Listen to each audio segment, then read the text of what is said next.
The Curse of Canaan, A Demonology of History, by Eustace Mullins. About the author. In 40 years of dedicated investigative research, Eustace Mullins has drawn considerable return fire. He was kept under daily surveillance by agents of the FBI for 32 years. No charges were ever placed against him. He is the only person ever fired from the staff of the Library of Congress for political reasons. He is the only writer who has had a book burned in Europe since World War II. After serving 38 months in the U.S. Army Air Force during World War II, Eustace Mullins was educated at Washington and Lee University, Ohio State University, University of North Dakota, and New York University. He later studied art at the Escuela de Bellas Artes, San Miguel de Allende, Mexico, and the Institute of Contemporary Arts, Washington, D.C. While studying in Washington, he was asked to go to St. Elizabeth's Hospital to talk to the nation's most famous political prisoner, Ezra Pound. The outstanding literary figure of the 20th century, Pound had seen 3 of his pupils awarded the Nobel Prize, while it was denied to him because of his pronouncements as a Native American patriot. Not only did Eustace Mullins become his most active protege, he is the only person who keeps Ezra Pound's name alive today, through the work of the Ezra Pound Institute of Civilization, which was founded shortly after the poet's death in Venice. With the present work, Eustace Mullins hopes to end a 3,000-year blackout behind which the enemies of humanity have operated with impunity in carrying out their satanic program. It is very late in the history of our civilization. This book is written solely with the goal of renewing our ancient culture and of bringing it to new heights. After 40 years of patient study of the crises which face humanity, he arrived at a very simple conclusion. All conspiracies are satanic. In retrospect, this conclusion should surprise no one. He admitted that it came as something of a surprise to him. He had never anticipated that his decades of work would lead to such an all-encompassing and unchallengeable solution. This answer had eluded him through the years, not because he was on the wrong track, but because he had not yet consulted the ultimate source of knowledge, the Bible. To trace the machinations of the materialist conspiracy, he had deliberately limited himself to materialist sources, reference material on banking, politics, and the biographies of those who were most deeply involved in these affairs. When at last he did decide to look up some references in the Bible, a task which was greatly simplified by a number of excellent concordances, such as Nelson's and Strong's, he was overwhelmed by its immediacy, by its directness, and by the applicability of its words to present-day happenings. As the months went by and he continued this research, he was not overwhelmed by a sense of déjà vu, but by an overpowering conviction that very little had changed in the last 3,000 years. His first revelation was that God has no secrets from man. It is Satan who must confine his work to stealthy conspiracies of deception and to promises which will never be kept. And the great dragon was thrown down, that ancient serpent, who is called the devil and Satan, the deceiver of the whole world. Revelation 12 verse 9. It is for this reason that politicians, of necessity, must become followers of Satan in the rebellion against God. Politicians must deceive the people in order to gain power over them, just as Satan must deceive the whole world if he is to continue his rebellion against God. Satan takes you to the top of the mountain and offers you all the kingdoms of the earth. Martin Luther King proclaimed, "I have been to the top of the mountain," but he never revealed what had taken place there. The politician offers you free food, free lodging, free medical care. Everything will become free at last. The politician promises to defend you against your enemies, so that he can deliver you to the ultimate enemy, Satan. God does not make offers to you in competition with Satan and his politicians. What could God offer you when he has already given you the whole world? What more could he do than to send his only begotten Son to preserve this world for you when it was threatened by Satan? And why would God wish to veil his love for you behind arcane mysteries, occult conspiracies, and obscene practices? Once his return to the Bible had given him the answers for which he had been seeking so many years, he realized that he had arrived at the culmination of this life's work. He had eagerly sought out the facts about each of the many conspiracies, and he now was able to define their interlocking relationships. Other members of his family continued to undergo daily harassment because of the federal campaign against him. He had not been overcome by despair, but it did seem to him, in that period of his life, that Satan had indeed achieved a temporal victory over this world, not a permanent victory, but a gain which he could defend and which he might consolidate for years to come. The next 40 years brought him many startling revelations of the behind-the-scenes forces which had planned and perpetrated the mass murders of humanity. He had finally, as one writer put it, uncovered the forces of war.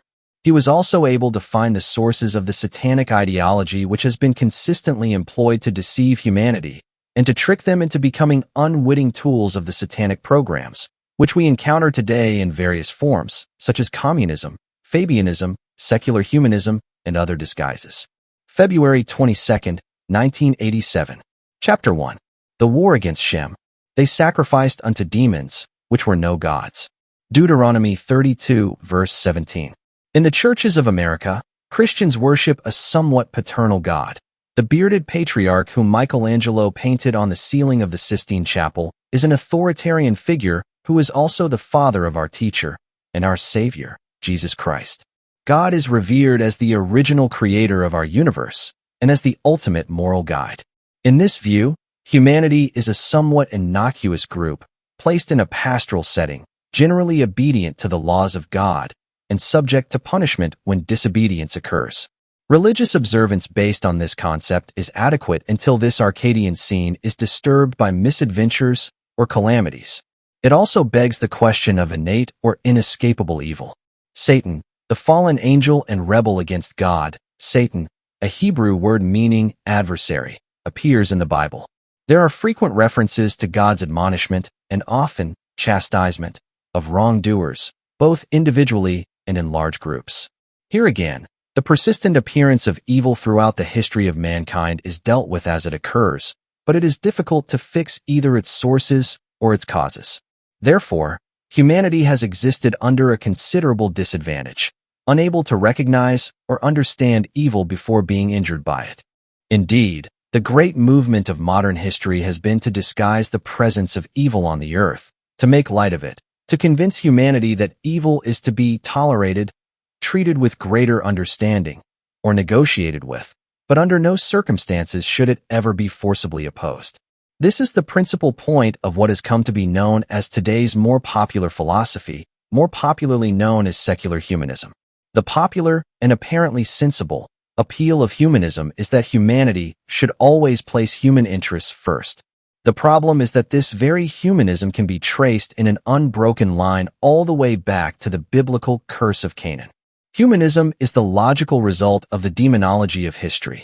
Modern-day events can be understood only if we can trace their implications in a direct line from the earliest records of antiquity. These concern pre-Adamic man, a hybrid creature whose origins are described in ancient books. The Book of Enoch, which itself is part of an earlier book of Noah, written about 161 BC, says that Samjaza, Satan, the leader of a band of 200 angels, descended on Mt. Carmel. They had lusted after the daughters of men from afar, and now they took them for wives. These fallen angels, known as the Order of the Watchers, taught their wives magic. The issue of these unions was a race of giants, known as Nephilim. The Bible does not mention the Nephilim specifically by name, and Strong's Concordance does not list them. However, Nelson's Concordance has several listings under Nephilim. The verse of the Bible to which it refers is Genesis 6 verse 4. There were giants in the earth in those days. The Revised Standard Version does give the name of the Nephilim, the same verse reading. The Nephilim were on the earth in those days. These giants later became known as the sons of Anak. In Numbers 13:33, we read, "And there we saw the giants, the sons of Anak, which come of the giants." These giants constituted a powerful menace to other peoples. In Deuteronomy is the complaint, "Who can stand before the children of Anak?" Nevertheless, they were finally killed or driven out. There were none of the Anakims left in the land of the children of Israel. Joshua 11 verse 22. These early giants would be considered as mutations by modern science. Because of their parentage, they had habits and lusts which horrified their neighbors. Their leader, Satan, the adversary of God, also known as Satana, was the serpent who entered into and seduced Eve, producing the first murderer Cain. Not only were the Nephilim a menace to others, their uncontrollable hatred and violence sometimes caused them to attack and kill each other. They then ate their victims, introducing cannibalism to the world. According to some accounts, God slaughtered them, while the archangel Michael imprisoned the fallen angels, the order of the Watchers, in deep chasms in the earth. Unfortunately for humanity, this was not the end of the matter. Satan, through his children, the Nephilim, and also through Cain, had now a demonic presence on the earth. His rebellion against God would result in continuous suffering and travail on earth for centuries to come. The history of mankind since his rebellion is the history of the struggle between the people of God and the cult of Satan. With this understanding, it is now possible to trace the historical events which reveal the actual archives of the two adversaries. The Book of Zohar stresses the Talmudic legend that demons originated in sexual congress between humans and demonic powers. This offers a reasonable explanation as to why all occult ceremonies stress three things: incantations, which express hatred of God, and bizarre sexual practices. The study of demonology in history discloses answers to otherwise inexplicable aspects of man's history. The torture and murder of children, obscene rites, and mass killings of innocents in worldwide wars, as well as other catastrophes, are phenomena which bear little or no relation to mankind's day-by-day routine of tilling the soil, raising families, and maintaining the standards of civilization. On the contrary, these sorts of calamities are direct assaults on the normal existence of humanity. Furthermore, they are expressions of the rebellion against God as attacks on his people. Because of their extraordinary powers, demons have always attracted a certain number of followers on earth. Secret organizations, which insist on concealing their rites and their programs from all outsiders, must do so in order to prevent exposure and the inevitable punishment. While they were wandering in the desert, the Jewish tribes worshipped demons and monsters. They revered their mythical monsters, Leviathan, Behemoth, and Rahab, who well may have been survivors of the tribe of giants, the Nephilim. They also made sacrifices to the demon of the desert, Azazel. Their mythology developed a certain hierarchy of demons. A demonarch, who presumably was Satan, ruled over all demons on earth. He was also known as the Prince of Evil, Belial, the Hebrew Baalah, meaning Yahweh is Baal. Next in the hierarchy of demons was Asmodeus, king of the demons, and his wife, Lilith, chief demoness of the Jews. Lilith is well known today as the patron goddess of the lesbians. Her name survives in many current organizations, such as the Daughters of Lilith. This choice of a patroness suggests that there may always have been a certain amount of demoniac impulses in homosexual practices. This motivation would fit in with the basic rites of occultism, such as defiance of God, and the development of unusual lifestyles. The inevitable retribution for these practices has now appeared among us in the form of the widespread plague of AIDS. Lilith is typical of the demons who were created by sexual intercourse between the daughters of man and the Watchers. They first appeared during the 6 days of creation as disembodied spirits, and later took physical form. The Book of Zohar says, "Every pollution of semen gives birth to demons."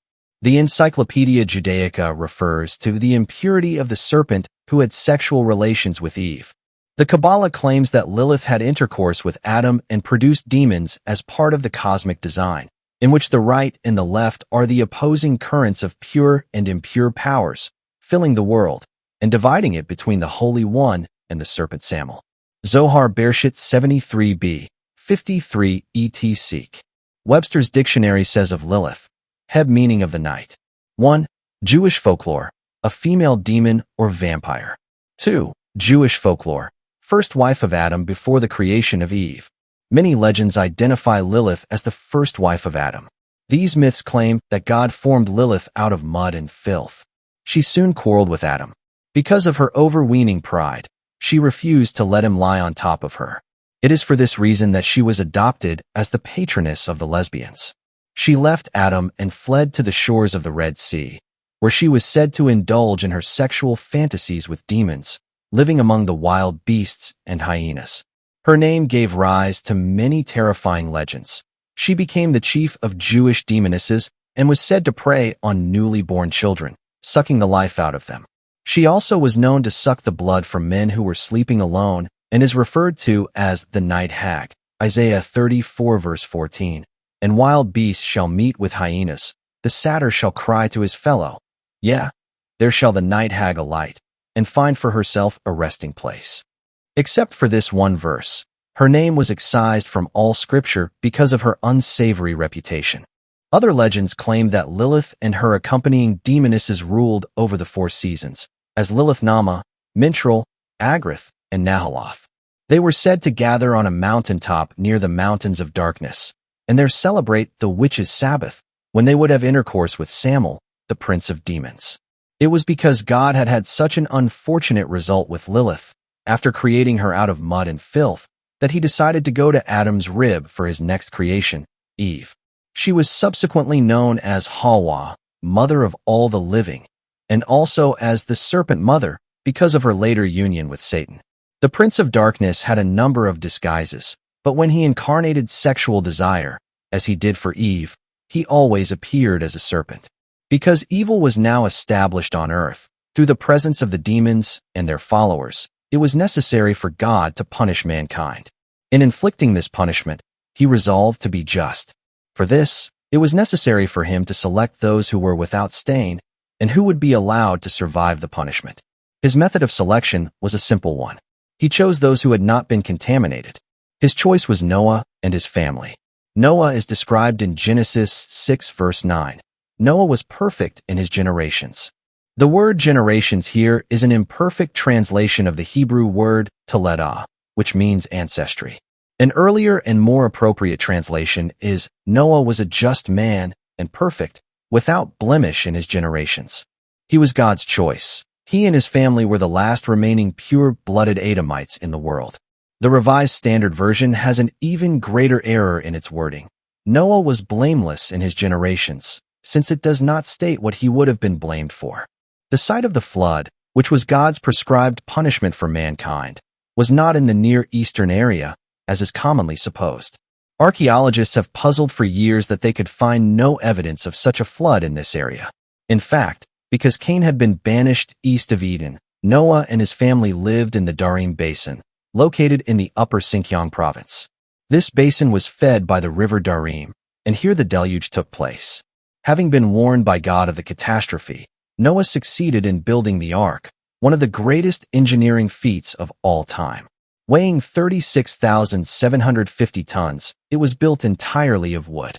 It was 450 feet long, 75 feet wide, and 45 feet in depth.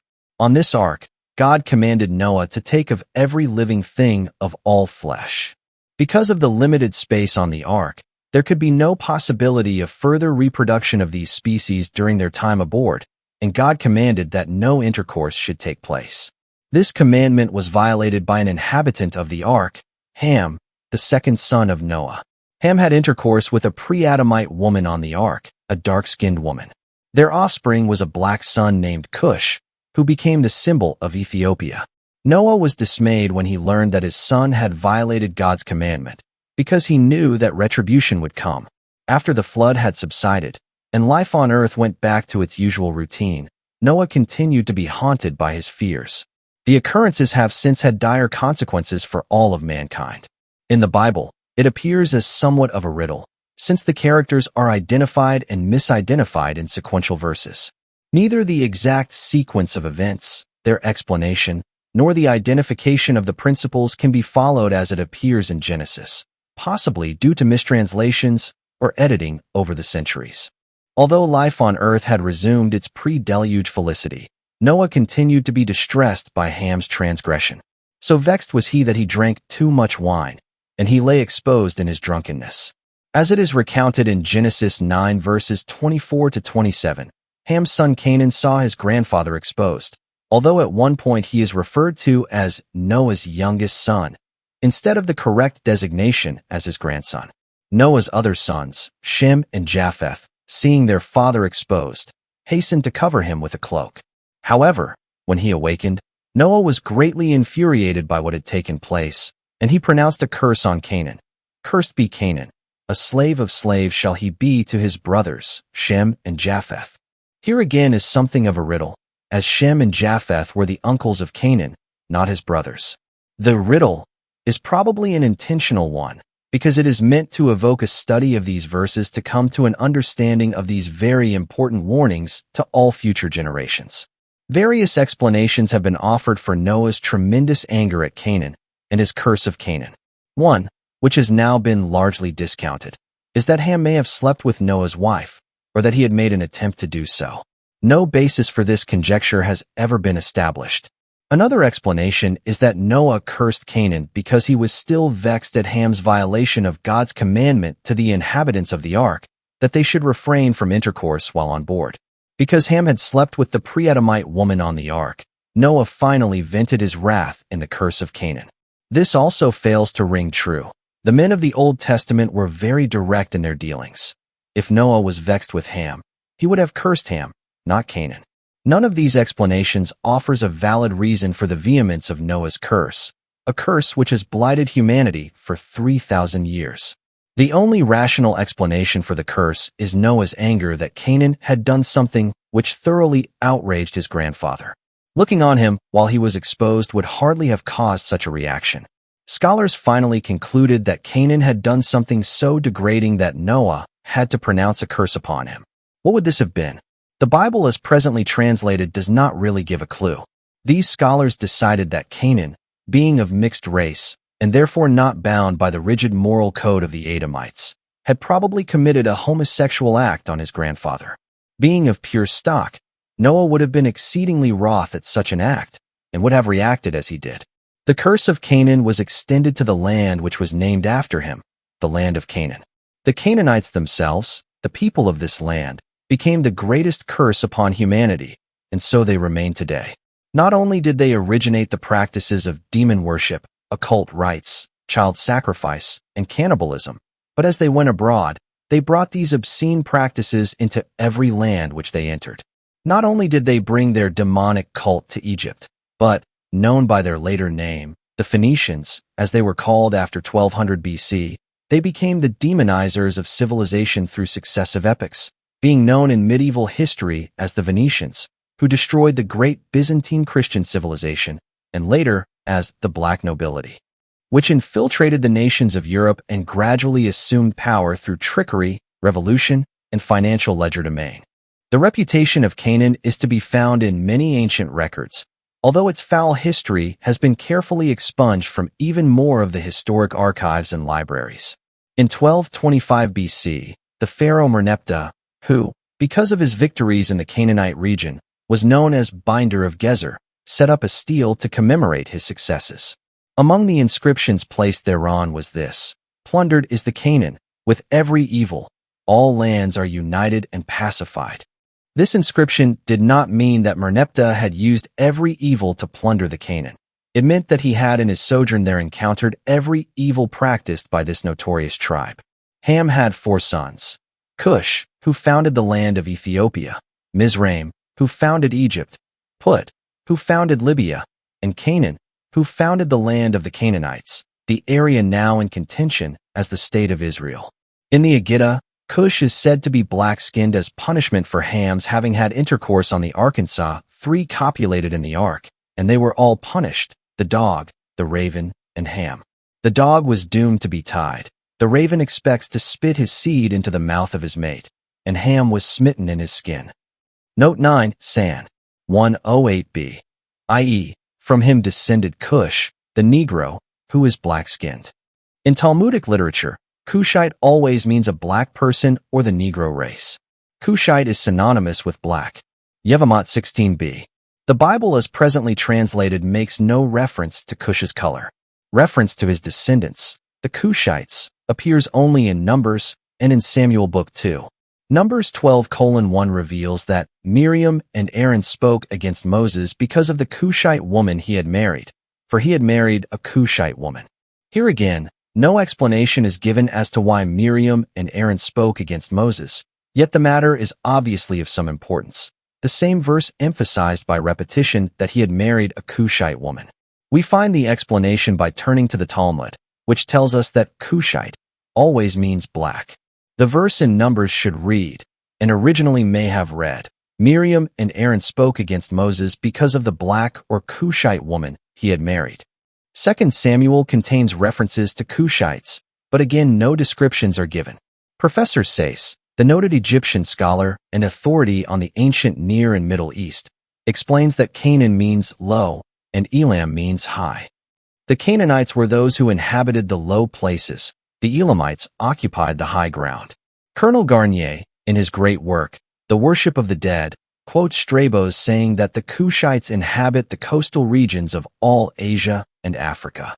They were never aggressive enough to fight for or remain on higher ground, and were forced to remain in the low, swampy areas, exposed to the elements, areas which other peoples would not contest them for. Garnier continues, page 78 of The Worship of the Dead. We have also that Osiris was black, or of the Cushite race, and this was characteristic of the Egyptians. Herodotus speaks of the Egyptians generally as black and woolly-haired. There were two races in Egypt, the Mizraimites, who first colonized the country, and the black Egyptians, the latter receiving their name from Egyptus, the son of Belus, i.e. Cush. There can be little doubt, therefore, that Egyptus, the father of the black Egyptians and son of Belus, is the same as the black Osiris. On page 92, Garnier informs us, the Aryan immigration and Brahmanism were subsequent to that of a Cushite race more or less hostile to them and their religion. We find Aryan traditions speaking of themselves as white and the Dacians as black, i.e. Cushite. Garnier quotes a description of the Cushites as follows. They call them demons and devil worshippers, and lascivious wretches who make a god of the Shiva, the lingam, and the phallus. Garnier goes on, page 131, to observe that Buddha must be identified with those gods whose human origin was Cushite, from Cush, the great prophet and teacher of the ancient paganism, the father of the black or Ethiopian race. Buddha, although the chief god of the yellow race, is constantly represented as black with woolly hair and Negro features, the flat noses and thick lips of many of the ancient statues which occur in Hindustan. For these are clearly the well-known features of the genuine African Negro. The human origin of Buddha was Cush. Ham's acts did nothing to clear his reputation. He stole the garments which God had made for Adam and Eve before he expelled them from the Garden of Eden. Cush inherited those garments from Ham and passed them on to his son, Nimrod. Because of these garments, Nimrod became known as the Mighty Hunter. He was considered to be invincible as long as he wore these garments, which are described in Genesis 3 verse 21. Animals and men cowered before the onslaught of Nimrod because of these garments, which conferred great powers upon him. Encyclopedia Judaica. Nimrod, who was born on December 25th, the high Sabbath of Babylon, was the founder of Babylon and the city of Nineveh. In the history of mankind, Nimrod stands unequaled for his symbolism of evil and satanic practices. He is credited with having founded Freemasonry and for building the legendary Tower of Babel, in defiance of God's will. In Talmudic literature, he is noted as he who made all the people rebel against God. P.S. 94b. The legend of the Midrash recounts that when Nimrod was informed of Abraham's birth, he ordered all the male children killed, to be certain of eliminating him. Abraham was hidden in a cave, but in later life he was discovered by Nimrod, who then ordered him to worship fire. Abraham refused and was thrown into the fire. The legendary symbol for Nimrod is X. The use of this symbol always denotes witchcraft. When X is used as a shortened form meaning Christmas, it actually means to celebrate the feast of Nimrod. A double X, which has always meant to double-cross or betray, in its fundamental meaning indicates one's betrayal into the hands of Satan.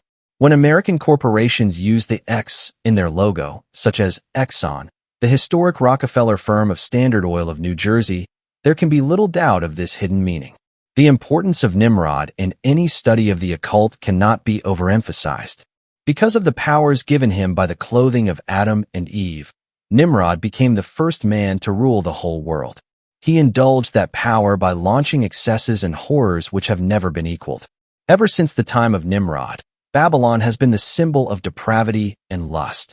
Nimrod also introduced the practice of genocide to the world. His grandfather, Ham, having consorted with other races and brought children of mixed race into the world, was persuaded by his consort, the evil Naamah, to practice ritual murder and cannibalism. She informed Ham that by killing and eating fair-skinned people, his descendants could regain their superior qualities. Throughout the ensuing centuries, the fair-skinned descendants of Shem, Noah's oldest son, have ritually been slaughtered by the darker descendants of Ham and Nimrod in the world's most persistent campaign of racial and religious persecution. Not only did Nimrod kill and eat the fair-skinned descendants of Shem, in his fury and hatred he often burned them alive.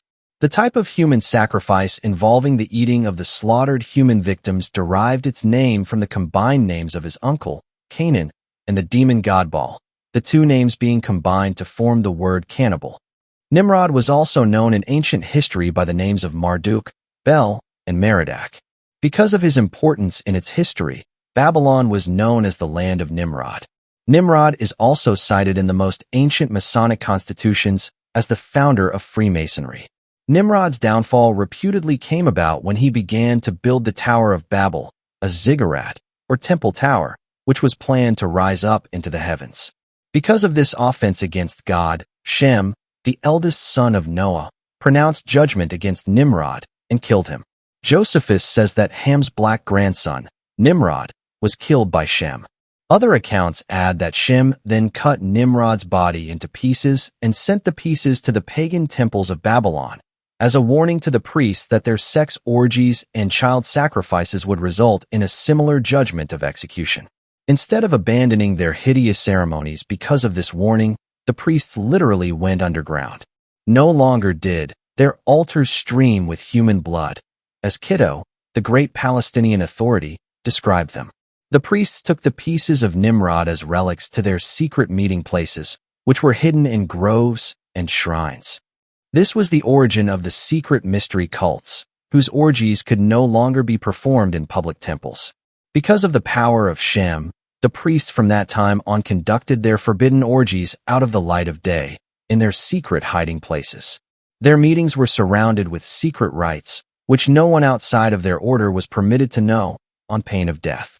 This was the origin of the Gnostics, the knowing ones, who knew the secrets. It may be for this reason that Nimrod became known as the founder of Freemasonry. Its fundamental rites were established and invoked after he was killed, in order to carry on his work of evil.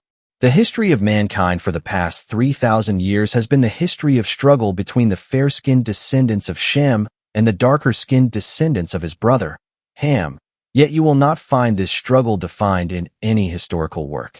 The records of the genocide against the people of Shem are apparent throughout the archives of history, but there is not a school or university whose faculty will apprise its students of this simple fact. This in itself explains much which is usually dismissed as beyond explanation.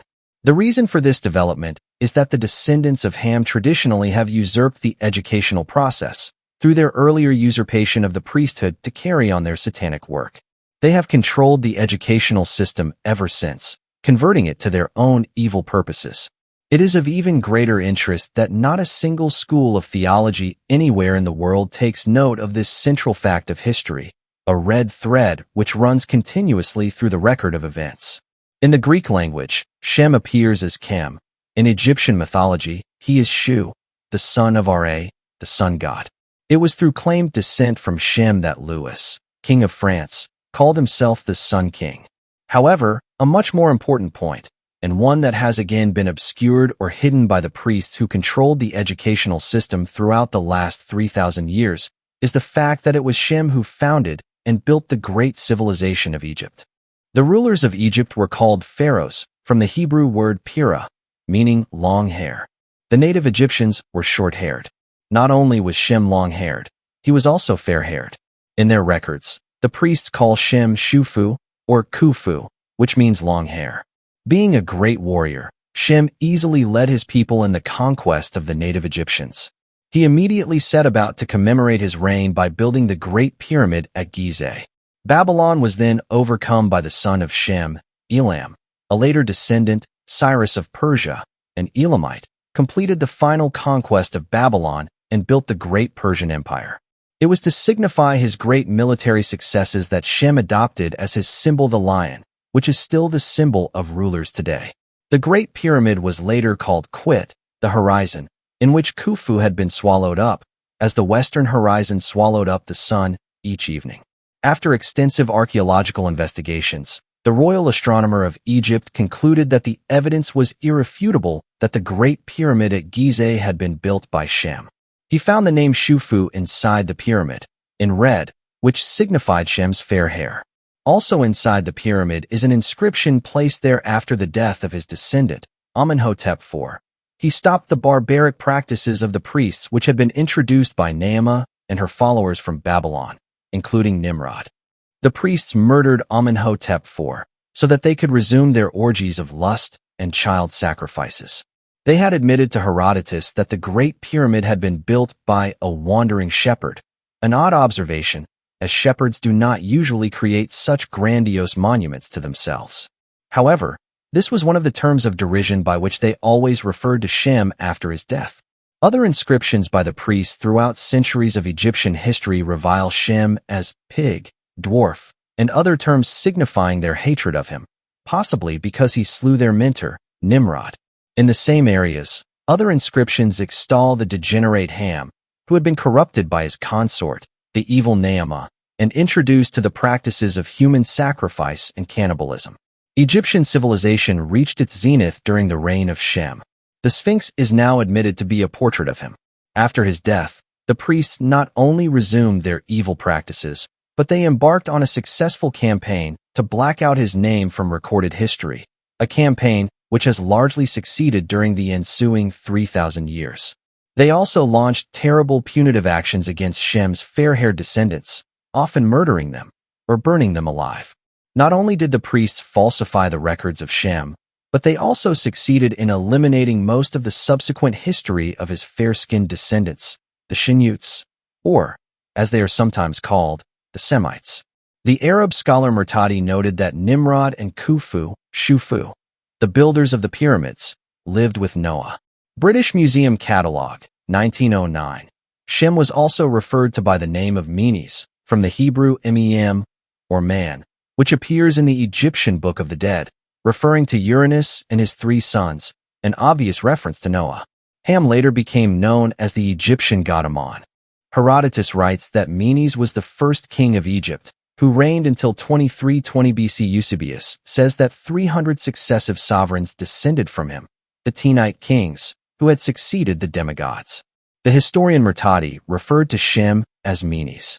As the most able son of Noah, Shem exemplifies the qualities upon which all subsequent civilizations have been built: courage, the desire to build, and the willingness to subdue those who have adopted a lower form of life. He is the Adamite who created civilization as we have known it. On the other hand, the descendants of Ham, the Canaanites, exemplify the satanic urge to destroy civilization and the rebellion against God. J. Hewlett points out that Adamite meant a thinker, and Mena or man produced Menes, the thinking man. This survives today in the intellectual society Mensa. The distinction was made to distinguish the lineage of Adam from the pre-Adamites, or non-thinking men. Ruling races of prehistoric man, v. 2 page 364. The Jewish Encyclopedia says that Shem became king of Jerusalem as the representative of YHWH, so that he could carry on the battle against the slave people, the Canaanites. In Genesis, we find this verse: "Blessed be the Lord, the God of Shem." Genesis 9 verse 26. Shem had 5 sons: Elam, from whom came the Persian Empire; Ashur, from whom came the Assyrian Empire; Arpachshad, Lud, and Aram. So great was the reverence for the name of Shem in the ancient world that his name in many languages became synonymous with YHWH. Yahweh, or, in a later version, Jehovah, derives directly from the Hebrew verb hava, h, meaning I am. Historically, this was read as the older Khufu, or HWFW, instead of YHWH, and thus it refers to Khufu, or Shem, the builder of the Great Pyramid. It was because of the persecutions of the fair-skinned peoples by the priests that Khufu, which phonetically is almost identical with the Hebrew hava, h, became YHWH, the god of the Exodus from Egypt. The Encyclopedia Britannica notes of Jehovah: the pronunciation is an error resulting among Christians combining the consonants YHWH with the vowels of Adonai, Adonai, which was substituted by the Jews for the sacred name YHWH, commonly called the Tetragrammaton, or 4 consonants. The name Jehovah first appears in the manuscript of Martin's Poggio in the 14th century. Thus the name of Jehovah, which is commonly used in our churches, is only 500 years old. In order to understand why the name of Shem was systematically reviled and concealed throughout the records of history, we must return to the record of his thoroughly degenerate and evil nephew, Canaan. Canaan was so wicked that his last will and testament to his children was a formula for vice. It read, "Love one another, that is, of this tribe only. Love robbery, love lewdness, hate your masters, and do not speak the truth." This remarkable document, the Will of Canaan, is to be found in only one place in all the world's theological literature, the Babylonian Talmud, where it is presented thusly. 5 things did Canaan charge his sons: love one another, love robbery, love lewdness, hate your masters, and do not speak the truth. P.S. 113b. The Will of Canaan has been the Canaanites' prescription for all of their operations during the ensuing 3,000 years. Meanwhile, the people of Shem, knowing nothing of this document, vainly tried to convert the Canaanites and turn them from their evil ways. If the descendants of Shem had been warned of the precepts imparted by this document, the history of the last 3,000 years could have been very different. The Will of Canaan today remains the operating instructions of the Canaanite heirs, who presently control the world order. At the same time, it remains unknown to the peoples whom the Canaanites continue to rob, enslave, and massacre. The Will of Canaan contains the instructions necessary to resist the results of the Curse of Canaan, which condemns them to slavery. The instructions to hate your masters, that is, Shem and Japheth and their descendants, is a command to commit genocide against the people of Shem.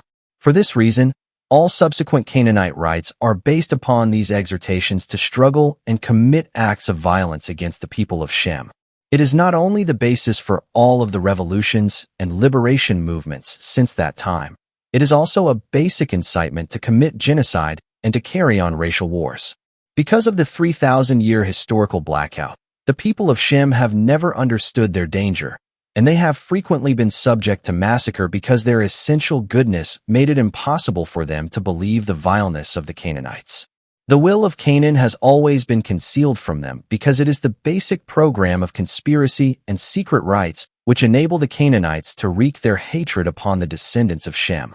In the United States and Britain in Prophecy, Herbert Armstrong comments, Canaanites, who were racially dark, had settled the land God commands the Israelites to drive them out. Page 172. Armstrong cites Numbers 33 as the basis for his reference. During the centuries of oppression and mass murder, God has not stood aside from his people.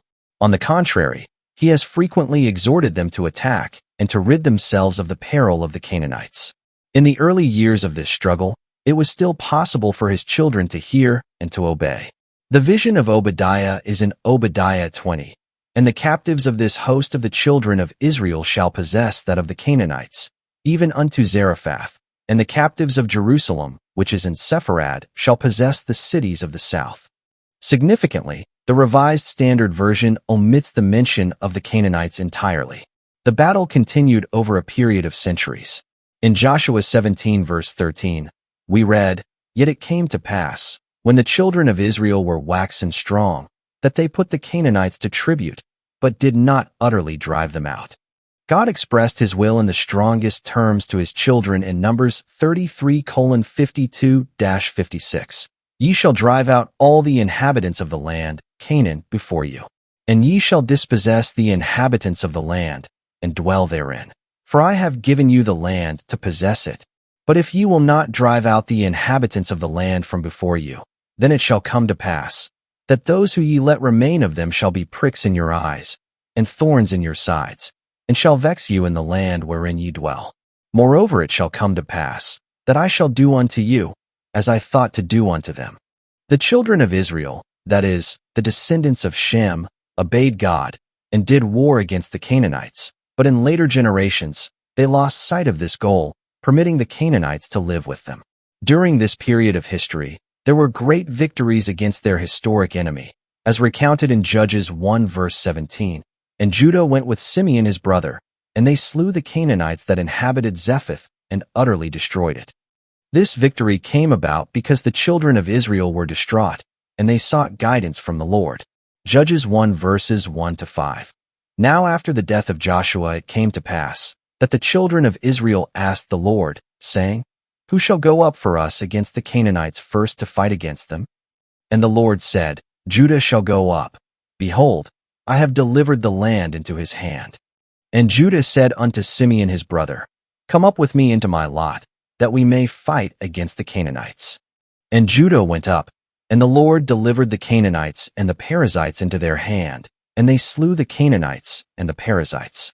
Later, the victors again fell into the evil practices of those whom they had conquered, and again they were punished by the Lord. Judges 4 verses 1-2. The children of Israel dwelt among the Canaanites. And the children of Israel again did evil in the sight of the Lord, and the Lord sold them into the hand of Jabin, king of the Canaanites. A later verse in Judges notes that the Israelites prevailed against Jabin and destroyed him and the Canaanites. Exodus 15 verse 15 says, Then shall the dukes of Edom be amazed, the mighty men of Moab, trembling shall take hold of them. All the inhabitants of Canaan shall melt away. Nelson's concordance lists more than 85 biblical verses referring to the Canaanites. Most of the references are unfavorable, and invariably they reveal God's determination to punish his people for their misdeeds. Ezekiel 16 verses 1-3. Again the word of the Lord came to me. Son of man, make known to Jerusalem her abominations. Your origin and your birth are of the land of Canaan. Considering the frequency of references to Canaanites in the Bible, it is surprising that religious leaders rarely make any mention of them. In fact, many of the wealthier religious leaders today are actively in league with the Canaanites, enabling them to garner millions of dollars in contributions from gullible Christians. Certainly, the barbaric practices of the Canaanites were never secret, nor were they unknown in ancient times, as evidenced by the number of references available. Psalms 106 verses 37-38. They sacrificed their sons and daughters to the demons. They poured out innocent blood, the blood of their sons and daughters, whom they sacrificed to the idols of Canaan. Because of this well-documented record of their fiendish practices, God issued numerous orders that other tribes should not intermarry with this people. Isaac passed on one of these orders to Jacob. Genesis 28 verse 1. Isaac called Jacob and blessed him, and charged him, You shall not marry one of the Canaanite women. It has been previously noted that Miriam and Aaron turned against Moses for marrying a Cushite, or black woman. The men of old were aware of the necessity to protect their genetic heritage, and they were vitally aware that it could vanish in a single generation if the wrong marriages took place. The prohibition against mingling with the demon-worshipping Canaanites remained one of God's strongest commands. God said, So shall we be separated, I and all of thy people, from all the people that are upon the face of the earth. Exodus 33 verse 16. God characterized the Canaanites thusly, And I will make them a terror and an evil for all the kingdoms of the earth, referring to the diaspora. Ed. As a reproach and a proverb, a taunt and a curse in all places whither I shall scatter them. Jeremiah 24 verse 9. Thus we see the Canaanites, newly named the Phoenicians, dispersing along all of the trade routes and avenues of commerce throughout the earth.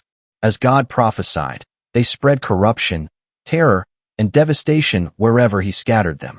Later known as the Venetians, they dominated the avenues of commerce. When they moved inland, they specialized as merchants, and later, as bankers, at last comprising a group now loosely known as the Black Nobility, which holds seemingly irresistible power today.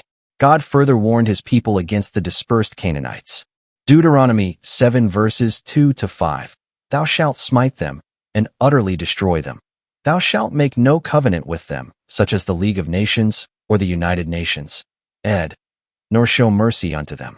Neither shalt thou make marriages with them. Thy daughter thou shalt not give unto his son, nor his daughter shalt thou take unto thy son. For they will turn away thy son from following me, that they may serve other gods. So will the anger of the Lord be kindled against you, and destroy thee suddenly. But thus shall ye deal with them. Ye shall destroy their altars, and break down their images, and cut down their groves, and burn their graven images with fire. This was a direct command to destroy the groves and shrines of the demon-worshipping mystery cults, now known as Freemasonry. The prohibition against graven images has been misunderstood by many well-meaning Christians. God did not prohibit graven images. He prohibited the obscene images of the Baal and Ashtoreth cults, which were made to create sexual excitement as part of their obscene rites. The battle against obscenity continues today, although it often seems that American Christians are losing it. In making these demands, they were not requests. God was not offering a program for a school picnic. He was laying out the only program which would allow his people to survive on this earth. Otherwise, he warned, "And a mongrel shall dwell in Ashdod." Zechariah 9 verse 6.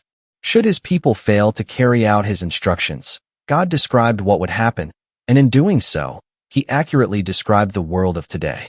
"But it shall come to pass, if thou wilt not hearken unto the voice of the Lord thy God, to observe and to do all his commandments and his statutes which I command thee this day, that all these curses shall come upon thee and overtake thee. The stranger that is within thy gates, the Canaanites or their descendants, ed.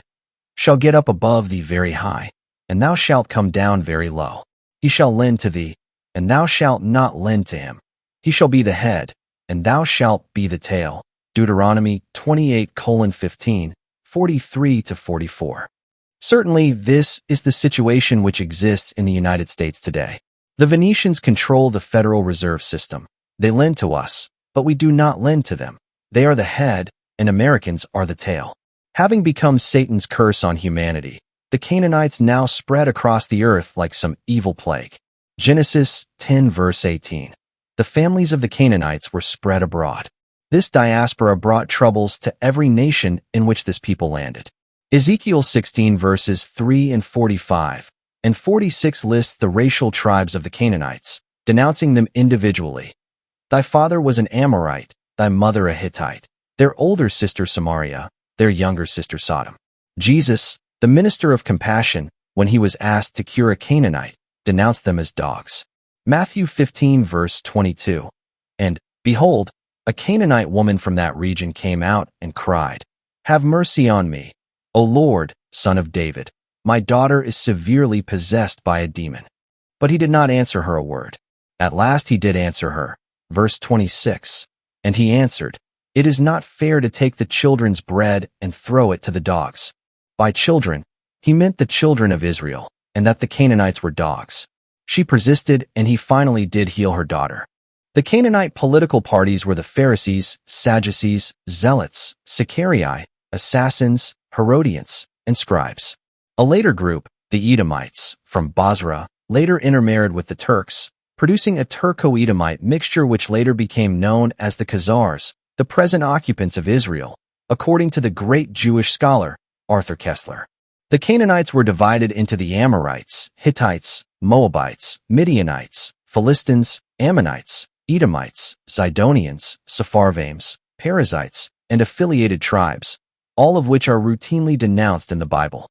Genesis 13 verse 7. The Perizzites are the enemies of God. The Ammonites worshipped Moloch Chemosh and were demon-possessed. The Ashdodites worshipped the fish and god Dagon. They were degenerate and hated God, as recorded in the British Museum, ed. The Egyptians were known as worshippers of black magic, which resulted in God's rebuff to Hagar. The Amorites were cursed by God, Ezra 9 verse 1. Hittite was defined as meaning to destroy or to terrify. Perizzite came to stand for strife and disorder. The Sepharvaim, later Sephardim, were revolutionaries. Jebusite stands for trampling underfoot. In his monumental work, The History of the Jews, Joseph Castine writes, page 19, the Canaanitish cults were closely connected with the worship and expressive of the forces of nature, particularly the force of fertilization. This force, or divinity, was called Baal. Whenever any question arose involving their existence as a nation, they knew only one God, and recognized but one idea, the theocracy. Thus Castine admits that the Canaanites were fertility cults, but he does not explain that the worship of Baal as a god of fertility, with the obscene rites of his queen, Ashtoreth, was so abominated in the ancient world that whenever Baal was used in this context in referring to proper names, the suffix for Baal was Bosheth, or shameful. Thus we get the names Ishbosheth, Mephibosheth, etc. The destructive nature of the Canaanites upon other nations in which they settled is nowhere more strongly demonstrated than in Egypt, the first land to be corrupted by their barbaric practices. Originally, Baal simply meant Lord in the Canaanite language. The obscenity of the rites developed a popular image of Baal which had 3 heads, the head of a cat, the head of a man, and the head of a toad. His wife, Ashtoreth, also known as Astarte and Ishtar, was the principal goddess of the Canaanites. She also represented the reproductive principle in nature, and in case anyone might overlook it, all of her rites were sexual observances. In Babylon, the temples of Baal and Ashtoreth were usually together. Mainly, they served as houses of prostitution, in which the priestesses were prostitutes, and the male priests were sodomites who were available for the worshippers who were of that persuasion. The worship of the Canaanite gods consisted of orgies, and all their temples were known as centers of vice. They also originated voodoo ceremonies, which became the rites of observance in Ethiopia through the Ethiopian Jethro, the tutor of Moses. These same rites now enthrall tourists in the Caribbean. It was not long before the simple ceremonies of vice began to pall on the worshippers of Baal.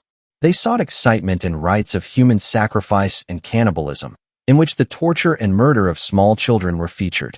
To consolidate their power over the people, the priests of the Canaanites claimed that all firstborn children were owed to their demon gods, and they were given over for sacrifice. This lewd and barbaric practice was noted in Isaiah 57 verses 3-5. But you, draw near hither, sons of the sorceress, offspring of the adulterer and the harlot. Of whom are ye making sport? Against whom make ye a wide mouth, and draw out the tongue? Are ye not children of transgression, a seed of falsehood? Inflaming yourselves with idols under every green tree, slaying the children in the valleys under the cleft of the rocks.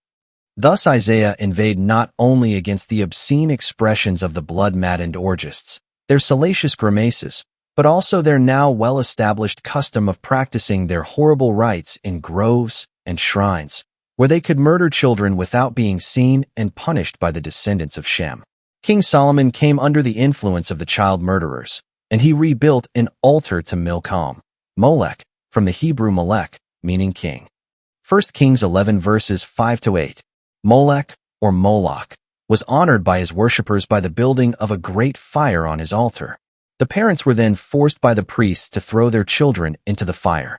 In excavations at Gezer, the pharaoh Merneptah had called himself the binder of Gezer after he put a stop to the obscene rites of the Canaanites at Gezer, McAllister, under the auspices of the Palestine Exploration Fund, from 1904 to 1909, found in the Canaanite stratum of about 1500 BC, the ruins of a high place, a temple to Ashtoreth, containing 10 crude stone pillars, 5 to 11 feet high, before which human sacrifices were offered. Under the debris in this high place, McAllister found great numbers of jars containing the remains of children who had been sacrificed to Baal. Another horrible practice was what they called foundation sacrifice. When a house was to be built, a child would be sacrificed and its body built into the wall to bring good luck to the rest of the family. Many of these were found in Gezer. They have been found also at Megiddo, Jericho, and other places. Halley's Bible Handbook. Halley's also notes that in this high place, McAllister found large piles of images and plaques of Ashtoreth with rudely exaggerated sex organs, designed to stimulate sexual acts. Ashtoreth images found in many areas of the Canaanite influence emphasize oversized breasts, sensuous smiles, heavily accented eyes, and nudity.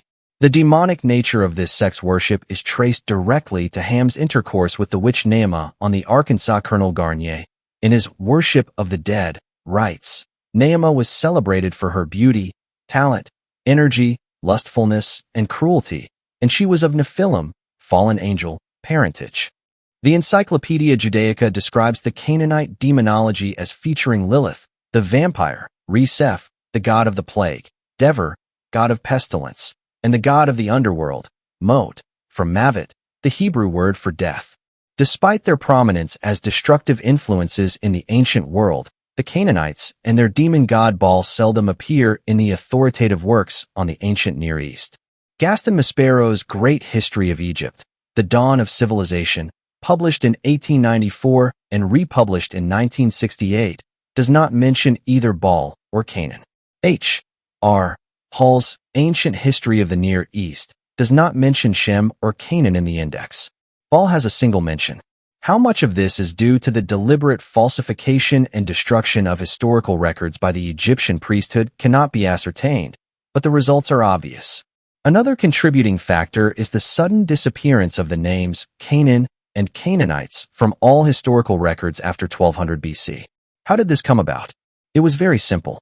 They merely changed their name. Chambers' Encyclopedia notes that after 1200 BC the name of Canaanites vanished from history. They changed their name to Phoenician.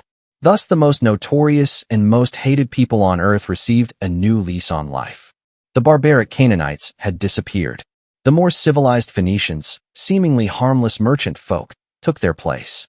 Having obtained a monopoly on purple dye, which was highly prized throughout the ancient world, the Canaanites advertised their control over this product by calling themselves Phoenicians, from Phoenicia, the Greek word for purple.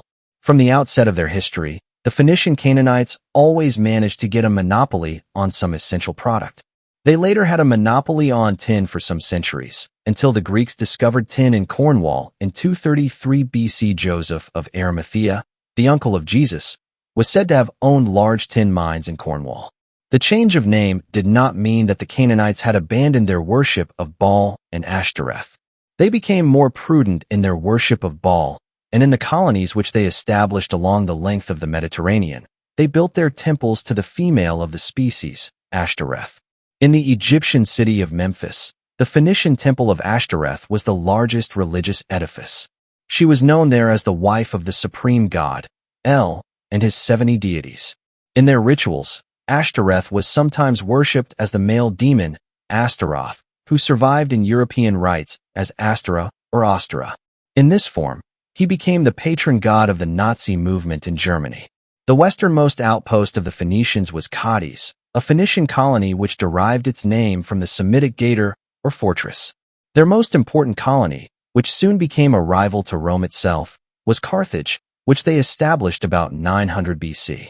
The name derived from Hebrew, Karthatchat, or New City. The Phoenicians often named their cities with the prefix of new. During the 5th century, the Carthaginians had fought the Greeks and survived, but in 264 BC Rome attacked in full force. A series of wars ensued, called the Punic Wars, because the Carthaginians called themselves the Punics. St. Augustine recorded that the Punics among themselves referred to their people as the Chanani, or Canaanites, but this name was like a secret code. They never used it in dealing with other people. Whether for purely commercial reasons, or because they feared a military power astride their avenues of commerce in the Mediterranean, the Romans determined to utterly destroy Carthage. They succeeded in this resolve so absolutely that present-day archaeologists are not sure just where Carthage was located. From 264 to 201 BC, Rome waged 3 Punic Wars against Carthage, culminating in the defeat of their leader, Hannibal, by the Roman armies under the command of Scipio Africanus. The Romans killed or took into slavery every Carthaginian and razed the city. They completed their task by sowing the land with salt, so that nothing would ever flourish there again. Nothing ever did. This defeat, although a major setback, did not destroy the world operations of the Canaanites, but it did inculcate in them a fierce hatred of all things Roman, which ever since has been characterized by the Canaanite school of propaganda as fascism, from the Roman fasces, or rods, which were carried by the magistrate to symbolize his determination to maintain order.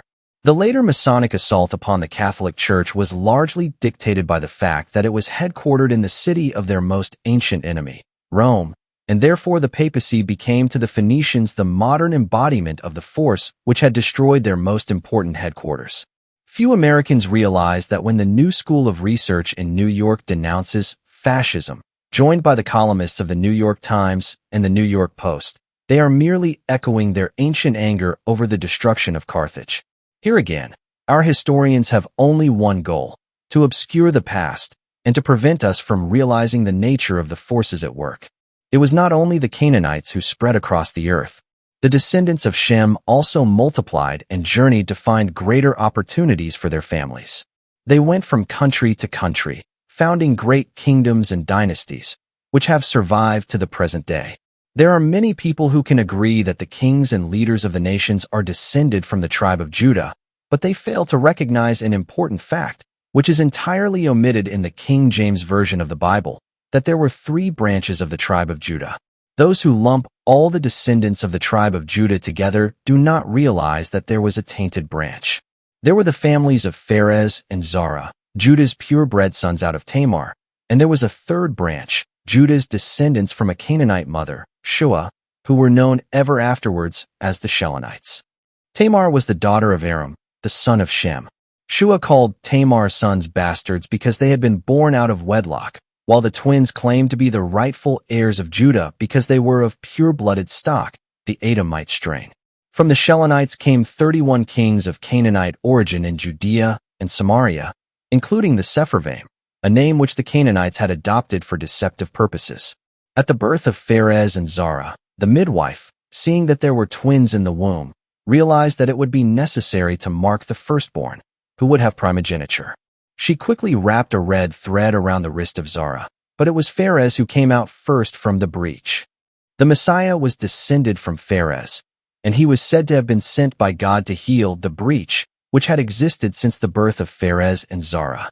Tamar, mother of Pharez and Zara, had a descendant named Tamar Tefi, known in Irish legend as the daughter of Pharaoh. She married Eachade, king of Ireland, who was known as the Prince of the Scarlet Thread. Thus the 2 lines of Pharez and Zara were again reunited. The Scarlet Thread subsequently became an integral part of British history. A red thread is symbolically woven into every rope which is used by the Royal Navy, and every British monarch has delivered to him official documents which are wrapped with a red cord. The term also survives in red tape, that is, the official red cord which must be unwound before any state business is transacted. There is also the red carpet which tradition required to be unrolled before royalty walks in. Before he would give Tamar in marriage, Hirmon, the father of Tamar, demanded that the worship and the rites of Bel, which were then practiced in Ireland, be renounced. The serpents then disappeared from Ireland, and there are no poisonous serpents there today. A later legend is that St. Patrick expelled the serpents from Ireland. Both legends call attention to the demonic practices of the Canaanites, as well as their descent from the serpent. Its banishment established Ireland as a land of the true religion of YHWH, or the descendants of Shem. The banishment of the serpents also signified that the evil powers of the Canaanites had vanished from Ireland. Both Spain and Ireland show their direct connection to the descendants of Shem in their names. Spain occupies the Iberian Peninsula, from Iber, or Hebrew. Ireland is known as the land of the Hebrews, as are the Hebrides Islands. In his History of Ireland, Roger Chauvire says that Ireland is the last remaining part of Atlantis which is still above the surface of the sea. In History of Ireland, A.M. Sullivan writes of the legendary origin of the present Irish race. The Milesian colony reached Ireland from Spain, but they were not Spanish. They were an eastern people who had tarried in that country on their way westward, seeking, they said, an island promised to the posterity of their ancestor Gedelius. Gedelius was the son of Niall, who was the youngest son of the king of Scythia. As a child, Gedelius had been bitten by a poisonous serpent. He was near death when his father persuaded Moses to use his rod to cure him. From that day, the Milesians carried westward their banner, which was emblazoned with a dead serpent and the rod of Moses, until they found an island which had no poisonous snakes. The sons of Milesius, Gedelius' descendants, who sailed from Spain to Ireland were the Heber, Emergin, Colpa, Heber the Brown, Iar, and Hirmon. Their descendants ruled Ireland for 1,000 years, the dynasty being established by Niall, who ruled at Tara from 310 to 405. He is described by Sullivan as a splendid hero of the Gaelic blood, tall, fair-haired and blue-eyed, a great and noble-minded warrior, kind in hall and fierce in fray. From him descended the kings of Ireland, the Nials. These conquerors of Ireland, the Milesians, derived their name from Milesius, the soldier, from the Latin miles, from which we get the word militia. Gedelius, the founder of the line, derived his name from the Hebrew Gadol, meaning to become great, or in the plural the exalted, the fortune seekers, or the fortunate ones. Because of their great pride and their natural abilities, The Irish were later referred to as princes from the land of kings. Of almost any Irishman, it could be boastfully said, "Sure, and he's the descendant of kings." From earliest records, the Irish and the Britons are shown to be historic enemies. Apuleius wrote in 296 AD of the two races, the Britons and Hibernia. Eumenius always wrote of Hibernia as the enemy of Britain. Caesar's notes on the Gallic Wars, 58 to 50 BC, wrote of Hibernia, west of Spain. The world was now swept by two diametrically opposed tides of history. On the one hand were the highly creative and productive descendants of Shem, who have since become known as Semites, and on the opposing side were the cursed Canaanites, who historically were the anti-Semites, the foes of the tall, fair-haired, and blue-eyed descendants of Shem. Because the Semites were always known as great warriors, they handily defeated the Canaanites in every military encounter, and in many cases obeyed God's command to drive them out and to destroy them utterly. But the anti-Semites seemed to have great staying power. When driven out of one country, they appeared in another to continue the same type of corruption and devastation. While the Semites were busily establishing one great empire after another, Ashur building the Assyrian Empire, Cyrus the Great building the Persian Empire, and Shem himself creating the great Egyptian civilization, the anti-Semites were developing their own talents. These included a talent for trade and commerce, for travel, for making themselves at home in any country, and among any race of people.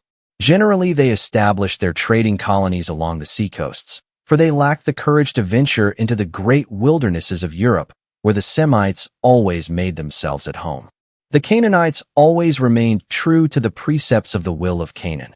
They were true to each other, regardless of the circumstances. They were constant in their love of robbery, their love of lewdness, and their hatred of their masters, that is, anyone who tried to interfere with their corrupt way of life. And they always refused to tell the truth. By remaining loyal to these unchanged precepts, the anti-Semites had at their disposal vital weapons for their war against the people of Shem. The Sheniutes, on the other hand, being fiercely individualistic, never hesitated to pit their empires against each other, or even family against family, their overweening pride always taking precedence before any racial or historical imperative. During the Middle Ages, the people of Shem found their typical characteristics expressed in such organizations as the Teutonic Knights, a group of warriors which was invincible for hundreds of years. At the same time, the anti-Semites were busily expanding trade routes and amassing their profits from trade. To this day, the British aristocracy professes disdain for anyone who sullies his hands with trade, an ancient prejudice against the Canaanites. With these profits, they eventually became bankers to the world. In pursuing this objective, they found a great opportunity during the Crusades. Not only did the Crusades open up trade routes throughout the known world, but they also opened up new avenues of graft and corruption, which allowed the Canaanites to amass even greater profits. When the Christian knights departed for the Crusades, dedicating themselves to the service of Christ, the Canaanites, who prudently remained at home, now perfected various schemes to cheat the knights of their money and property while they were away. In Ancient Knighthood and the Crusades, we find that some of the Crusaders found shelter and protection at the hands of the Teutonic Knights, who were engaged in looking up the frauds by the rapacious monks and clergy, who had forged title deeds and mortgages upon the lands and property of absent Crusaders, or those who had fallen in defense of the cross in the Holy Land. There was time for reflection and study of the causes of the Crusades at home and abroad, when, other than the scum of Europe which settled upon its dregs, the people had almost entirely obliterated from the face of the continent.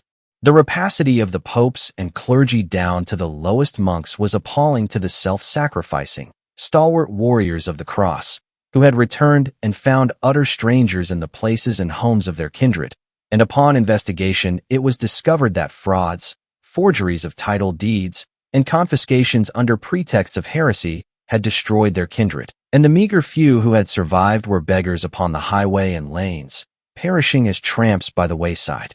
The Knights of the Teutonic Order built the city of Riga in Latvia in 1201. They conquered Estonia in 1220. They conquered Prussia in 1293, establishing a military tradition there, which ended only after World War II. Although they were disbanded in 1809, the Teutonic Knights remained the inspiration of the German military establishment, which guided Germany through 2 world wars. It was Hitler himself who wrote "Finus" to their proud traditions when he signed the Molotov-Ribbentrop Pact in 1939. Not only did this pact cede the nations of Estonia, Latvia, and Lithuania, the ancient strongholds of the Teutonic Order, to the communists or Canaanites, but all of the great estates of the last heirs of the Prussian tradition, the last survivors of the Teutonic Order, fell into the hands of the onrushing Mongol hordes. By this time, the reader must be thoroughly confused. The Semites are really the anti-Semites, or Canaanites, the heirs of the Curse of Canaan, whose corrupt acts are dictated by the will of Canaan. The true Semites are the fair-haired warriors who built one great civilization after another. Then how do we recognize these various forces in today's world? By their deeds ye shall know them. Those who are engaged in murderous conspiracies, those whose only loyalty is to secret international organizations, who promote the use of drugs, bizarre sexual practices, and criminal undertakings. In short, those who continue the rebellion against God. These are the Canaanites, the anti-Semites. Those who remain true to Christ are the Semites. Despite great calamities and the sweep of powerful historical forces, the genetic characteristics of the original people of Shem, as well as those of the Canaanites, remain fairly consistent. How do we recognize the one group from the other? You should have no problem in looking about you and deciding. Those who are the true descendants of Shem, often fair-haired, fair-skinned, predominantly blue-eyed, healthy, creative, productive, proud, disdaining to engage in any dishonest activity, and always fiercely individualistic, are the people who remain true to the tradition of the people of Shem. The Canaanites, on the other hand, are generally shorter, darker, more furtive, and almost always engaged in some type of criminal activity, usually with special government approval or license. Roger equates license with anarchy, interregnum, mob rule, mob law, lynch law, nihilism, reign of violence. In other words, the acts of the Canaanites. Yet in the United States today, we have imposed on the citizens requirements for license to do any of the things free men would not need to be licensed to do: to drive or own a car, to engage in a profession, and many other intrusions into the individuality of the people of Shem. License, which does not appear in the Constitution written by and for the people of Shem, means setting up requirements that only the Canaanites can meet, or licenses which only the secret clubs of the Canaanites will grant to their own. No others need apply. This is the cohesiveness required by the will of Canaan in everything they do. Socialistic and communistic, the individual submerged in the mass, and subject to conspiratorial racial and business practices. They are also frequently involved in some sort of extracurricular sexual activity, which can be traced back to the orgies of Baal, human sacrifice, and obscene sexual rites. At the same time, these anti-Semites will go to great lengths to conceal their true identity and their real loyalties. In their communities, they are often found to be leaders in activities advertised as compassionate and caring. They are often to be found in government offices, in the media, and in the educational institutions. In these areas, they ruthlessly promote the interests of their own kind, while presenting a solid phalanx of opposition to any of the individualistic descendants of Shem who enter these professions. The great asset of the Canaanites is that the people of Shem have no idea what is going on. They rarely find success in a profession despite their great natural talents and capacity for hard work. Throughout their careers, they are oppressed by the realization that luck never seems to favor them, while others find promotion almost automatic if they are members of their rivals, the Canaanites. Now time grows short. History will not allow the people of Shem additional centuries, or even decades, to come to their senses and realize what is going on. Just as they have been victims of massacre and genocide for centuries, the people of Shem now face the determination of the Canaanites to exterminate them utterly and finally, a goal which they hope to achieve by the end of this millennium. Chapter 2. The transgression of Cain. Not as Cain, who was of the evil one, and slew his brother. And wherefore did he slay him? Because his own works were evil, and his brother's righteous. 1 John 3 verse 12. The transgression of Cain, the first murderer, is of remarkable significance in tracing the development of occult organizations in history. The Hebrew word for Cain is Kajin, from Cain, to chant, and from which we derive the slang terms for persons of mixed race, Cajuns and Coons. From Cain descended Tubal-Cain, whose name is used as the secret password of Freemasonry. Tubal-Cain was the son of Lamech and brother to Noah, but he was born of a bigamous marriage. Tubal-Cain became a blacksmith, and he later became renowned as the father of witchcraft and sorcery. His father, Lamech, was the son of Methuselah of the line of Seth.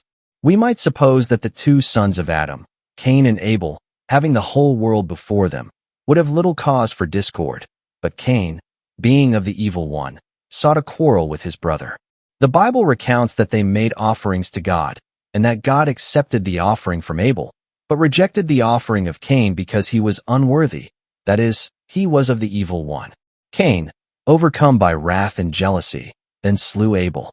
The Midrash gives a somewhat more extended version, that Cain persuaded Abel that they should divide the world between them. Cain would get all the land, and Abel would have all the chattels thereon. Cain then informed Abel that he was standing on his land, and that he should remove himself.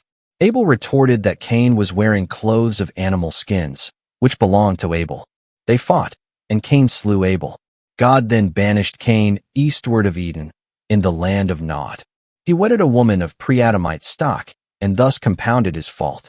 Genesis 4 verse 17 says, Cain knew, that is, had relations with his wife. That Cain's wife was of forbidden or strange flesh is borne out later, in Jude 1 verse 11, in referring to the men of Sodom and Gomorrah. Woe unto them, for they have gone in the way of Cain, that is, seeking after strange flesh. The pre-Adamites were referred to by the Hebrew word nachash, to hiss, as a serpent, meaning Negro. The Arab word chanas comes from this Hebrew word, as well as canoes, or ape, and the Arab word for devil, canis. Thus the mixing of the races and the appearance of the devil in history are conjoined in the misdeeds of Cain. Cain is also reputed to have celebrated the first Black Mass, or Satanic Mass, on earth. The name of Cain survives today in Freemasonry in two forms, which are integral to the crucial tenets of this association. First of all, murder, the threat of murder, and the constant reenactment of murder are basic to the most important Masonic rituals, as Stephen Knight pointed out in his book, The Brotherhood, shortly before his untimely death. Thus a direct link to the first murderer, Cain, is established by these rituals. The importance of the Cain legend to Freemasonry is also revealed by the fact that Cain slew his brother. In Freemasonry, if you are asked to act against your own brother in behalf of a fellow Mason, you must do so, under pain of death. There have been many instances where a man who was pursuing a lawsuit against a Mason was astounded to have his own brother, who would be a Mason, come into court and commit perjury against him to help his brother Mason. This custom also survives in other organizations, which may be related to Freemasonry. In La Cosa Nostra, leaders often request a member to murder a close relative on whom the death sentence has been passed, as the ultimate test of his loyalty. The name of Cain also survives in a second important element of Freemasonry. The password of Freemasonry is Tubal-Cain, Hecathorn, Secret Societies, page 26. Tubal-Cain, a descendant of Cain, was the son of Lamech, the father of Noah, who had two wives, Adah and Zillah. Zillah bore Tubal-Cain. He was the forger of all instruments of bronze and iron. The sister of Tubal-Cain was Naamah. Genesis 4 verse 22. Naamah's revelries with her blood relative, Ham, resulted in the Curse of Canaan. She is also recorded as the person who brought human sacrifice and cannibalism into the world. Tubal-Cain, grandson of Methuselah by Lamech, was of the line of Cain, hence his name. He is known as the father of witchcraft and sorcery, hence his importance to Freemasonry and their use of his name as their password. Ham's descendant by the Negro Cush, Nimrod, son of Cush, became the world's most demonic ruler and the first ruler of the world.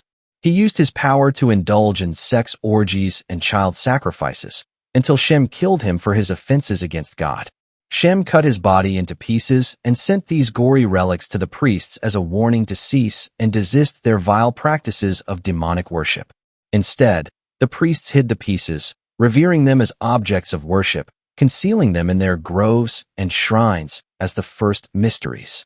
The knowledge of the relics, or mystery, was made known to initiates only after a long period of indoctrination, when they could be trusted not to betray the worshippers of Baal. This was the true origin of the mysteries, from which, as Albert Pike notes in Morals and Dogma, all Masonic rites descend. Satanic practices throughout the world can be traced in an unbroken line directly back to Gnosticism, from gnosis, or knowing. Gnosis refers to knowing the secrets of the mysteries, that is, the place where the relics are hidden, the pieces of Nimrod's body. The G, which is prominently featured in Masonic symbols, indicates not only its origins in Gnosticism, but also generation, that is, the fertility rites of the sex cult of Baal and Ashtoreth. This G is also featured in the logo of the Gannett chain, a group which is rapidly swallowing up newspapers and television stations all over America, as well as publishing the newspaper USA Today, which loses over $100 million a year. This is considered a small price to pay for controlling the minds of the American people. The fate of Nimrod also survives in the myth of Osiris and his sister Isis. Osiris, another name for the Canaanite god Baal, and his consort Ashtoreth or Isis, whose rites the Canaanites brought into Egypt, were worshipped as fertility gods. The Egyptian legend is that Osiris' brother Set, or Shem, dissected him into 14 pieces. Isis gathered up the pieces, but the most important part, the phallus, was missing. The legend says that a crab had eaten it. Isis made a phallus out of wood, and thus restored her brother. Because of its origin in the temples of Baal, which were dedicated to both male and female prostitution, Freemasonry has been the unseen force behind the drive to make the United States into a bisexual nation. Its philosophical director, Albert Pike, makes this plain in his authoritative book, Morals and Dogma, page 849. Reversing the letters of the ineffable name and dividing it, it becomes bisexual. This is pure Kabbalism, and it refers us directly to the cult of Baal and Ashtoreth. Pike makes the point clearer on page 741. Masonry is a search after light. That search leads us directly back, as you see, to the Kabbalah. All truly dogmatic religions have issued from the Kabbalah and returned to it. Everything grand in the religious dreams of the Illuminati, Jacob Boehme, Swedenborg, St. Martin, and others, is borrowed from the Kabbalah. All the Masonic associations owe to it their secrets and symbols. This is the most definitive revelation of the true origins and purposes of Freemasonry. Originating in the Kabbalah, it accomplishes its devious purposes through the even more secret organization of the Illuminati, the inner circle which controls the 6 million Freemasons of the world. From their inception, the mysteries were always bisexual. Rather, they sought to indulge any passion in their dedication to pleasure, which meant constantly seeking after new and perhaps more exciting sensations. Our modern psychologists explain these diversions as the alternative lifestyle. The symbol of the obscene rites is the delta, or triangle. The large pornography collection at the Library of Congress is called the Delta Collection. Each card in the catalog listing a book in this collection has the symbolic triangle in the upper left-hand corner. The delta represents the triune circles of eternity, the Hebrew Yod. The double delta, or six-pointed symbol of Judaism, represents the male triangle supreme over the female triangle below and penetrating her. The inverted triangle in the right of Freemasonry represents Lucifer as the Grand Patriarch and Grand Emperor. This triangle comprises the indivisible Trinity to which the Kadash takes his oath of blind obedience. The delta is also the symbol of the chapter in Royal Arch Masonry. This triangle represents the indivisible Masonry. The delta, or triad, now is featured as the new symbol of hundreds of American business organizations, perhaps as a notice to the elect that this business is now part of the Masonic Empire. The present writer has many pages which researchers have gathered showing the predominance of this symbol in American business. The triads are also the name of the ancient Chinese underworld gangs, for whom murder is a customary method of doing business. Throughout the world, the triad has become the symbol of international business conspiracies. When Khashoggi, the munitions dealer whose arms dealings resulted in the 1980s Iran scandals, formed an American branch of his operations, he called it Triad America. Also symbolically, it has now gone into bankruptcy, after inveigling many Americans into multi-million-dollar deals in many areas. Captain William Morgan, who was murdered for having written of the Masonic rituals, and thereby gave rise to the anti-Masonic party in America during the 19th century, noted in his historic book, Freemasonry Exposed, that when a fellow craft Mason was asked an interrogatory has since become a prime technique of lawyers in their manipulation of a bill of attainder proceeding known as discovery. What was his work? He answered that he was at building King Solomon's temple. What does a master's lodge represent? The Sanctum Sanctorum, or Holy of Holies, King Solomon's temple. Albert Mackey's Encyclopedia of Freemasonry lists under Orient. The place where a lodge is situated is sometimes called its Orient, but more properly, its East. The seat of a Grand Lodge has also sometimes been called its Grand Orient, but here Grand East would, perhaps, be better. The term Grand Orient has been used to designate certain of the supreme bodies on the continent of Europe and also in South America, as the Grand Orient of France, the Grand Orient of Brazil, the Grand Orient of Portugal, and the Grand Orient of New Granada, etc. The title always has reference to the East as the place of honor in Masonry. The reverence for the East throughout Grand Orient Freemasonry is revealed by their activities in Western civilization. They have consistently worked to impose Oriental despotism on the citizens of republics through totalitarian government apparatus. Oriental despotism has become predominant in all of our legal proceedings. The court, where the despot demands the symbolic bow or standing when the despot comes into the room, and the refusal of the despot to brook any questioning of his decision by a citizen, who can approach the judge only through an established priesthood, the legal profession.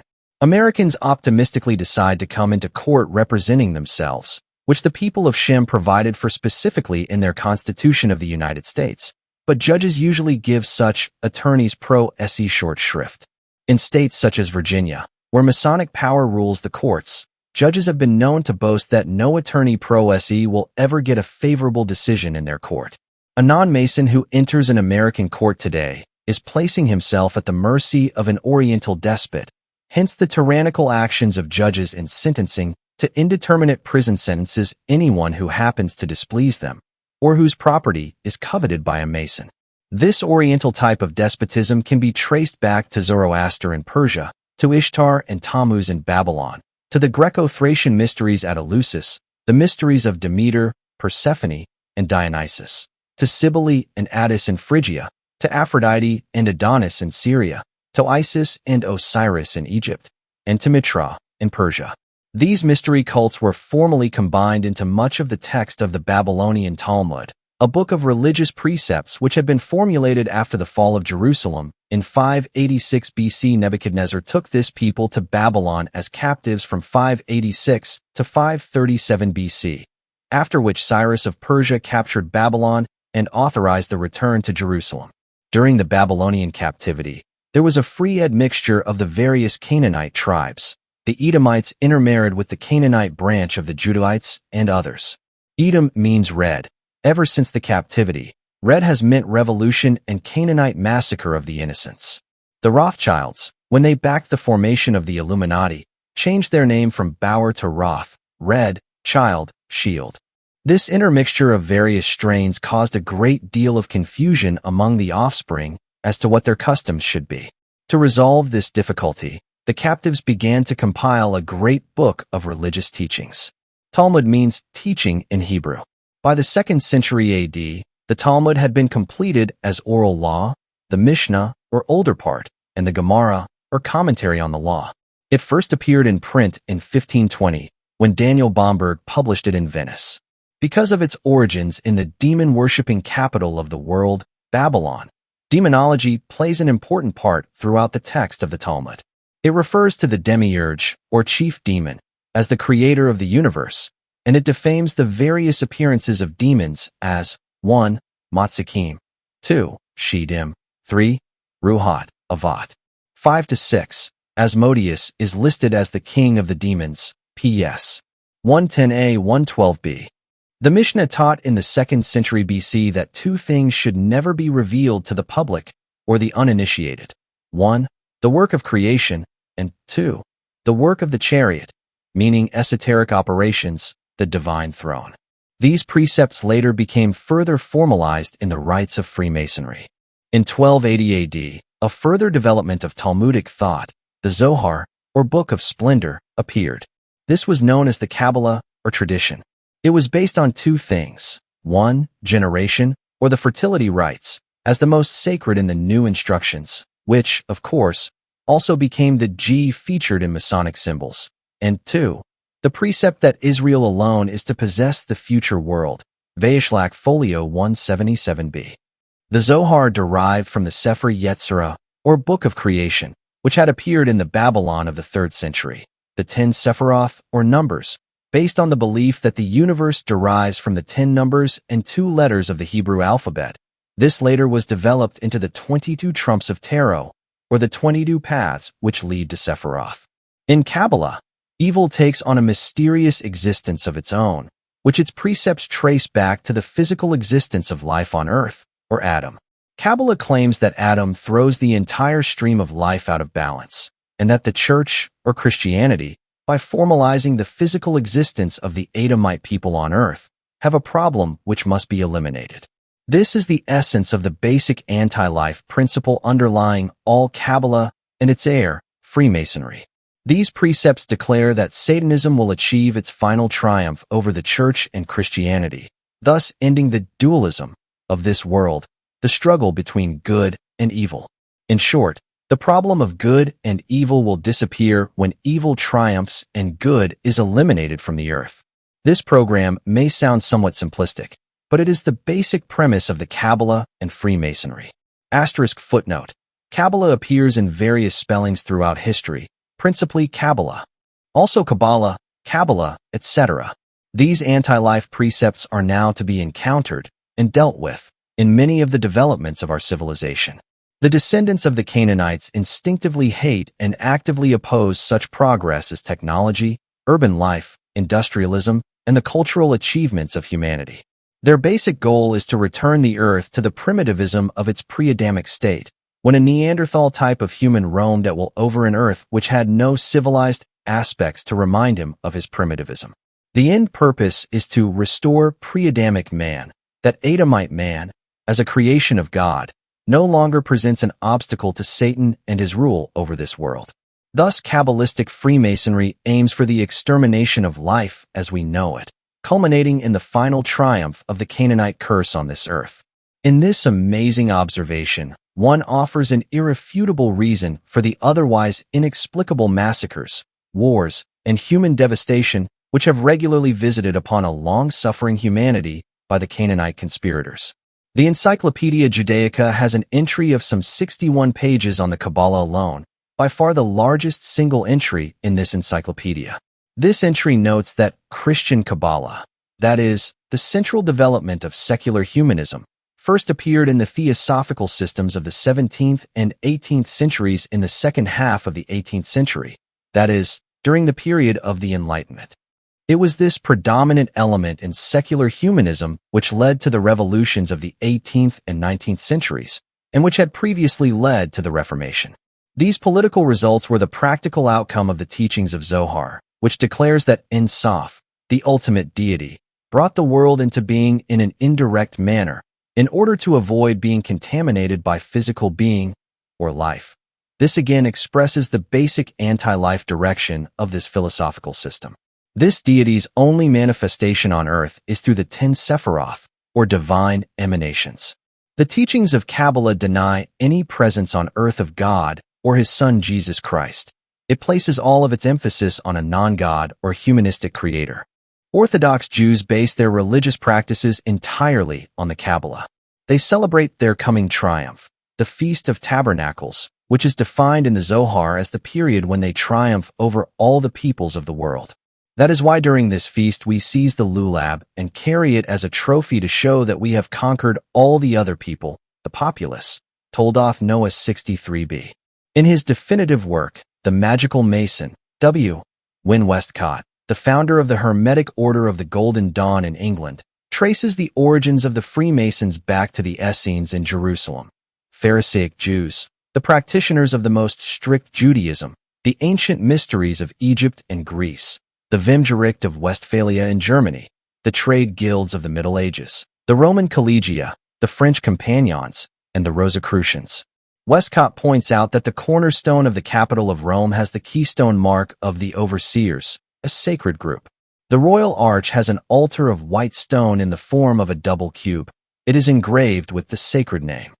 He claims that the mysteries, from which all Masonic ritual is derived, were intended to end the fear of death in the initiate by reenacting the descent into Hades, and thus finding the great first cause of all things revealed to the initiate.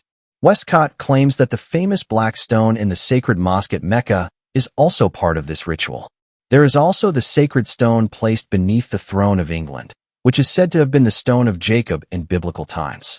From such ancient symbols of power came the Masonic motto, Per me regis regnant, through me kings reign. By controlling kings, the Masons exercised their power from behind the throne. If the kings were overthrown by revolutions, which were often organized by the Masons themselves, the kings might be beheaded, but the instigators behind the throne would be forewarned and escape. They would then continue to reign through the next chosen leader, usually designated by their inner councils.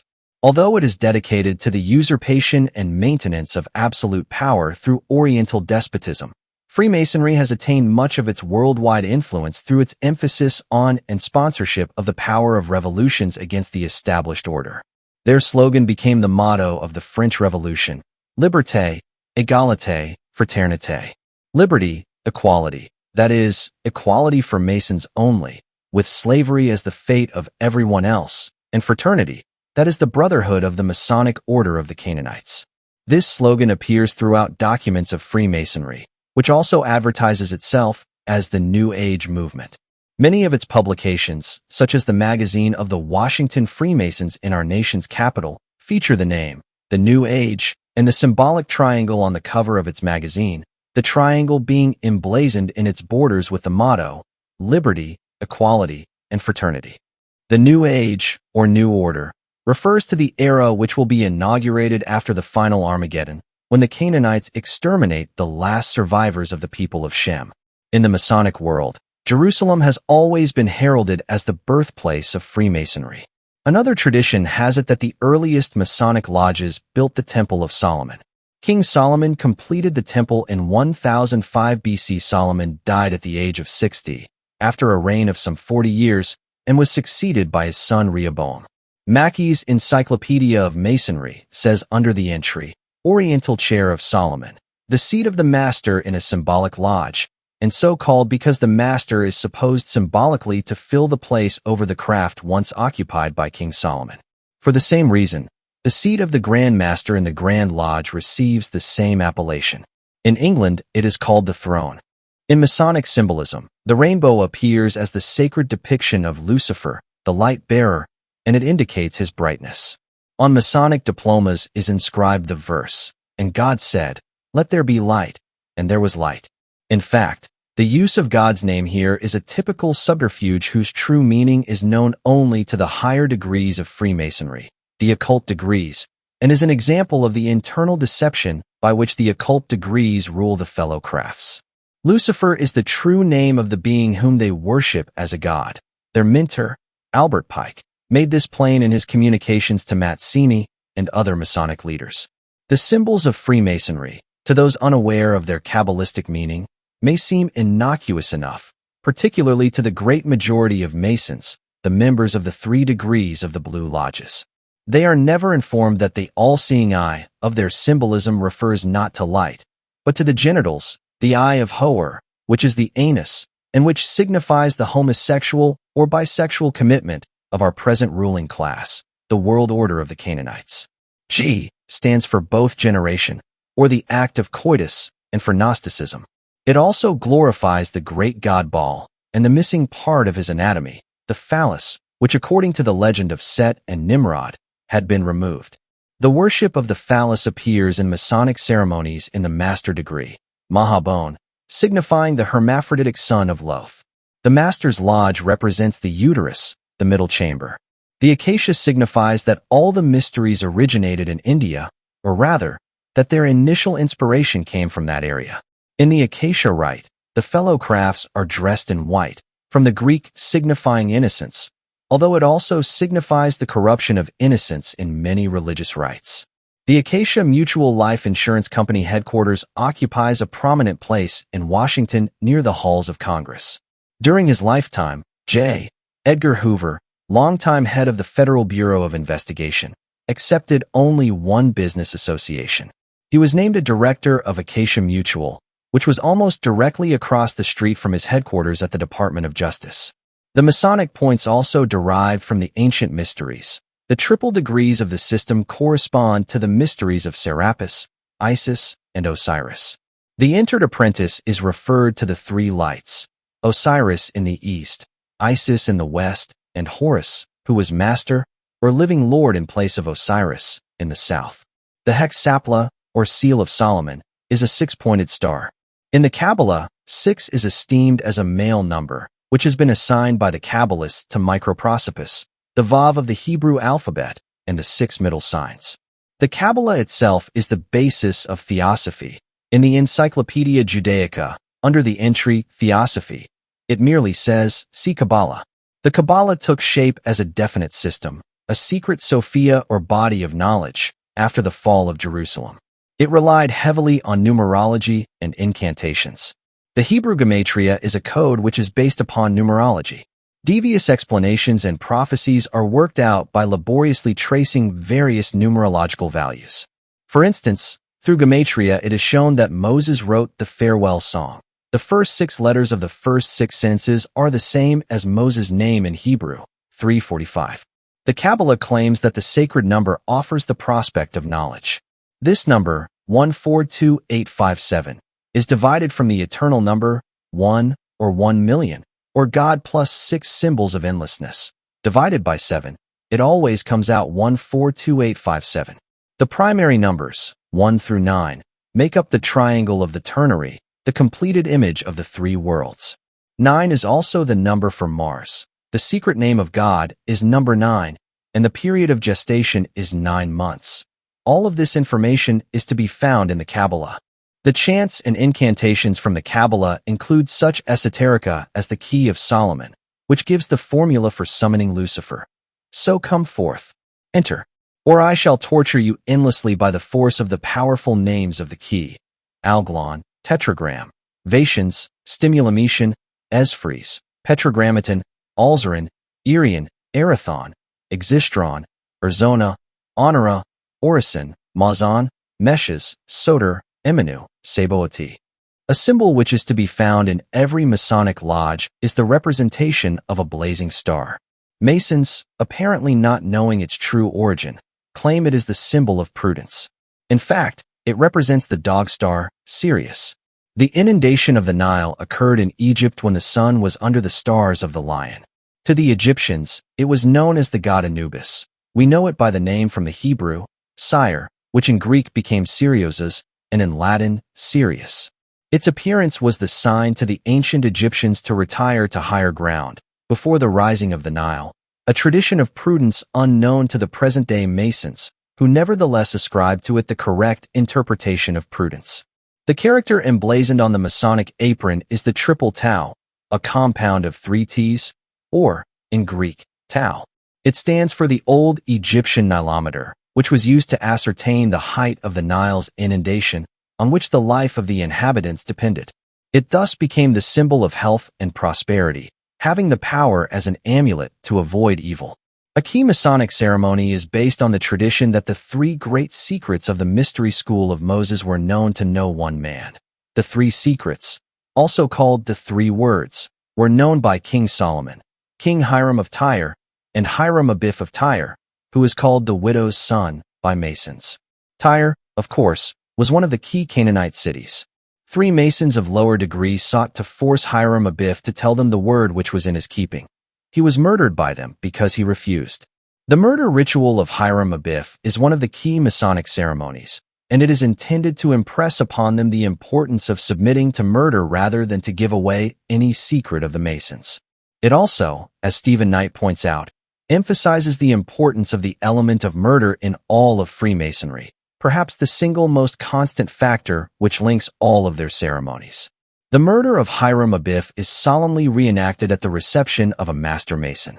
The chamber is draped in black, with Death's head painted on the walls. A body is displayed in a coffin, and the entire story is then reenacted, culminating with the murder of Hiram Abiff by two apprentices. This impresses upon the members of the fellow craft that the blood-curdling oaths which they are required to take are no idle ceremonies, and that they must be faithful to the Masonic Canaanite rite, or their lives will be forfeit. In the Masonic ceremonies, a new name for God, whom they always hated, was coined by the ritualists, because they dared not use the name of their real god, Lucifer. They now called on the mystical Jabalon, a name which they originated by combining the various deities of the Canaanite devil worshippers. Jah, from the original Yahweh; Bull, the Hebrew name for the Canaanite god Baal; and On, representing the Egyptian god, Osiris.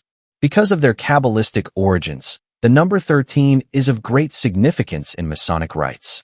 A council of 5, which is composed of the family leaders of the Rothschilds and their closest associates, governs the world order of Canaanitic Freemasonry. Below it is the Council of 13, which also has great authority.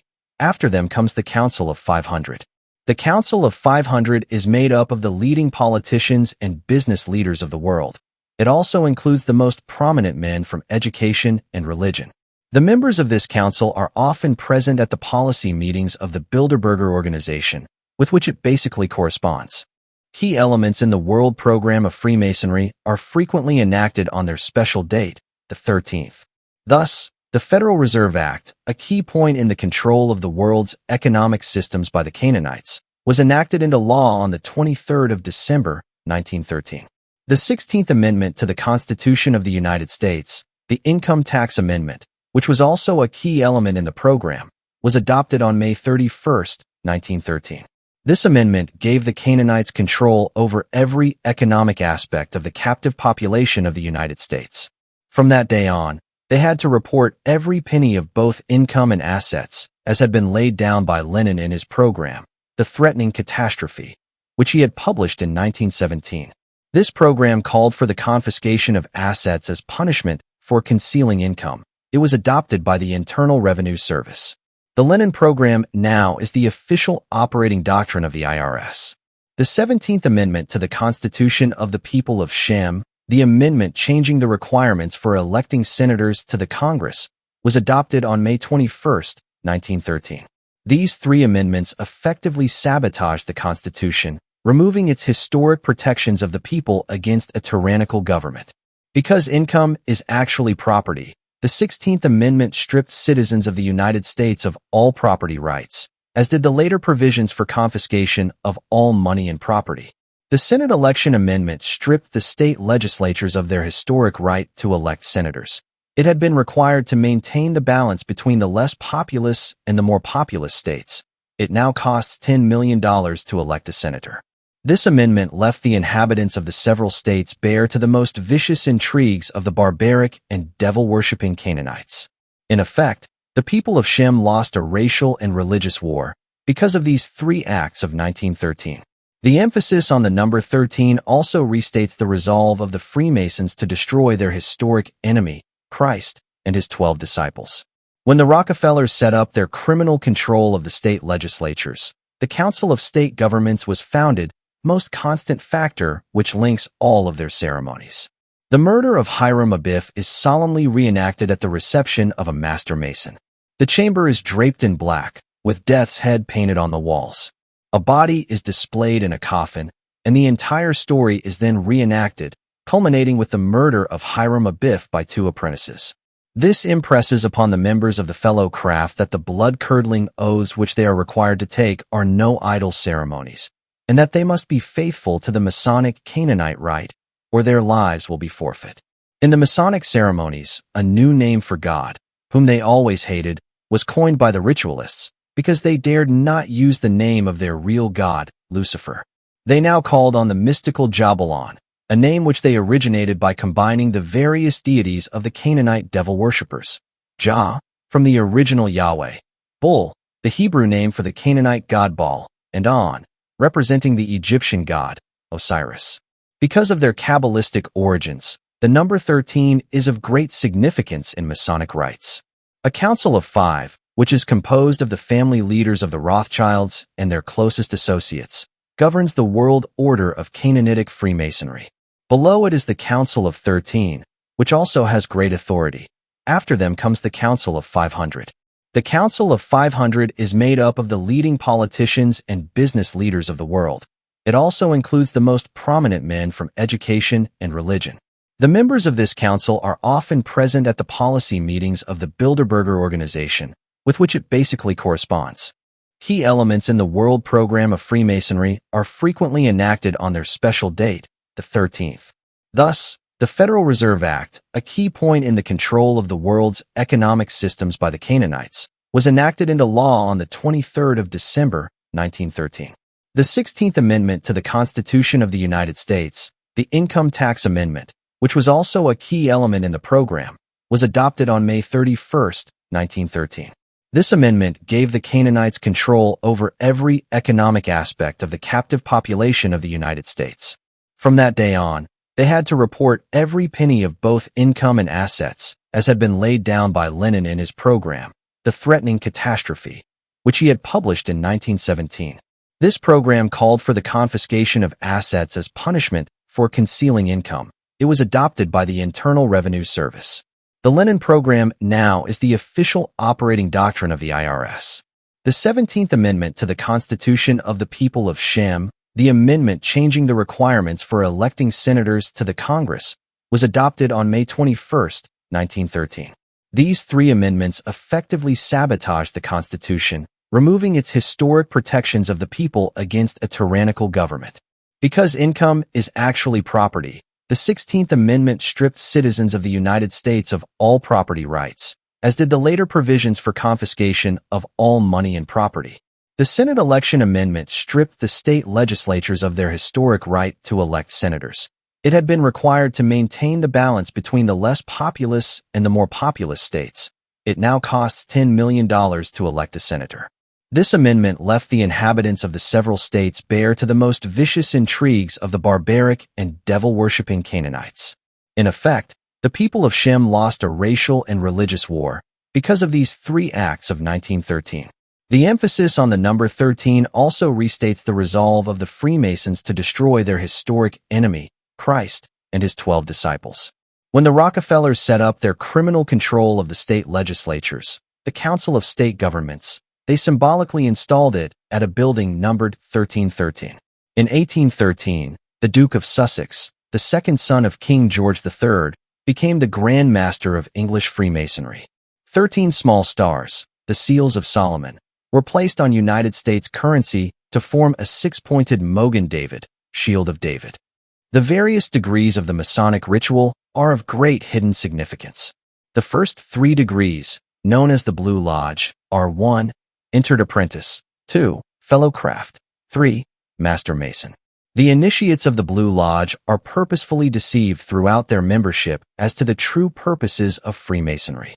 Any Mason of high degree who informs them of the behind-the-scenes occult program of the order is subject to the death penalty. Consequently, the Blue Lodges, found in most American towns and cities, seem little different from the organizations of other fraternal orders, such as the Ruritans and the Lions. Superficially, all three groups seem to be drawn from the same strata of society: earnest, family men, often churchgoers, representing the essential qualities of small-town life. But the resemblance is only superficial. The Masonic order usually draws its members from the leading merchants and from the professions, bankers, doctors, and lawyers. They come to their meetings, they dabble in some charity work, and in general, they mark time until that day when they are asked to perform some unusual task for a fellow Mason, or for the national or world order. At that time, they finally realize that the blood oaths have significance, but by that time it is usually too late. They may be asked to support a Masonic candidate for political office, to swing a business deal to a fellow Mason, or even to commit perjury or some other illegal act for a brother Mason. Even then, they are never offered any confidences. They are merely told what they must do, and they must obey. The Lions and the Ruritans, on the other hand, have no such demands on their members. The first 7 degrees of Freemasonry are the same novice crafts as the first 7 degrees of the great mysteries of Osiris. They are also the same 7 degrees as the requirements for advancement in the Jesuit order.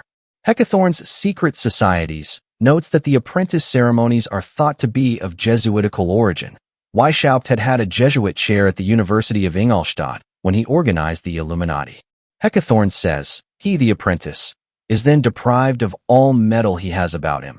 His right knee, and sometimes his left side, are uncovered, and the heel of his left shoe is trodden down. These ceremonies are supposed by some writers to be of Jesuitical origin.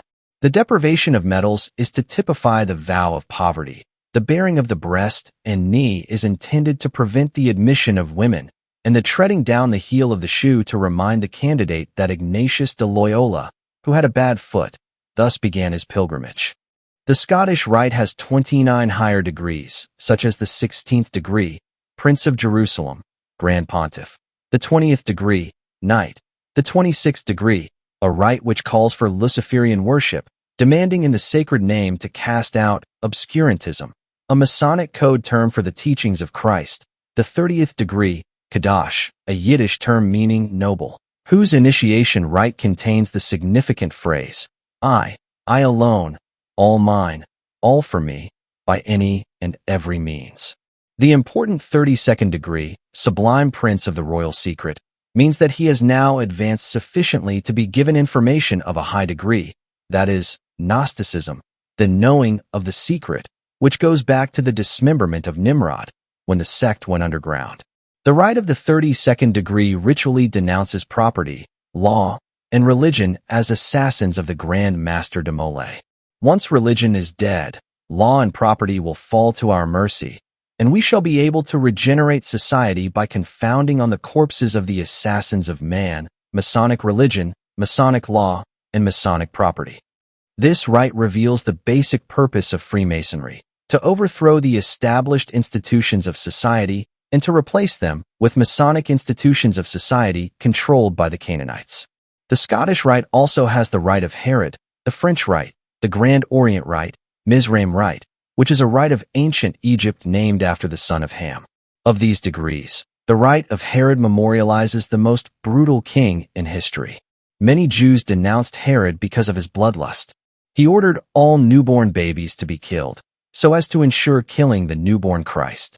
It is the 33rd degree which is of the most importance in learning about the real aims of Freemasonry. Known as the Revolutionary Degree, it confers the title of the Supreme Pontiff of Universal Masonry.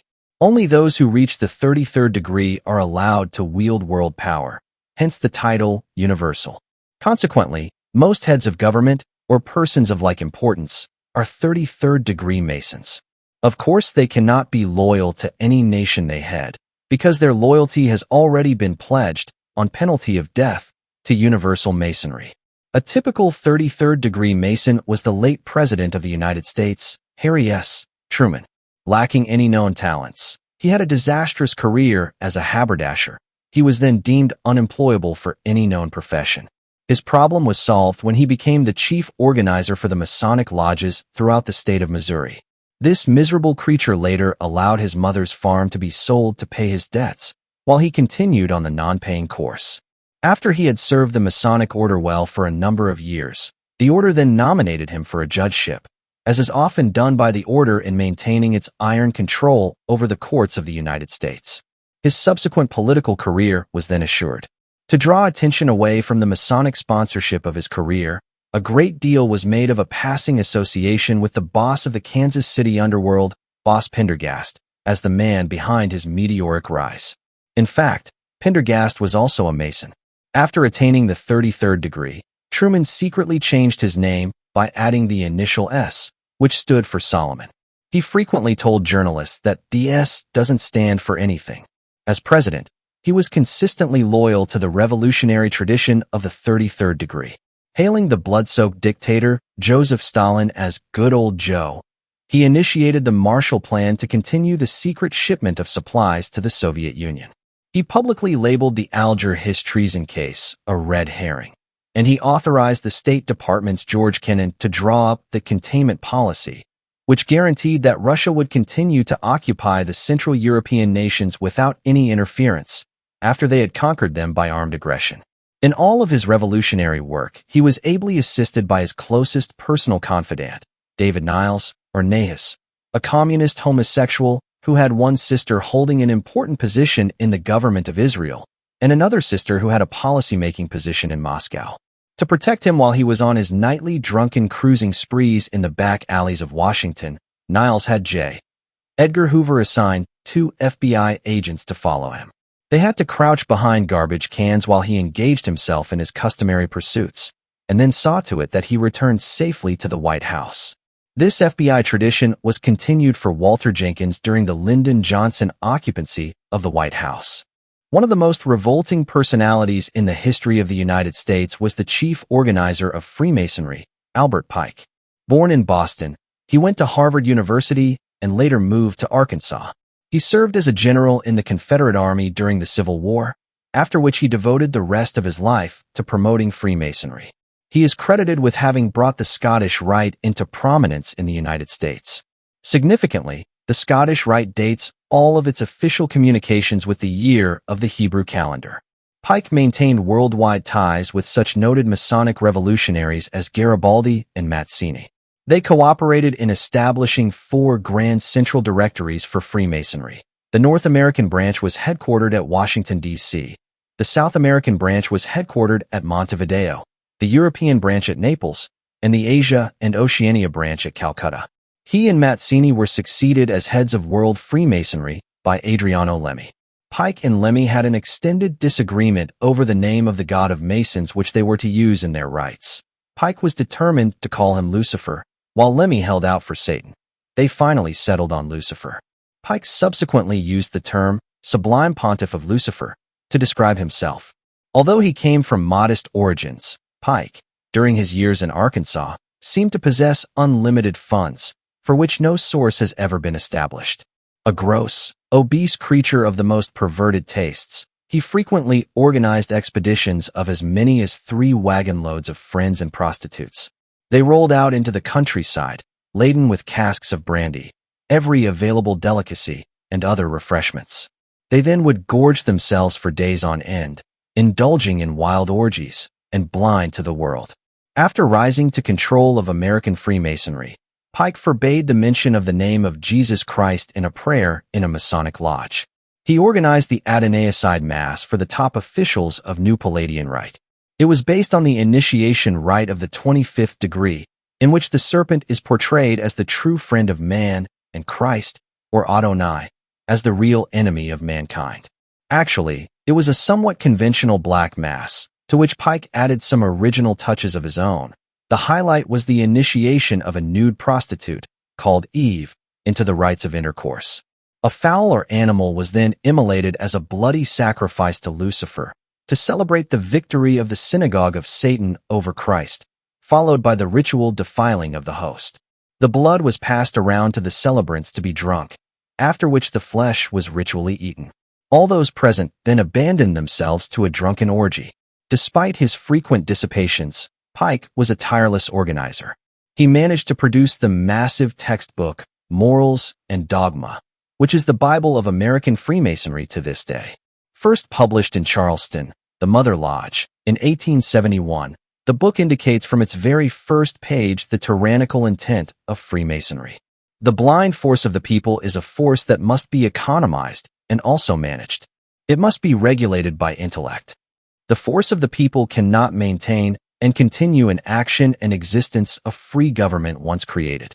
This is the bald resolve that Freemasonry cannot tolerate the existence of a free government. Therefore, the American Republic and the Constitution of the United States, written by and for the people of Shem, must be eliminated. Pike's book, by and large, is simply a formulation of the program which the Canaanites had already been pursuing for 3,000 years. It gave a precise set of instructions by which the American people could be brought under control and bent to the ends of Freemasonry. Pike positively identifies the demonic origins of Freemasonry on page 22. Masonry, successor of the mysteries, still follows the ancient manner of teaching. Masonry is identical with the ancient mysteries.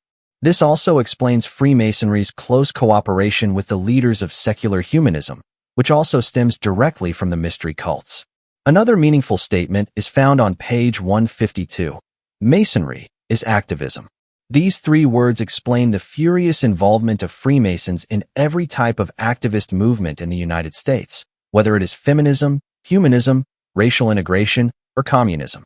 Pike had laid down the law. Masons must be activists, and they have obeyed his dictum. As a result, much of the drive, as well as the financing, for all types of activist agitation in the United States comes directly from the hidden hand of the Masonic Order. Wherever you see a group marching in this country, you will probably find that Masons are the instigators. Pike explains Freemasonry's commitment to one world government on page 220. He writes, "The whole world is but one republic, of which each nation is a family and every individual a child." This explains the socialistic paternalism of the present American government, which seeks a Fabian, cradle-to-grave control over the daily life of every citizen. The well-oiled machinery of the National Masonic Movement is able to implement such a humanistic program, which is devoid of religious inspiration or values. Children cannot be trusted to handle their own money. Only a wise central government in Washington can decide to send our earnings to other nations who deserve our help, but as individuals, we might not be generous enough to rob our children for the sake of tyrants in other lands. Consequently, the agents of the IRS take our earnings from us, and the federal government in Washington then puts it to better use. Pike, the final arbiter of all of American Freemasonry, defines the occult origins of Freemasonry, as well as its determination to set up a one-world tyranny. Such an anti-Christian doctrine could only come from the smoking altars of Baal and his demon-worshipping disciples. To stress the importance of his dogma, Pike writes that every Masonic lodge is a temple of religion, and its teachers are instructors in religion. Because of his previous statements, he is actually saying that every Masonic teacher is an instructor in the Kabbalah. This is reflected in the Master Mason's oath. "I will acknowledge and obey all due signs and summons sent to me from a Master Mason's lodge or given to me by a brother of that degree. I will fly to his relief. Failure to do so meant no lesser penalty than having my body severed in two, my bowels taken from thence and burned to ashes." This oath, for greater impact, is taken while kneeling blindfolded. This is the true revelation of a fraternal lodge, which is supposedly dedicated to charity and good works. Has anyone ever been solicited for charity work with the admonition that if they refuse, they will be severed in two and their bowels taken out and burned? Albert Pike, who was born in 1809, died in 1891 in Washington, D.C. His funeral was held in the Masonic Temple at midnight, with the rite of the Kadash funeral. The room was draped entirely in black, lit only by a few candles burning eerily, a true witch's ceremony for a man who had devoted his life to the cause of Lucifer. From 1859 to 1871, Pike had worked on his master plan for the world order of Freemasonry.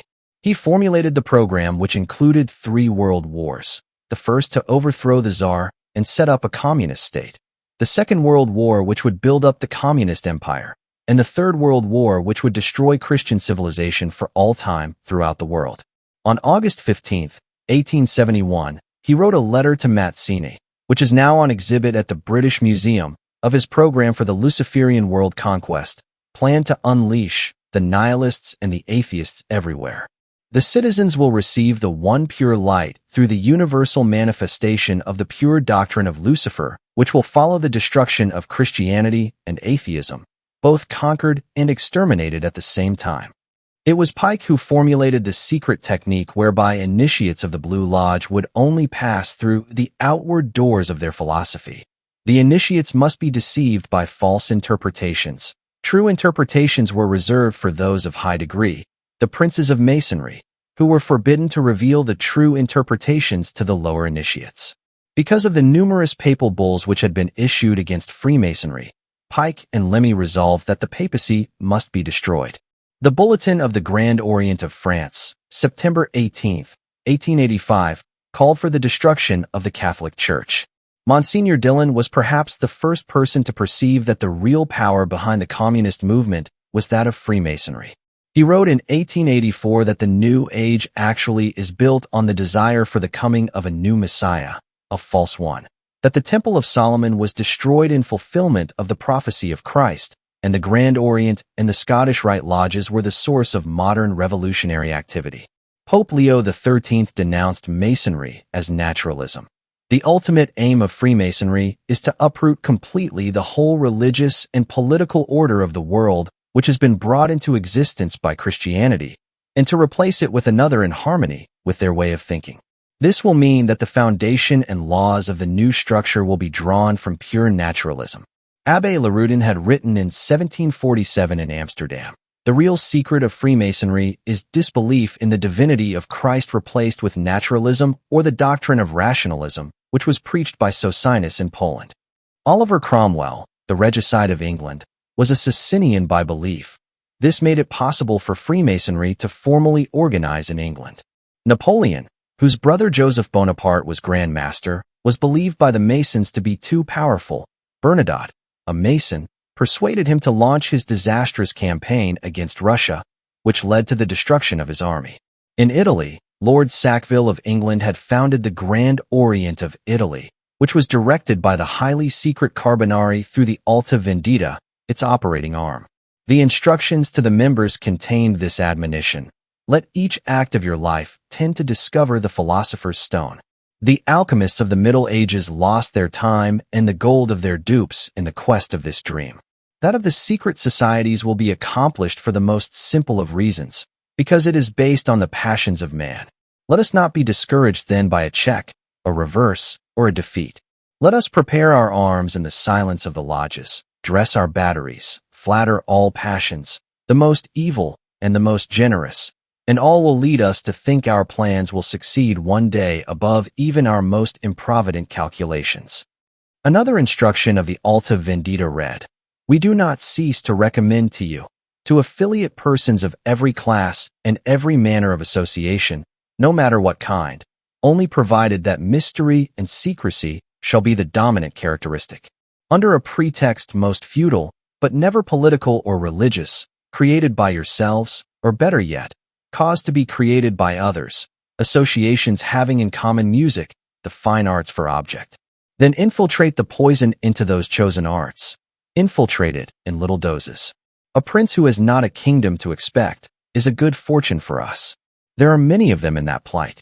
These poor princes will serve our ends, while thinking to labor only for their own. They form a magnificent signboard, and there are always fools enough to be found who are ready to compromise themselves in the service of a conspiracy, of which some prince or other seems to be the ringleader.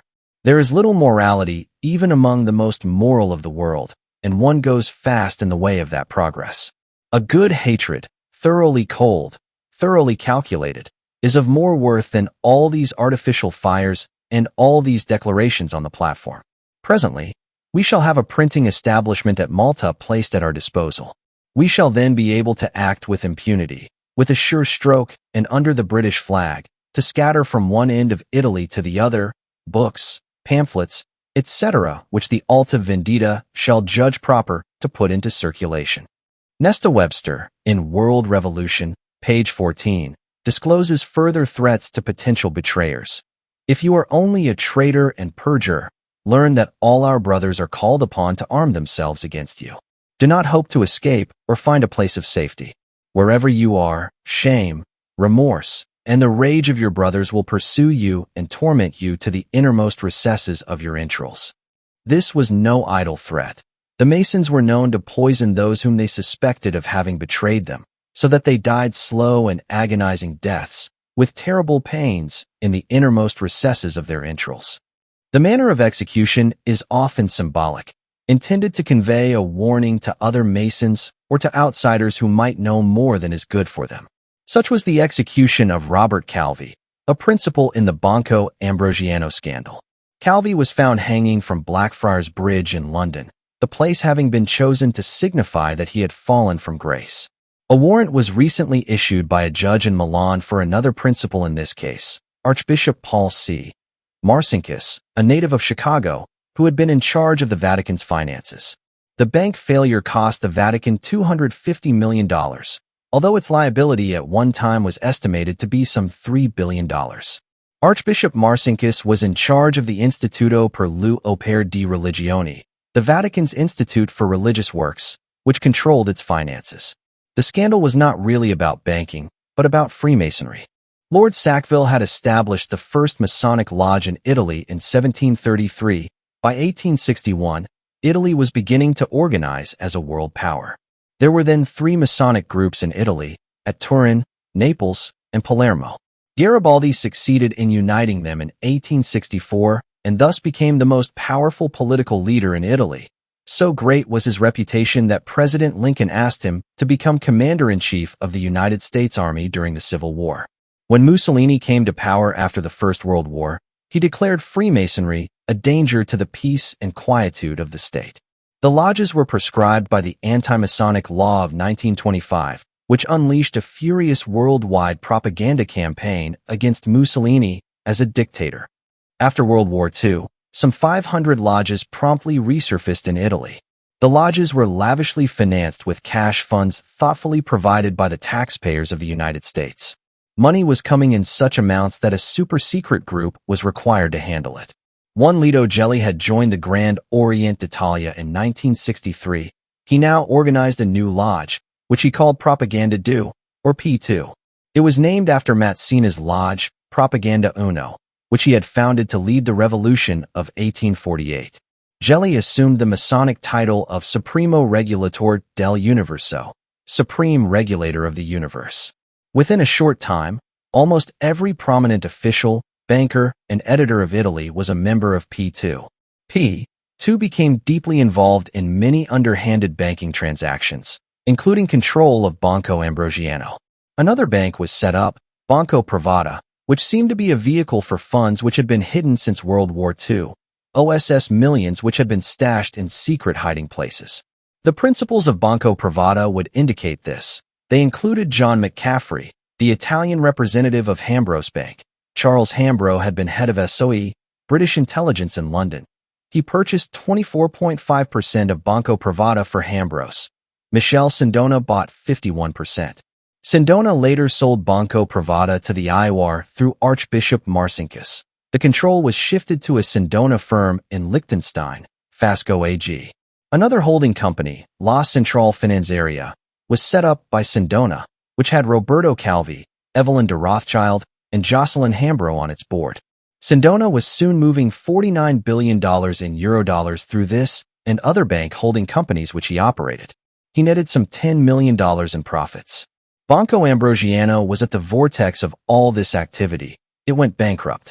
Gelli withdrew $50 million and fled to Switzerland, where he was arrested.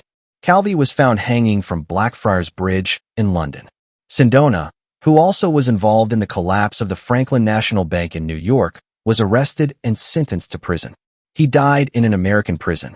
Before his death, he explained to an interviewer the complexities of the Great Grain Swindle, when the Soviet Union bought wheat from the United States in July 1972. The Soviet Union was allowed to pay for its purchases in the following manner. The Central Bank of Hungary, acting for the Soviet Union, placed an order to sell the dollar short for $20 billion. Secretary of the Treasury John Connolly then devalued the dollar by 10%. The Soviet Union made $4 billion on its short-selling operation and paid for the grain. They had $2 billion profit from the short-selling operation and $2 billion from the 10% devaluation of the dollar. Sindona observed, in its fathomless naivete, the United States has provided the Soviets with $4 billion, money that has since doubtless been invested in the destruction of its benefactors. I began to see then that America was the consort of her own ruin.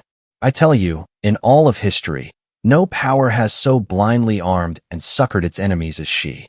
In fact, America is not encompassing its own destruction. It is being destroyed by the Masonic Canaanites who have infiltrated its highest offices, and who now employ their power to destroy the people of Shem and the republic which they established. The Calvi murder brought some interesting names to the surface, including one Francesco Pazienza, a Washington figure who was close to former Secretary of State, General Haig, Flavio Carboni, a consultant to Banco Ambrosiano who was also close to Armando Corona, head of the Grand Orient of Italy, Ernesto Daudolivi and Danilo Abbracciati, the heads of the Roman underworld. Abbracciati was killed by bodyguards of Roberto Roswan, deputy chairman of Banco Ambrosiano, when he tried to assassinate Roswan. Carboni was in London with Calvi when Calvi was disposed of. Carboni was registered at the Sheraton Hotel in London, while Calvi was nearby at Chelsea. Sindona later said that South American Freemasons had carried out the murder of Calvi. Carboni had previously received from Calvi $1 million, which was paid to the Swiss bank account of his mistress, Laura Concas. Calvi had also paid $530,000 to Ernesto Diodolivi. A London judge reversed the ruling that Calvi had committed suicide and declared it to be death at the hands of persons unknown. The investigation was halted. The Masonic Order of Canaanites operates in the United States in open defiance of the statutes against criminal syndicalism. 46 CJS 1 states, "Syndicalism is the doctrine which advocates abolishment of the existing political and social system by means of a general strike, peaceful demonstration, or revolutionary violence.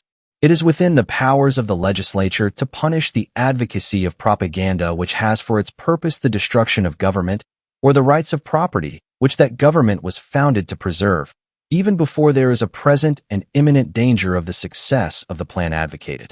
The initial and every other act knowingly committed for the accomplishment of that purpose may be forbidden and declared to be a crime. They may also prohibit and penalize the association with or membership in organizations advocating such doctrines or inviting others to join such organizations. Advocacy within one state or advocacy of acts of violence against another state or against the United States may constitute criminal syndicalism.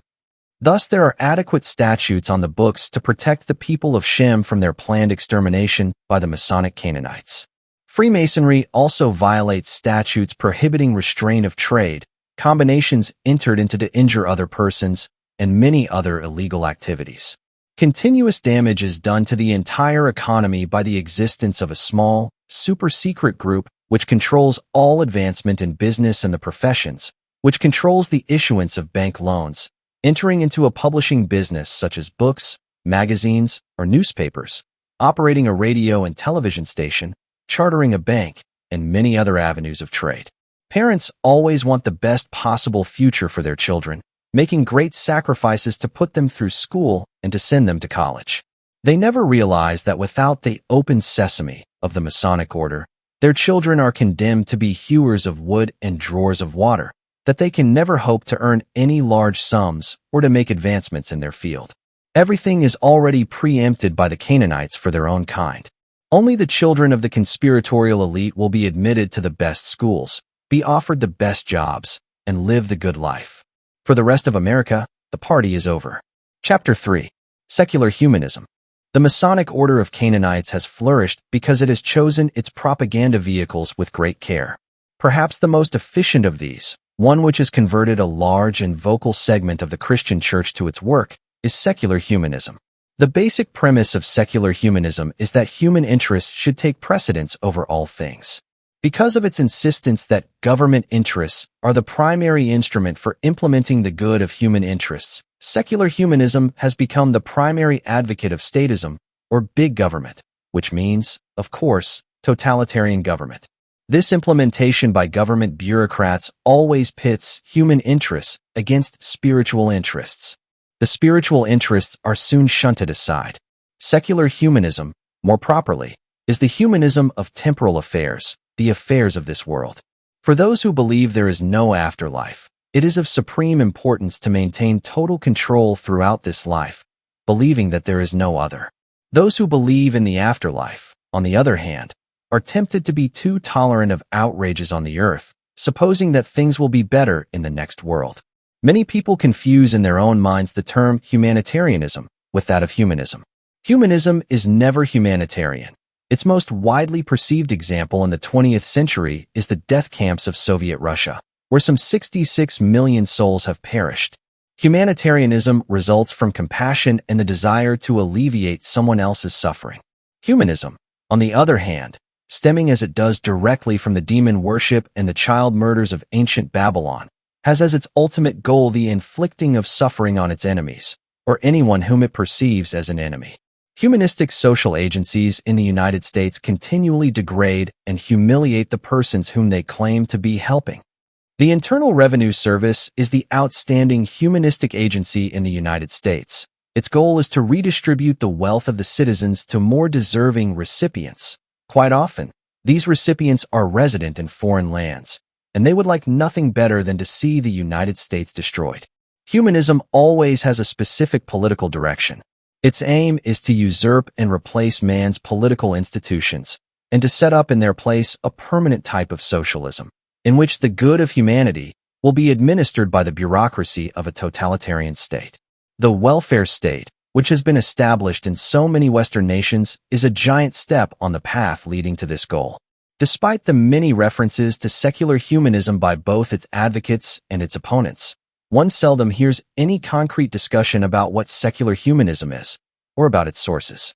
This is particularly surprising, because both its origins and its history are easily available from standard reference sources. Also, the more vocal advocates of secular humanism are often found in academia, where scholarship is a way of life, and where this subject offers many tempting avenues of research. In the present work, this writer had not expected to take up the subject of humanism. Indeed, when beginning the researching of the demonology of history, it seemed unlikely that humanism would appear in any role.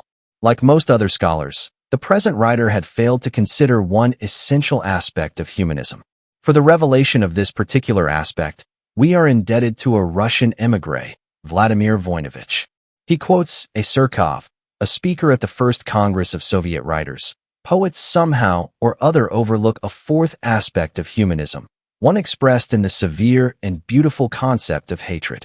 Indeed, most writers would fail to perceive that hatred is a vital aspect of humanism. Perhaps it is more obvious in Soviet Russia than in other countries. Voinovich goes on to characterize hatred as perhaps the most important single component of humanism. But how is this possible? How could humanism, the placing of humanity's interests above those of spiritual concern, the improvement of mankind by denying any spiritual role in man's development, and concentrating strictly on his own humanistic interests, contain the fundamental ingredient of hatred?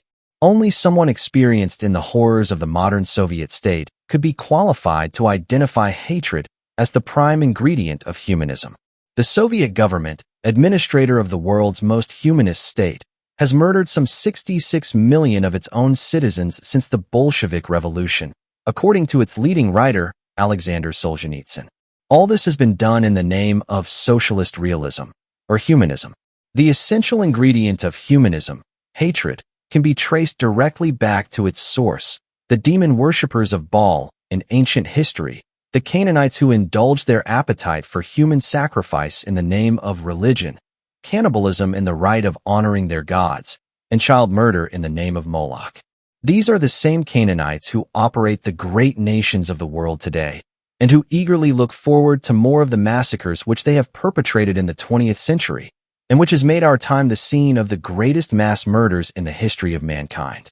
The demonic sources of humanism are reflected not only in their denial of God and the Kabbalistic claim that God took no part in the actual creation of the world, but also in its philosophical inspiration, which stems solely from Satan and his evil activities.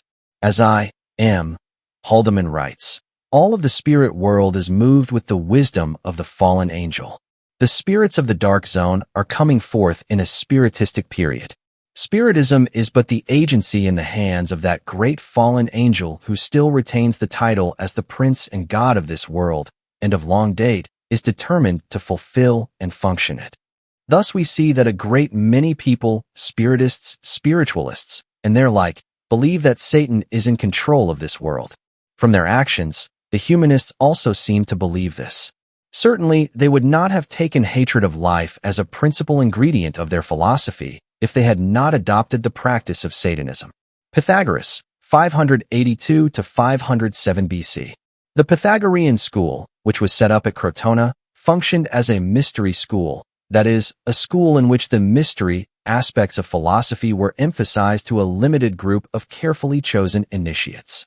The Pythagorean equation was based on the dualism of first principles, the limited, or source of definitiveness, and the unlimited, or source of divisiveness.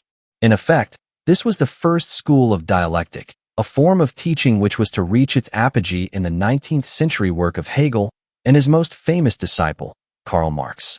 The Pythagorean school also featured many precepts which in later centuries would appear in the Book of Zohar, the Kabbalah. One of these precepts was numerology, an attempt to concentrate upon the universe as a mathematical equation, and thus to work out, or to discover, a magical formula which would give control over it. The Pythagoreans featured tetractys, the sacred number 10, which was arrived at by adding the first 4 numbers. The Pythagorean school at Crotona has an interesting correlation in our own time. During the 1930s, the American headquarters of the Theosophical Society was at Crotona, California. Whether this town was deliberately named after the Pythagorean town is not known. The Pythagorean theorem or metaphysic of numbers greatly influenced Plato. Although he is known to us primarily as a philosopher, he exercised considerable political influence throughout his adult life. He was the acknowledged leader of a Mediterranean political faction which was opposed to the expansion of the Persian Empire.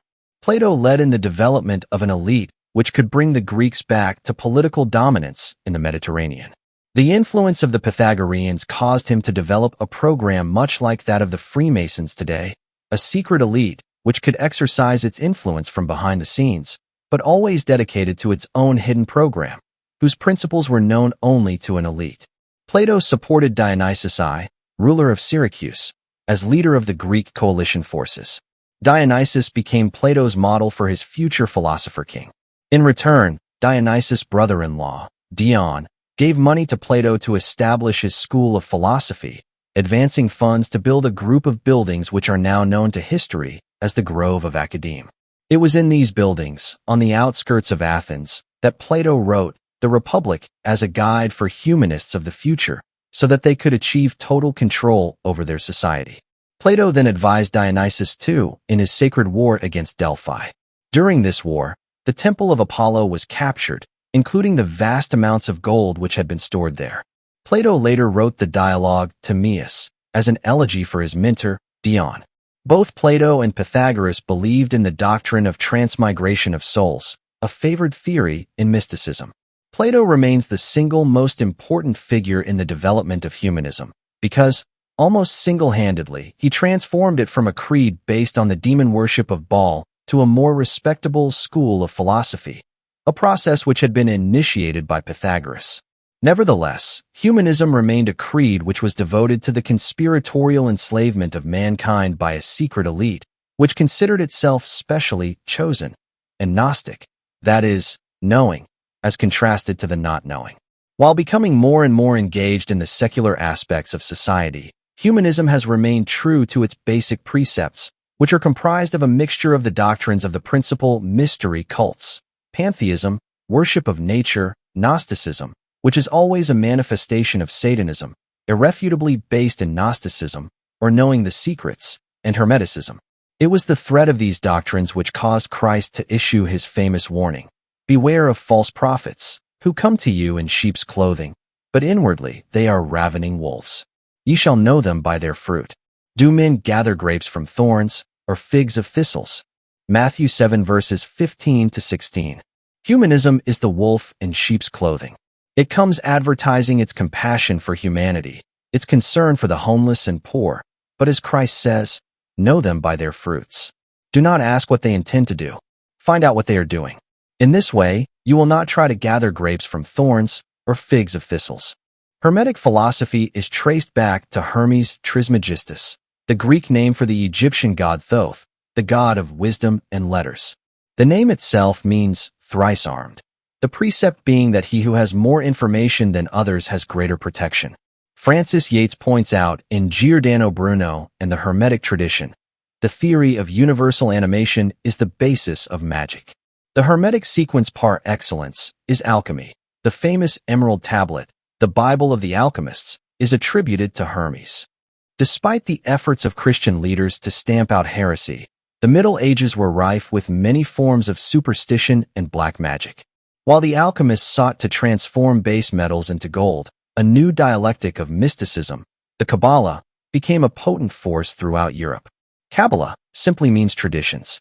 It was formulated as the Book of Zohar, written by the Jewish mystic Moses ben Shemtab de Leon in 1280 AD as a midrash on the basic law. Legend had it that when God gave the law to Moses, he also gave a second revelation as to the secret meaning of the law. It was forbidden to write down this secret meaning for centuries, it was passed along orally to a select group of initiates. Secret meanings are basic to the mystery cults. Theosophy is based on secret meanings. Its doctrines were taken from the Kabbalah directly from the Kabbalah, yet the most widely circulated book on American cults, The Kingdom of the Cults by Walter Martin, Bethany Press, 1965, in the chapter on Theosophy, does not once mention the Kabbalah. The Book of Zohar is described as a theosophical system based on the 10 Sephiroth, or divine emanations, and 22 letters of the Hebrew alphabet comprising the names of God. In 1492, the expulsion of the Jews from Spain sent teachers of the Kabbalah throughout Europe. Their doctrines produced the most dominant school of philosophy of the Renaissance, the Neoplatonic school. Neoplatonism, in turn, became the fount of other philosophical developments, which led directly to the Reformation, the Enlightenment, and the Age of Revolution. Zohar stresses the Talmudic legend that demons on earth originated in sexual congress between humans and demonic powers, creating such well-known demons as Lilith. For this reason, demonic rites always emphasize sexual acts. The Neoplatonists were widely criticized because many of its teachers and students were well known for their involvement in homosexuality. Neoplatonism combined Hermetic writings with Gnosticism, organized against the background of the Kabbalah. It emphasized internal illumination, a precept which led directly to the development of the Illuminati cult in Germany, ecstasy, and the correlation of mysticism and nationalism. Neoplatonism's attraction to its adherents was the offer of liberation of the self through mystical experience. This system of philosophy soon made the Renaissance the dominant cultural force in Europe. Influenced by the Byzantine plethyn, it found its apogee in the career of Pico della Mirandola. In Neoplatonic philosophy, the soul has definite affinities within the sphere. The soul's substance is laid around the concentric sphere of the 4 elements above the fiery heaven. As in the case of Plato, this school of philosophy was seen to have powers of attraction to the ruling order, and it was soon placed in service. The most powerful banker of the Renaissance, Cosimo de' Medici, leader of the black nobility in Italy, the Guelphs, gave the money to found the Accademia Platonica in Florence during the 15th century. With this financial and political support, Neoplatonism won rapid acceptance. In 1486, Pico della Mirandola presented 900 theses on this new philosophy at the Accademia. 72 of these theses were obvious Kabbalist concepts. A noted Hebrew scholar, della Mirandola based much of the philosophy of Neoplatonism on his studies in this field.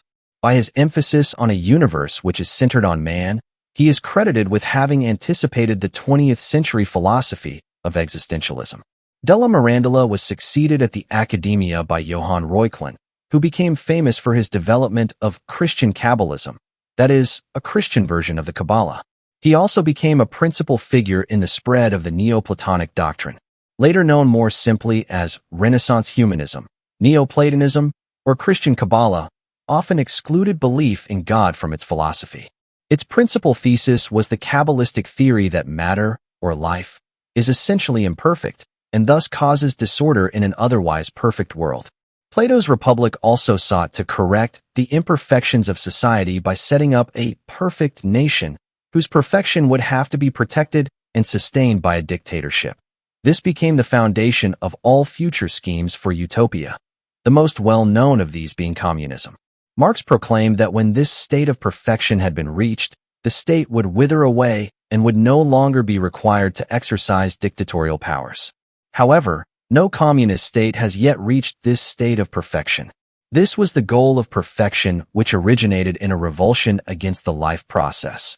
Because of this revulsion, humanists had no qualms about murdering 66 million humans in Soviet Russia. This was the result of Neoplatonism's perfect marriage between the Kabbalah and the Oriental precepts of Gnosticism, a union based on the denial of God's role in the universe. The combination of high finance, in the person of the Medici, and Neoplatonism, which offered the possibility of unlimited behavior control, created a situation which was made to order for the Canaanites in their continuing battle against the people of Shem. Plotinus and his pupil, Porphyry, had developed the basic aspect of Neoplatonism, that the first principle and source of reality, the one, or good, transcends being and thought, and is naturally unknowable. Gnosticism always begins with the precept that certain things are unknowable, but that their hidden meanings can be revealed to a select group who have gone through the proper rites of initiation. Thus, the doctrine of Neoplatonism became the ideal vehicle for the new worldwide secular priesthood, the heirs of the rites of Baal, but clothed now in the cultural garments of the Renaissance, and later, the Enlightenment. Its final phase was the Illuminati, the secret sect which directs Freemasonry. The Oxford English Dictionary defines humanism as concern with merely human interests, as distinct from divine. In the notes, it finds 1716 M. Devian Athena Brit. I-70. Their Jesuit boasting monopoly and bragging tyranny over humanistical schools. Because humanism was based on the relativism of Protagoras, it developed successively into the Renaissance, the Reformation, the Enlightenment, Marxism, and Freudianism then developing its own offshoots of feminism, bisexuality, and the drug culture. Humanism became the guiding force of the development of socialism and Fabianism in England and the United States. Its principal propagandists were careful to establish that humanism was based on atheism, amorality, and a socialist one-world state. Corliss Lamont, the son of a partner in the firm of J. P. Morgan and Company, became the principal spokesman for humanism in the United States. He says, "A truly humanist civilization must be a world civilization." He drafted a humanist wedding ceremony, which is now widely used to replace the traditional Christian rite. In 1953, an official humanist manifesto appeared. It states, 1. The universe is self-existing and not created. 2. Man is part of nature, the noble savage, as defined by Rousseau, the precursor of the French Revolution. 3. Modern science provides the only acceptable definition of the universe or of human values. 4. Exclude any supernatural explanation of the universe or of human values. 5. The end of life is the complete realization of human personality through liberalism and liberal education. The emphasis on personality development became effective only after traditional values had been destroyed. People no longer knew who they were or what the purpose of their life might be. They were then ripe for the school of personality. That is, humanist propagandists who could recruit them for alternative lifestyles, or homosexuality, and for the program of the communist revolution. Humanism also provides the absolute justification for the oppressive intervention of liberal officials in every aspect of citizens' lives. Personal freedom and rights come directly from God. No government can either bestow them or take them away. It can only administer them. The doctrine of humanism, by denying God's role in mankind's affairs, opens the door for a Kabbalistic state to take away all human rights, and thus set up a Soviet gulag, or world concentration camp. This would ensure the final victory of the Canaanites over the people of Shem, enshrining the hatred which is the core of humanistic philosophy in their absolute power over their historic opponents. The principal agencies of humanism in the United States are centralized in a small group of billion-dollar foundations which were set up to subvert the American Republic. In The World Order, the present writer traced the history of these foundations back to the Peabody Fund, the chief carpetbagger power in the conquered southern states after 1865. Peabody, an American who became secretly affiliated with the Rothschild banking house in London, founded his own banking house, Peabody and Company, which later became J. P. Morgan and Company. His carpetbagger Peabody Fund, working closely with the federal military forces, which maintained their occupation of the southern states until 1877, later became the General Education Board. Still later, it was absorbed by the Rockefeller Foundation. Since World War II, at least 4 secretaries of state have been presidents of the Rockefeller Foundation, including John Foster Dulles, Dean Rusk, Cyrus Vance, and Henry Kissinger. The latter was a director. The humanist foundations used their tax-exempt billions to infiltrate and control American education, religion, and government. The humanist officials of the foundations, after undergoing extended brainwashing at subsidiaries of the Tavistock Institute, itself a branch of the British Army Department of Psychological Warfare, are thoroughly indoctrinated in the Canaanite program of world control. Thus Dean Rusk, who was of an old Georgia family, when he was informed by his world order controllers that he must marry off his daughter to a black man, enthusiastically called a press conference to announce the happy event. Surprisingly enough, The major American foundations were the creation of one man, a member of the German Illuminati named Daniel Coit Gilman. In the Brotherhood of Death file is a card from the German group to Gilman. Gilman had been vice president of the Peabody Fund and another carpetbagger fund called the Slater Fund, which controlled Southern politics after the Civil War. Gilman met with Frederick T. Gates, the director of John D.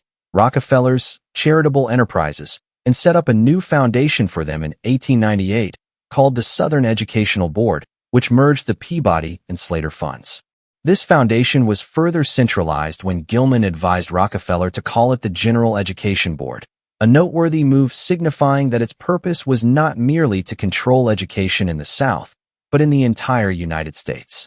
It now operates under the name of the Rockefeller Foundation.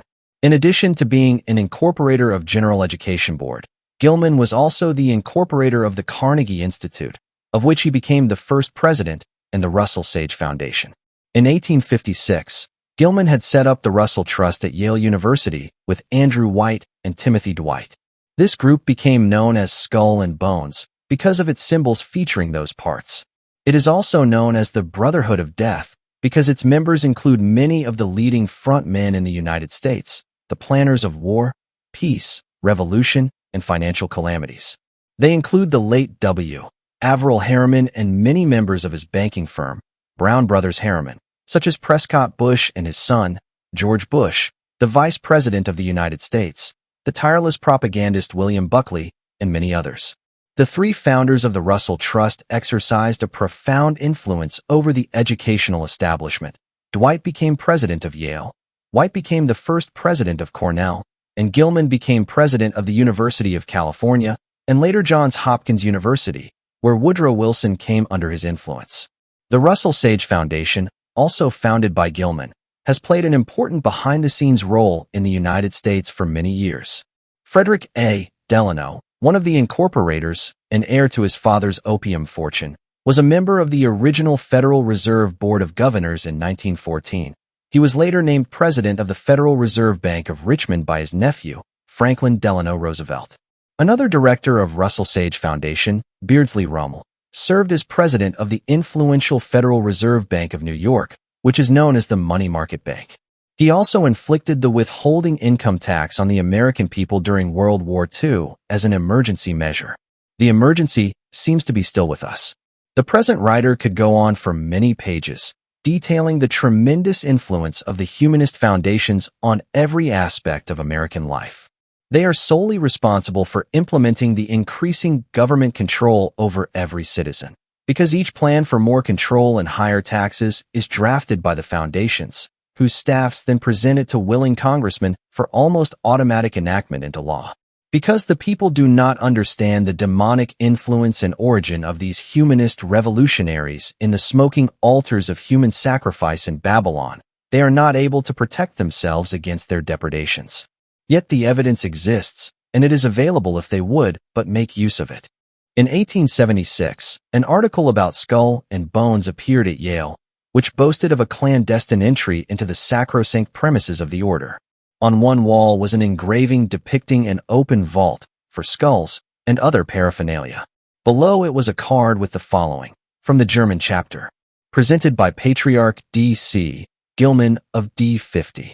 Patriarch is a basic title for officials of both the Illuminati and Freemasonry. However, one would err in concluding from this discovery that Skull and Bones is merely another chapter of the Freemasons. It is one of the secret higher degrees through which the Illuminati exercises its world power, but it has no direct connection with any Freemason group. Chapter 4. England. The Canaanites, or Phoenicians, employed their command of various monopolies to gain control of the commerce of the entire Mediterranean area. Having established their bases along the shores of the Mediterranean, they found that the most centrally located headquarters for all of their operations was located on the Adriatic Sea. Here they founded the city of Venice, Phoenicia, in 466 AD. Because of its unique location and the dedication of the Canaanites to the pursuit of money and power, it soon became the command post of the commercial world. This audiobook was uploaded by Hidden Whispers Revelation on YouTube. Please subscribe and like the video to support this work if you enjoyed listening. The 1152 census shows some 1,300 Jews in Venice. They paid a tax of 5% on their money-lending operations. They were also active as brokers in commodities. In 1366, they obtained the right to reside in Venice itself. Prior to that date, they had been forbidden to reside in the city and were confined to living on the mainland at Mestre. They customarily charged from 10% to 20% on loans. Because of Venice's great commercial possibilities, they flocked in from many parts of the world. In 1492, after their expulsion from Spain, many Jews and Marranos settled in Venice. The colony was then divided into three groups: the Germans, known as Tedeschi, the Levantini, from the Levant, and the Ponentini, or Westerners. In 1797, the French occupation opened the gates of the ghetto. Napoleon then gained power and established his Italian kingdom from 1805 to 1814, which gave them further rights. During the Revolution of 1848, Castine reports in his History of the Jews that revolutionary Venice was ruled by Daniel Manini and two other Jews. The Venetians were always known as masters of intrigue. They aided the Turks in the conquest of Constantinople in 1453, which ended the 1,200-year reign of the emperors of Byzantium. The Turks were shocked at the rapacity of the Venetians, who carried off much of the city's legendary art treasures, gold, and jewelry. After they had returned home with their loot, the Venetians actively disputed control of the Mediterranean with the Turks, fighting them continually from 1453 to 1718. Venice had now become the headquarters of a ruthless, social-climbing band of entrepreneurs who purchased titles for themselves or created them out of thin air, built splendid mansions, and collected the art treasures of Europe. They financed their new lifestyle with the enormous sums which they garnered from trade, piracy, and money lending. From the year 1171, this group became known throughout Europe as the Black Nobility because they were of Canaanite origin, as contrasted to the fair-skinned nobility of the people of Shem. The Black Nobility gradually infiltrated the noble families of Europe. Today, they constitute most of the surviving European royalty. Because of their ruthlessness, the Venetians attained a worldwide reputation as international arbiters of intrigue, revolution, poisoning, and other forms of assassination. They often conspired to bankrupt any opponent, and were known to cruelly rape the daughters of anyone in the oligarchy who dared to oppose them. From Venice, they rapidly spread northward like some new form of plague, setting up businesses and banking establishments in the northern cities of Italy. They bought more titles and intermarried with impoverished families of the old nobility. In Florence, the preeminent family was the de Medicis, who used their wealth to establish an academia which foisted humanism on the world. The de Medici established Florence as the European center of the Black Nobility, or Guelphs, as they were now called. The Black Nobility also established close ties with the ruling families of England through the Savoy and Este families. The Savoys ruled Italy from 1146 to 1945. The Este family ruled Ferrara from the 12th century until Italy was united in 1860.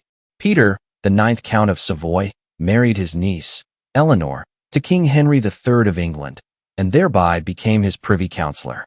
King Henry granted him large estates, with the title of Earl of Richmond. Peter brought in other members of the Black Nobility to marry English noblemen, who included Richard de Burgh and the Earl of Lincoln. Peter's younger brother, Boniface, was appointed Archbishop of Canterbury. Peter died in 1268.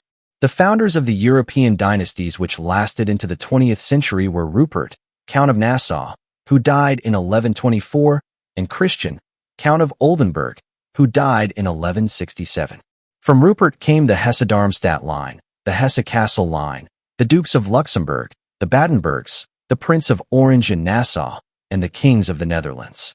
From Christian came the Kings of Denmark and Norway, the Schleswig-Holstein line, and the Hanoverians, who became kings of Great Britain from 1714 to the present time.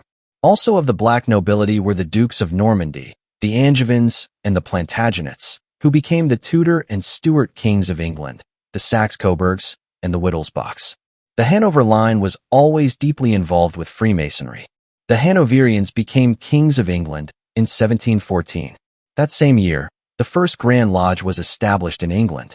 The Masons' Company had been established in England in 1376 in London and had obtained a grant of arms from King Henry VIII in 1472. It was incorporated by King Charles II in 1677. But this was guild masonry, the builders, which was taken over in 1717 by speculative masonry, which opened the groups to members of other professions. A poem appeared in London in 1723, The Freemasons, a Hudibrastic poem, which rhymed, "If history be not ancient fable, Freemasons came from the Tower of Babel." A tradition was established that a member of the royal family, or someone with close ties to Buckingham Palace, would be named Grand Master of the English lodges. From 1782, the Duke of Cumberland, the Prince of Wales, and the Duke of Sussex were Grand Masters. The Duke of Sussex was King George III's second son. He married Louise, daughter of the King of Prussia. He later had 2 children by his mistress. They took the family name of Este. Queen Victoria was always proud of her connection with the House of Este, which had begun as the House of Azal. The House of Windsor is the world's preeminent family of reigning monarchs today. They represent the final triumph of the Guelph faction, or black nobility, the culmination of the Canaanite drive for power.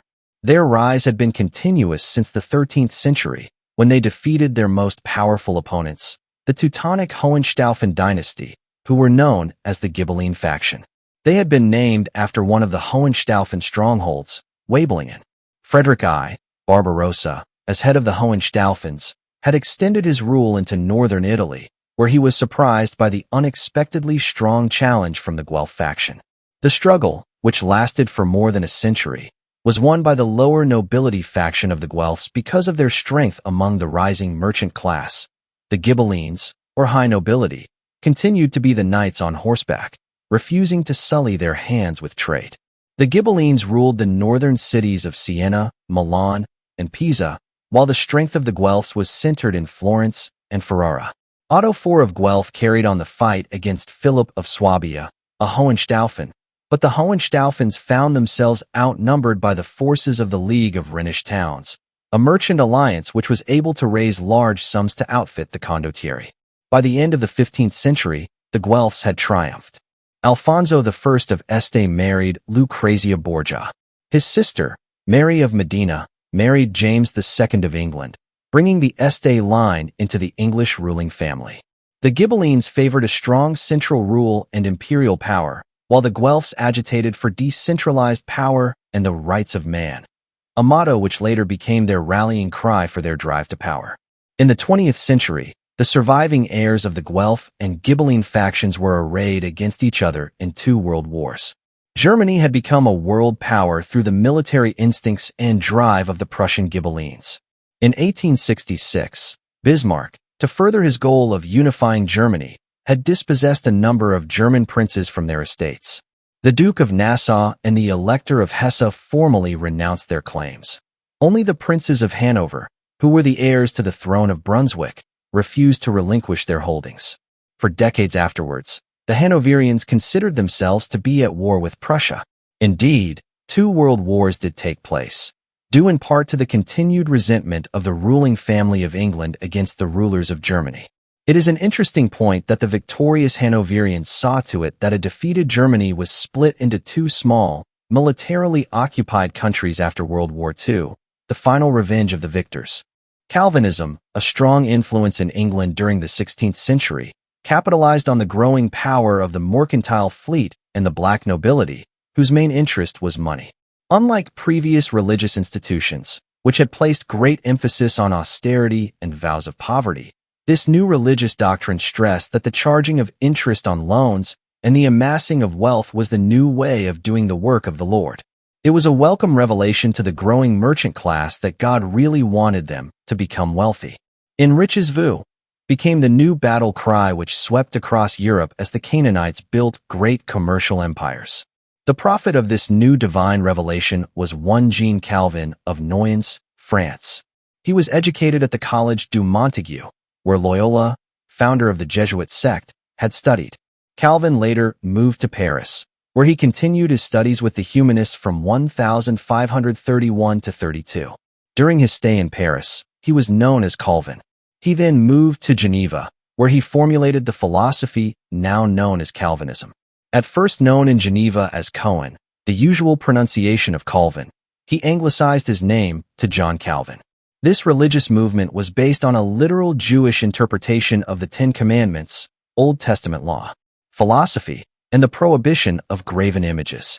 The early disciples of Calvinism were known as Christian Hebraists. The advent of Calvinism made possible the great expansion of Jews into further avenues of European commerce besides money lending. For this achievement, the encyclopedia honors Calvin with the statement, "Calvin blessed the Jews." In retrospect, Calvin can be seen as but one more of the Canaanite movements which have periodically swept across Europe, creating revolutionary plots which were then exported to other countries. It is no accident that with the advent of Calvin, Switzerland became the private banking center of the world, or that the successive revolutionary plots have been both hatched and financed from Switzerland. Even Lenin found a haven in Switzerland during the years of toiling over the techniques which would allow him to seize Russia from the Romanov family, which had ruled that nation for 1,000 years. Calvinism's welcome exhortation to amass more money was counterbalanced from the outset by the fact that it was inaugurated as a brutal, tyrannical system which functioned on a basis of Oriental despotism, again revealing its Canaanite origins. The people of Shem never believe in forcing anyone to do anything. This is a basis of their law. They believe that as a matter of natural instinct, people will always do the right thing. The Canaanites, on the other hand, always aware of the curse on their people and God's command to the children of Israel to exterminate them, realized that their survival depends on employing the most brutal measures. Calvinism ran true to form. In November 1541, Calvin issued his Ecclesiastical Ordinances, a body of instructions which imposed absolute discipline on all citizens. Calvin's ordinances imposed the death penalty against any opponent. His leading critic, Jacques Gruet, was beheaded for blasphemy. Another religious opponent, Michael Servetus, was burned at the stake. Other critics were tortured and beheaded. Calvin encouraged the burning of witches and ruthlessly enforced his ordinances, creating the most tyrannical and autocratic theocracy in Europe. The importation of Calvinism into England was calculated to drive a wedge between the church and state. The traditional Church of England had as its titular head the king. Calvinism's divisive propaganda led to the triumph of Cromwell and the replacement of the kings of the Stuart line by the House of Orange-Nassau. The first victim of this purge was King Charles I, who was beheaded by the conspirators. Details of the plot were published centuries later in Lord Alfred Douglas' publication, Plain English, September 3, 1921. L.D. Van Valkert came into possession of the missing volumes of the records of the Synagogue of Mulheim, lost since the Napoleonic Wars, which were written in German. These records have the entry, June 6, 1647, from O.C. to Ebenezer Pratt. In return for financial support, will advocate admission of Jews to England. This, however, impossible while Charles living. Charles cannot be executed without trial, adequate grounds for which at present do not exist. Therefore, advise that Charles be assassinated, but will have nothing to do with procuring an assassin, though willing to help in his escape. The reply came from Pratt July 12, 1647. Will grant financial aid as soon as Charles removed and Jews admitted. Assassination too dangerous. Charles should be given an opportunity to escape. His recapture will then make trial and execution possible. The support will be liberal, but useless to discuss terms until trial commences. Lord Alfred Douglas was subsequently imprisoned on a charge of having libeled Winston Churchill in his paper, a feat which most reasonable men would consider impossible. The plot proceeded as outlined by Pratt. On November 12, 1647, King Charles escaped. He was recaptured, and at his subsequent trial, the House sat all night, December 5, 1648, finally agreeing that Charles would negotiate a settlement on terms laid down by them. This resulted in the famous Pride's Purge. Cromwell, infuriated that the House had not passed sentence of execution, dismissed all the members who had favored a settlement with Charles. The 50 members who remained were known as the Rump Parliament. They had usurped absolute power. They then proclaimed a High Court of Justice on January 9, 1649. It was composed of levelers from Cromwell's army. Manasseh ben Israel's agent in England, Isaac Dorislaus, drew up the indictment against King Charles.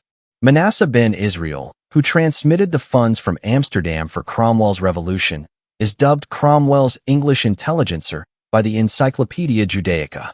On January 30th, 1649, King Charles was beheaded at Whitehall. Cromwell did not live long to enjoy his triumph.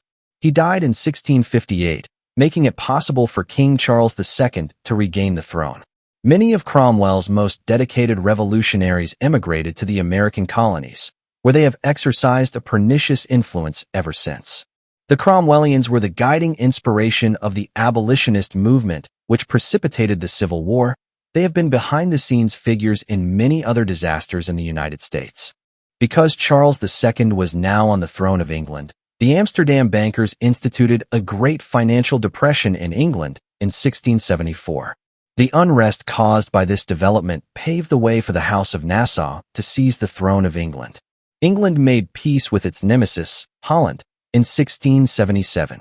As part of the deal, William of Orange married Mary, daughter of the Duke of York, who became King James II when Charles II died in 1685. James now became the only obstacle to William's taking over the throne of England. The Amsterdam bankers now launched a frenetic campaign of bribing King James II leading aristocratic supporters. The first to succumb was the Duke of Marlborough, John Churchill, ancestor of Winston Churchill. As head of the army, Marlborough's support was crucial. He accepted bribes of some £350,000 from de Medina and Machado. Next was Lord Shrewsbury, Charles Talbot, who had occupied high office during the reign of both Charles II and James II. Seeing that the tide was now turning, such luminaries as Sidney Godolphin, the Duke of Sunderland, and the Duchess of Portsmouth secretly went over to those who favored the accession of William of Orange. Meanwhile, James II seemed unaware of the treachery which surrounded him. Marlborough even signed a renewed oath of fidelity to James on November 10, 1688. On November 24, he joined the forces of William of Orange. Sailing with William's invasion force was Lord Polwarth, whose descendant, the present Lord Polwarth, is prominent in American and English banking and industry. Hans Bentinck, a Dutchman who had nursed William through a bout of smallpox. He named his son William after the king. The Earl of Devonshire was in secret correspondence with William at The Hague. Devonshire agreed to deliver the entire Midlands area to William, after signing a historic letter inviting him to take the throne of England. In the 1930s, his descendant, the Duke of Devonshire, briefly worked for J.P. Morgan in New York. Morgan often referred to him as Lord Useless. The heir to the Devonshire estates married Kathleen Kennedy, daughter of Joseph P. Kennedy. He was killed in action during the war. The Devonshires now faced the bothersome prospect of a Kennedy claim to their estates.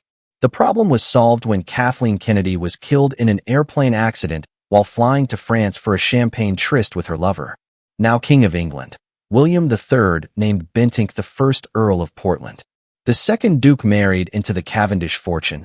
The third Duke became Governor-General of India and made the history books when he abolished the practice of sati in 1829. Those who had aided William's invasion were well rewarded. They have been the wealthiest families in England ever since. The first order of business was to charter the Bank of England in 1694, the mission for which William had been backed by the bankers of Amsterdam. This made the Canaanite cause a true world power. William's accession placed the throne of England firmly in the line of the black nobility, where it has remained ever since. Lord Shrewsbury became one of the first stockholders in the Bank of England, investing £10,000. He enthusiastically predicted that the Bank of England would not only finance trade, it would also carry the burden of her wars, a prediction which proved true. Because no revolutionary faction could obtain any financing after the Bank of England gained control of the money of England, there has never been another civil war or revolution in England. The Cavendish-Bentinck line, like others who supported William, has always prospered. The present Duke married a Mrs. Quigley of Kentucky and is a director of the Rothschild firm, Rio Tinto. During World War II, he was chairman of the Joint Chiefs of Staff, Intelligence. The Scottish lords to a man had been loyal to James II. The first to bend the knee to William was one Patrick Lyon. He became Earl of Strathmore. The daughter of the 14th Earl, Elizabeth Bowes Lyon, is now the Queen Mother of England. William III soon had a beautiful mistress, Elizabeth Villiers. He also conducted a lengthy love affair with a handsome young nobleman, Arnold van Keppel, whom he named Earl of Albemarle. When William III died, two persons were specifically named in his will, the Earl of Portland and the Earl of Albemarle. Both received bequests of land and jewels. The Canaanites make sure to reward those who serve them well. Typical was the career of John Buchan, who married Susan Grosvenor. The Grosvenors, Duke of Westminster, are the wealthiest family in England, owning some 600 acres of prime London real estate. For 3 years, Buchan was private secretary to Lord Alfred Milner during Milner's promotion of the Boer War. Milner also founded the Round Tables, the present Council on Foreign Relations. Buchan became a widely published novelist and was named Governor-General of Canada. He was given the title Lord Tweedsmuir. In his autobiography, Pilgrim's Way, Buchan mentions, in passant, the veiled prophets who are behind the scenes in a crisis. He offers no further identification. He also writes, I dreamed of a worldwide brotherhood with the background of a common race and creed, consecrated to the cause of peace. In this seemingly innocuous fantasy, he was really citing his dedication to the worldwide Canaanite conspiracy, with its pseudo-program of the rights of man, world brotherhood, and world peace. All this, in reality, the screen for a universal tyranny imposed by the Canaanite despots. The Bank of England was chartered as the result of regicide and an international conspiracy which successfully seized the throne of England. Yet John Buchan wrote in his autobiography, I had long shared Lord Rosebery's view of him, Oliver Cromwell, as the greatest of Englishmen. Lord Rosebery had been the first of the English aristocrats to marry into the Rothschild family. It was to be expected that he would revere the memory of England's only regicide. The Rothschilds had used the European network of the Illuminati as their transmission belt for their rapid takeover of the continent's financial structure. They used a number of stratagems, a few of which were revealed by Guy de Rothschild in his book, Whims of Fortune. The Rothschilds' correspondence was always written in Hebrew. It was never signed, so that any signature purporting to be from one of the 5 brothers would be seen to be a forgery. He reports, just after World War I, the French government needed to borrow dollars. They contacted the House of Morgan, who preferred, however, to deal with the Rothschilds rather than with the government. This was a bit of gloating on the part of Rothschild. He knew that the vaunted House of Morgan had never been more than an appendage of the Rothschild network. It was instructed to deal with the House of Rothschild. He also notes, my family had always been one of the major shareholders in the British Rio Tinto. Traditionally, half the capital was French. One of the marks which the Rothschilds left on the world was the traditional red shield of the Salvation Army. In the 19th century, Baron Rothschild began to give considerable sums to General Booth in London, always through an unidentified representative. One day, he came in and revealed that he was the mysterious benefactor. He stated that he would continue his donations, but he would like to make one suggestion. The Salvation Army could attract more attention if perhaps it could adopt some distinctive logo. What would you suggest? Asked General Booth. I suppose a red shield would be effective, don't you? Said Baron Rothschild. The Salvation Army carried the red shield all over the world. One of the principal agencies of the Canaanite network has been the Rhodes Trust, which has trained young men in the principles of the Canaanite program for world power for almost a century. Cecil Rhodes was the agent for the Rothschilds when he secured their control over the vast diamond and gold reserves of South Africa. They still exercise control through De Beers, diamonds, and the Anglo-American corporation, gold. Rhodes had considerable holdings himself. When he died, Lord Nathan Rothschild emerged in 1891 as his sole trustee. This control was later expanded to include other members of the Society of the Elect, R.H. Brand of Lazard Frères, Sir Alfred Beit, another of the Rand millionaires, the Earl of Rosebery, and Sir Alfred Milner. This group not only set up the Rhodes Trust, it later financed the Royal Institute of International Affairs and its American subsidiary, the Council on Foreign Relations. After gaining control in England, the Canaanites reverted to their traditional practices as demon worshippers. England was soon rife with cults embodying witchcraft, black masses, and blood rituals. The Earl of Pembroke had been an early supporter of William of Orange and a charter subscriber to the Bank of England. The Countess of Pembroke became a leader of the new mystery cults. With her brother, Sir Philip Sidney, who brought mysticism into English literature with the publication of his Fairy Queen, which he had dedicated to his sister. Humphrey, Duke of Gloucester, also played an important role in the mystery cults. He was descended from black nobility, being descended from both of the bastard sons of the Duke of Normandy, Richard the Fearless. The Gloucesters followed William the Conqueror to England. Mysticism became a dominant theme in English literature of this period. Sir Philip Sidney was greatly influenced by Hubert Langwood, a French intellectual who advocated the rights of man, and what is now known as the liberation doctrine. He frequently spoke on the right of people to armed insurrection and the legitimacy of resistance. Sir Philip's father, Sir Henry, had been a protege of the powerful Cecil family. He later was President of Ireland. The work of Shakespeare contains many mystical influences, revels, etc. One of England's greatest dramatists, whose work is largely ignored, is Christopher Marlowe. He wrote 3 great plays, all of them devoted to exposing the mystery cults: Tamburlaine, the Jew of Malta, and Dr. Faustus. After completing Dr. Faustus, he died somewhat mysteriously, being killed in what was called a quarrel. The Jew of Malta is said to be a dramatization of the career of Dr. Frederigo Lopez, former physician to the Earl of Leicester. In 1593, Lopez was accused of plotting to poison Queen Elizabeth. He was executed by hanging in 1594. Some scholars maintain that Queen Elizabeth had been secretly married to the Earl of Leicester, Dudley, and that they had 2 sons, Sir Francis Bacon, who had been adopted by Sir Nicholas Bacon, and Robert, Earl of Essex. Lopez could have officiated at these births. His silence would protect the succession to the throne. Others claim that Bacon actually was the person who wrote the plays attributed to William Shakespeare. Sir Francis Bacon introduced the new philosophy into England. It was based on induction and the pyramid of knowledge, both of which were mystical concepts. They were the principles of humanism, now stated in a more scientific or plausible form. From 1350 to 1425, the medieval guilds had died out by government decree due to the aristocracy's fear of demands for higher wages. Bacon engineered the secret revival of these guilds, first through the Rosicrucian movement, which he is said to have founded, and later through the free and accepted speculative Masons. The Order of Knights of the Rose Croix flaunted the symbol of a rosy cross. The upright was the symbol of life, the crossbar the symbol of death.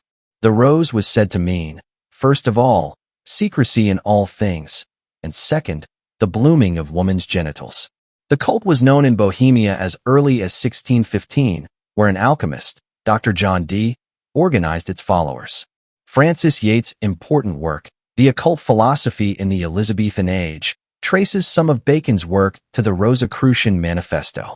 Yates notes that Marlowe's plays, with their merciless examination of the forces behind mysticism, may have been purposely overshadowed by the more mystical works of Shakespeare. The Jew of Malta touched upon some of the most sensitive court secrets of the Elizabethan age. Tamburlaine is a play which exposes a Saturnian tyrant whose color was black, Canaanite, and a fulmination against dictatorial power. It may be his greatest work, but it has been shunted aside in favor of Dr. Faustus. This play openly portrays the process by which the demon-worshipping Canaanites, as agents of Satan, pledged themselves to the devil in return for earthly riches and power. Marlowe's play takes up the power of incantations and chants, magical formulae, and shows Dr. Faustus' study, which is decked out with the planets and the signs of the zodiac. On the other hand, Shakespeare shows that he had been heavily influenced by Kabbalistic works, such as Giorgio's De Harmonica Mundi. His Merchant of Venice, although frequently denounced for its supposed antisemitism, actually is a powerful plea for racial tolerance. In more recent works, English scholars go to great pains to deny that Sir Francis Bacon ever had any connection with either the Rosicrucian movement or the Freemasons. Because these were highly secret organizations, it seems odd that these scholars could be so positive in their denials. Bacon, who had been given the title Viscount of St. Albans, became the Lord Chancellor of England. He was later removed from this office because of court intrigues led by Lord Buckingham. The Royal Society of London was founded 34 years after Bacon's death. In 1660, the Bishop of Rochester and the other founders paid official tribute to Bacon's works as the basis of their society. The Oxford English Dictionary offers some notes on the Kabbalists during this period, Scott Monast. I used to doubt the existence of Kabbalists and Rosicrucians, thought the sub-prior. 1891, Rosie Cross. It is commonly held that there is a close connection between the alchemists and the Rosicrucians. W. Taylor, Monthly Mag. 8797. The disciples have formed in churches an esoteric Gnostic or illuminated order, rather than congregations. This quote is important because it shows that the Illuminati were penetrating the established churches. The 9th edition of the Encyclopedia Britannica identifies the link between these groups as Ignatius Loyola, who founded the Jesuit order on the Feast of the Assumption on April 15, 1541 near Rome. This date is given by some authorities as 1534. He had formerly been a student at Salamanca. From 1520 on, he was a member of an Illuminati sect in Salamanca called Alumbrados. In 1527, he was tried by an ecclesiastical commission because of his membership in this sect. He was acquitted. In the Society of Jesus, he set up 6 degrees for advancement, which are the same as in Freemasonry. Its doctrines are similar to those of the Jewish Mishnah. 4 lodges met at the Goose and Gridiron Ale House in London on June 24, 1717, to form the first Grand Lodge of England. Jacob Katz, in his book, Jews and Freemasonry in Europe, says that the initial members included Mendez, de Medina, Alvarez, and Baruch, most of whom were Marranos. During Elizabeth's reign, the Rosicrucians had organized themselves as Masons, perhaps under Bacon's guidance. The Encyclopedia Judaica says that the coat of arms of English Freemasonry was designed by Jacob Judah Leon Templo. 1717 was the year that the Hanoverians ascended the throne of England. Under the leadership of George III's son, the Duke of Sussex, the rival lodges of ancient and modern were now joined. The Royal Society's members, who had paid homage to Bacon, joined the Masons through Reverend John de Saguliers, England's second Grand Master. Elias Ashmole was an important figure in the growth of English Freemasonry. Not only was he an important intellectual figure, he also organized the various mystery cults into the functioning system of Freemasonry. Together, Lord Acton and Ashmole controlled William Pitt's foreign policy, as well as the Royal Society of London, the precursor of the Royal Institute of International Affairs. Ashmole's name survives today as the prestigious Ashmolean Museum at Oxford. The growth of Freemasonry in Germany illustrates the power of the Canaanite force, which brought the Hanoverian kings to power in England. Its success focused on the career of Adam Weishaupt, born in 1748. At the age of 22, he was elected to the chair of common law at Ingolstadt University. The post had been held by Jesuits continuously since 1750. He founded the Order of the Illuminati on May 1, 1776. The other founders were the Duke of Brunswick, Grand Duke Ernest of Gotha, and the Elector of Hesse, whose transaction with King George III to provide Hessian mercenaries to defeat the American revolutionaries was the foundation of the Rothschild fortune. On July 16, 1782, Weishaupt formally combined the Order of the Illuminati with the Freemasons at the Congress of Wilhelmsbad. The combined groups now had over 3 million members, including some of the most powerful men in Europe. Weishaupt was the ideal frontman for this organization because of his ability to formulate ideas and his organizational ability. He wrote, "The Freemasons should control all men of every class, nation, and religion, dominating them without obvious compulsion, uniting them through a strong bond, inspiring them with enthusiasm to spread common ideas, and with utmost secrecy and energy, direct them towards this singular objective throughout the world. It is through the intimacy of secret societies that these opinions will be formed." Munich, 1765, cited by Beryl. Far from being a starry-eyed idealist or fantasizing intellectual, Weishaupt was backed in his plan for world power by many of the leading Canaanite bankers of Europe: Moses Mendelssohn of Germany, Daniel Itzig of Vienna, Friedlander, Mayer, Myers-Surtbier, Moses Makata, and the Goldsmith brothers of London, Benjamin and Abraham. Remaining behind the scenes of Weishaupt's operations, while liberally funding the growth of his movement, they secretly functioned as the Sovereign Patriarchal Council of Hamburg, the Supreme Jewish Lodge. Jacob Katz, Jews and Freemasonry in Europe, Harvard Press, 1970, states that the German Freemasons originated in the Order of the Asiatic Brethren, of which the wealthy banker Daniel Itzig was head. Itzig was also the backer of Weishaupt. In 1811, the Frankfurt Lodge of Freemasons was formed by Sigismund Geisenheimer. Geisenheimer was the head clerk of the House of Rothschild, and Rabbi Zvi Hirsch, chief rabbi of Frankfurt. Hirsch later led in the Reform Judaism movement, which formulated the political Zionist program.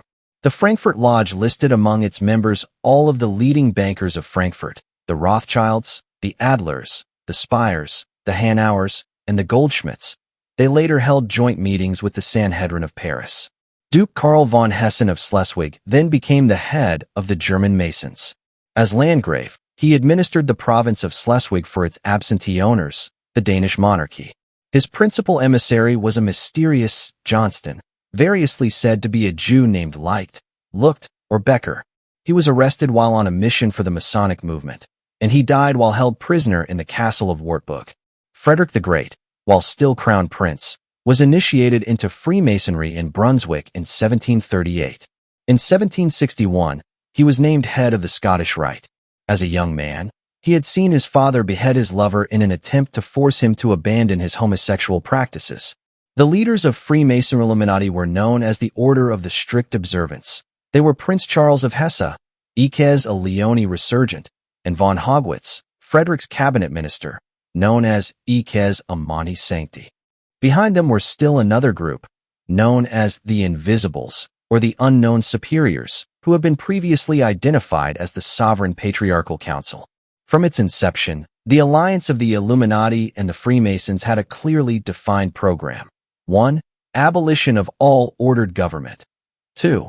Abolition of private property. 3. Abolition of inheritance. 4. Abolition of patriotism. 5. Abolition of all religions. 6. Abolition of family, morality, and control of education of children. 7.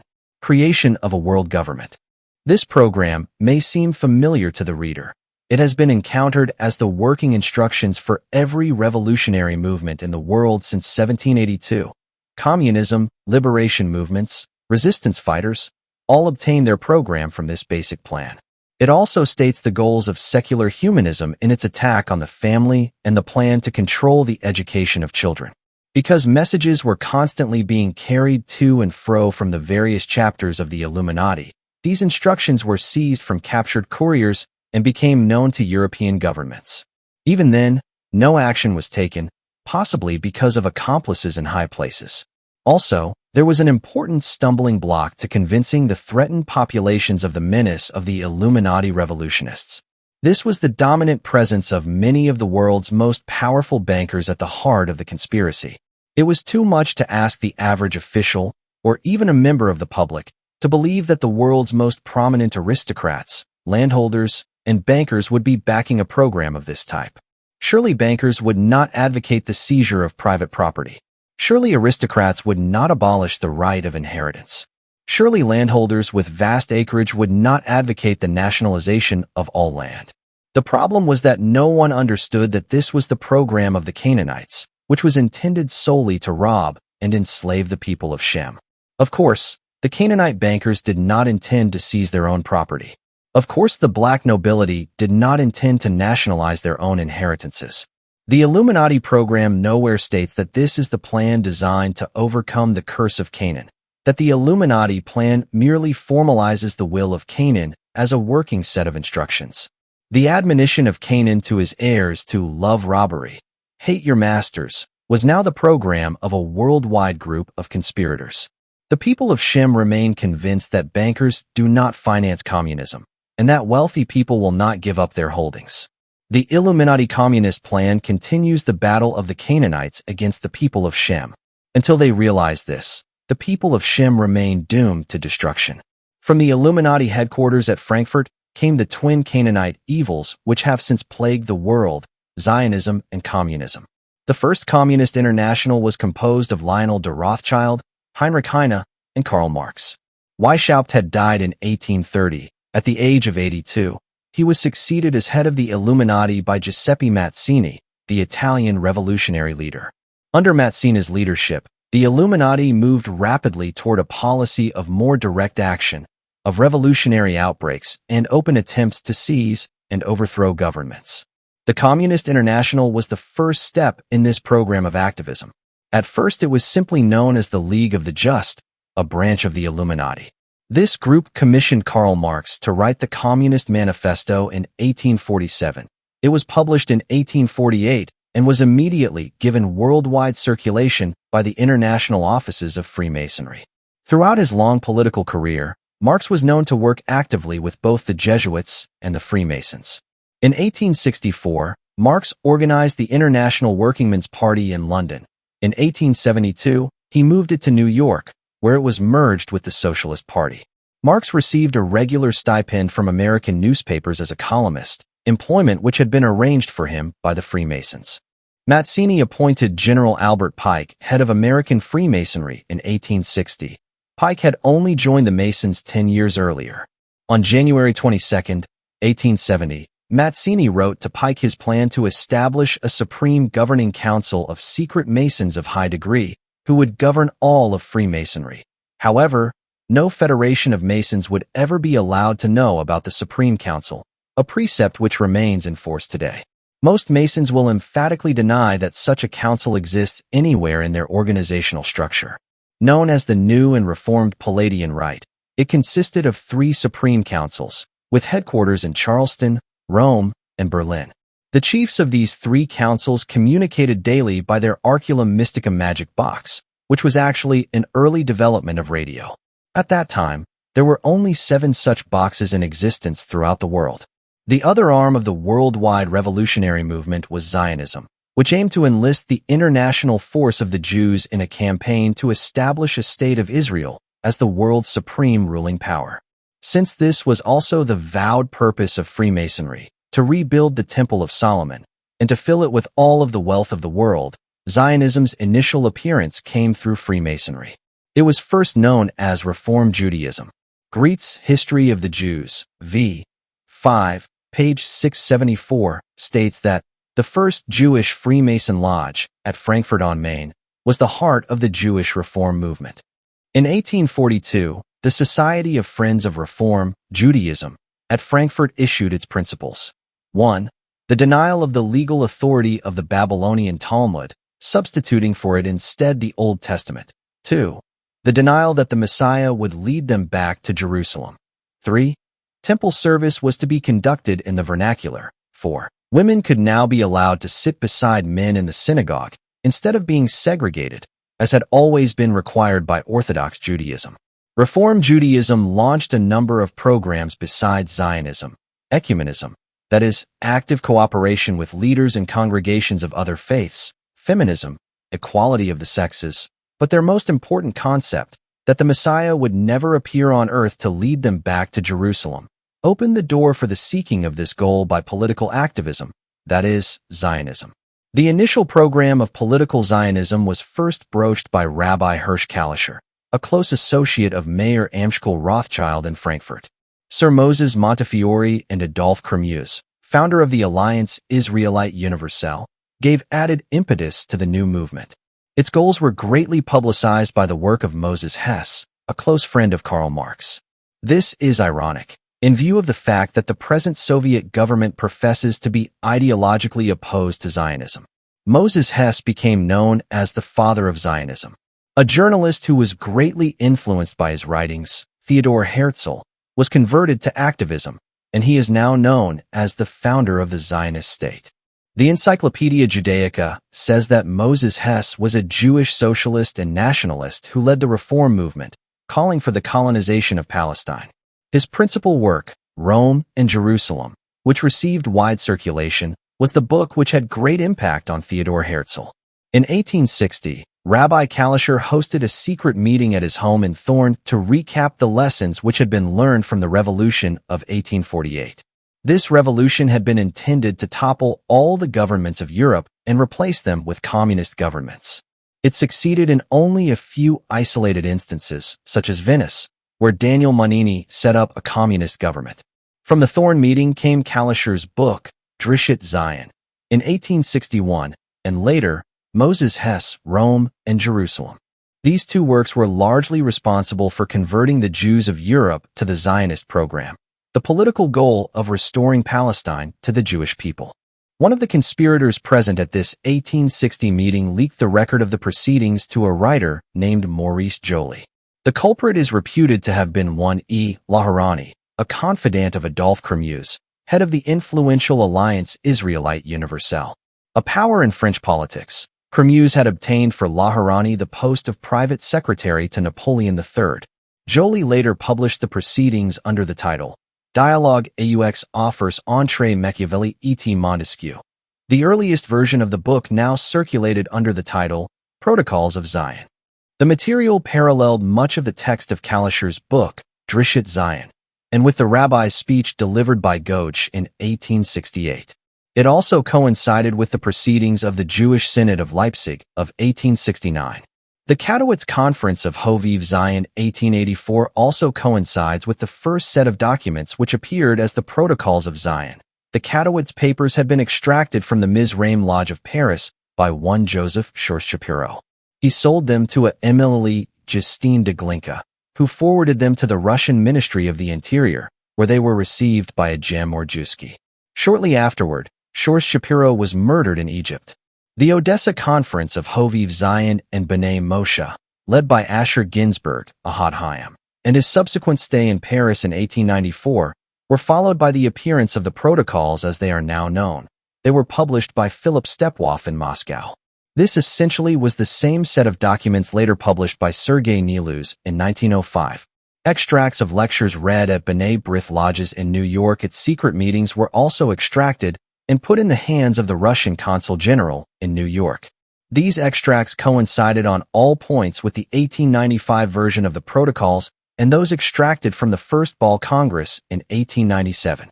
They were also published by B. Butme in 1901. It was because of these well-established antecedents that the Protocols were denounced as forgeries, that is, as unauthorized copies. Because of its well-advertised revolutionary program, Freemasonry has been repeatedly banned by European governments, but never in the United States, where it has exercised political power since 1776. It has been repeatedly denounced by the papacy. Holland banned Freemasonry in 1735, Germany in 1738, Zurich in 1740, Bern in 1745. Russia first banned Freemasonry in 1792, again in 1822, and by the Soviet government in 1922. On April 28, 1738, Pope Clement XII issued an Emineni, which condemned Masonry for its naturalism and its demand for oaths. Benedict XIV condemned Masonry in his Providence Edict, May 18, 1751, Pius VII in Ecclesiam, September 13, 1821, Leo XII, Quo Gravura, March 13, 1825, Gregory XVI, Mirari, August 15, 1832, Pius IX in 6 separate edicts dating from 1846 to 1873, Leo XIII, 5 edicts condemning Freemasonry from 1882 to 1902. General Pike responded by terming the papacy a deadly, treacherous enemy in his letter to the Italian Grand Master Timoteo Riboli. The papacy has been for 1,000 years the torturer and curse of humanity, the most shameless imposture, in its pretense to spiritual power of all ages. Despite these edicts, the Catholic Duke of Norfolk became Grand Master of English Masons in 1730. The Catholic Viscount Montague, the 9th Lord Petre, who was the head of English Catholics, was also the Grand Master of England from 1772 to 77.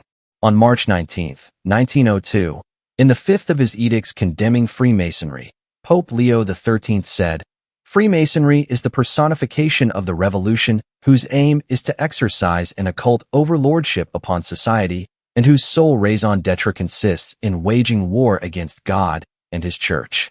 What a pity that Pope Leo XIII did not know about the Curse of Canaan, or that Freemasonry was simply Satan's rebellion against God, which was being carried on in the 20th century by his descendants, the Canaanites.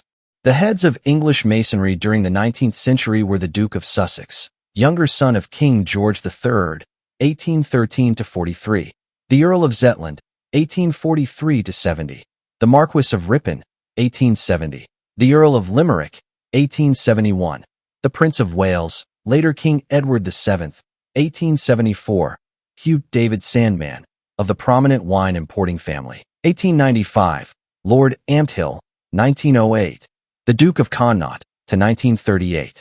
These were all leading aristocrats. The Earl of Zetland married the daughter of the Earl of Scarborough, later appointed Viceroy of Ireland 1889 to 92.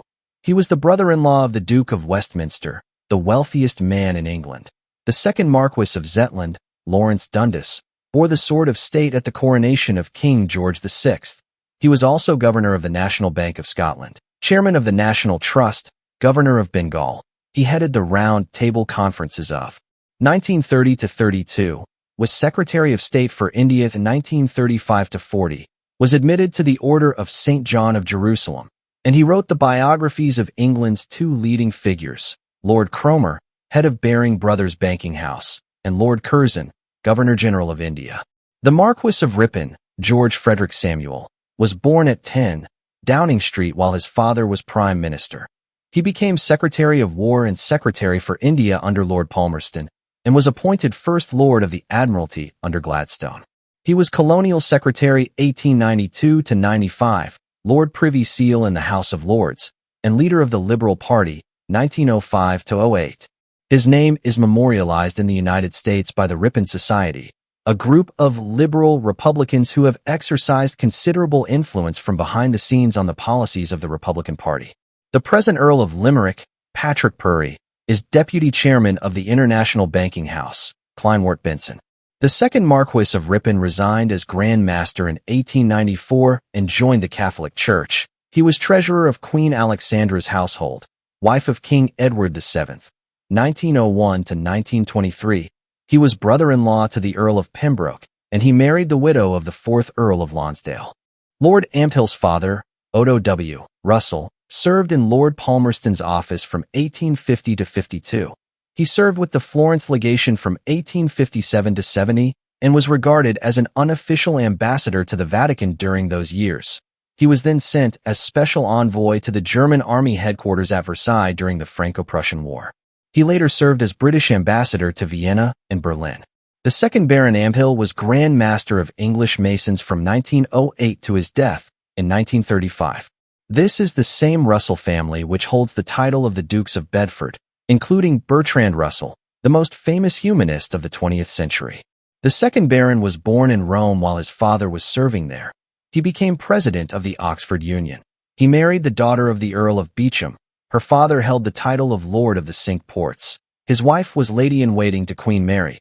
He was also a brother-in-law of the Duke of Westminster, joined the Order of St. John of Jerusalem, and served as Grand Master of the Lodge which had been formed at the Bank of England, Lodge number 263.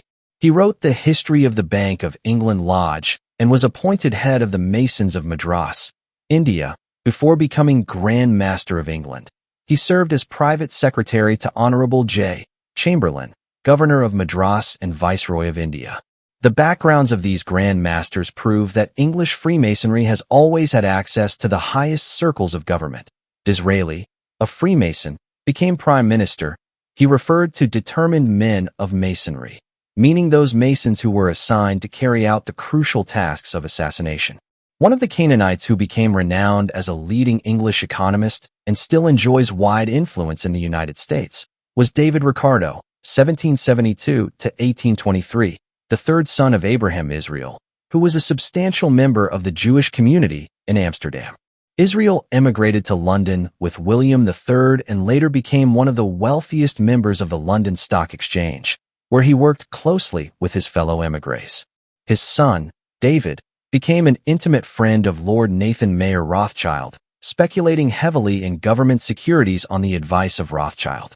Together, they profited enormously from the financial coup resulting from early news about the outcome of the Battle of Waterloo. David Israel, now known as David Ricardo, began to write economic dicta intended to become the final word on how much the working class should be paid. He developed a formula which became known as the subsistence wage, dictating that the worker should never receive more than the bare minimum needed for his subsistence. If his wages were to be increased, the government was charged to take care of it by promptly increasing his taxes. Does this sound familiar to any Americans?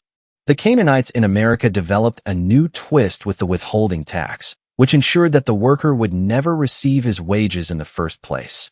He would only receive a mutilated portion, from which the Canaanites had already deducted their portion. Ricardo's dictum, which also became known as the iron law of wages. Iron meaning that under no circumstances would the worker ever be the beneficiary of any outburst of generosity and be allowed even a small increase. When Rita Ricardo Campbell, wife of the director of the Hoover Institution and a direct descendant of David Ricardo, came to Washington as a key member of Reagan's staff, the Reagan anti-communist, humanitarian, she became Reagan's advisor on Social Security payments and pensions. Ricardo's economic theories on wages and labor had also been enthusiastically received by Karl Marx, who adopted them as the guidelines by which the slave workers of Soviet Russia are ruled today. Stephen Knight's book, The Brotherhood, reveals many interesting details about English Freemasonry. He points out that the Unlawful Societies Act of 1799 required that Freemasons could hold meetings only if the names of the members were submitted to the local clerks of the peace. This requirement has never been complied with. Knight says that Queen Elizabeth is the present Grand Patroness of English Freemasonry. One of his most startling revelations is the information that from 50 to 70% of all English judges are Freemasons. Lawyers find that they must join the Freemasons if they expect to get any clients. The Law Society is one of the most Masonic institutions in the world, notes Knight. 90% of its members are Freemasons that are Masons. This creates great inequities, because the Law Society is the final judge as to who will receive legal aid and who will be denied it. A non-Mason has no chance of receiving legal aid in a suit against a Mason. This is typical of the will of Canaan, the secret conspiracy against all who are not members of the tribe. The Masonic conspiracy, which casts a pall over legal procedures in England, is but one manifestation of its sinister influence. During the Elizabethan age, the fascination with the occult appeared in many underground organizations. It now surfaced in the Victorian age. Witchcraft became widespread, even in the highest circles of society, with its rituals emphasizing mind-altering drugs, plants, and satanic jewelry. Orgies and blood sacrifices were discreetly carried out in the heart of the London slums and on remote ancestral estates. One of the more publicized of these groups was the Hermetic Society of the Golden Dawn, founded in 1887 by 3 members of the Rosicrucian Society. All 3 were Masons of high degree and well known as Kabbalists: Reverend A.F. A. Woodford, Dr. Wynne Westcott, a London coroner, and a Scot named Sam Liddell Mathers. The group was soon joined by William Butler Yeats, the poet, and Aleister Crowley, who was to become known worldwide for his practice of black magic. The purpose of the Hermetic Society was to worship the 10 Sephiroth, that is the Kabbalah, so that they could then be endowed with magic powers and could call on supernatural forces as their allies. The members set up degrees as follows: Neophyte, 4 degrees, Under Order, 4 degrees, and the Third Order, 4 degrees. Yeats, the leading Irish poet, later claimed that he had joined the group in order to counter the black magic of Crowley with his own white magic. Crowley is famed as the most dedicated Satanist of the 20th century. He once baptized a toad with the name of Jesus Christ, and then slowly crucified it, reveling in its agonies. He is said to have taken part in 150 ritual murders, most of whom were children. The victims were usually killed with a silver knife. In his Confessions, he writes, "In Mexico, I was known by the name of Beast 666. I had an introduction to an old man named Don Jesus Medina, a descendant of the great Duke of Armada fame, and one of the highest chiefs of Scottish Rite Freemasonry. My Kabbalistic knowledge being already profound by current standards, he thought me worthy of the highest initiation in his power to confer. Special powers were obtained in view of my limited sojourn, and I was rushed rapidly through and admitted to the 33rd and last degree before I left the country." Thus, the leading Satanist of this century was confirmed as a 33rd degree Mason. Madame Blavatsky became famous as the organizer of Theosophy. She developed the society after a sojourn in India. The Indian chapters later came under a cloud because of the arrest of its members for the practice of homosexuality. She then moved to Great Britain, where she founded the Theosophical Society there, the precursor of the American group of that name. She also founded the Hermetic Society. Her chief assistant in the Theosophical Society, a Kabbalistic organization, was Mrs. Annie Besant, who is also well known as one of the founders of the Fabian Society in 1884. The co-founders of the Fabian Society were all Freemasons. They were George Bernard Shaw, Lord Haldane, Ramsay MacDonald, and Sidney and Beatrice Webb. The group took its name from the Roman general Fabius, who was celebrated for his deliberate and long-range strategy. The Fabian plan was to wait, as Fabius Cunctator had waited to attack Hannibal, to wait for the right moment. In England, the Fabians proposed to use the Roman general strategy to gradually impose a tyrannical socialist government upon the people of England through devious long-range planning. This conspiratorial approach won for the Fabians the nickname, the Jesuits of Socialism. As part of their strategy, in 1890, Annie Besant became the chief agitator in the English textile industry, which was centered in Lancashire. During the 1930s, the Fabians organized a strike force called PEP, the initials of political and economic planning. It was headed by Israel Moses Seif, the multimillionaire head of the giant retail empire Marks & Spencer. In 1931, Seif distributed a document to leading members of PEP, which was labeled strictly confidential. The program outlined included such items as, whether we like it or not, the individualist farmer will be forced by events to submit to far-reaching changes of outlook and methods. He will receive instructions as to the quantity and quality of his produce. This was implemented soon afterward as the Pig Marketing Board. He will be less free to make marketing and arbitrary decisions as to his own business. Planned economy must clearly involve drastic increases in inroads upon the right of ownership of land. What is required is transfer of ownership of large blocks of land. This program of PEP was later presented as a textbook drawn up by G. D. H. Cole, Principles of Economic Planning, in 1935. The book featured the compass and the square of Freemasonry prominently emblazoned on the cover, although nothing in the book identified the role of Freemasons in the program. The wealthy directors of PEP did not intend to transfer ownership of their own large blocks of land, or of the business empires which they controlled. They merely wished to take over large blocks of lands from their competitors, to force ruinous regulations upon their rivals, in short to rob and ruin everyone but their own small coterie of Canaanites. The most active leaders of PEP were such luminaries as Viscount Astor, Sir Herbert Samuel, Governor of Palestine, Sir Herbert Simon, Sir C. M. Joad, Professor Gilbert Murray, and the Master of Balliol. All of them were Freemasons and members of the Royal Institute of International Affairs as well. They were closely allied with a group called the World Fellowship of Faiths. The Second International Congress of this group, which met in London in 1936, included among the speakers Canonberry, chaplain to King Edward VIII, and ex-Bishop Montgomery Brown. Brown told the audience, "The USSR is just the forerunner of the international communist state, which will gradually absorb all capitalist states. If any government, church, or institution opposes or stands in the way of the communist state, they must be ruthlessly overthrown and destroyed. If world unity is to be attained, it must be through international communism, which can only be arrived at by the slogan, 'Banish the gods from the skies and the capitalists from the earth.' Then, and only then, will there exist a complete world fellowship of faiths." This is a concise statement of the ambitions of the international Canaanite conspiracy. Banish the gods, Satan's rebellion against God. The Curse of Canaan had not altered its slogans in 3,000 years of recorded history. Rabbi Ben Moseg told the World Fellowship, "What is certain is that Masonic theology is only theosophy at bottom and corresponds to that of the Kabbalah. Those who will take the trouble to examine with care the connection between Judaism and philosophic Freemasonry, theosophy, and the mysteries in general, will cease to smile at the suggestion that the Kabbalistic theology may have a role to play in the religious transformation of the future. It contains the key to the modern religious problem." Chapter 5. The French Revolution. It is a grim task for a writer to chronicle the terrible massacres which have been inflicted on the people of Shem.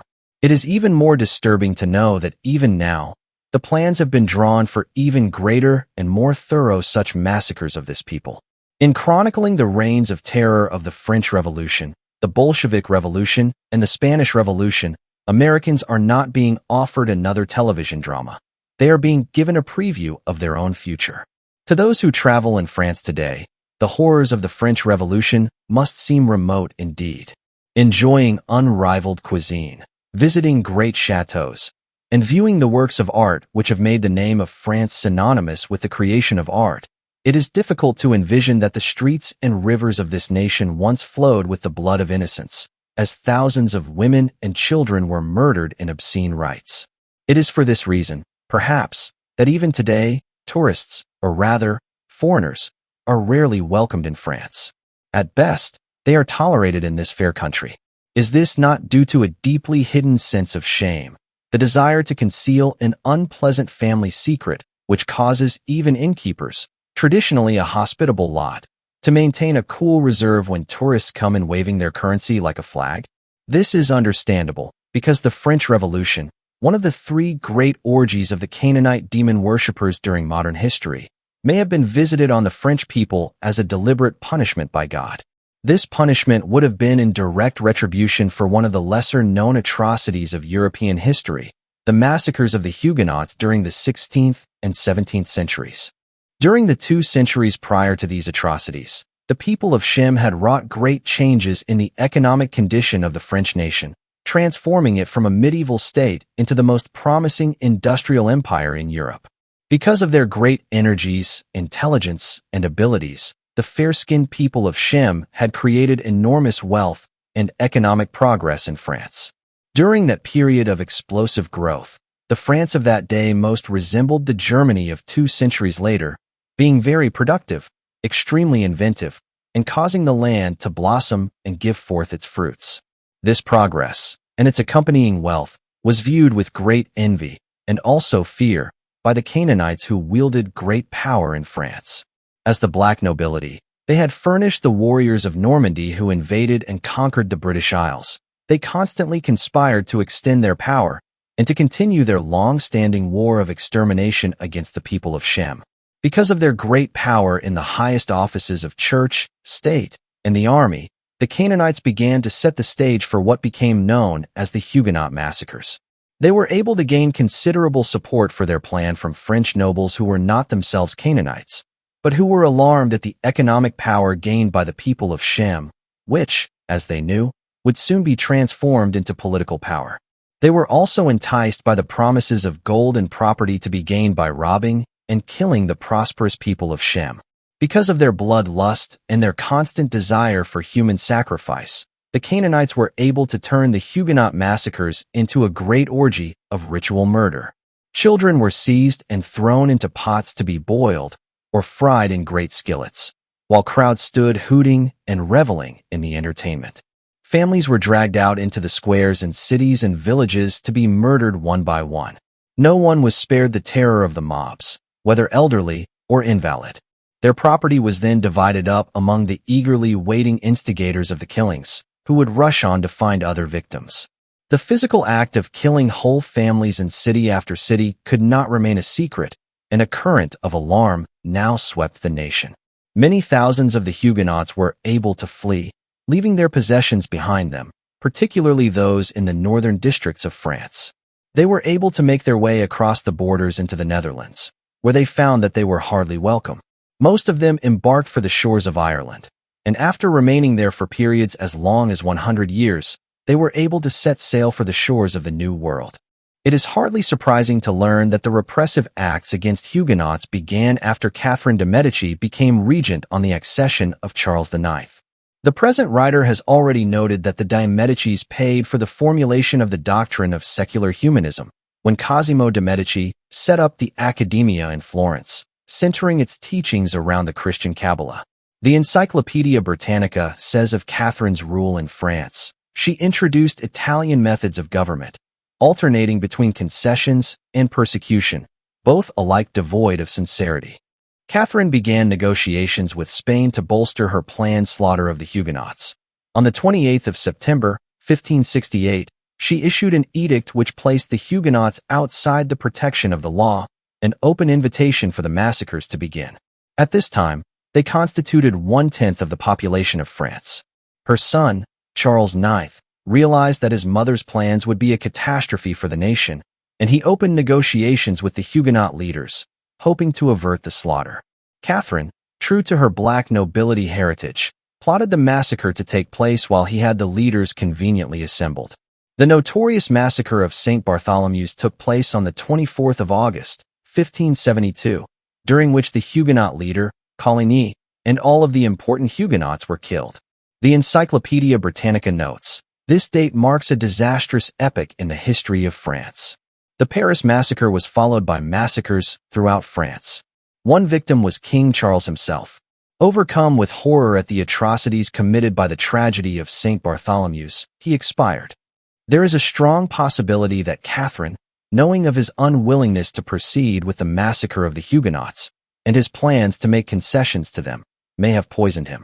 This, too, would have been in keeping with her black nobility heritage. Charles's successor, Henry III, also died violently. He was assassinated by the monk Jacques Clement, who believed that he, too, would be unwilling to proceed with the massacres of the Huguenots. The Edict of Nantes, April 13, 1598, was an attempt to reverse the process. It granted the Huguenots a charter guaranteeing them religious and political freedom, but many officials ignored it and continued the persecutions. The terrible Dragonnades, 1663–83, saw many Protestants tortured until they abjured their faith. On the 18th of October, 1685, King Louis XIV declared that the Edict of Nantes was revoked. As the Encyclopedia Britannica comments, thus was committed one of the most flagrant political and religious blunders in the history of France, which in the course of a few years lost more than 400,000 of its inhabitants, men who, having to choose between their conscience and their country, endowed the nations which received them with their heroism, their courage, and their ability. It was the revocation of the Edict of Nantes, more than any other single event in history, which set the United States on its future course to greatness. During the American Revolution and the writing of the Constitution which followed its victory, it was the Huguenots who predominated in every battle and every deliberation. The fortunes of France, on the other hand, sank into a steady decline from which it has never recovered. Indeed, this nation has subsequently lurched from one disaster to another, not the least of which was the Napoleonic Wars, whose excesses further bloodied the nation of its bravest and best. E. Cummings, the American poet, used to remark of Napoleon, he chopped 6 inches off of the height of every Frenchman. Ever since the St. Bartholomew's massacre, France has fallen back from its once proud history. This, of course, was a great comfort to its historic rival, England, who not only seized the advantages offered by the French decline, but seems to have engineered quite a few of its subsequent misfortunes. France's birth rate declined, her command of the seas declined, and her rate of invention declined. Most important, she never again won another war. Despite the great military successes of Napoleon, France lost the Napoleonic Wars at Waterloo. She was defeated by the Germans during the Franco-Prussian War and the successive world wars, her foes being halted and turned back only by the arrival of troops from America, many of them of Huguenot descent. If God may have visited the reign of terror upon the people of France as punishment for the massacres of the Huguenots, it was also made inevitable by their absence. With the sober, restraining influence of the Huguenot people removed from France, the way now lay open for every possible excess of the demon-worshipping Canaanites. Sex orgies, financial scandals, and foreign intrigues became everyday occurrences among the high officials of the black nobility, while the kings of France, seeing no alternative to going with the flow, let license reign. It was not accidental that France was the only country in Europe to undergo a major revolution at this time. It was the only country in Europe in which the central government had allowed itself to be overcome by the desires of the worst elements in the nation. Every type of heresy flourished in France. Idleness and the pursuit of vice were foremost in the minds of the people, while the economy was being paralyzed by a plethora of lawsuits, some of them litigated generation after generation, which created unrest throughout the nation. As in the United States today, prejudice and bias dictated every decision in the courts, and this favoritism became one of the principal causes contributing to the outbreak of the revolution. The rot was very high on the vine. The king's brother-in-law, the Duc d'Orléans, was called Philippe d'Égalité because of his close identification with the new forces of liberation. The Duc had been persuaded by Mirabeau to amalgamate the Blue Lodge with the Grand Orient of France. At the same time, Mirabeau and his mentor, Moses Mendelssohn, persuaded the Duc to make some risky investments, in which, as they had planned, he lost his fortune. By 1780, he owed 800,000 livres. He was forced to sign over his magnificent home, the Palais Royal, to Canaanite lenders. They hired de Laclos to turn it into one of the world's most elaborate brothels. As his aide, de Laclos brought in from Palermo the notorious Count Cagliostro, born Balsamo, who had taken his godmother's name. He was a Grand Master of the Rosicrucian Knights of Malta, which he had joined at the age of 23. He now used the Palais Royal as a headquarters for revolutionary propaganda, printing thousands of the most inflammatory pamphlets, with which he flooded Paris. The downfall of the Duc d'Orléans had been carefully planned. Mirabeau had been a habitué of the salon of Henrietta Herz in Vienna and Paris. Here he had come under the influence of Moses Mendelssohn, the founder of Freemasonry. He became the principal tool of Mendelssohn and other conspirators, including the Rothschilds, in precipitating the events of the French Revolution. At this same time, the government of England was falling into the hands of Lord Shelburne, the notorious William Petty. The English Prime Minister, William Pitt, had also been maneuvered into a position where he was overcome by onerous debts. Petty and his closest associates paid Pitt's debts and, in return, dictated his subsequent policy decisions. Lord Shelburne was the chief of the British Intelligence Service. As such, he masterminded the course of the French Revolution from London. One of the most persistent legends has been the myth of the Scarlet Pimpernel, a quixotic British aristocrat who risked his neck many times to snatch French aristocrats from the guillotine.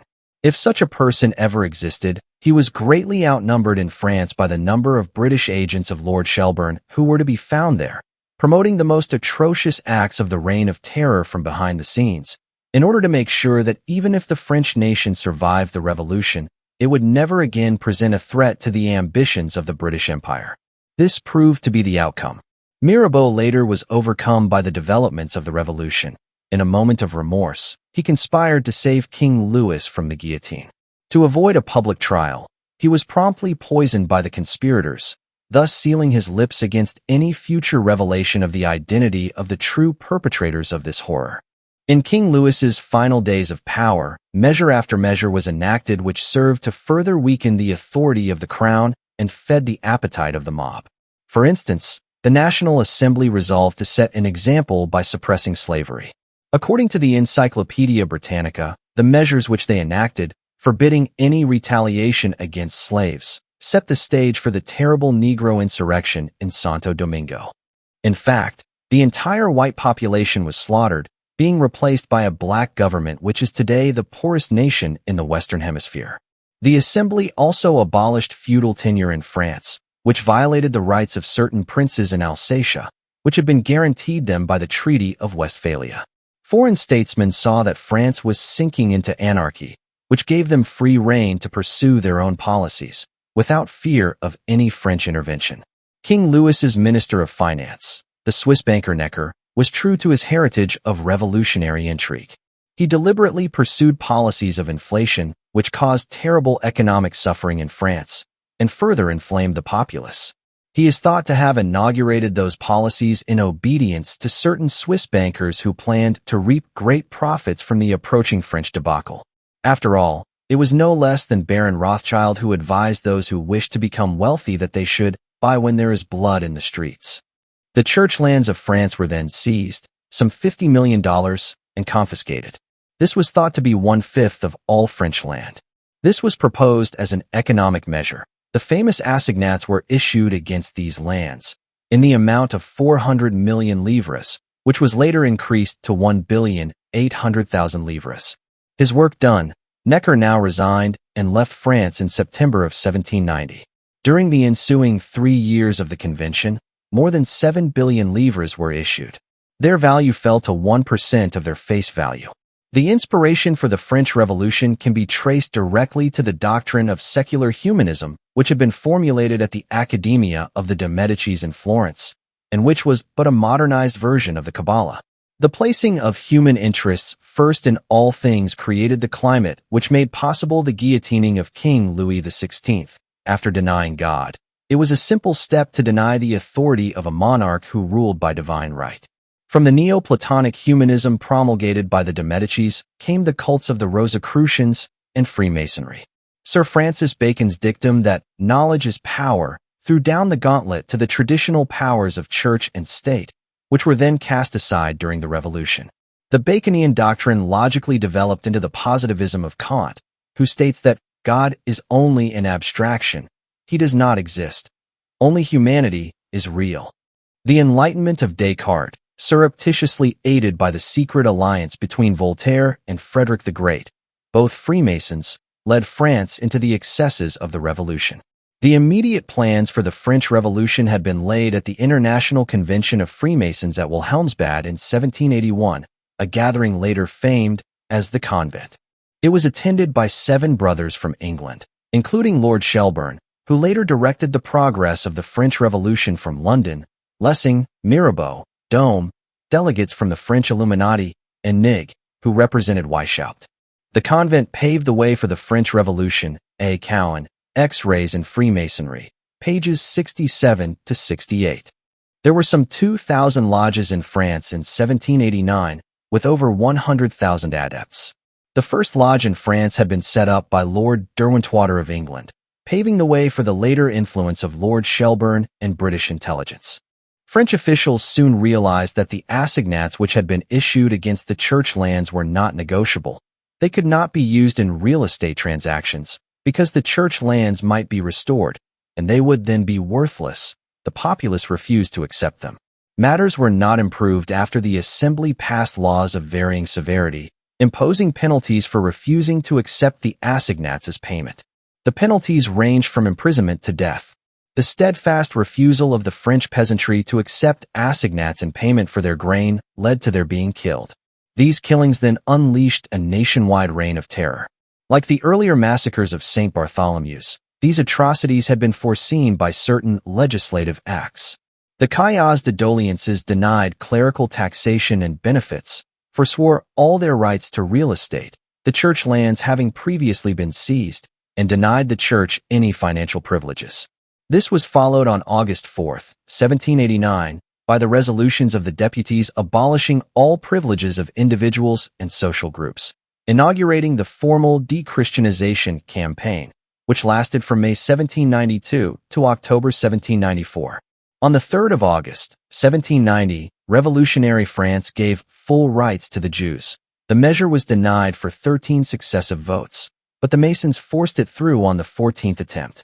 The assembly itself was split into 2 rival groups: the Girondins from Bordeaux, who envisioned a modest type of federated republic, and the Paris sections, seated high on the left and thereby called the Mountain. From that day on, revolutionaries have always chosen the left as their symbolic place. The Mountain consisted of 48 sections of the Paris Commune, led by Marat, and composed of hooligans and criminals. The entire assembly of 655 members had among its members 405 Masons. Marat, whose person came to exemplify the excesses of the revolution, was born in Switzerland of a Sardinian father and a Swiss mother. During the 1770s, he had traveled in Holland and England. In 1772, he published in England a work called An Essay on the Human Soul, a Masonic work whose emphasis was on mysticism. A second book, The Chains of Slavery, published in 1774, continued his radical philosophy. Like the later revolutionary, Karl Marx, Marat always seemed to find support in England for his work, principally among the Masonic brethren there. He was awarded a degree in medicine at St. Andrew's University, and he opened a practice in Pimlico. In 1777, he returned to France, where he became physician to Comte d'Artois, brother of the king. With a salary equivalent to $5,000 a year, he lived well. He even petitioned for a coat of arms of nobility. He began to spend more of his funds on publications, financing a radical newspaper, L'Ami du Peuple. Because of this activity, he was soon placed under surveillance. He then resigned from the service of Artois, fleeing to England, where he remained until 1790. Seeing that the revolutionary climate was now ripe for his work, he then came back to France. An acquaintance described Marat thus. Marat had the burning eyes of a hyena, marked by spasmodic convulsions of his features and a rapid and jerky walk. Another description has come down to us. His countenance was toad-like in shape, marked by bulging eyes and a flabby mouth, his complexion of a greenish, corpse-like hue. Open sores, often running, pitted his terrible countenance. He wore no socks, and his boots were usually filthy. His physician, Dr. Cabanes, said, eczema, in one of its more revolting and dolorous manifestations. A suppurating gutter ran from the scrotum to his peritoneum, maddening him with torment. Headaches, pain, and fever tormented his spirit. He endured intolerable pains in his arms and legs. Cabanes concluded that Marat was probably in the last stages of syphilis. He usually wore a red bandana over his greasy hair. During the height of the Revolution, he married Suzanne Simone in the Temple of Nature, a Rousseau spectacle before an open window. This was the appearance of the creature who spawned the Reign of Terror. With the power of the Paris sections behind him, Marat appointed himself the head of a committee on surveillance. He then arrested some 4,000 people, and the slaughter began. It was a Sunday, September 2nd, 1792, when the first victims, 24 priests, were led into a garden, one by one, and beaten to death. Some 1,200 souls were killed during that September, more than 150 being slaughtered at the Carmelite convent. The murderers forswore the convenience of guns, perhaps because these weapons did not exist at the time of their preceptor, Ball. The killers preferred the greater satisfaction of finishing off their victims with axes, shovels, and knives. A chronicler of the time, Philippe Maurice, wrote, "The gutter ran red with the blood of the poor creatures whom they were butchering there in the Abbaye. Their cries were mingled with the yells of their executioners, and the light, which I had caught a glimpse of from the Rue de la Seine, was the light of bonfires which the murderers had lit to illuminate their exploits." The prisons at Châtelet and the Conciergerie were simultaneously invaded by two trained bands of assassins, who proceeded to kill 225 victims at Châtelet and 328 at the Conciergerie.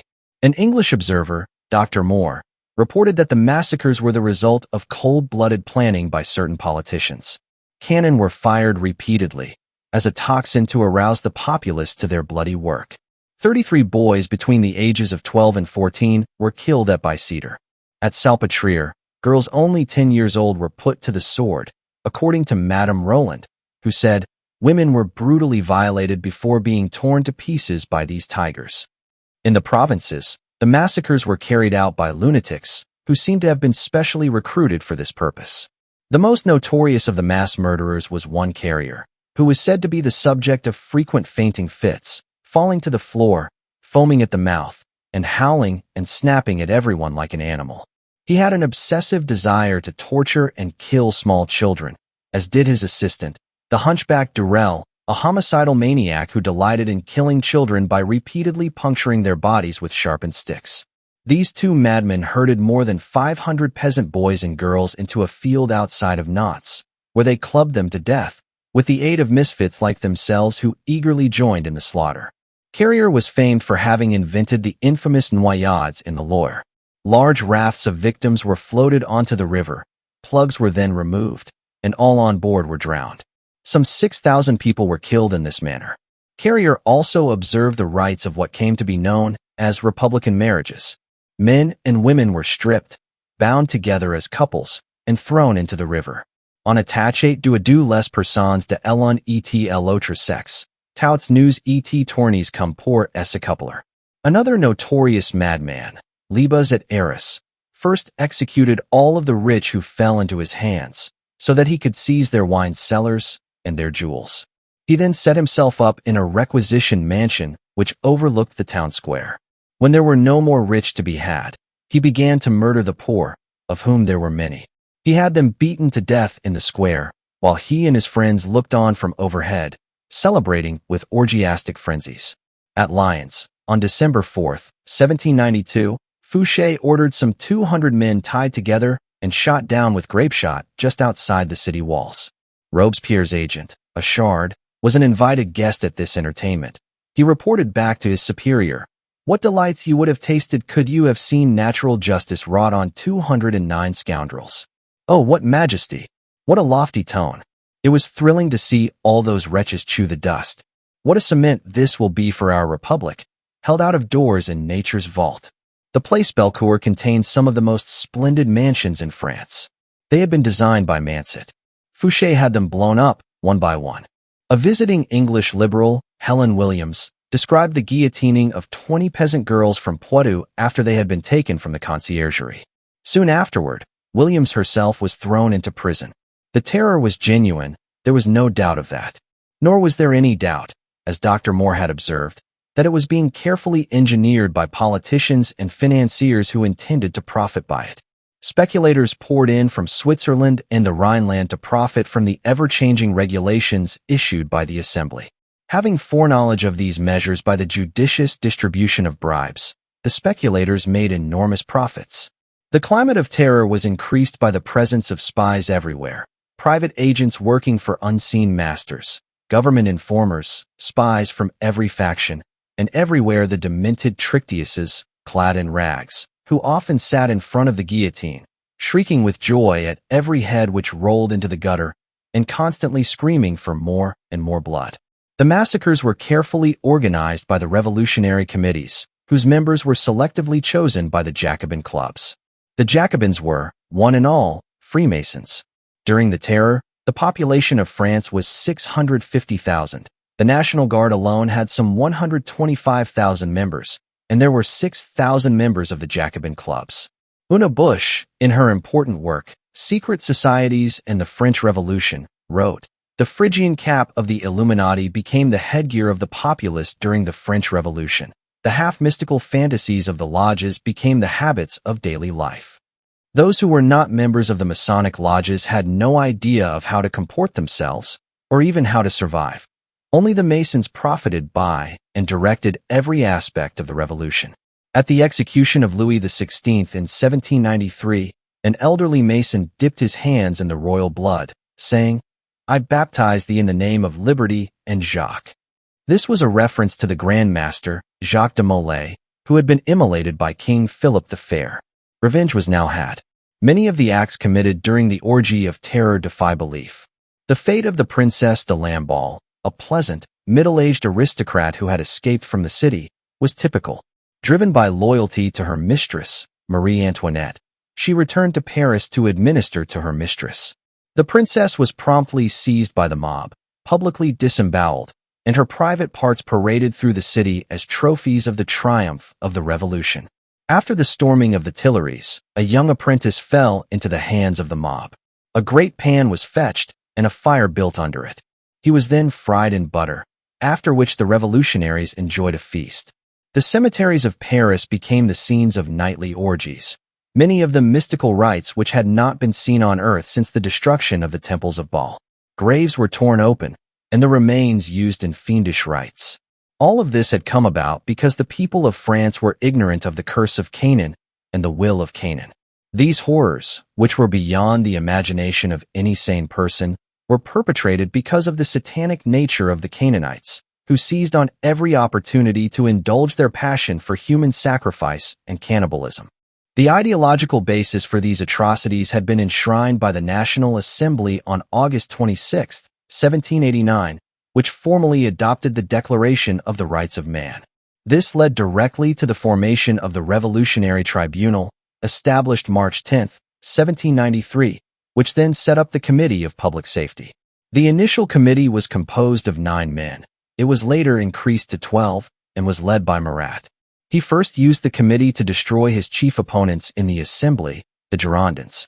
On November 1, 1793, he decapitated 21 of them in one day.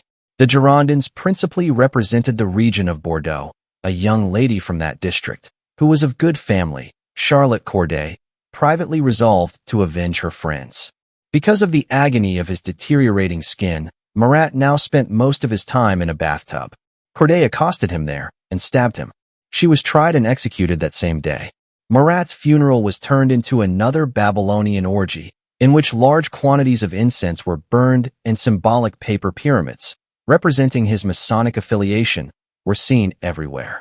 Marat was succeeded by the 2 other architects of the Reign of Terror, Danton and Robespierre. They, too, were soon to be destroyed by the monster which they had unleashed upon the nation. A great festival of reason was held at the Cathedral of Notre Dame. Mercier's account describes the infuriated populace dancing before the sanctuary and howling the Carmagnole, the song of the revolution. The men wore no breeches, the sans culottes. The necks and breasts of the women were bare. In their wild whirling, they imitated those whirlwinds, the forerunner of tempests, that ravage and destroy all that is in their path. In the darkness of the sacristy, they indulged in the abominable desires that had been kindled in them during the day. The mob howled for worship of virtue instead of that Jew slave and his adulterous woman of Galilee, his mother. Blasphemy was the hallmark of the revolution, not merely the fury which brought about the slaughter of hundreds of priests, but also the urge to degrade and defame that which was greater than themselves. At the Klutz Convention, a militant atheist, one Hebertist, declared, "A religious man is a depraved beast. He resembles those animals that are kept to be shorn and roasted for the benefit of merchants and butchers." After the death of Marat, Robespierre achieved his peak of power, being named president of the convention. To celebrate his elevation, he organized a great celebration, the Festival of the Supreme Being, on June 8th, claiming it signified the rebirth of God. In the Life of Robespierre, G. Renier writes, on the 28th of July, 1794, Robespierre made a long speech before the convention, a philippic against ultra-terrorists uttering vague, general accusations. I dare not name them at this moment and in this place. I cannot bring myself to entirely tear asunder the veil that covers this profound mystery of iniquity.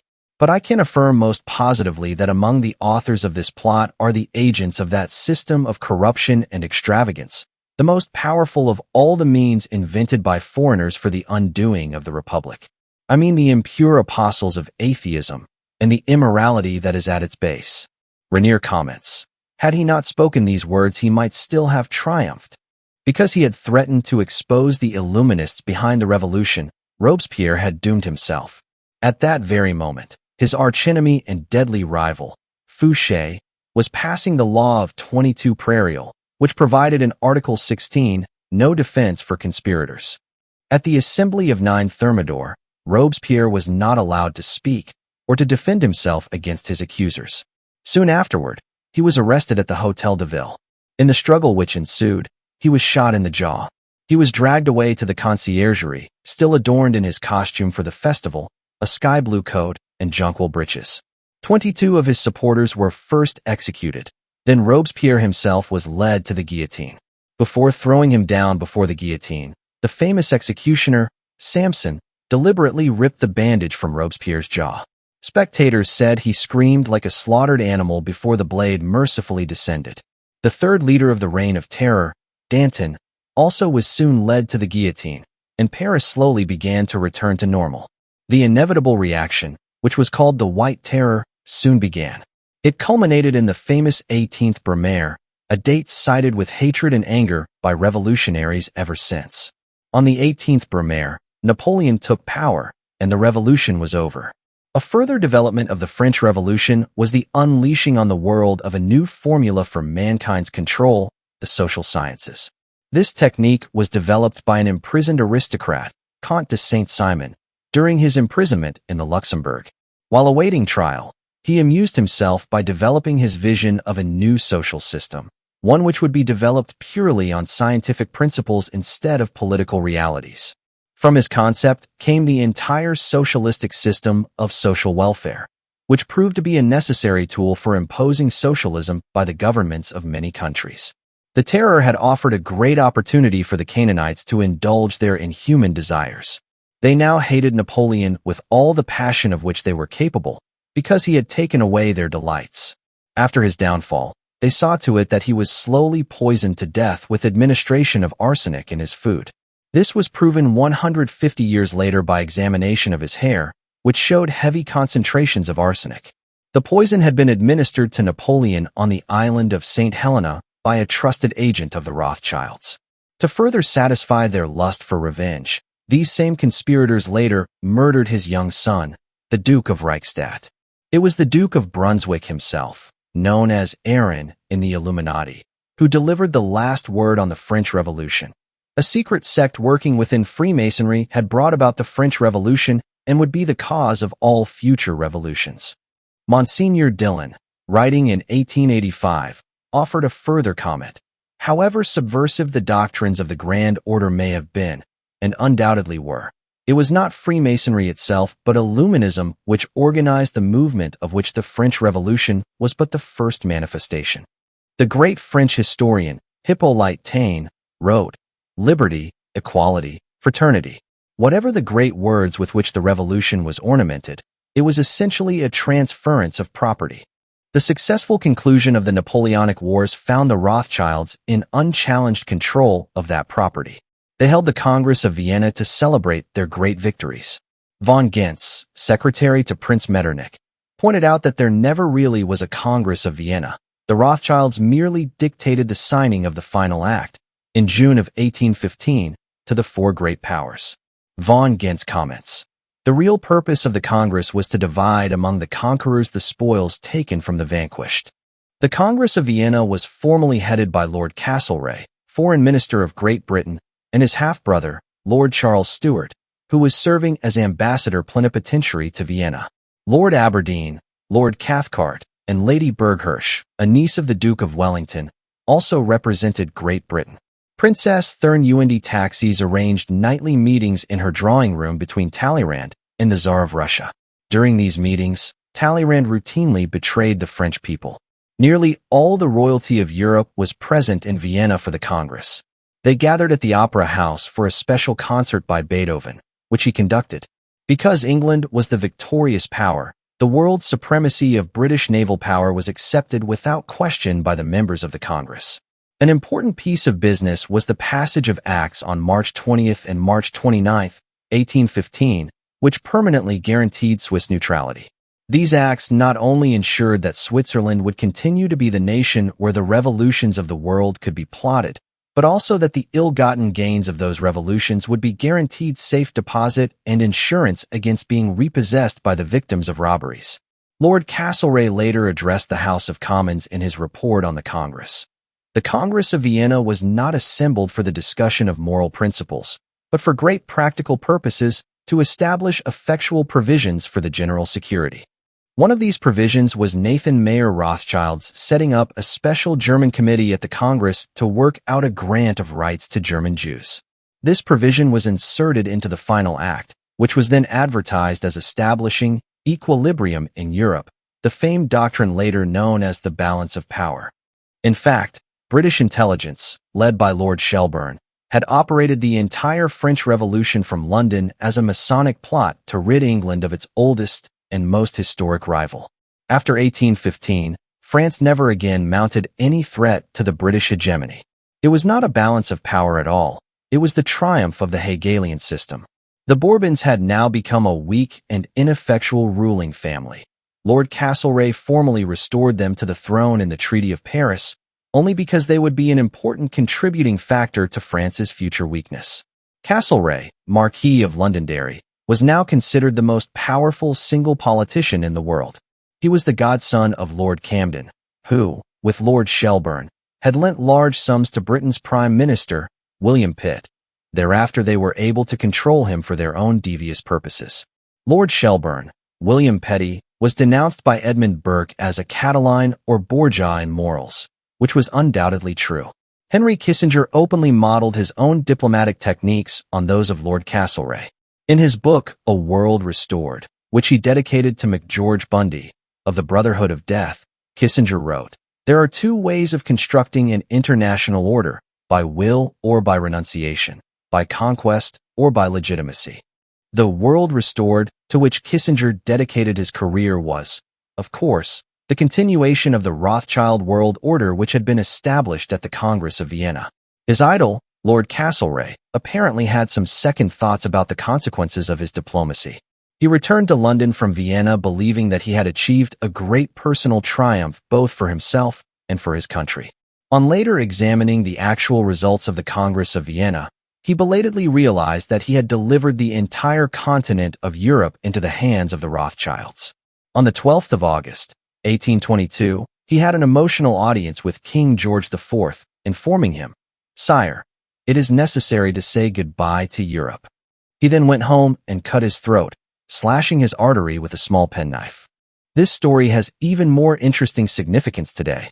A principal partner of the Rothschilds in their worldwide wheeling and dealing is the financier, Sir James Goldsmith. He is married to the daughter of the present Marquis of Londonderry, the descendant of Lord Castlereagh. This is Goldsmith's third marriage. He first married Isabel Patino, heiress to the great tin fortune, when she was only 20 years old. She died mysteriously. Goldsmith then married the niece of the Comte de Paris, the Bourbon pretender to the throne of France. He later married the descendant of Lord Castlereagh. In the 40 years since Mayor Amschel persuaded the Elector of Hesse to let him invest his fortune, the money paid him by King George III for the Hessian mercenaries who were intended to crush the American revolutionaries and maintain control over the American colonies, the Rothschilds had come a long way. They had parlayed the Elector's money into a worldwide fortune of their own. Until that stroke of good luck, they had been by no means the most important family in the Frankfurt moneylending hierarchy. There had been a considerable Jewish contingent in Frankfurt on Main since 625 AD. In 1265, a covenant was signed which allowed them to remain. However, in 1614, the Judengasse was sacked. Some 1,390 Jews were living there at that time.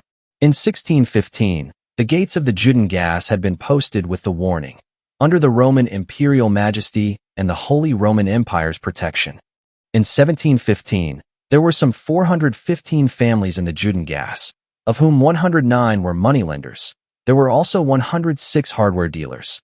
The remaining families were engaged in second-hand clothing or fruit businesses. Of the 12 wealthiest families there in 1715, the Spires were the richest, having a fortune of 604,000 florins. Then came the Goldschmidts, the Wertheimers, the Haas family, etc. Fourth on the list were the Rothschilds, with 109,375 florins. Exactly 100 years later, the Rothschilds were the masters of Europe, dictating the terms at the Congress of Vienna. They then requested a noble coat of arms with a royal coronet, featuring the leopard of England and the lion of Hesse. This request was denied in 1817, but after tremendous financial pressure was brought to bear on the government, it was finally granted in 1822. The following year, the Rothschilds took over all of the financial operations of the worldwide Catholic Church. Of the head of the family, Sir Nathan Mayer Rothschild, the Dictionary of National Biography noted, the influence of his firm and himself compared with that of the Bank of England. After the death of Sir Moses Montefiore, Rothschild may almost be said to be the generally authorized leader of the Jews of the world.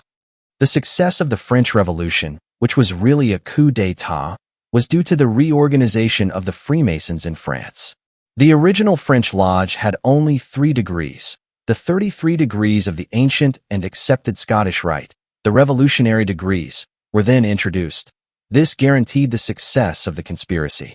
After the revolution, the Supreme Council of the Order generally met in Paris. The Jewish Lodge of Frankfurt, l'Aurore Naissante, the Rising Dawn, had been authorized by the Grand Lodge of Paris in 1808. The Scottish Rite always dates its official documents in the Hebrew months. On September 18, 1885, the Bulletin of the Grand Orient of France openly called for the destruction of the Catholic Church. In 1886, the International Congress of the Grand Orient continued the call to arms with the battle cry, "War on God." The political battleground of Freemasonry was then concentrated in Italy, hence the call for war against the Catholic Church. There was no subsequent Italian Revolution, as had occurred in other countries, notably France, because the area was too diffuse. The only central enemy in Italy was the power of the Church. The Italian liberators, Mazzini and Garibaldi, were the leading Masons in the lodges. Here again, they were merely carrying out the instructions of British intelligence. It was no less a personage than Lord Sackville who had introduced Freemasonry into Italy in 1733. The British influence was dominant when Lord Palmerston, with the assistance of Cavour, guided the liberators in their capture of Rome and their placing the Pope under arrest. The ascension to power in France of Louis Napoleon, later known as Napoleon III, was a further triumph of the Canaanite conspirators. Louis Napoleon had been born to Queen Hortense in 1808. Her residence in Paris was also the headquarters of the House of Rothschild. It later became the private residence of James de Rothschild. The building was torn down in 1968. General Spiridovich, an authority on the period, states unequivocally that it was common knowledge that Napoleon III was a Rothschild. Napoleon III was also a well-known member of the Carbonari, a group of Italian noblemen who were the leaders of the Guelphs, or black nobility, in Europe. The Alta Vendita was the supreme director of the Carbonari, whose orders had to be obeyed on pain of death. When Louis Napoleon was proclaimed emperor in 1851, the Carbonari moved quickly to consolidate their gains in Italy. An international Masonic group, led by Lord Palmerston, and which also included Kossuth, Lemmy and others, had met in London in 1860 to plan their strategy for seizing absolute control in Italy. When Garibaldi occupied Naples, a group of English Masons was on hand to aid him.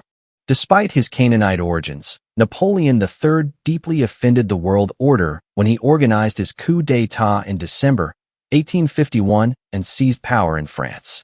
To atone for his breach of discipline, his son, the Prince Imperial, was later murdered.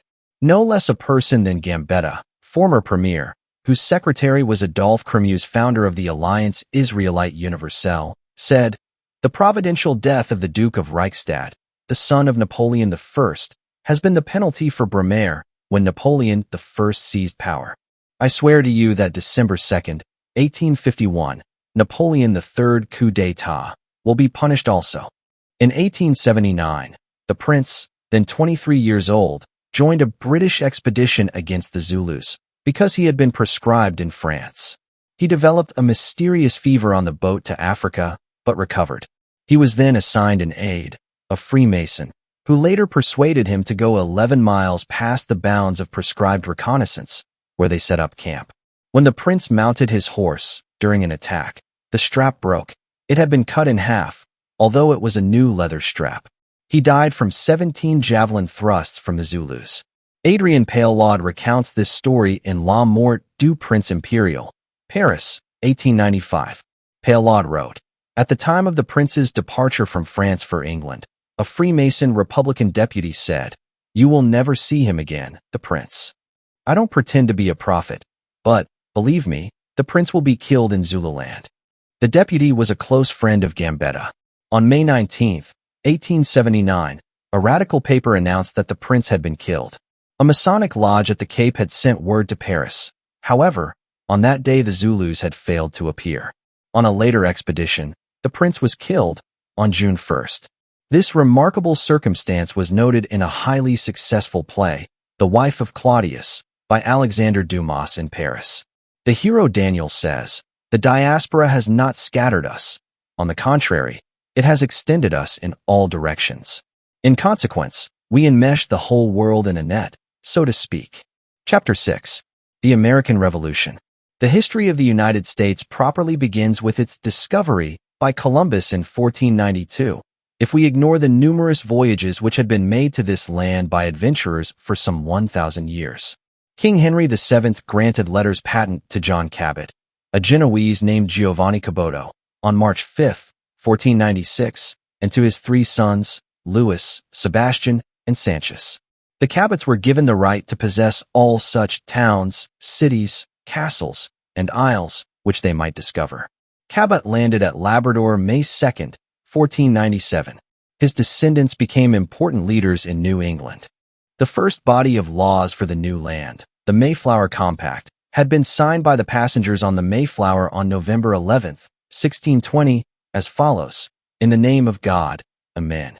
We, whose names are underwritten, the loyal subjects of our dread sovereign, Lord King James, by the grace of God, of Great Britain, France, and Ireland, King, defender of the faith, and sea, having undertaken for the glory of God, and advancement of the Christian faith, and the honor of our king and country, a voyage to plant the first colony in the northern parts of Virginia, do by these presents, solemnly and mutually in the presence of God and one another, covenant and combine ourselves together into a civil body politic, for our better ordering and preservation and furtherance of the ends aforesaid, and by virtue hereof do enact, constitute, and frame such just and equal laws, ordinances, acts, constitutions, and offices from time to time, as shall be thought most meet and convenient for the general good of the colony, unto which we promise all due submission and obedience.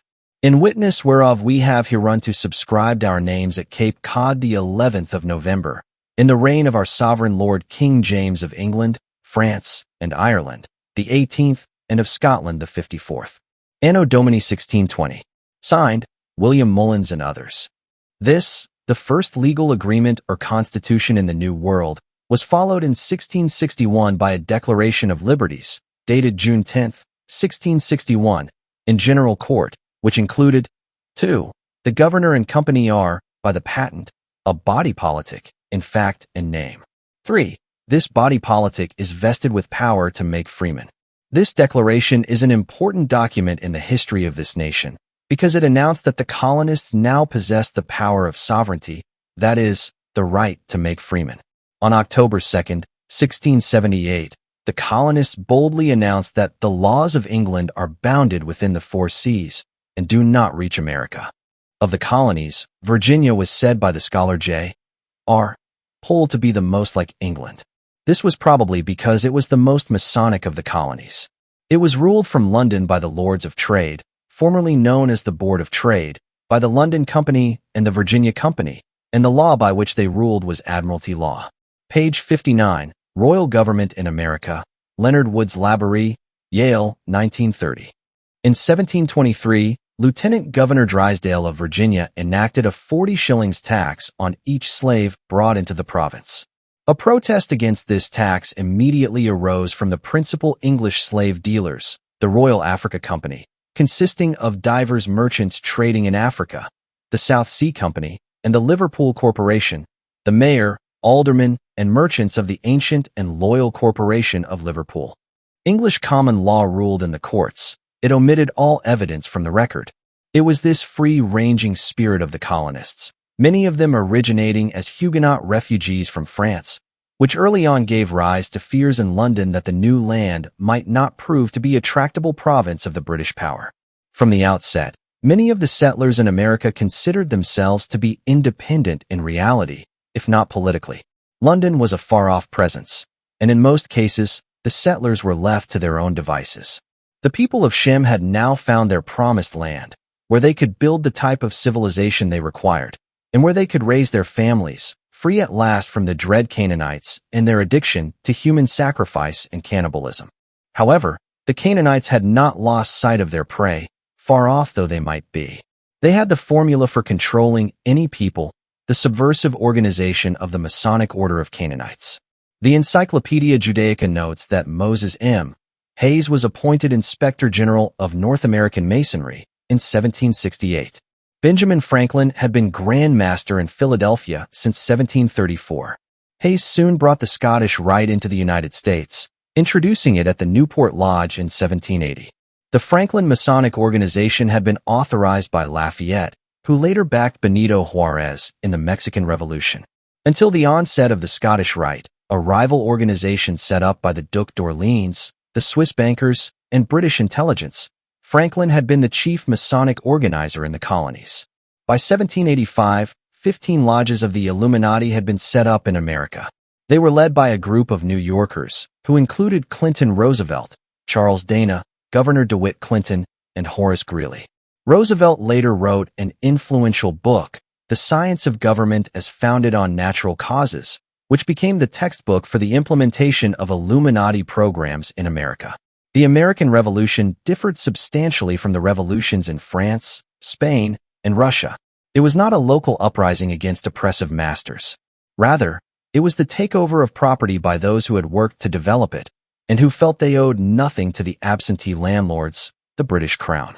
The revolution was largely free from the mobs, reigns of terror, or the atrocities usually associated with Canaanite Masonic-controlled uprisings.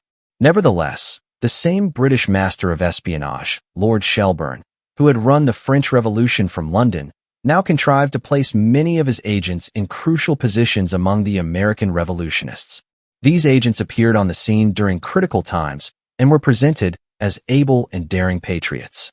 Just as the Swiss bankers had influenced the French court by placing their agent, the financier Necker, in a key position to precipitate an economic depression, so Lord Shelburne maintained a decisive role in the manipulation of the American forces during the Revolution. The most famous of these was Benedict Arnold, whose name remains synonymous with treason. Arnold was merely the most visible officer in a much larger network which had been set in place by the Mallet-Prévost family, the single most important name in Swiss espionage. Augustine Prévost became Grand Steward of the Lodge of Perfection, which was set up in Albany in 1768. Solomon Bush became Masonic Deputy Inspector General for Pennsylvania in 1781, and Abraham Forst of Philadelphia was named Deputy Inspector General for Virginia in 1781. On October 5, 1785, the Masonic records note that Brother Augustine Prévost, a prince of the royal secret, was a visitor. In retrospect, it is found that Masonic agents moved freely back and forth between the British zones and the areas controlled by the Americans throughout the Revolution. During one battle, an English regiment lost its Masonic valuables. These were promptly returned by General George Washington under a flag of truce and escorted by a guard of honor. After the Battle of Yorktown in 1781, a great banquet was given at which British, French, German, and American Masons all sat down and celebrated together. The Prévost family in Geneva, Switzerland, was one of the most powerful members of the ruling council of 200. The aforementioned General Augustine Prévost, Prince of the Royal Secret, commanded British forces in North America throughout the Revolution. His brother, Mark Prévost, was his second in command. They wrote the orders for Major André, who ran the Benedict Arnold treason operation. Being caught in the act, André, the son of an influential Swiss merchant banker, could not be saved. He was hanged by the Americans who had captured him. America's most famous traitor, Benedict Arnold, spent the post-war years comfortably in England. General Augustine Prévost's son, Sir George Prévost, was commander of the British forces in North America during the War of 1812. At the conclusion of the Revolutionary War, most Americans believed that they had won their independence from Great Britain. They were now free to perfect an instrument of government which would guarantee them and their posterity independence in perpetuity. The result of the Convention of the People of Shem was the Constitution of the United States, a remarkably simple but incredibly comprehensive document. It guaranteed them their independence primarily because it deliberately excluded the Canaanites from participation in the government. It was a genuinely racial document, written by and for the fair-skinned people of Shem. Its provisions were explicitly drawn to be applicable to no one else.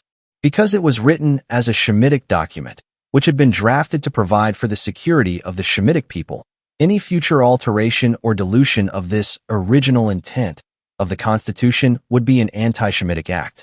The primary purpose of the Constitution of the United States was to protect the free citizens from any intrusion by an arbitrary, tyrannical, Canaanite government agency.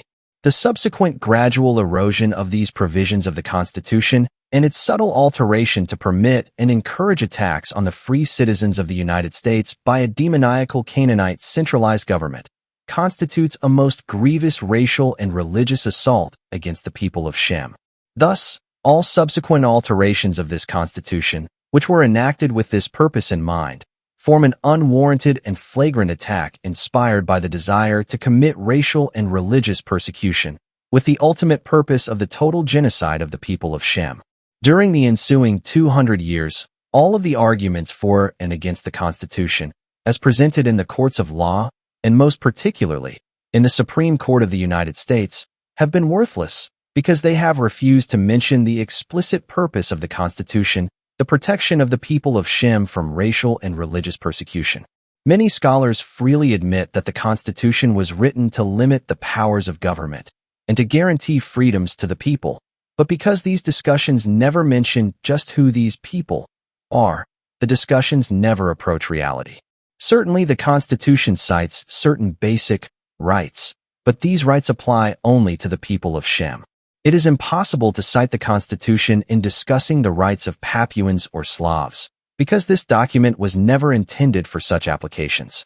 What the Canaanites have succeeded in doing is to warp or stretch the Constitution of the United States until its original intent, which was explicitly expressed in its language, has now been expanded to encompass all the peoples of the world. The present-day Constitution is nothing more nor less than a charter of the United Nations, And this is precisely how the American judges now interpret the Constitution. Each such interpretation is not only an act of high treason, but it is also an act of aggression against the people of Shem. The state constitutions were also explicit in their dedication to the Christian religion of the people of Shem. The Constitution of North Carolina, 1776, required that no person who shall deny the being of God or the truth of the Protestant religion shall be capable of holding any office or place of trust or profit. This provision remained in force until 1830.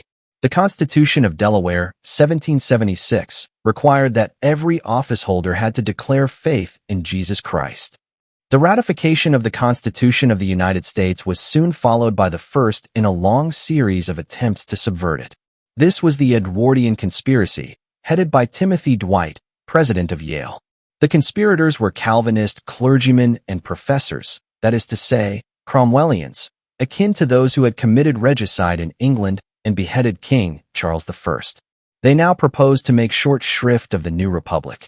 They were aided by venal politicians, whom they easily controlled through bribery and blackmail. This plot had as its goal the nullification of the First Amendment.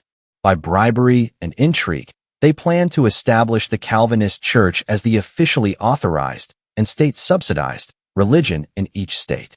The present writer has previously pointed out that the founder of this religion, Calvin or Cohen, had set up a theological autocracy in Switzerland which promptly killed or imprisoned anyone who dared to criticize its acts of oppression. Calvin had then exported this diabolical religion to England, where its excesses devastated the entire country.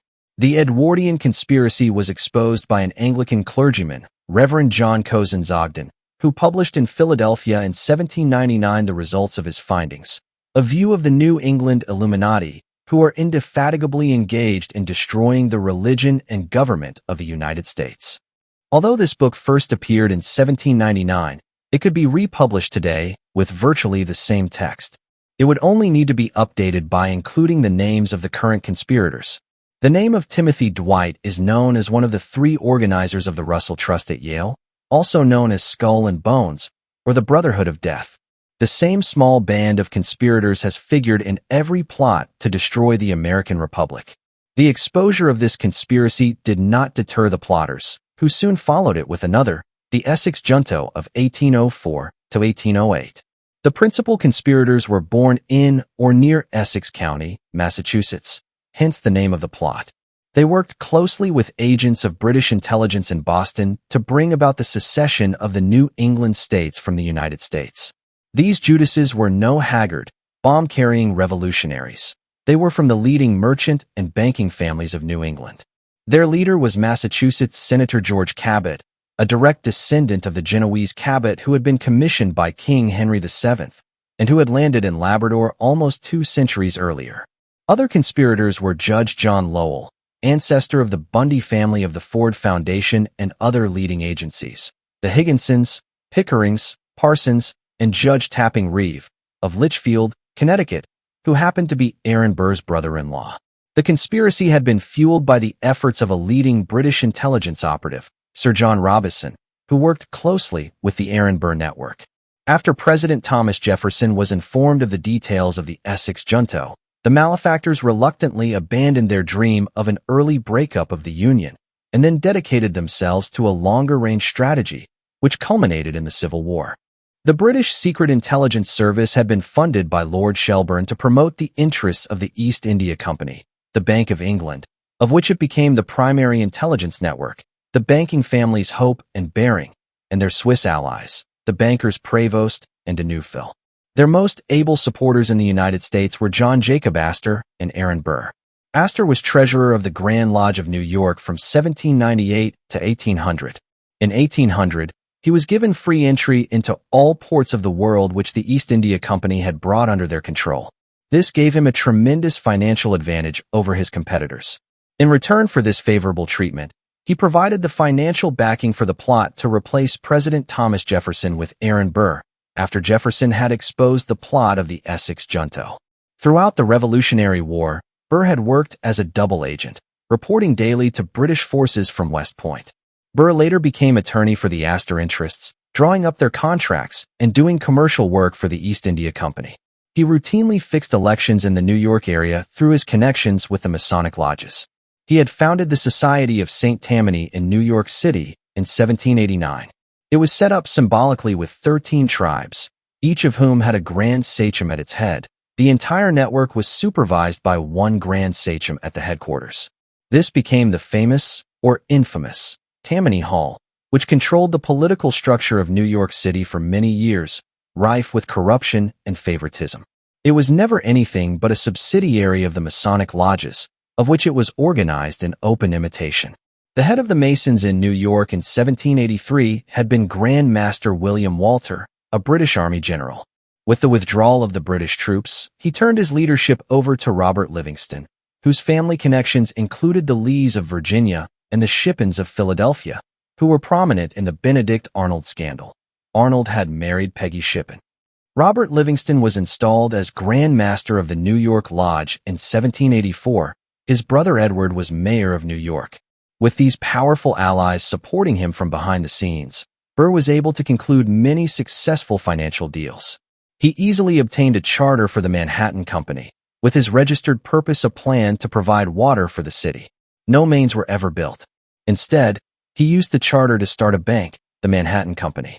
This was later taken over by the investment firm of Kuhn, Loeb and Company, New York representatives of the Rothschilds.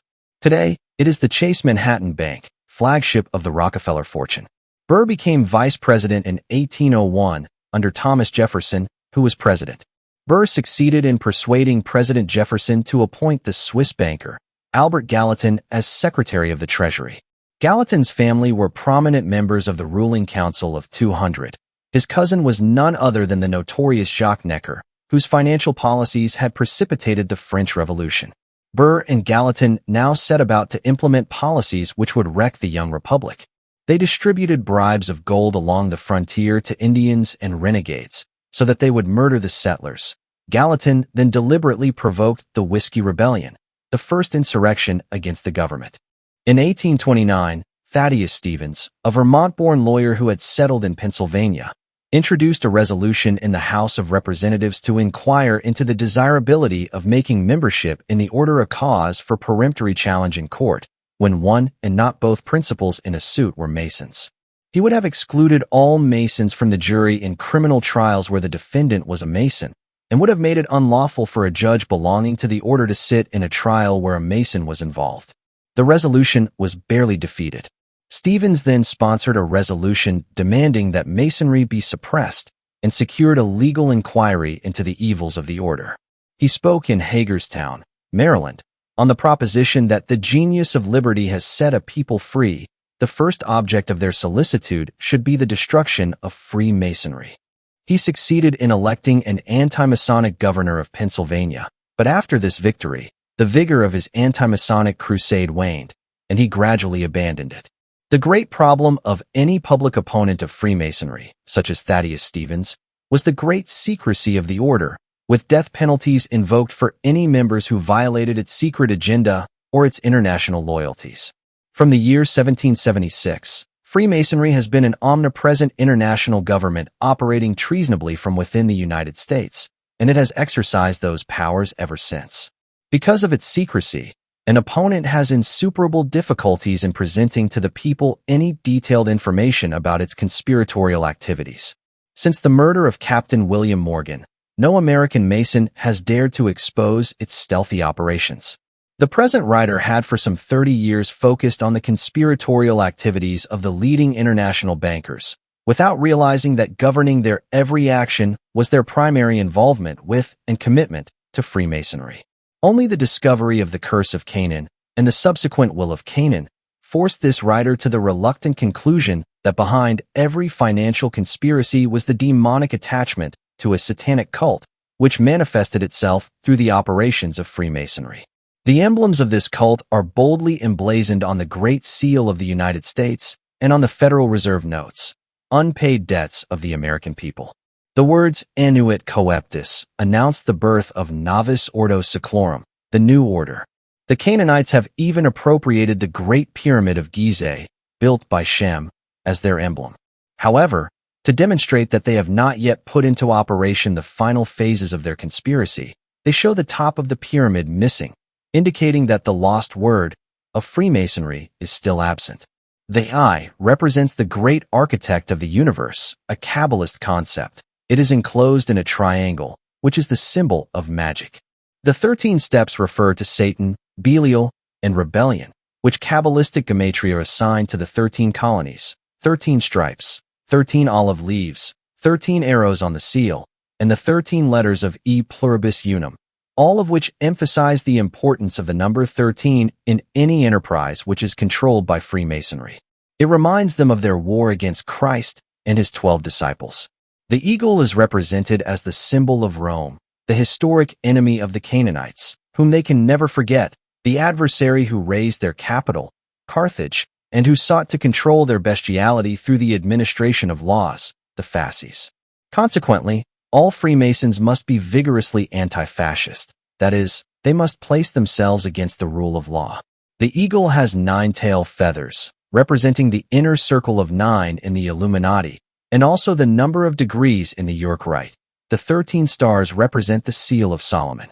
The Great Seal, which is replete with these symbols of Freemasonry, was designed by Benjamin Franklin, Thomas Jefferson, John Adams, and William Churchill, all of whom were Freemasons. The eagle's right wing has 32 feathers, the number of the ordinary degrees in the Scottish Rite. The left wing has 33, the additional feather symbolizing the 33rd degree, which is conferred for outstanding service to Masonry.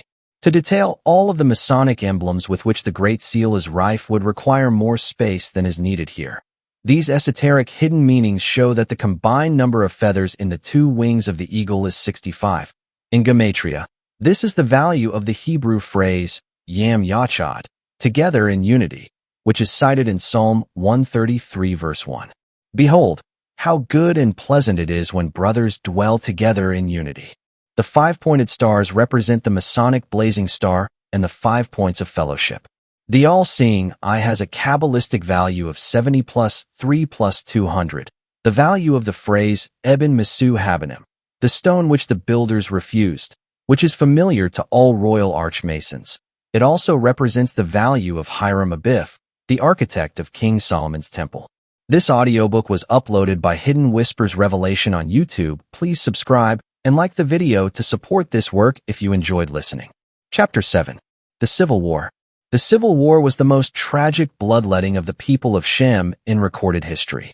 This people, religious refugees from Canaanite oppressors and massacres in Europe, succeeded in establishing in the United States the most productive society in the world. Their constitution had unleashed the great talents of this people to do God's work on this earth. Of course, Satan's people, the Canaanites, were livid with hatred and envy. If there is one passion which America has always excited in the world, it is the passion of envy. The United States was the most admired nation in the world because its constitution guaranteed to its legal citizens the unfettered right of personal liberty, something which no other nation could offer to its people. In the states of the South, the people of Shem had carved from the wilderness productive plantations and impressive manor houses, built in the tradition of Greek neoclassicism, and expressing their conviction that this was the only way that they wished to live on this earth. Like the ancient Greeks, the people of Shem had slaves to attend to their daily needs, the descendants of Canaan, on whom the curse of Canaan had been pronounced and which committed them to that status. Despite the efforts of the people of Shem to maintain their slaves in a healthy and comfortable environment, from an economic standpoint alone, this was an absolute requirement, because the bulk of their operating capital was invested in them. The existence of these slaves became their Achilles heel, which the Canaanites cleverly used as the weapon with which to mount an attack against them. There were many contemporaneous records attesting to the kindly treatment of the slaves, such as the observations of Samuel Phillips Day, special correspondent for the London Morning Herald, who wrote, "On Sunday, June 8, 1861, in Asheville, Kentucky, I took a drive with some friends. Judge of my surprise, reader, when I found almost the entire Negro population abroad, some parading the thoroughfares and others riding about in carriages. They were dressed so showily and so finely, and appeared so happy and contented, that I was virtually forced to exclaim, 'Surely these people are not slaves.' The response was, "Certainly they are." Some of the women wore lace shawls and gold watches and looked, only for their color, like London duchesses going to a ball. The men, too, were well attired. I reflected for a moment on the condition of British laborers and London needlewomen. The contrast was too painful to dwell upon. The thought flashed across my mind that there was nothing so very wicked in slavery after all, that it possessed a bright side as well as a dark side. Samuel Phillips Day's comments were well taken. It is doubtful if any Southern plantation owner would have treated his slaves as badly as the average British working man was treated by his brutal black nobility landowners and factory operators. It was no accident that world communism, Fabianism, and other desperate remedies were born, not in the slave quarters of the South, but in the working-class districts of London and Manchester. However, the daily life of the slaves in the South, as observed by many travelers, was obscured for all time by the relentless promotion of a single book, Harriet Beecher Stowe's Uncle Tom's Cabin. Even today, any black who dares to say that perhaps blacks are not as badly off as their brethren in the jungles of Africa is hooted down as an Uncle Tom. Only warfare to the death is recommended by the militant Masonic activists: propaganda, invasion, and civil war. These are the only accepted remedies for the injustices visited upon the blacks. It was no accident that Harriet Beecher Stowe's book became the greatest bestseller of its time. It was tirelessly promoted throughout the entire nation in the most successful book promotion campaign in American history. The force which promoted Uncle Tom's Cabin was the same force which, as early as 1799, sought the dissolution of the constitutional republic, which had continued its efforts in the Essex Junto, and which found its final fruition in the Civil War. Despite repeated provocations from the Canaanites in the north, the southern states proved remarkably tractable, freely making concessions to demands which were intended only to force them into war. The Missouri Compromise, written in 1820, was accepted even though it prohibited slavery in the new state. It did restrict voting privileges to free white male citizens, thus excluding women, slaves, and Indians from exercising the ballot. In 1849, the people of California adopted a constitution which prohibited slavery. The Compromise of 1850 provided that the prohibition of slavery should be left up to the individual states, thus thwarting the Canaanites in their attempts to make this problem an excuse for federal intervention and a cause of war between the states. It is a matter of historical record that the Civil War was precipitated by the action against Fort Sumter in South Carolina, across the bay from Charleston. This opening of hostilities can be traced directly to the power of the Scottish Rite in Charleston, which is known officially as the Mother Lodge of the World. It was founded by Moses Lindo as the King Solomon Lodge. Lindo had a monopoly on the indigo trade, a much-needed dye similar to the Phoenicia or purple dye which had been the principal monopoly of his Canaanite ancestors, who changed their name from Canaanite to Phoenicians because of this monopoly. According to the Encyclopedia Judaica, other founders of the King Solomon Lodge included Isaac and Abraham da Costa. Da Costa was one of the leading names among the Marranos. In 1793, the cornerstone of a new synagogue, Beth Elohim, was laid in Charleston according to the rite of Freemasons. Charleston is also known as the cradle of Reform Judaism in America. The present writer has previously noted that this movement originated in Frankfurt on Main with the Rothschilds, and that it has culminated in the successes of world Zionism. The Charleston Cemetery dates from 1764. Other organizers of the Charleston Lodge included Stephen Morin, 25th degree, Inspector for North America, who had been initiated into the Rite of Perfection in Paris in 1761, Henry A. Franklin, Deputy Inspector General for North America, 25th degree, initiated in Jamaica in 1762, Augustine Prevost, later commander of British forces in North America during the Revolutionary War, 25th degree, initiated in Jamaica in 1774, Moses Michael Hayes, 25th degree, initiated in Boston in 1767 as Deputy Inspector General for North America, John Mitchell, 25th degree, initiated in Charleston, named Deputy for South Carolina. B. Spitzer, Deputy for Georgia, Moses Cohen, 25th degree, initiated in Philadelphia in 1781. A.F. A. DeGrasse Tilley, 25th degree, initiated in Charleston 1796. John Mitchell had been residing in Philadelphia during the Revolutionary War. Through his Masonic connections, he had himself named as Deputy Quartermaster General of the American Army, although he remained in Philadelphia throughout the British occupation. He and his co-worker, Benedict Arnold, were later tried on charges of corruption, stemming from their illegal diversions of army supplies. But here again, because of their powerful Masonic defenders, they were acquitted. Mitchell later moved to South Carolina. Count Alexander de Grasse, Tilly, was the son of the French admiral who aided George Washington in the defeat of the British forces at Yorktown. The opposing forces then sat down for a cordial Masonic banquet. De Grasse later set up Scottish Rite Supreme councils throughout Europe. He was later named Supreme Commander of France. He played the crucial role in promoting insurrectionary activity in South Carolina, which culminated in the firing on Fort Sumter. Another member of the Charleston Lodge, James Moultrie, was the principal figure behind the nullification crisis in South Carolina during the 1820s and 1830s. He was named Grand Secretary General of the Scottish Rite for all of the southern states. During the 19th century, Masonic agitators traveled about the world, inflaming the populaces with passionate cries for liberation and the rights of man. Unfortunately for those who were deceived by these manipulations, the only rights they were pursuing were the rights of Masonic Canaanites to battle and exterminate the people of Shem. Every other consideration was subordinated to this primary goal. As a result, every nation which was lured into the rights of man trap became an absolute dictatorship whose officials used their powers to destroy the people of Shem, their demonic goal, and part of their satanic rebellion against God. As Grand Master, Lafayette directed the Juarez Revolution in Mexico. In South America, Bernardo O'Higgins and Simon Bolivar, both of whom were Masons, led the revolutionary forces against Spain in country after country. Since the Spanish governments in these countries were also Catholic, these revolutions proved to be an integral part of Masonry's openly declared war against the Catholic Church. In Italy, Mazzini and Garibaldi led the atheistic revolutionary forces which culminated in the arrest of the Pope and the establishment of unification in Italy in 1860. From the outset, this Masonic uprising was planned and financed by British Secret Intelligence Service and directed by Lord Palmerston, Foreign Minister of the British Empire.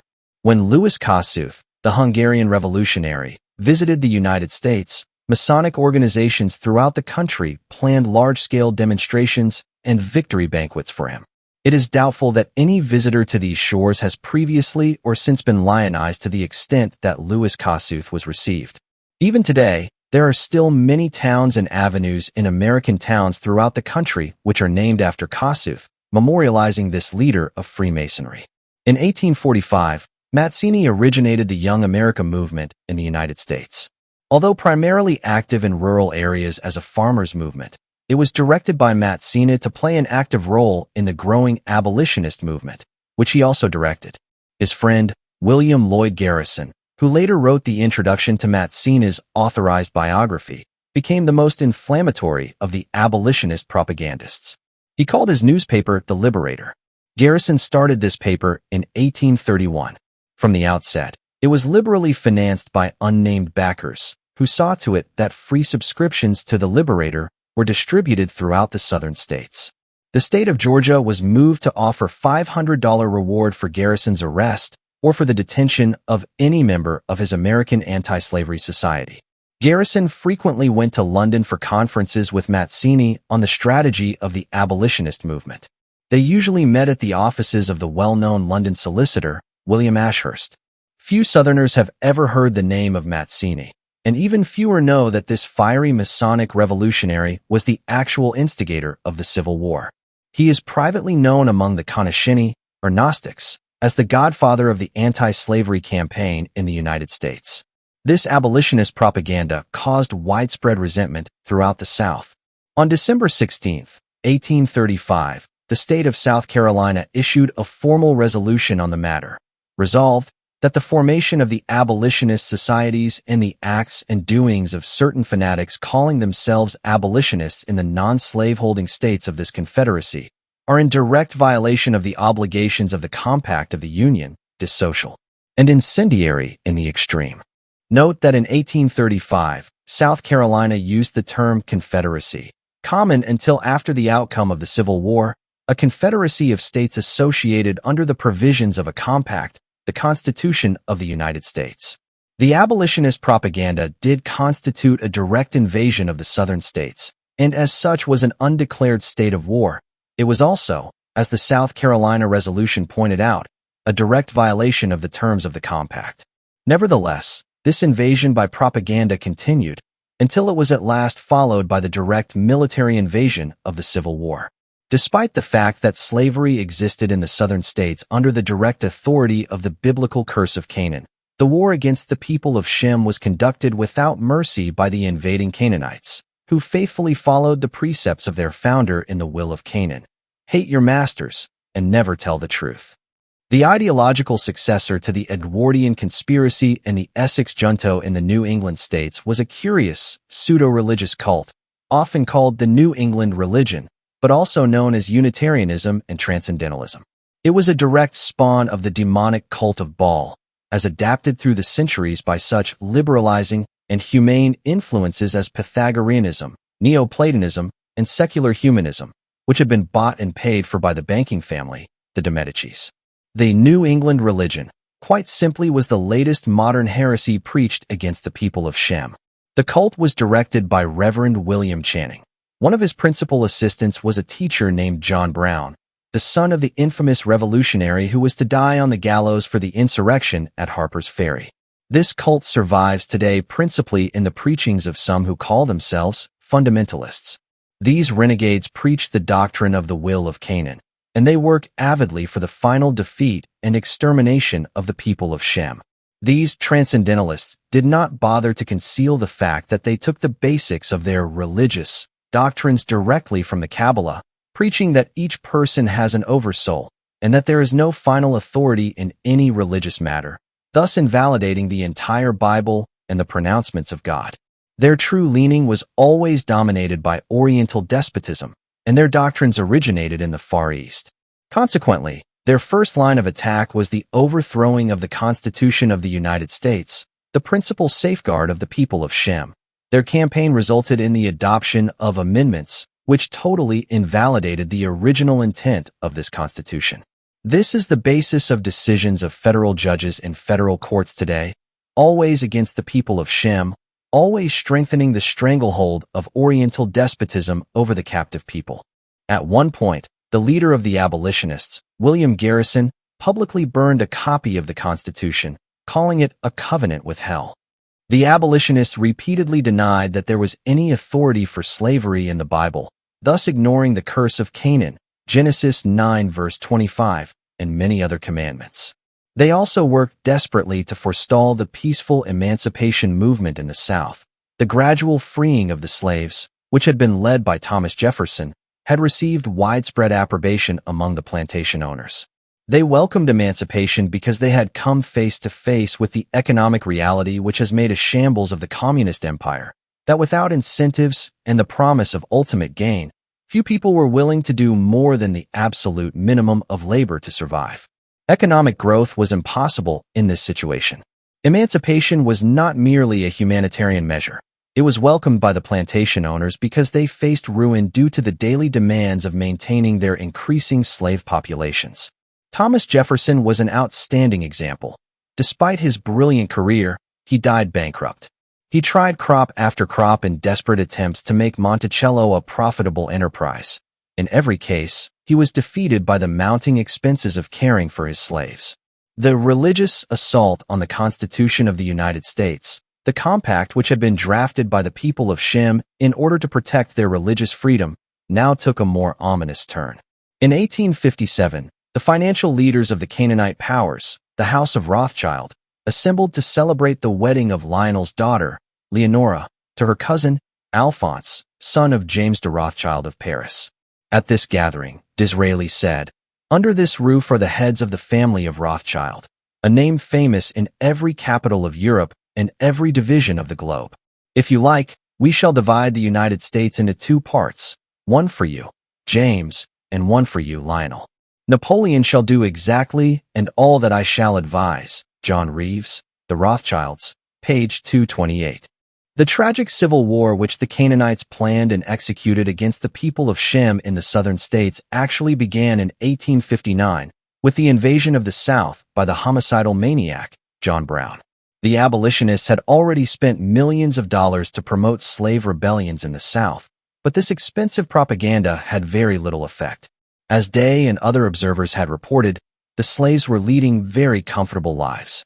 After this tactic failed, it became obvious to the conspirators that an actual military invasion was the only solution to their campaign.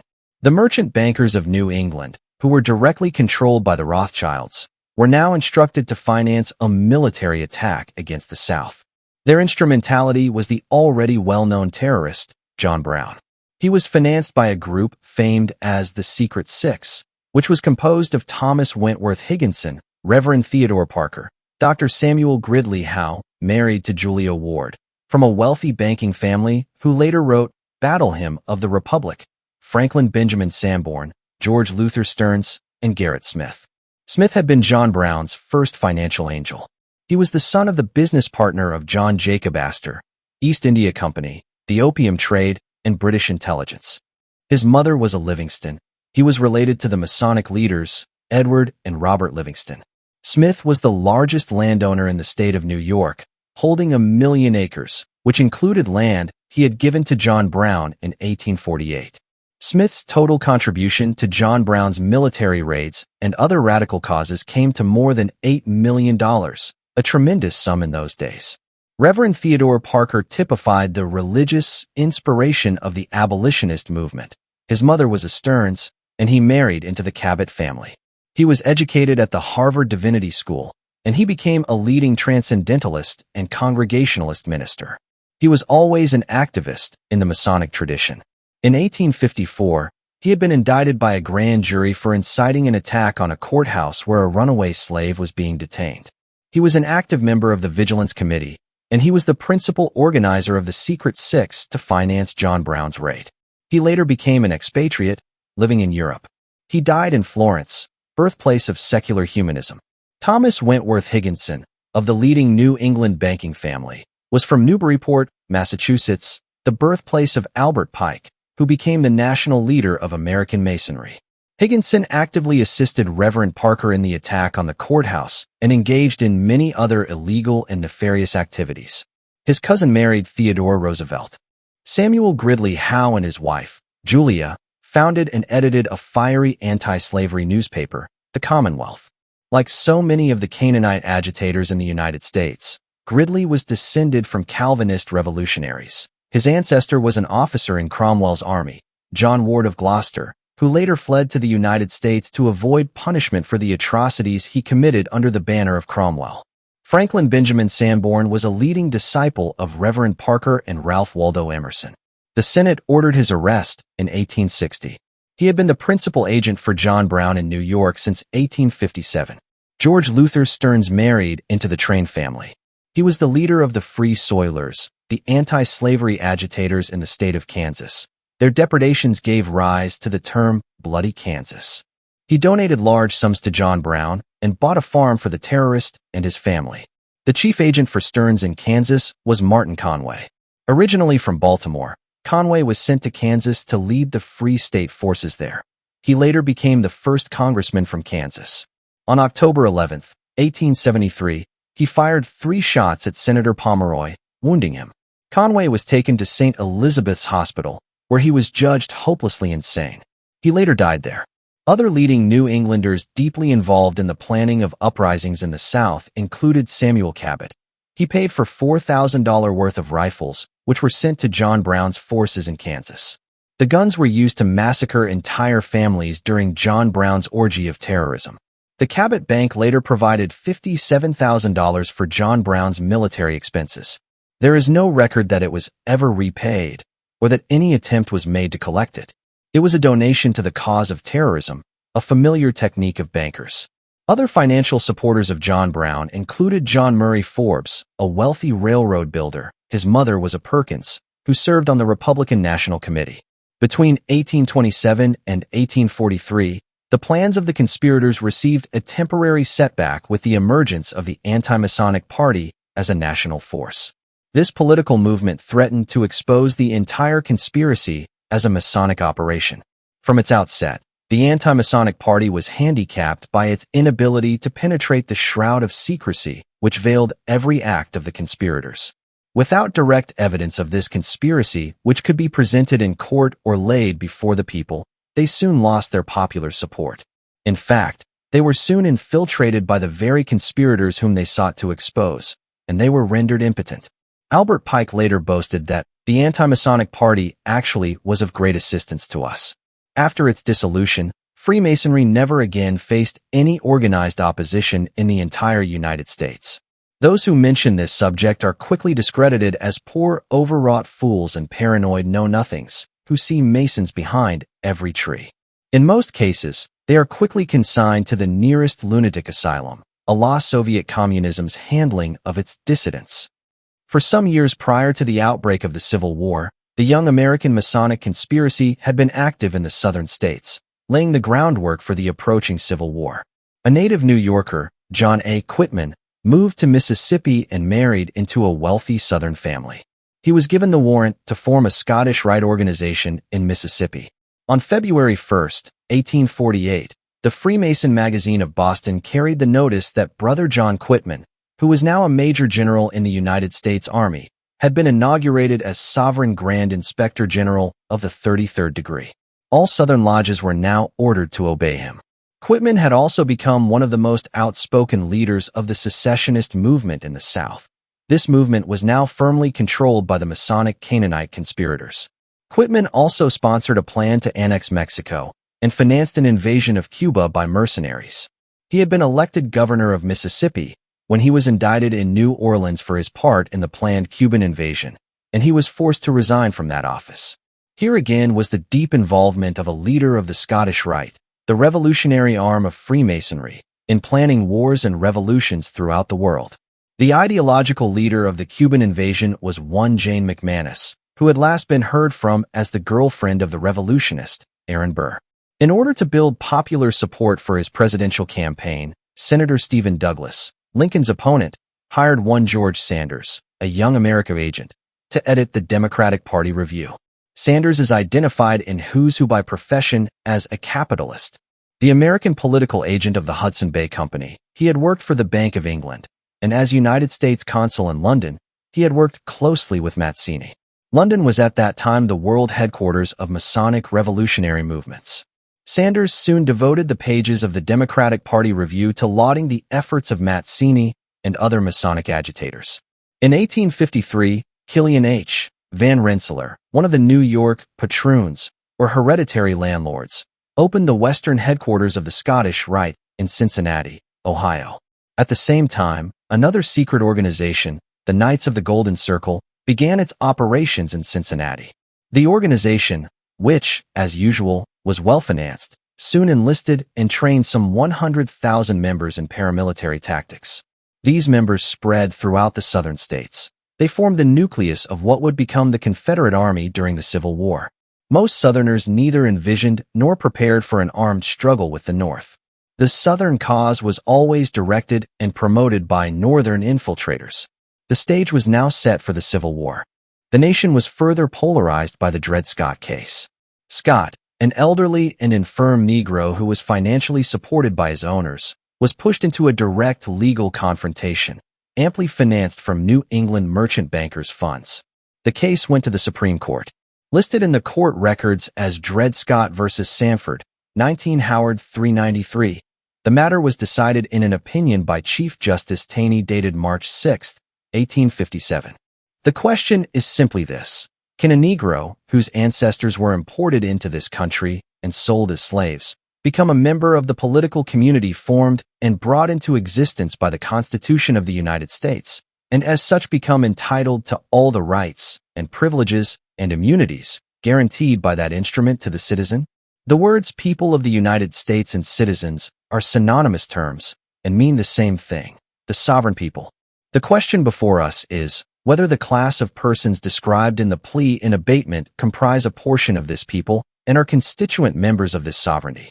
We think they are not, and that they are not included, and were not intended to be included, under the word citizens in the Constitution and can, therefore, claim none of the rights and privileges which that instrument provides for and secures to citizens of the United States. On the contrary, they were at that time considered as a subordinate and inferior class of beings who had been subjugated by the dominant race, and, whether emancipated or not, yet remained subject to their authority, and had no rights or privileges but such as those who held the power and the government might choose to grant them. In the opinion of the court, the legislation and histories of the times, and the language used in the Declaration of Independence, show that neither the class of persons who had been imported as slaves, nor their descendants, whether they had become free or not, were then acknowledged as a part of the people, nor intended to be included in the general words used in that memorable instrument. They had for more than a century before been regarded as beings of an inferior order, and altogether unfit to associate with the white race, either in social or political relations, and so far inferior that they had no rights which the white man was bound to respect, and that the Negro might justly and lawfully be reduced to slavery for his benefit. This opinion was at that time fixed and universal in the civilized portion of the white race. It was regarded as an axiom in morals as well as in politics, which no one thought of disputing or supposed to be open to dispute, and men in every grade and position in society daily and habitually acted upon it in their private pursuits, as well as in matters of public concern, without doubting for a moment the correctness of this opinion. There are two clauses in the Constitution which point directly and specifically to the Negro race as a separate class of persons, and show clearly that they were not regarded as a portion of the people or citizens of the government then formed. The right to import slaves until the year 1808, and the states pledged to each other to maintain the right of property of the master, by delivering up to him any slave who may have escaped from his service. The right of property in a slave is distinctly and expressly affirmed in the Constitution. The Circuit Court of the United States had no jurisdiction in this case, and could give no judgment on it. Its judgment for the defendant must, consequently, be reversed, and a mandate issued directing the suit to be dismissed for want of jurisdiction. The Chief Justice of the Supreme Court paid dearly for this decision. His name has almost entirely been erased from the legal history of this nation. He was repeatedly threatened with house arrest during the Civil War by President Lincoln, and after the war, his two elderly daughters, shunned as prospective brides, eked out a precarious existence as government clerks at the very bottom of the pay scale, always on the verge of complete destitution. After the Dred Scott decision, events moved rapidly toward an actual military confrontation, with the Knights of the Golden Circle taking their places throughout the southern states. John Brown then attacked Harper's Ferry, an incident which was intended to set off a slave uprising throughout the South. The anticipated popular revolution failed to materialize, and Brown was captured and hanged. To this day, he remains a martyr in the Kabbalistic circles of New England, the fundamentalists. Their ideological leader, Ralph Waldo Emerson, wrote, "He makes the gallows as glorious as the cross." Emerson later promoted John Brown as a new saint in the calendar. In order to arouse provocation for the Fort Sumter attack, Lincoln now dispatched heavy reinforcements to the fort. Even his Secretary of War, Seward, objected to his move, suggesting instead that Fort Sumter be yielded peacefully to the state of South Carolina. Lincoln himself was eagerly anticipating the approaching bloodbath and would hear of no compromise. He is known to have suffered from hereditary insanity, which did not come from the Lincoln family, for they were not his actual forebears. His mother, Nancy Hanks, being homeless, had been taken in as a charitable act by the Enlow family. She was thrown out by Mrs. Enlow after she had become pregnant by Abraham Enlow. Ward H. Lamon, Lincoln's law partner, later wrote a biography of Lincoln stating that Lincoln was of illegal parentage, and referring to his real father as Abraham Enlow. The Yorkville Inquirer, April 8, 1863, noted that Lincoln's mother, Nancy Hanks, was a single woman of low degree. Canaan means low. Ed. Generally reputed to have from 1/8 to 1/16 Negro blood in her veins, and who always associated with Negroes on terms of equality. The Atlanta Intelligencer in 1863 noted of his vice president, Hannibal Hamlin, who had been named after the historic leader of the Canaanite forces of Carthage, Hannibal, that Hamlin was identified by State Senator Honorable John Burham of Hancock County, Maine, who lived in the area and knew of Hamlin's ancestry. The senator reported that Hamlin's great-grandfather was a mulatto who had married a Canadian woman. His grandfather during the Revolutionary War commanded a company composed only of mulattoes, Negroes, and Indians under Generals Sullivan and Greene. This Captain Hamlin is recorded as having embezzled the funds sent to pay his troops. He also was said to have stolen wine and other supplies. The father of Hannibal Hamlin's father lived in Paris, Maine, and had a brother named Africa. When Hannibal Hamlin was born, one of his uncles peered into his cradle and exclaimed, "For God's sake, how long will this damned black blood remain in our family?" In Louisiana, John Slidell, who was also a New Yorker, was the leader of the state's secessionist party. His second in command was one Judah P. Benjamin. Slidell was the Masonic protege of the Grand Master, Edward Livingston, also of New York, a key member of the Aaron Burr treason apparatus. Benjamin, from the West Indies, was a British subject. He was hired as a law clerk by Slidell. He later became the Secretary of State in the Confederate government. After the Civil War, he was permitted to leave the United States without hindrance, and he lived his later years in splendid luxury as one of the highest-paid Queen's Counsels in London, while his former superior, Jefferson Davis, languished in a federal prison, burdened with heavy chains. In Texas, the secessionist conspirators were blocked for a time by Sam Houston, a Virginian who was the founder of Texas. Houston ruled that the secessionist efforts were illegal. The conspirators then succeeded in deposing Governor Houston by a rump election, which was similar to the tactics which the Cromwellians had used to condemn King Charles I in England. The conspirators then claimed that their secessionist delegates had received 40,000 votes, as compared to only 10,000 for Houston's supporters. This was later cited as the popular support for the insurrection, as the action taken by the Southern states was later termed. The Confederacy was officially established at Montgomery, Alabama, chaired by Scottish Rite Supreme Commander Howell Cobb. He was ably assisted by Scottish Rite backers from the Charleston Mother Lodge and representatives from other Masonic groups. Thus, the American people were maneuvered into a civil war which they neither envisioned nor desired. They were manipulated by Masonic Canaanite conspirators working together in the northern and the southern states. The resulting bloodbath proved to be the greatest disaster ever suffered by the people of Shem. The great civilization which they had spent some 200 years building in this land was now swept away, gone with the wind. The constitution which they had written to protect their existence as the people of Shem was scrapped, being replaced by amendments which reduced them to the status of serfs, while giving the Canaanites total power to set up a tyrannical dictatorship. Nevertheless, the anticipated division of the United States into two small, weak countries, each to be easily controlled from the European headquarters of the Rothschilds, failed to take place. At one point, the massing of French and Spanish troops in Mexico seemed to doom the future of the United States and to bring about the division which the Rothschilds desired. However, the Tsar of Russia, a great leader of the Semite people, learned of the plan.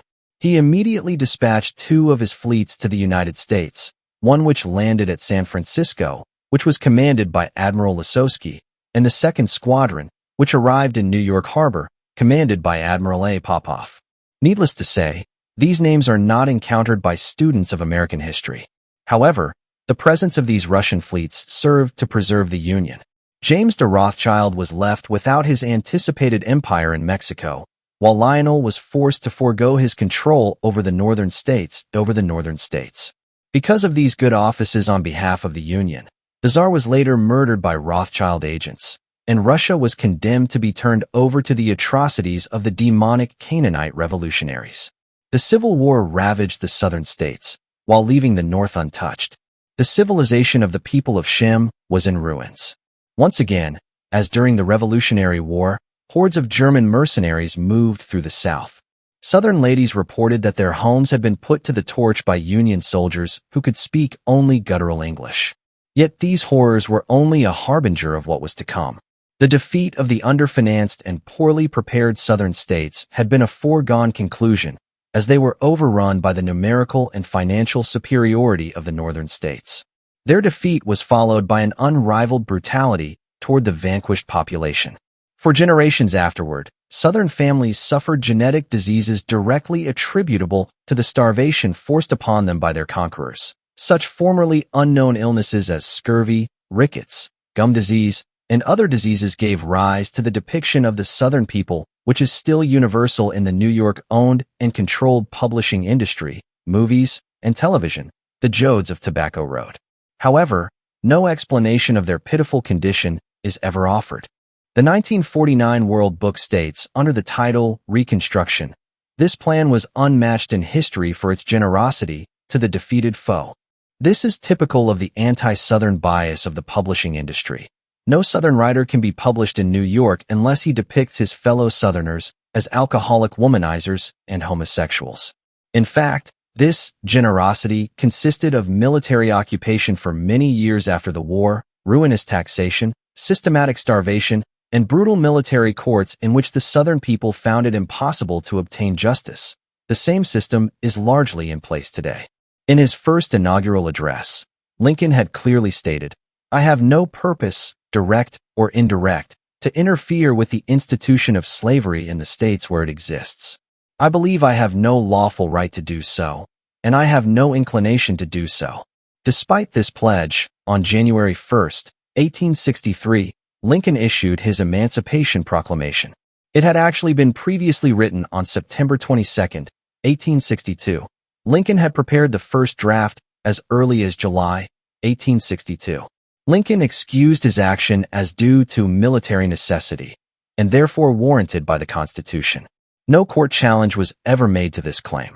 On the same day that Lincoln issued this proclamation, the Illinois state legislature, hardly a hotbed of Southern reactionaries, issued a formal denunciation of the proclamation.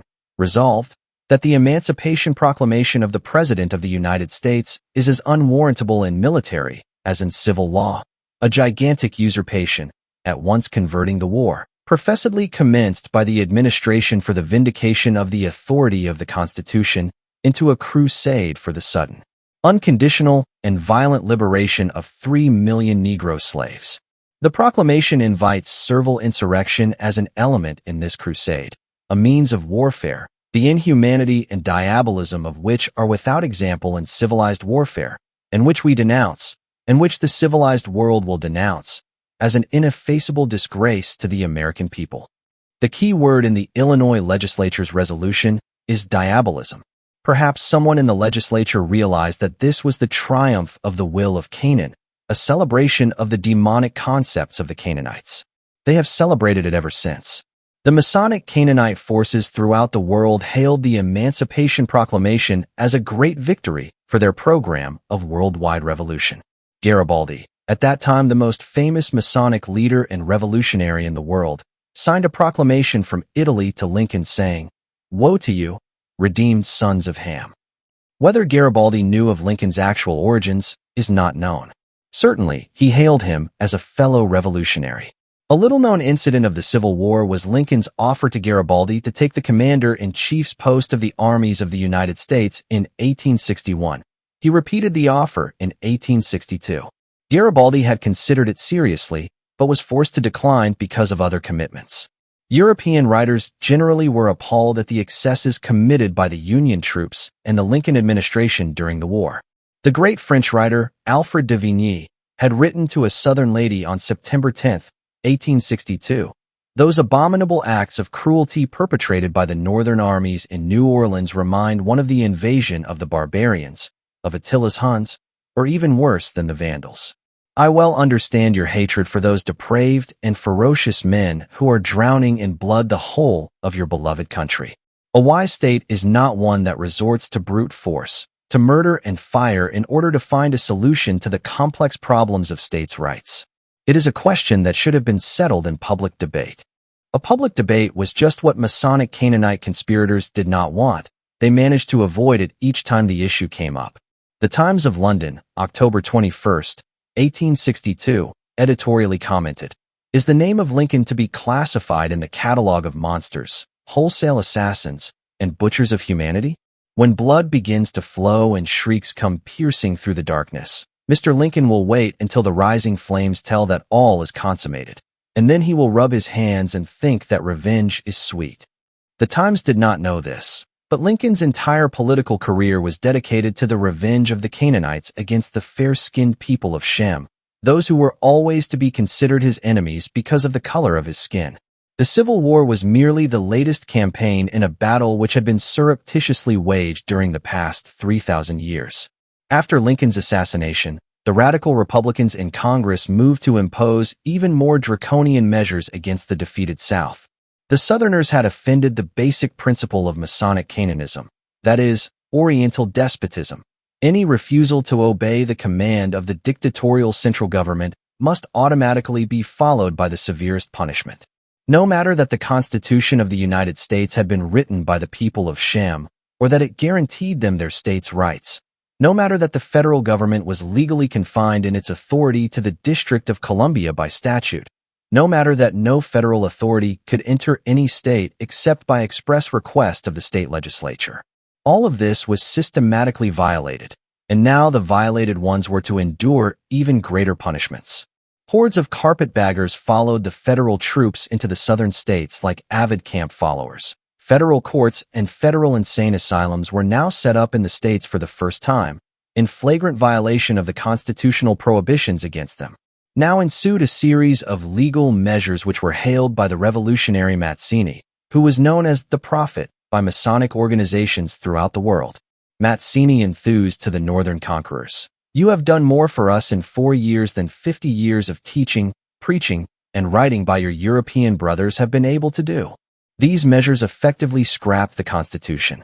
A hastily written Civil Rights Act was rushed through Congress. President Andrew Johnson immediately vetoed it, noting that the right to confer citizenship rested with the several states, and that the tendency of the bill is to resuscitate the spirit of rebellion. Indeed, many of the measures enacted by the radical Republicans were deliberately intended to provoke the Southerners into open resistance, so that they could then be exterminated by the overwhelming superiority of the military forces quartered in their states. The Civil Rights Act was passed over Johnson's veto, as were other similar measures. The federal troops now ordered that conventions be held in the southern states, which were akin to the conventions called by the perpetrators of the French Revolution. These conventions were ordered to do 3 things. 1. Nullify the Ordinance of Secession. 2. Repudiate all Confederate debts. And 3. Declare slavery abolished. Collier's encyclopedia notes that these constitutional conventions held in the southern states were composed of 1. Scalawags, renegade Southerners, 2. Carpetbaggers, and 3. Negroes. The World Book lists them in slightly different order, as blacks, carpetbaggers, and scalawags.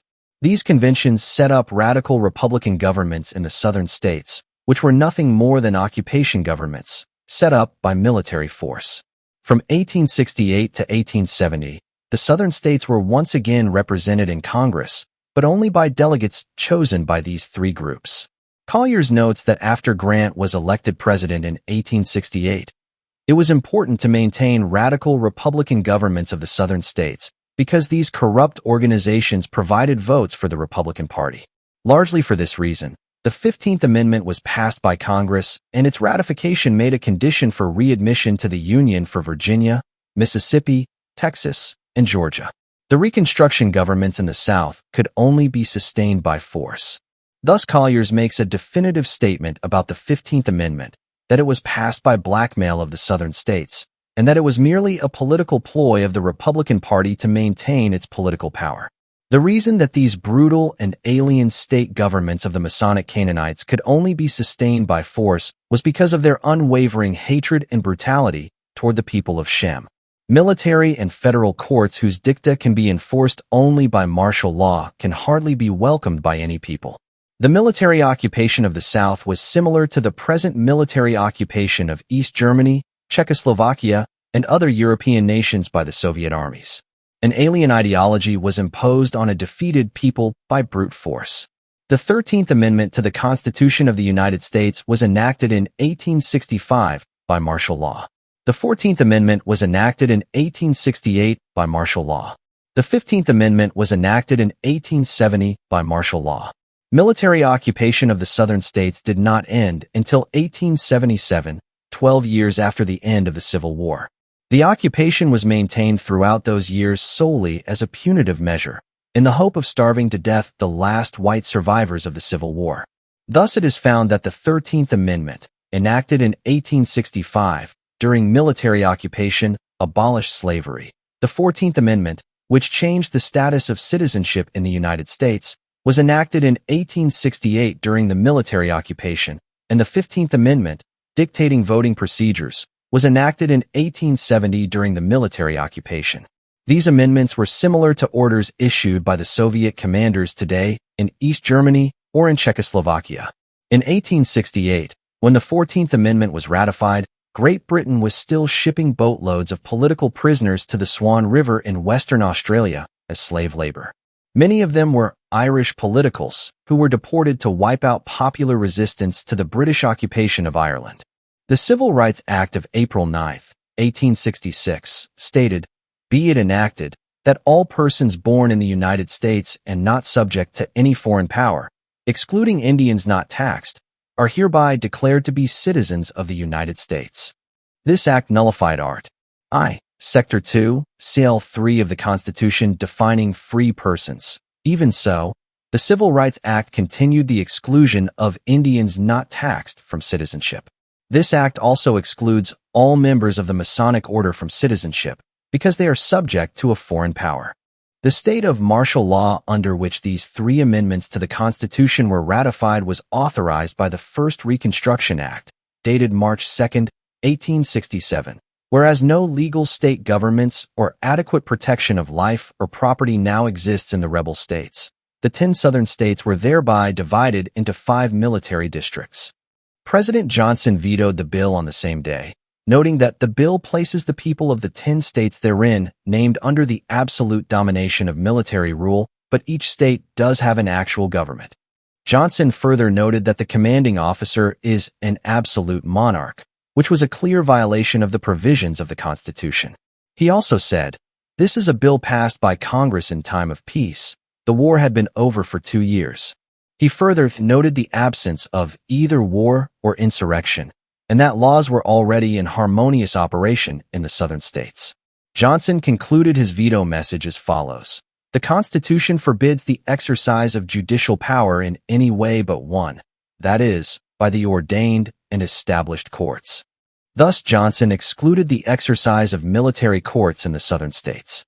The Second Reconstruction Act, dated March 23, 1867, established military control over voting in the southern states. Free elections, anyone? President Johnson again vetoed it the same day. "No consideration could induce me to give my approval to such an election law for any purpose, and especially for the great purpose of framing the Constitution of a state." The bill was passed over his veto. The Third Reconstruction Act, dated July 19, 1867, extended even greater powers to the military commanders of the southern states. It provided that no military officer in any district shall be bound by any civil officer of the United States. By giving absolute power to the commanding officer, the Third Reconstruction Act confirmed that the southern states were under absolute martial law, an important point to be brought up in a constitutional challenge to the validity of the 13th, 14th, and 15th Amendments. There is also the legal point to be made that if these amendments were and are illegal, having been enacted under martial law, all of the subsequent amendments to the Constitution are also invalid, since they not only are not numbered correctly, but they also must be considered as having been enacted according to the provisions of these 3 amendments, which changed the requirements for citizenship and voting rights. The Fourth Reconstruction Act imposed even greater voting restrictions on the militarily occupied southern states. Because he opposed the 4 Reconstruction Acts, which were patently unconstitutional, the radical Republicans moved to impeach President Johnson and remove him from office. This has been a favorite tactic of those who have been defeated at the polls, as Presidents Nixon and Reagan were later to discover. The move to impeach Johnson lost by only 1 vote. The radical Republicans had passed the 4 Reconstruction Acts only because they had previously taken the precaution in July of 1866 to reduce the number of justices on the Supreme Court from 10 to 7, fearing that President Johnson might appoint justices who would uphold his opinion of the Reconstruction Acts, such as the law of the land. In April 1869, after Grant had been elected president, the Congress again increased the number of justices to 9, which remains the number today. Congress subsequently denounced presidents for their attempts to pack the Supreme Court, a privilege which seems to be reserved for themselves. Grant appointed justices who unanimously ruled to uphold the unconstitutional Reconstruction Acts. As Chief Justice of the Supreme Court, Salmon P. Chase, the New York banker, resisted all challenges to the Reconstruction Acts by the captive Southern states, declaring that these acts were indeed constitutional. From 1830 to 1860, he had been renowned in Ohio for his work in aiding fugitive slaves. He was called the Attorney General for runaway slaves. He later founded the Chase Bank, which is now allied with Aaron Burr's Manhattan Company, to form the Chase Manhattan Bank. The radical Republicans in Congress were led by the fiery Thaddeus Stevens, a lawyer from Pennsylvania who, through judicious investments in real estate, had become the largest taxpayer in Gettysburg. He was a grotesque cripple, clubfoot, described by his contemporaries as fox-featured, with hollow voice and a permanent pout. He was bald from the effects of some disease and wore a chestnut-colored wig. For many years his only companion had been his mulatto mistress, one Lydia Smith. He died in her bed. The military occupation was the principal force upholding the depredations of the carpetbaggers in the southern states. They had swarmed in to quickly amass huge fortunes in land by having the property of the impoverished Southerners confiscated, they being unable to pay the ruinous increases voted by the scalawag legislatures. During Reconstruction, 6 million acres in the state of Mississippi were sold for back taxes. The scalawag legislatures embarked on great spending sprees, running up huge state debts to the bankers. During Reconstruction, the state debt of Louisiana increased from $14 to $48 million. In South Carolina from $7 million to $29 million. In Florida from a mere $524,000 to $5 million. The Fairfield Herald in South Carolina wrote editorially, November 20th, 1872, Reconstruction a hellborn policy, which has trampled the fairest and noblest of states, our great statehood beneath the unholy hoofs of African savages and shoulder-strapped brigands, the policy which has given up millions of our freeborn, high-souled brothers and sisters, countrymen and countrywomen of Washington, Rutledge, Marion, and Lee, to the rule of gibbering, louse-eaten, devil-worshipping barbarians from the jungles of Dahomey, and perpetuated by buccaneers from Cape Cod, Memphremagog, Hell, and Boston. Note that even a Southern editor knew about the devil worship of the Canaanites. Amazingly enough, this was written during the military occupation, or rather, during its close. The descendants of the carpetbaggers now own all of the Southern press, and such an editorial cannot be read anywhere in the South today.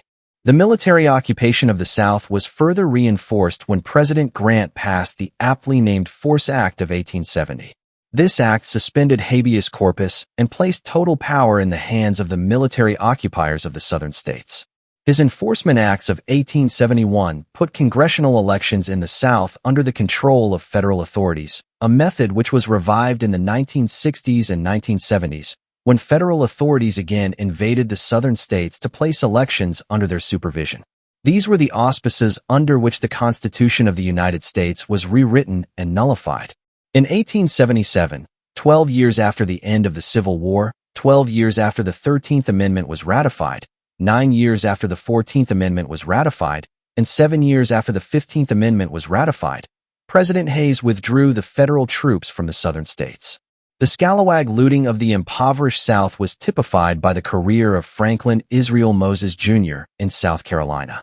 His father had been appointed Chief Justice of the Supreme Court of South Carolina during the period of Reconstruction, serving in that office from 1868 to 1877. Significantly, he ended his term when the federal troops were withdrawn. In 1866, Moses Jr. began to publish a newspaper, Sumter News, which enthusiastically endorsed all 4 of the Reconstruction Acts. He was elected as Speaker of the House by the Loyal League, a scalawag group. For more than a decade, he spent millions of dollars in lavish living, money which he accumulated by accepting bribes in office and by filing bogus state pay vouchers for hundreds of non-existent state employees. He also dealt heavily in fraudulent state contracts. He purchased a $40,000 mansion, the equivalent of $10 million in today's money, and was renowned as the biggest spender in South Carolina. With the withdrawal of federal troops, which zealously protected the rights of such scoundrels, he came under scrutiny for his criminal acts.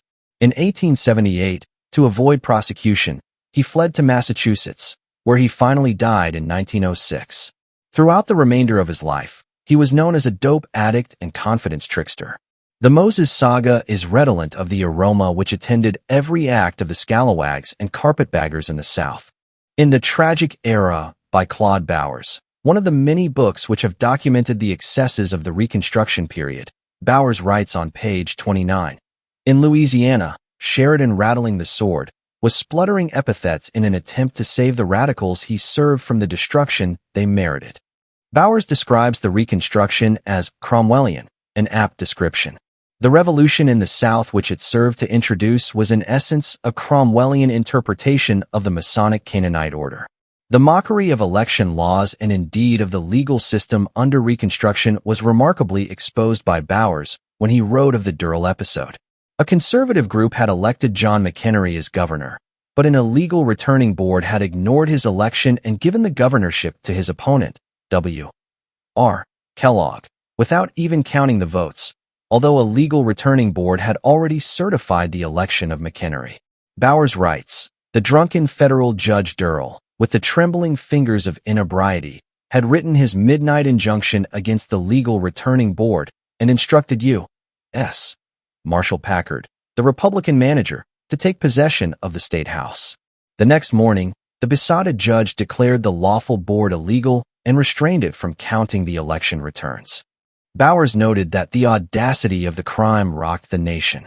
Terming Durrell a drunken tyrant, Bowers chronicles the widespread protest against his vicious act. Today, the name of Durrell is still despised in the state of Louisiana as a synonym for federal judicial tyranny. Durrell was typical of the besotted Oriental despots, acting with the backing of federal troops, as they still do today, who use the Constitution of the United States as toilet tissue while they crush the people of Shem under the heels of their judicial Masonic order of Canaanite tyranny. It is the Dells who have made the federal courts the most hated institutions in American life today, in 1987, just as Durrell caused them to be despised in 1872. Because of the depredations of such scalawags as Durrell and Moses, the defeated Southerners had lost more than $500 million in cash during the Civil War, the result of their patriotic purchases of Confederate bonds, which were repudiated 100% by the scalawag legislatures. Only their land holdings were left. Almost half of their assets were computed in their holdings of slaves, and these were now gone. Much of their land was now confiscated due to heavy taxation imposed by the authority of the federal troops. Of a total population of 60 million, the 10 southern states had suffered 5.5 million casualties, roughly 10%. 1/4 of the male population was dead or incapacitated by 1865. It would seem impossible for even the people of Shem to go on after such losses, yet survive they did.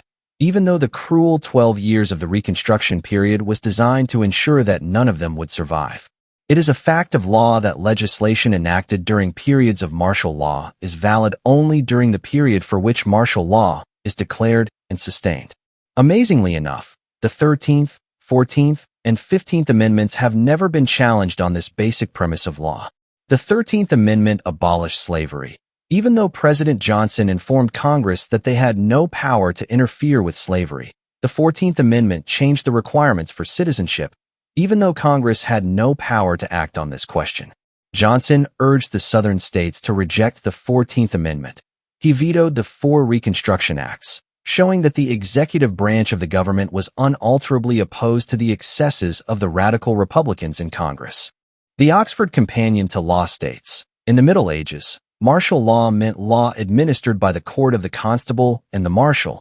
It now means law applicable by virtue of the royal prerogative to foreign territory occupied for the time being by the armed forces of the crown. Thus, the federal troops who occupied the southern states were exercising a royal prerogative, which had nothing to do with the Constitution of the United States, hence President Johnson's veto of the Reconstruction Acts. It was the exercise of absolute power over the population by a military officer who was directly responsible to the president. No martial law has been imposed in Great Britain since the 17th century. Martial law may, exceptionally, be established within the state itself, in substitution for the organized government and administration of justice, when a state of war, or rebellion, an invasion, or other serious disturbance exists, In that event, justice is administered by martial and military law tribunals. There cannot be two governments exercising the same authority in the same area. When the military governments were established by the Reconstruction Acts in the 10 southern states from 1865 to 1877, no other government had sovereignty in those states. Thus, no legislation could be enacted except under the umbrella of martial law. Therefore, when martial law ended, all legislation enacted under martial law was void. Black's Law Dictionary says of martial law, military authority exercises control over civilians or civil authority within domestic territory. Achikubo versus Bonesteel, D.C. Cal. 60F. Sup. 916, 928, 929, 930. Webster's Dictionary says of martial law, from Mars, Roman god of war. Law applied to all persons and property in occupied territory by the military authorities. The Oxford English Dictionary says of martial law, 1548 Hall Cron. NIV 7b. He caused divers lusty men to appeal divers older men upon matters determinable as the common law of the court martial. OED further states of martial law, that kind of military government of a country or district in which the civil law is suspended and the military authorities are empowered to arrest all suspect persons at their discretion and to punish offenders without formal trial. 1537 Hen 8. Let D.K. Norfolk St. Papper, 537 The cores of our laws must give place to the ordinances and estates martial. Our pleasure is that you shall cause such dreadful executions to be done on a good nombre of the inhabitants of every town, village, and hamlet that have offended in this rebellion, and they may be a fearful spectacle to all other hereafter, that wold practice any like matter. The OED quotes Wellington as saying in 1851, on military law in Hansard, martial law was neither more nor less than the will of the general who commands the army. In fact, martial law meant no law at all. Thus, these 3 amendments to the Constitution were ratified while the 10 southern states were under martial law and had no law at all. The Force Acts, the 4 Reconstruction Acts, and the Civil Rights Act were all passed by Congress, while the southern states were not allowed to hold free elections, and all voters were under close supervision by federal troops. Even Soviet Russia has never staged such mockeries of election procedures. The Congress in 1987 went even further in changing the requirements for citizenship. The Washington Post, March 17, 1987, reported that Congress was now offering sales of citizenship for $185 each, with a bargain rate of $420 for entire families. It is expected that some 2 million aliens will purchase these bargain citizenship offers. The only requirement is that they be criminals, that is, that they be present in the United States in open violation of the laws of the United States. It is the greatest threat to the people of Shem since President Carter persuaded Castro to let him have many thousands of Cuban homosexuals and criminally insane Marielitos to import into the United States. The ensuing nationwide crime wave has terrorized the cities. The Carter-Castro deal openly violated the entire mandated immigration procedures. There are 2 inescapable conclusions to be drawn from this record. First, that the 13th, 14th, and 15th Amendments, which drastically changed qualifications for citizenship in the United States, voting rights, and other fundamental matters, were ratified while the 10 southern states were under martial law, and their rightful governments had been superseded by military force. And 2, that legislation passed during periods of martial law effectively ends or is automatically repealed when martial law ends and the troops are withdrawn. The Reconstruction governments, which, as Collier's notes, could only be sustained by force, ended when that force was withdrawn. Thus, these amendments to the Constitution have had no legal status since 1877, when President Hayes withdrew the federal troops from the southern states. These amendments are and have been invalid since 1877. Chapter 8. The State of Virginia. The tentacles of the Masonic Canaanite octopus are nowhere more deeply embedded than in the state of Virginia. Known to American tradition as the Mother of Presidents, it is reputed to have set the standards of Southern living and culture. In actuality, Virginia is a degraded, backward state which from the beginning of history had been invaded and overcome by the determined men of Masonry. Since the Civil War, the state has been run by a succession of Masonic carpetbaggers, and later invaded by a host of millionaires, most of them Masons, who bought out and evicted the last of the old families of Virginia, the legendary First Families of Virginia, from their historic homes. In most cases, these showplaces have been turned into advertisements for the type of decor which is featured in better homes and gardens. The state of Virginia is dominated by three large residential areas. The Northeast, which is a bedroom community for the federal government workers in Washington, D.C., the Richmond Axis, which is totally dominated by the burgeoning state bureaucracy, and the Norfolk area, which is dominated by a huge naval base and the defense bureaucracy. Thus, the state is merely a vassal of the bureaucracy. On close examination, its much vaunted culture vanishes like the morning mist. Its great writers consist of two wealthy dilettantes, James Branch Cabell and Ellen Glasgow, whose unreadable and unread books languish on library shelves until they are mercifully disposed of at garage sales. These two establishment figures made little or no impression on the literary world. Cabell churned out some 18 volumes about an imaginary place which he called Poitem. Its significance apparently was known to no one but himself. Virginia's literary tradition was buried with Edgar Allan Poe. In the 20th century, young writers and artists flee the state like chain gang refugees fleeing across a fetid swamp, before their talents are irrevocably damaged and poisoned by the noxious vapors emitted by Virginia's prison-like estate, the result of its domination by the bureaucracy. These young people never return. Thus, Virginia nourishes the cultural life of other states, but never its own. As in the most fearful days of the Reign of Terror during the French Revolution, the state of Virginia is overrun by hordes of agents and spies, most of whom have no idea that they are actually being run by the British intelligence service, which totally controls the top officials of the state. The FBI maintains its training school at the Marine base at Quantico, Virginia.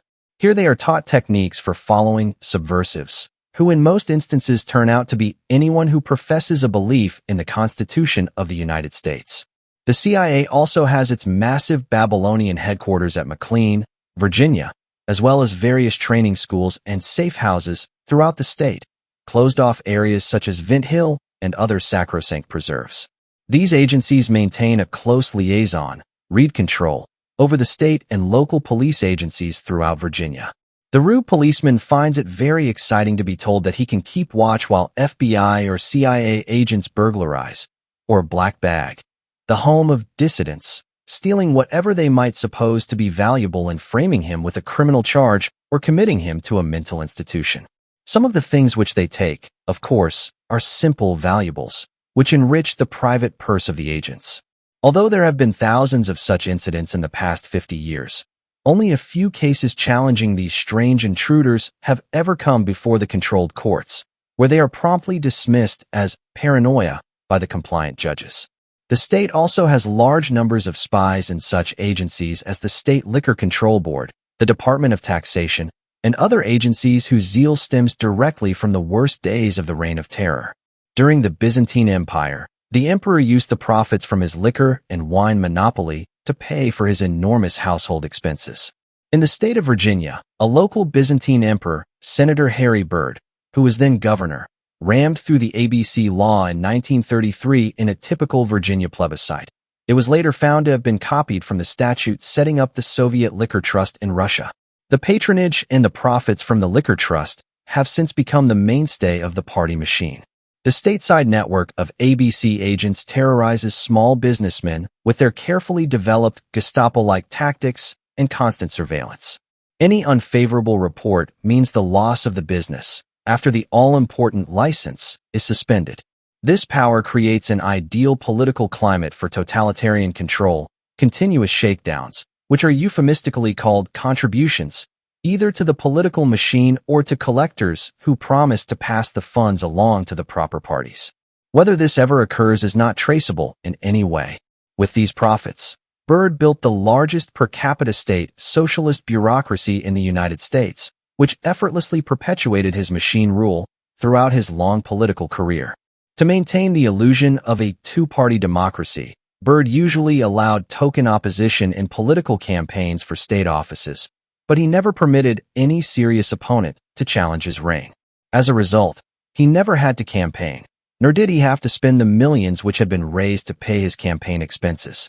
He routinely filled the state offices with look-alike Byrd stooges, elderly, soft-spoken, white-haired, and hard-drinking men who spoke slowly and carefully, with the Old South modulations of a wool-topped keeper of the men's room at an exclusive country club.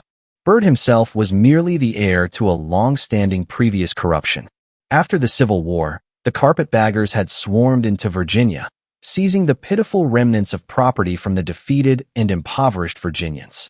The corruption reached its apogee in 1893 when control of the state legislature was purchased openly, as at a cattle auction, by Senator Thomas Martin.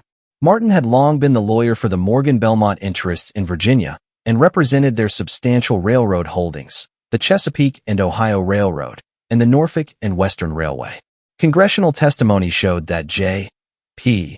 Morgan and Kuhn, Loeb and Company between them controlled 92% of all the railroad mileage in the United States. Both of them were fronts for the Rothschild interests.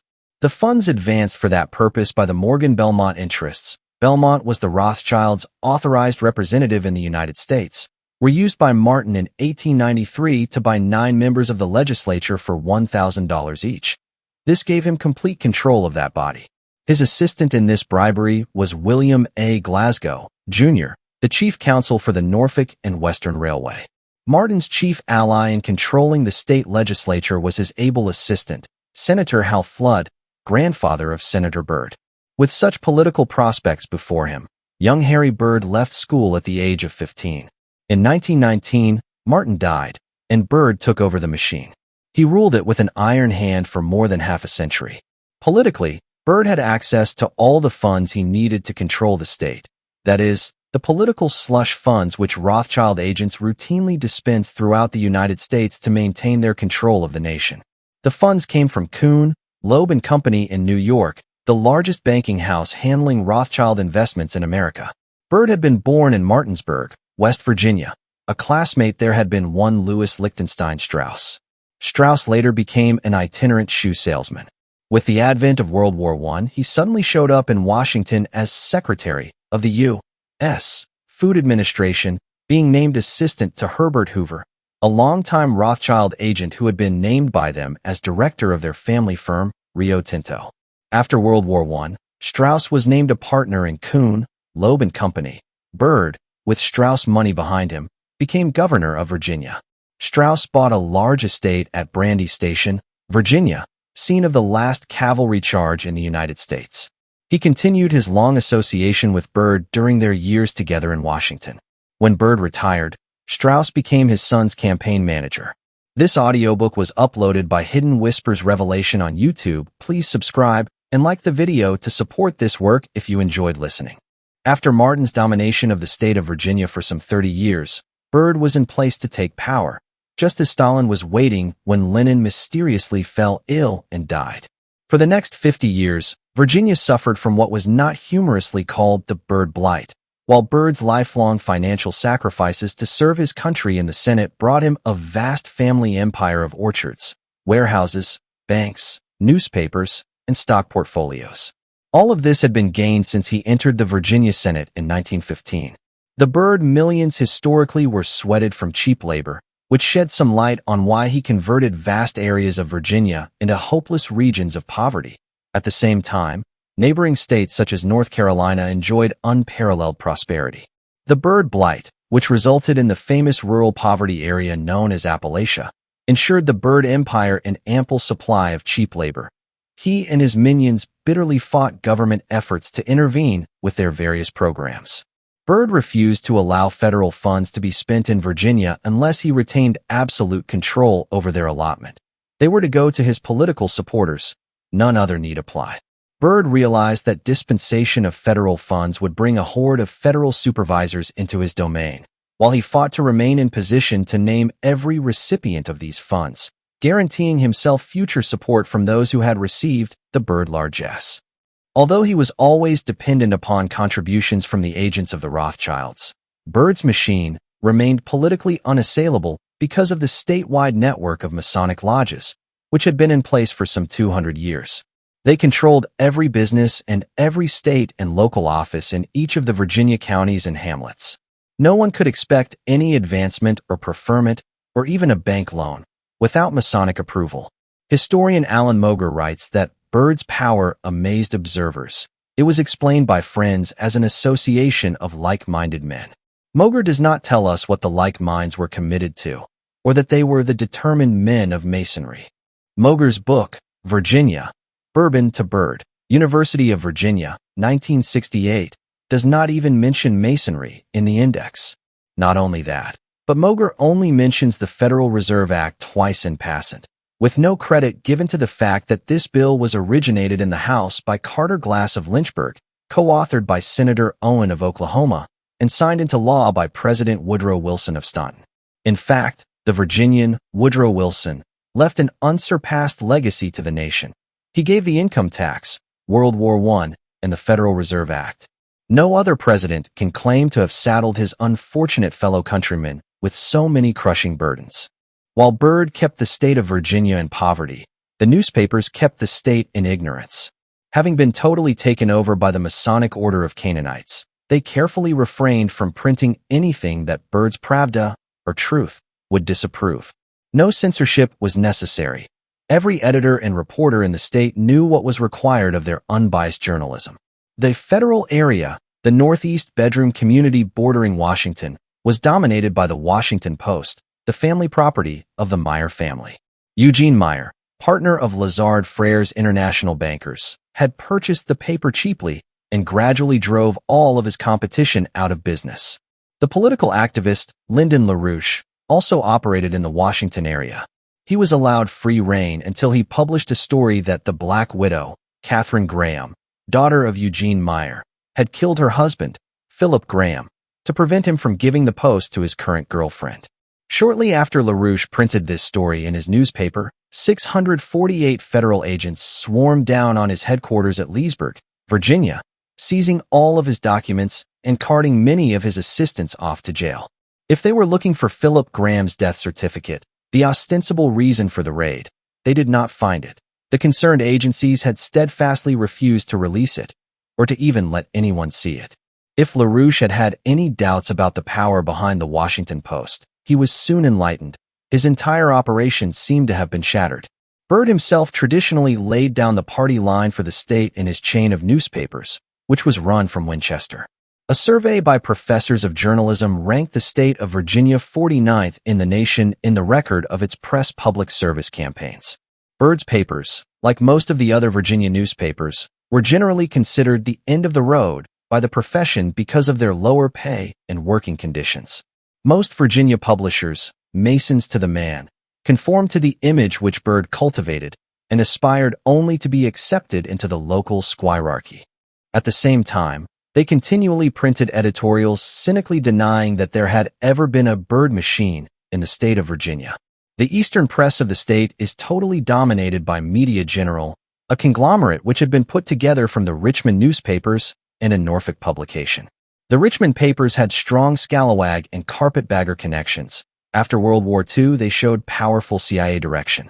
Their chairman, Joseph Bryan, had served in naval intelligence during World War I, and as chairman of the 5th Federal Reserve District. To prove his sterling liberal credentials, he was appointed to the Board of Overseers of Harvard University. His son married into the Standard Oil fortune, the Harkness-Davison family. He is also a director of the Hoover Institution, a supposedly right-wing think tank, and a member of the exclusive Bohemian Club of San Francisco. The senior vice president of Media General is James A. Lennon IV. Formerly vice president of the National Enquirer, which is widely reputed to be a CIA or a mafia operation, or both. He is the son of James A. Lennon III, the longtime publisher of Time magazine. James A. Lennon IV is also chairman of the American Tie Corporation, which operates in the marketing area of the drug empire known as the Golden Triangle, an area which has been dominated by the CIA for years. The founder of OSS, later the CIA, William J. Donovan, was appointed ambassador to Thailand in 1953. For many years, Richmond newspapers had as its chairman of the board Paul Manheim, partner of Lehman Brothers in New York. The Lehmans made millions during the Civil War when they operated as agents and fixers for both belligerents, moving easily back and forth through the zones of war. Paul Manheim was also a director of Bankers Trust in New York and Paramount Pictures in Hollywood. His brother Frank Mannheim, also a partner of Lehman Brothers, was a director of Warner Brothers. They exercised financial control over these giant studios during the years when the producers relentlessly churned out left-wing pictures. This could not have been done without their approval. The passing of Harry Byrd brought no significant change to the iron hand which ruled Virginia. The same officials of the Masonic Order of Canaanites continued to exercise absolute power. The state became even more depressed, its people even more discouraged, and increasingly suspicious of each other, mired in self-hatred and gloom. The Byrd excrescence was merely the 20th century manifestation of a cancer which has rotted life in Virginia since the earliest settlement. Vernon Stauffer's definitive work, New England and the Bavarian Illuminati, reproduces a speech made by Reverend Jedediah Morse, delivered at Charleston on April 25, 1799, from which it is excerpted. It has long been suspected that secret societies, under the influence and direction of France, holding principles subversive of our religion and government, existed somewhere in this country.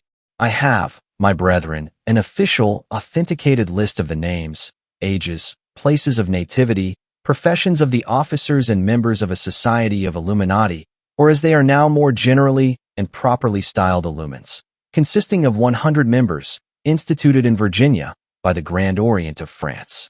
The date of their institution is 1786. Morse then translated a letter in French for the benefit of the audience, from the French master to the Virginia disciples, at the east of the Lodge of Portsmouth in Virginia, the 17th of the 5th month, in the year of VL. True Light 5798, they are L.P.T.E.F.'s, respectable French provincial lodge, regularly appointed under the distinctive title of Wisdom, number 2660 by the Grand Orient of France. The T.R.L. Very respectable French lodge, the Union, number 14, constituted by the Grand Orient of New York. S. F. V. T.T.C.C. and R.R.F.F. These abbreviations are apparently a secret code. The letter goes on to report the establishment of 2 new Masonic workshops in Petersburg, Virginia, and in the east of Port-de-Paix in the island of St. Domingo. It closes with the salutation, "May the grand architect of the universe bless your labors, and crown them with all manner of success. P.L. and M.Q.V.S. C. R.R.C.C. and R.R. F.F. by order very respectable Provincial Lodge of Wisdom, Giku, Secretary." Morse declared that there were at that time at least 1,700 Illuminati in the United States, systematically conducting the plan of revolutionizing this country. The changes which they can produce by secret influence and intrigue, the novel arts which they can thus exhibit before the eyes of men, are doubtless to be efficacious means of teaching men the new system of philosophy, which sets at defiance and condemns all old and settled opinions by which the governments of nations and the conduct of individuals have heretofore been directed. Thus it is found from Reverend Morse's investigation that the state of Virginia had long been infiltrated and was being run as a colony by the French Illuminati. All the while, the people of Virginia supposed that they had a state government composed of dedicated politicians who wished only to serve this state. This has never been the case. The secret society has always been in control. From the outset, the Masonic Canaanites in Virginia always seized the highest offices. The career of Edmund Randolph aptly illustrates this point. The Winchester Lodge No. 12 was established by the Grand Lodge of Pennsylvania in 1768. Winchester was the lifelong headquarters of Harry Byrd during his 50-year rule of Virginia. He owned the Winchester newspaper. The Grand Lodge of Virginia was established at Williamsburg, which was then the capital of Virginia, on October 13, 1768, and is said to be the oldest Grand Lodge in America. The first Grand Master of the Grand Lodge of Virginia was John Blair. At that time, he was the acting governor of the Commonwealth of Virginia. On October 27, 1786, Edmund Randolph was unanimously elected Grand Master of the Grand Lodge of Virginia. He was at that time the Attorney General of the state of Virginia. From that day on, the legal system of Virginia has been continuously in the hands of the Masonic Order. On the day after his election as Grand Master, Edmund Randolph signed the charter of the Staunton, Virginia, Lodge, which became Lodge No. 13. The number 13, as has been pointed out, is of tremendous significance in the Masonic Order. Lodge number 13 has played a pivotal role in the conduct of state affairs ever since. In fact, the Supreme Court of Virginia set up its offices in Lodge number 13's Masonic building. Edmund Randolph had an outstanding career, moving easily from one high office to another, as usually occurs when one has the world power of the Masonic hierarchy behind him. His path was considerably smoother after he joined the Williamsburg Lodge of the Ancient Order of York Masons at the age of 21 in 1774. A few months later, he was given the signal honor of being named aide-de-camp to General George Washington himself. The following year, he was named the first Attorney General of the state of Virginia. He was named Deputy Grand Master of the Grand Lodge of Virginia in 1785, and he then laid the cornerstone of the new Masonic Lodge in Richmond.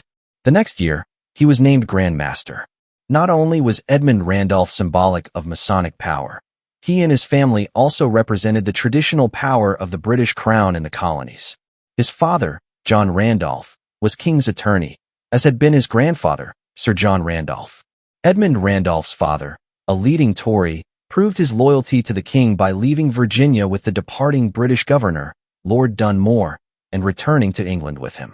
He never came back to America, yet his son played a crucial role in writing the Constitution. Edmund Randolph was adopted by his uncle, Peyton Randolph. After his father's defection, his uncle was also King's attorney. Peyton Randolph was also a Grand Master of the Masonic Order. He was soon named first president of the First Continental Congress. Thus it is seen that the British power in the colonies, wielded through its king's attorneys, was also wielded through the members of the Masonic Order, the York Rite, which traditionally was headed by a member of the royal family. Peyton Randolph had no children. Edmund inherited his vast estates. Not only was Edmund Randolph's loyalty to the American cause overshadowed by his father's defection, he himself showed strong signs of loyalty to England. Thomas Jefferson reported that when Patrick Henry delivered his famous speech, "Give me liberty or give me death," it was Edmund Randolph and his law professor, George Wythe, who leaped to their feet, shouting, "Treason!" Later, Edmund Randolph and Patrick Henry almost fought a duel during their quarrel as to whether Virginia should join the Union. Governor George Clinton of New York, a member of the Illuminati and a leading Mason, offered Randolph a deal to join with New York in opposing the ratification of the Constitution. Instead, Randolph kept quiet on the matter and was rewarded by Washington with the post of the first Attorney General of the United States. Washington then appointed him the second Secretary of State after Thomas Jefferson resigned. Virginia was the 10th state to ratify the Constitution. New York was the 11th. It was Edmund Randolph who actually was the unseen hand behind the writing of the Constitution. A convention had been called to amend the Articles of Confederation to the point where they would be accepted by the states. Instead of doing this, Edmund Randolph, who was then governor of Virginia, cleverly steered the delegates to the idea of writing a new set of laws, the Constitution, as a federal entity which would incorporate the states.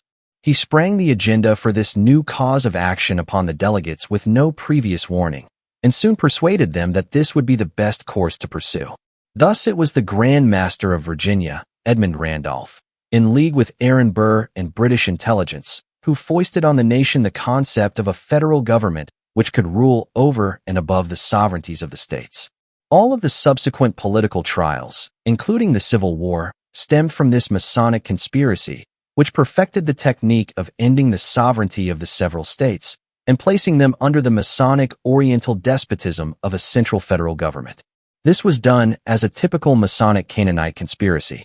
The records of the Federal Convention show the Virginia contingent to consist of His Excellency George Washington, George Wythe, Governor Edmund Randolph, John Blair, James Madison, George Mason, and James M. McClurg. Blair was former Grand Master of the Grand Lodge of Virginia. Edmund Randolph was the present Grand Master. George Wythe read the rules which were to be followed during the convention. On May 29, 1787, the stipulation was made that the federal government could not check the quarrels between states, nor a rebellion in any state having constitutional power nor means to interpose according to the exigency. Governor Edmund Randolph then opened the proceedings by launching an all-out attack on the Articles of Confederation. He observed that the Confederation fulfilled none of the objects for which it was framed. He then listed them. Number 5 is quoted. 5. It is not superior to state constitutions. Thus, we see that the Confederation is incompetent to any one object for which it was instituted. Our chief danger arises from the democratic parts of our Constitution. Randolph then raised the specter of lack of defense, claiming that the states had no defense against attack, and calling for a plan of national defense. He ignored the fact that the states had just concluded a successful revolt against the greatest military power in the world. As part of the Masonic conspiracy, Randolph used this specter to foist on the convention a new constitution, which established a national legislature, a national executive, and a national judiciary, thus creating what had never been desired or envisioned by the other delegates, a supreme federal power having control of the several states. As is often the case with prominent Masons, Randolph's public career was marred by repeated scandals due to his involvement with alien powers. He had become deeply involved with the Illuminati adventurer Edmund Genet, who had been sent as the first French ambassador to the new republic. Genet landed at Charleston on April 8, 1793, to be enthusiastically greeted by his fellow Masons of the Charleston Lodge, the mother lodge of the world. Genet immediately began to act as a conquering general, issuing commissions and letters of marque to his Masonic colleagues. When he arrived in Washington, instead of presenting his credentials immediately to President Washington, as protocol required, he ignored him. Instead, Genet gave a great banquet, during which he received demonstrations and deputations like a visiting monarch. During the ceremonies, the symbolic red Phrygian cap of the Illuminati revolutionaries was reverently passed from table to table. Observers soon noted that the high-handed insolence of Genet grew from day to day more intolerable. Thomas Jefferson, who was then Secretary of State, was daily besieged with demands that Genet's credentials be rescinded and that he be asked to leave the capital. Jefferson refused these demands. As they increased and more pressure was brought to bear on him, Jefferson, rather than act against a Mason, resigned as Secretary of State. Washington appointed Edmund Randolph to succeed him. In 1794, Genet was busily organizing an army to invade Florida and Louisiana and to seize these territories from Spain. This was a key element of a Masonic plot to set up a separate republic on the borders of the 13 colonies, and possibly later, to invade and reconquer the United States for England.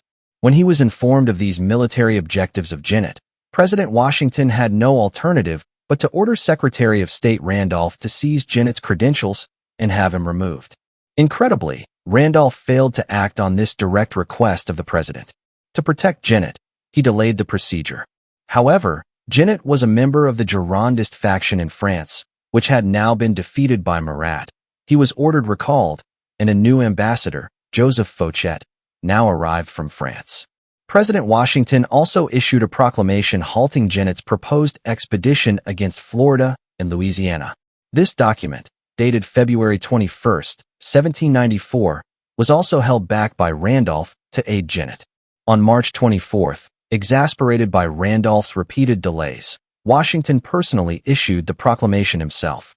Meanwhile, Genet had gone to Charleston, where he was hailed as a conquering hero by the members of the Charleston Lodge, including Stephen Morini, Abraham Israel, Isaac and Abraham de Costa, Samuel de la Mata, Israel de Liban, and Abraham Alexander.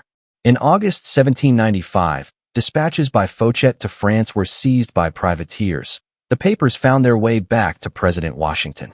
These diplomatic papers contained a number of documents which clearly implicated Edmund Randolph in financial deals with Fouchet, showing evidence of bribery and treason.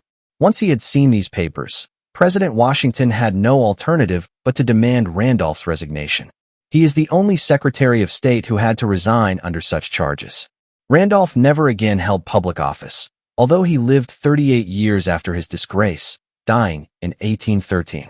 After Edmund Randolph sent in his resignation, the accounts of the Secretary of State showed that $49,000 was missing from the funds of the department. A later Treasury Department investigation showed an additional $61,000 was missing, for which Edmund Randolph was solely responsible. Thus, the Grand Master of Virginia Masonry left office under a cloud of accusations of bribery, treason, and embezzlement. This was hardly surprising in a man who had sworn to rebel against God and to impose the demon worship of Baal on his unsuspecting fellow citizens. The missing government funds were never recovered. Edmund Randolph devoted his later years to the practice of law. Because of his Masonic connections, he never wanted for clients. He also worked for years on the writing of a massive history of Virginia, which he began in 1786 and finally completed in 1810. For some reason, he made no attempt to have it published. The manuscript was stored for many years at Staunton Lodge No. 13 and was finally published by the University of Virginia Press in 1970. Although it is a well-researched and factual work, it does not contain a single reference to Freemasonry or to the part which this organization played in controlling the state from behind the scenes. During his legal career, Edmund Randolph received considerable publicity because of his defense of two controversial criminals, George Wythe Sweeney and Aaron Burr. Sweeney was the nephew of George Wythe, who is generally regarded as the father of the legal profession in the United States, because of his long tenure as professor of law at the College of William and Mary in Williamsburg. His pupils included Thomas Jefferson, Edmund Randolph, and many other political figures. Like his close friend, Edmund Randolph, George Wythe's commitment to the cause of the Revolution was always suspect. It was Wythe and Randolph who had shouted treason at Patrick Henry. In 1793, George Wythe, sitting as judge of the Chancery Court of Richmond, ruled against Americans and awarded British creditors full payment from Virginia debtors on all loans predating the Revolutionary War, holding them to the full valuation of the loans. Many Virginians demanded that Wythe be lynched because of this Tory decision, although it was more likely a Masonic one. Wythe had a young wife who died after only 1 year of marriage. She was but 16. Henry Clay then became secretary to Wythe at Chancery Court and for some years was like a son to him. Wythe's housekeeper, a slave named Lydia Broadnax, became his consort, and he had a son by her, whom he set free. Dr. John Dove reported the subsequent events in a document now known as Dove's Memorandum. Wythe had a yellow woman by the name of Lydia, who lived with him as wife or mistress, as was quite common in the city. By this woman, he had a son named Mike. In 1806, Edmund Randolph was called in by Wythe to write a codicil to his will, providing that some of his stock in the Bank of Virginia be left to his son, Mike. Wythe had a grandnephew named Sweeney who was to be his principal heir. Wythe claimed that the nephew had been stealing from him, and he called Randolph in to write a second codicil, leaving Mike the remainder of his bank stock. In fact, Wythe's decision was prompted by his passion for the youth, who for some time had been serving him as a catamite, according to the Curse of Canaan. Through the natural aging process, Lydia, who was about the same age as the now venerable Wythe, was no longer a satisfactory bed partner. Wythe, still lusty beyond his years, now began to satisfy himself with his handsome mulatto bastard. Overcome by his passion for the youth, he made his fatal mistake.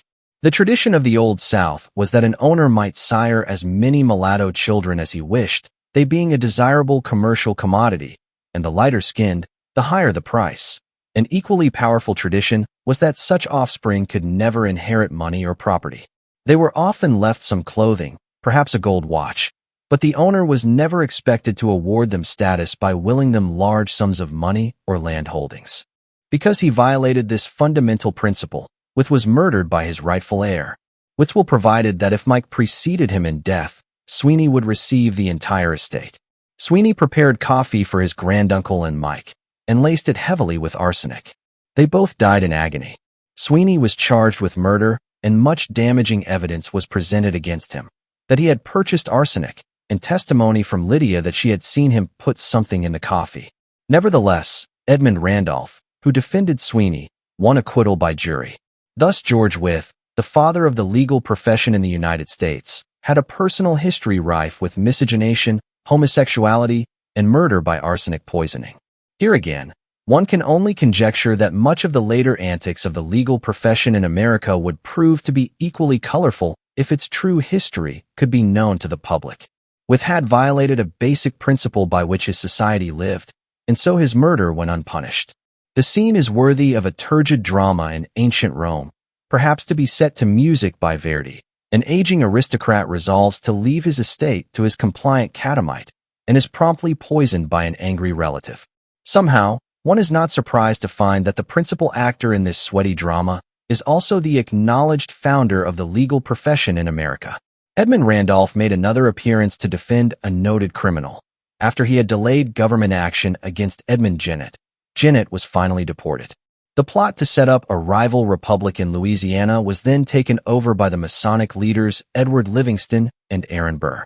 Burr was finally brought to trial for treason in sensational proceedings which were conducted in Richmond, Virginia. Here again, the Masons brought in their former Grand Master, Edmund Randolph, to defend Burr. Not surprisingly, the sitting judge was Chief Justice John Marshall, who was at that time Grand Master of the Lodge of Virginia. Burr was acquitted. Indeed, to have convicted him, one would have needed the strength to defy the entire Masonic Canaanite conspiracy in the United States. No such person appeared. The amazing acquittal of Burr by his Masonic fellow conspirators has been repeated thousands of times in the Virginia courts. Stephen Knight reports in The Brotherhood that in England, from 50 to 70% of all judges are Masons, and that 90% of the members of the Law Society, corresponding to the Bar Association, are Masons. The legal system in the United States, from all appearances, has an even higher preponderance of Masons. Thus, there are no federal, state, or local courts. There are only Masonic courts. The result is that judicial decisions on rules of evidence, motions for or against discovery, and other legal procedures are decided solely on the basis of whether they will aid or injure a Mason involved in the suit. The Masonic Handbook commands, pages 183 to 184, whenever you see any of our signs made by a brother Mason, and especially the grand hailing sign of distress, you must always be sure to obey them, even at the risk of your own life. If you are on a jury and the defendant is a Mason and makes the grand hailing sign, you must obey it. You must disagree with your brother jurors, if necessary, but you must be sure not to bring the Mason in as guilty, for that would bring disgrace upon our order. It was for these reasons that Congressman Thaddeus Stevens sponsored a resolution demanding that Freemasonry be suppressed, denouncing it as a secret, oath-bound, murderous institution that endangers the continuance of Republican government, and further demanded that being a Mason would be cause for peremptory challenge in court, and made it unlawful for a Mason to sit as judge in a trial involving another Mason. For years, thousands of Americans have been puzzled by the odd decisions rendered in the courts. They do not know what has taken place. The victims of these injustices have no way of knowing that they have been subjected to the errant assumptions of an Oriental despotism masquerading under color of law, that no justice can be administered if the judge has taken an oath under penalty of death to always rule in favor of a brother Mason. But, asks the doubter, what if both parties in a lawsuit are Masons and the judge is a Mason? What then? In that case, the case will be judged on its merits. However, if a non-Mason is a party to the suit, he is bound to lose. The handbook continues, you must conceal all crimes of your brother Masons, except murder and treason, and these only at your own option, and should you be summoned as a witness against a brother Mason, be always sure to shield him. Prevaricate, don't tell the truth in this case. Keep his secrets, forget the important parts. It may be perjury to do this, it is true, but you are keeping your obligations. The present writer knows of cases where a Mason was called into a case to commit perjury against his own brother in order to defend a fellow Mason. This writer has been involved in many lawsuits in which subornation of perjury by Masonic lawyers was the order of the day. Altered records, legal documents which the clerks of the court denied ever receiving even though they had been personally handed to them. Judges who do not bother to even read the motions filed by a non-Mason and important documents supporting his charges which are stolen from his home, including copies of checks, receipts, and other vital papers. The will of Canaan instructs these criminals, never tell the truth, and they are faithful to Canaan's admonition.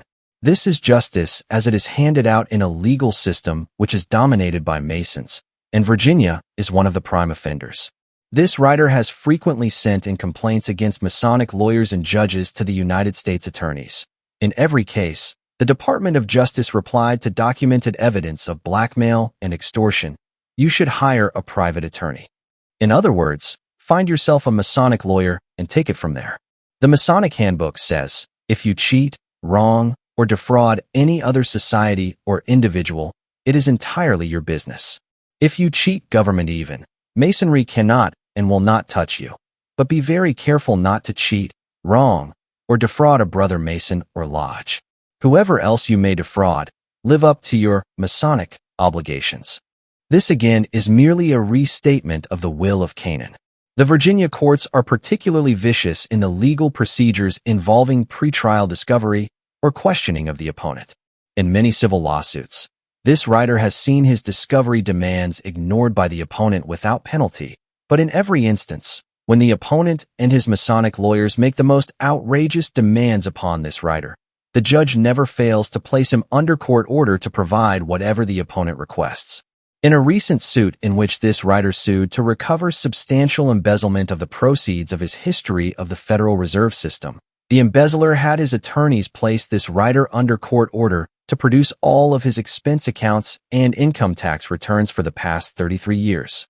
When he could not do so, he was faced with an indeterminate jail sentence, with the alternative offered by the lawyers that he could turn over the entire bank account of proceeds from the sale of his book. This was done.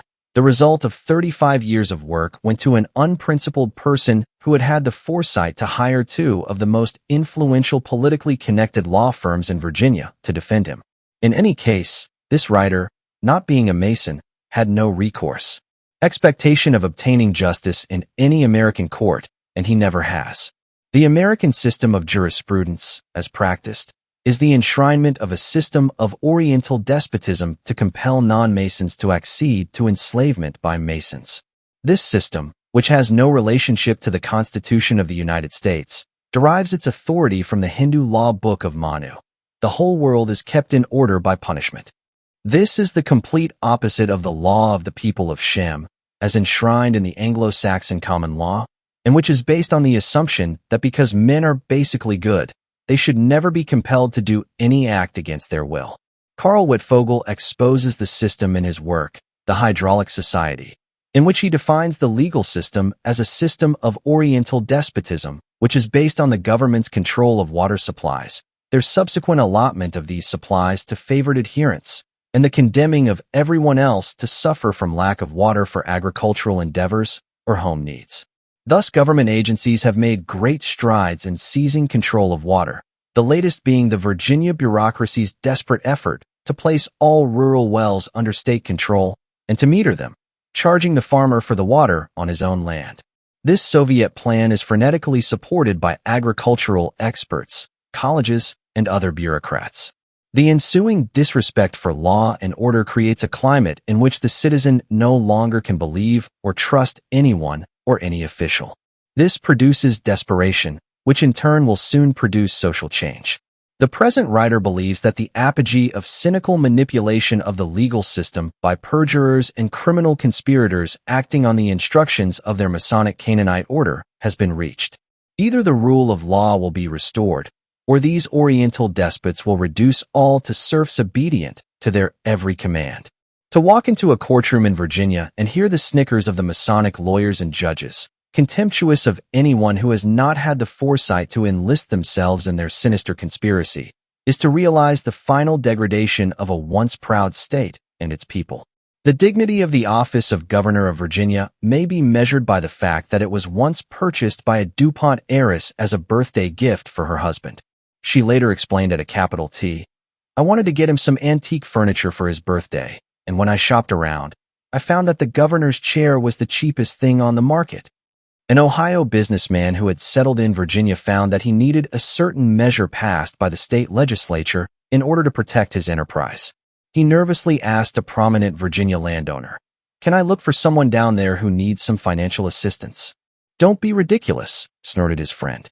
"You couldn't buy a single one of those people. They were all bought and paid for before they got there." The Byrd legacy lives on in the iron control maintained over every aspect of life in Virginia: the press, state and local governments, education, and the Masonic control of the court system.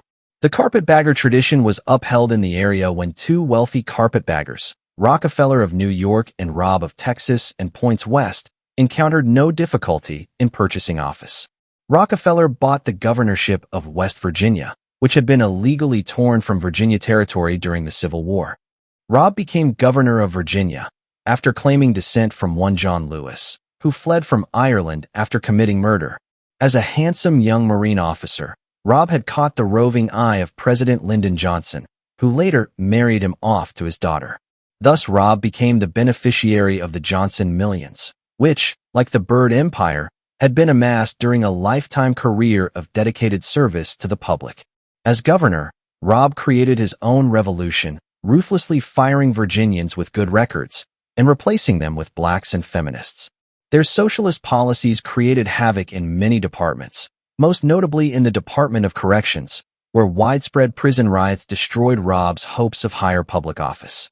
As part of his Canaanite scheme to further degrade Virginians, he offered $1,000 in cash to any black who would enroll in Virginia schools, but there were few takers. With the state of Virginia in shambles as the result of Rob's policies, the Republican Party was a shoo-in to regain the state offices. Knowing they would lose anyway, the Democrats decided to run a black as lieutenant governor, the first such candidate for statewide office. Amazingly enough, the Republican national leaders then instructed the Virginia Republicans not to mount a campaign in opposition, claiming that they might be interpreted as being anti-black. The Republicans abandoned their campaign, and the surprised Democrats easily won, with no opposition. They immediately imposed a $426 million tax increase on all Virginians. The Republicans had been firmly opposed to any tax increase. It was estimated that each vote for the Democrats in this election would cost the unfortunate taxpayers in Virginia an additional $1,000 per year. In this recital of Masonic power and its incumbent operations in the state of Virginia, the present writer has not wished to slight any other state. In New York, Illinois, and other states, the Masonic conspirators dictate the choice of political candidates, how they will be financed, and whether they will be elected. The criminals are committed to maintaining Masonic control through their demoniacal Babylonian monetary system, which gives them absolute power. They control every aspect of the economic system through their techniques of taxation and interest. Every act of government is legislated with this program in view. In 1967, this writer issued a public appeal to the people of Virginia, titled 50 Years of Shame, which concluded with the demand, 5. Restoration of the government of Virginia to the people of Virginia. Abolition of all Soviet-type trusts such as the ABC Board and restoration of free enterprise and small individually owned businesses. Soon the Byrd era will only be a dark stain on the history of this fair state. Let us work together to achieve the Virginia that we love, the Virginia that we want, the Virginia of our great traditions. Despite statewide distribution of this appeal, the craven and demoralized citizens of Virginia feared to make a single response. Chapter 9. The World Wars. Albert Pike had promised his Masonic allies in Europe that they would have 3 world wars to consolidate the world power of the Canaanites. The present writer notes that 2 of those world wars have now been seen, and, as promised, the First World War was to set up a communist regime, the Second World War was to raise it to the status of a world power, and the Third World War is planned to destroy both communism and Christianity in a great orgy of annihilation. This coming war is intended to be the final death knell of the people of Shem. After its conclusion, the Canaanites will reign unchallenged throughout the world.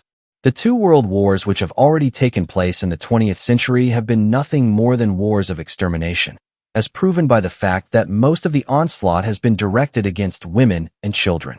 The millions of young men of Shem who have been killed in these wars did not have an opportunity to marry and begin families. All of this was done according to the plan of the Canaanites. Working behind the scenes for many years to place their agents in positions of guidance and power in the various nations of the world, they have been able to carry out their own designs, often in direct violation of the interests of the nations which they have infiltrated. Of all countries, this has been most true of the United States. It is difficult to think of a single act of foreign policy in the past 50 years which the Washington agencies have directed as a benefit to the American people. By achieving dominant roles in all factions and parties in the United States, the Canaanites have faced no serious opposition in planning and executing their programs. As a result, the wars and revolutions of the 20th century have been nothing more than great celebrations before the image of Baal, large-scale human sacrifices in such numbers as the world has never seen. The emphasis on the massacres of women and children are 20th century updated observances of the child murders and immolation of women, which marked the festivals of Baal more than 3,000 years ago.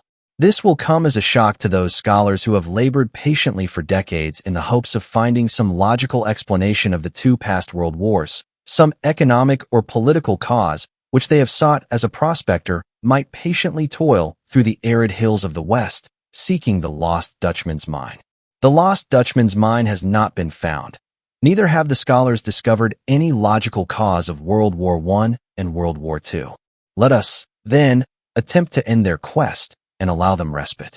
In the Boer War, for the first time in a war conducted by a major European power, the British used concentration camps, starvation, and disease as the crucial weapons to subdue the enemy. These atrocities were directed by Sir Alfred Milner, a Rothschild agent who had founded the Round Tables, which later became the Council on Foreign Relations. The stakes were high. The Rothschilds needed the enormous capital represented by the gold and diamond riches of South Africa to finance their final drive for world power. Because of these riches, South Africa remains one of the world's principal areas of contention today. The furor about apartheid and racial problems provides a convenient cover for the real struggle of the Rothschilds to protect their diamond holdings, De Beers, and their gold hoard, Anglo-American Corporation. The Rothschilds have also managed to pick up a few $billion by speculating in the South African rand. Due to their worldwide media campaign, they drove the rand down from $1.45 to 25 cents. The Babylonian monetary system relies on a strong central government, that is, a non-representational Oriental despotism, which in turn is dependent on its continual financing by a strong central bank. The central bank exercises power by obtaining a monopoly on the entire money and credit of the people. It then uses this power to loot the nation through enormous expenditures. The Rothschilds established central banks throughout Europe as one of the plums which fell to them after their victory over Napoleon. They then programmed these central banks to launch the nations of Europe on a costly and ruinous arms race, even though no nation in Europe had any plans for attacking any other nation. It was a time of continuous peace. By the year 1886, it was apparent that these nations could no longer survive these enormous expenditures. They must either collapse into internal revolution or embark on full-scale external war. The European economies staggered on for nearly 3 decades, with no relief in sight. These were the years, the present writer recalls, which have been termed the golden years of Europe. Art, music, and cultural institutions flourished in spite of the Canaanite conspiracies. However, it was soon to be thrown on the block. The way out of their dilemma was granted by a curious American of undefined origins, a dour academic who convinced the bankers of Wall Street that he was their man. Woodrow Wilson was elected president, and he signed the Federal Reserve Act into law. A few months later, World War I was underway. During the years immediately preceding the World War, there was a continuous outflow of immigrants from Europe to the United States. They had found that the golden years were not golden for those who had no gold. The masters of the order, the Canaanites, floated from country to country and from great estate to great estate on a sea of champagne. But for most Europeans, life was brutal and short. They did not flee the good life. They were searching for it. At a millionaire's club on Jekyll Island, Georgia, in November 1910, the problem of financing a world war was resolved. Paul Warburg of Kuhn, Loeb and Company, and Henry P. Davison of J.P. Morgan and Company met with Senator Nelson Aldrich, after whom Nelson Rockefeller was named, to secretly draft a plan for an American central bank. 75 years later, it is impossible to find any establishment scholar or historian who has ever heard of the Jekyll Island meeting. They earned their comfortable salaries by concealing from the public what has taken place. The people of Shem had always opposed a central bank, fearing its power over them. Now the congressmen, led by Congressman Charles A. Lindbergh, Sr., waged a gallant struggle against the power of Wall Street money. The Wall Street money won. On December 23, 1913, a significant year in Masonry, Wilson signed the Federal Reserve Act into law. The American people were now poised for a great roller coaster ride, up and down from depression to prosperity and back again, and from World War to World War. The actual planning for the outbreak of World War I had been in operation for some years. The fuse was to be lit by the assassination of Archduke Ferdinand, the heir to the throne of the Austro-Hungarian Empire. His murder was carried out at Sarajevo on June 28, 1914. Within a few weeks, the nations of Europe were at war. Surprisingly enough, the approaching fate of the Archduke had been widely known for some time to European politicians, including the Archduke himself. Castles, The World War, page 45, quotes Count Ottokar Czernin, the Austrian foreign minister.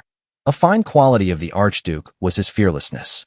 He was quite clear that the danger of an attempt to take his life would always be present, and he often spoke quite simply and openly of such a possibility. A year before the outbreak of war, he informed me that the Freemasons had resolved to kill him. This is not as startling a revelation as it may seem. The Masonic Order of Canaanites has always relied upon murder and assassination as the key elements in its march to world power. Many royal heads have fallen before their lust for vengeance. On July 11, 1914, Horatio Bottomley published in John Bull a document obtained from the Serbian legation in London, dated April 14, 1914, which was found to be in crude Spanish, and which was decoded to reveal an offer of £2,000 for eliminating Ferdinand. Professor R. W. Seaton Watson, in his book, Sarajevo, page 127, notes that crude Spanish is really the dialect employed by the Jews of Salonika, and that the man who hawked this document round several London newspaper offices and was eventually accepted by the sensation-loving Bottomley was a Salonican Jew. This suggests some connection with the Committee for Union and Progress, which had centered in the Jewish lodges of Salonika until the expulsion of the Turks 18 months previously, and whose course was actively hostile to Serbia. Right Honorable W. F.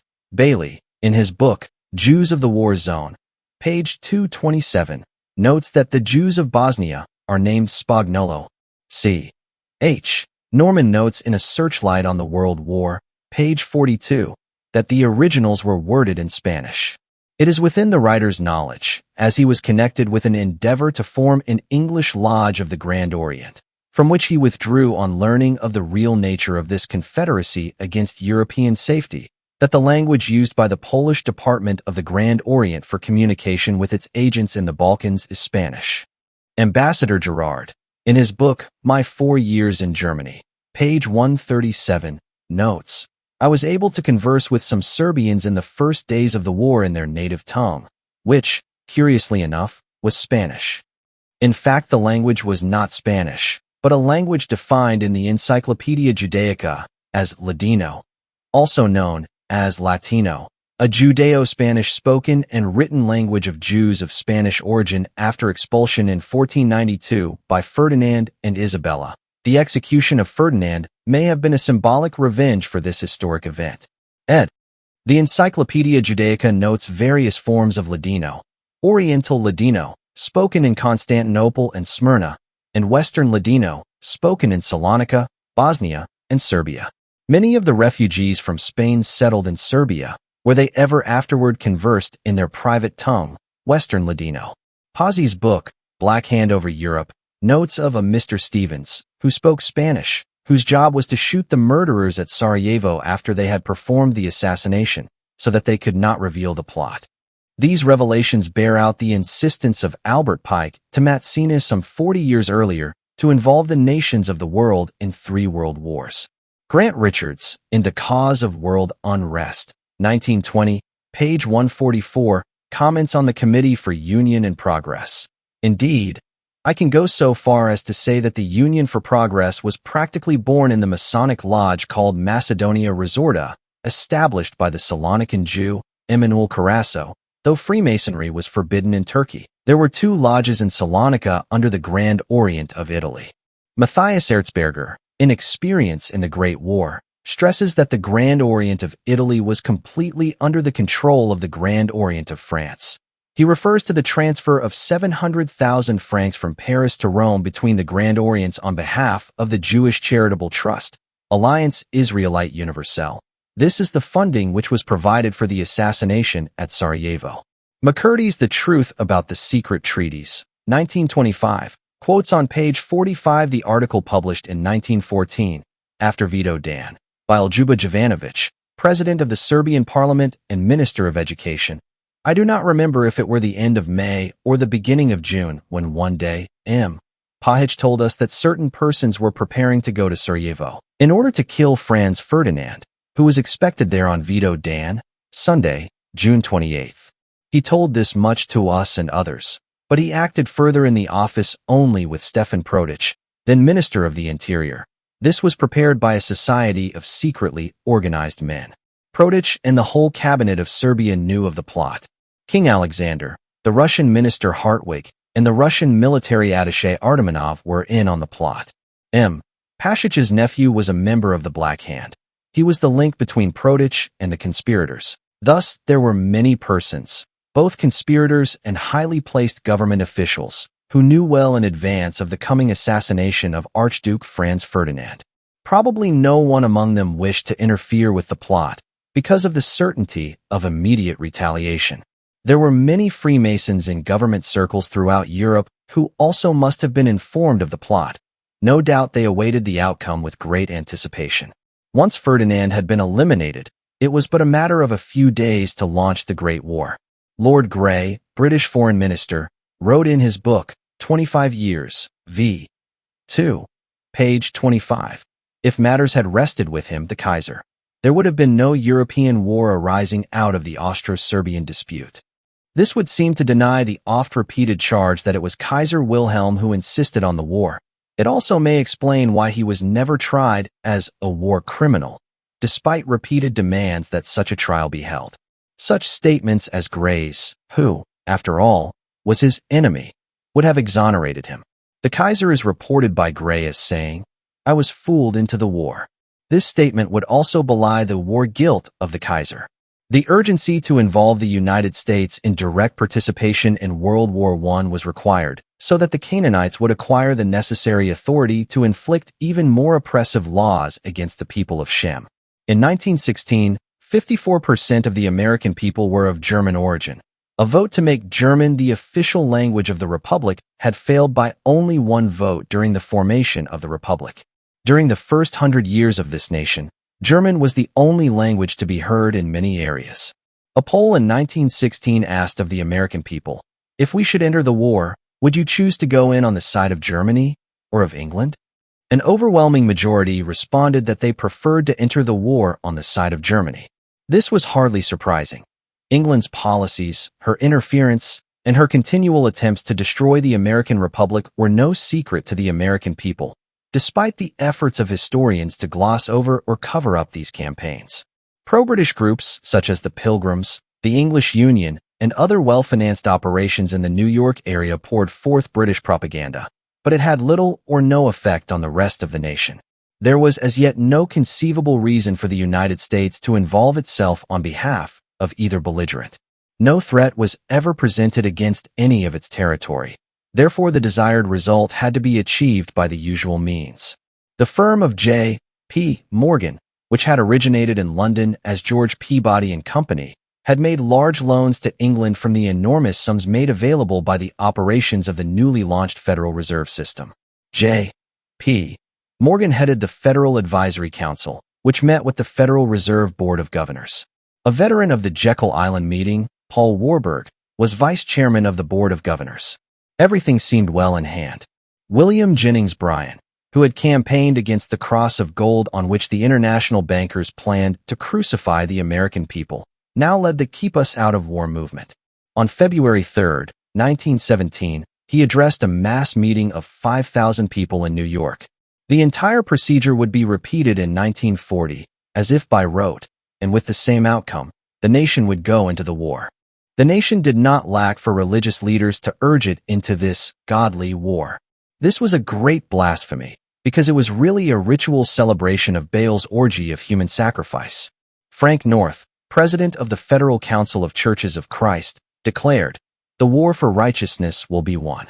Clergymen were instructed in propaganda to promote the Liberty loans by special banking officers out of the 2nd Federal Reserve District, New York.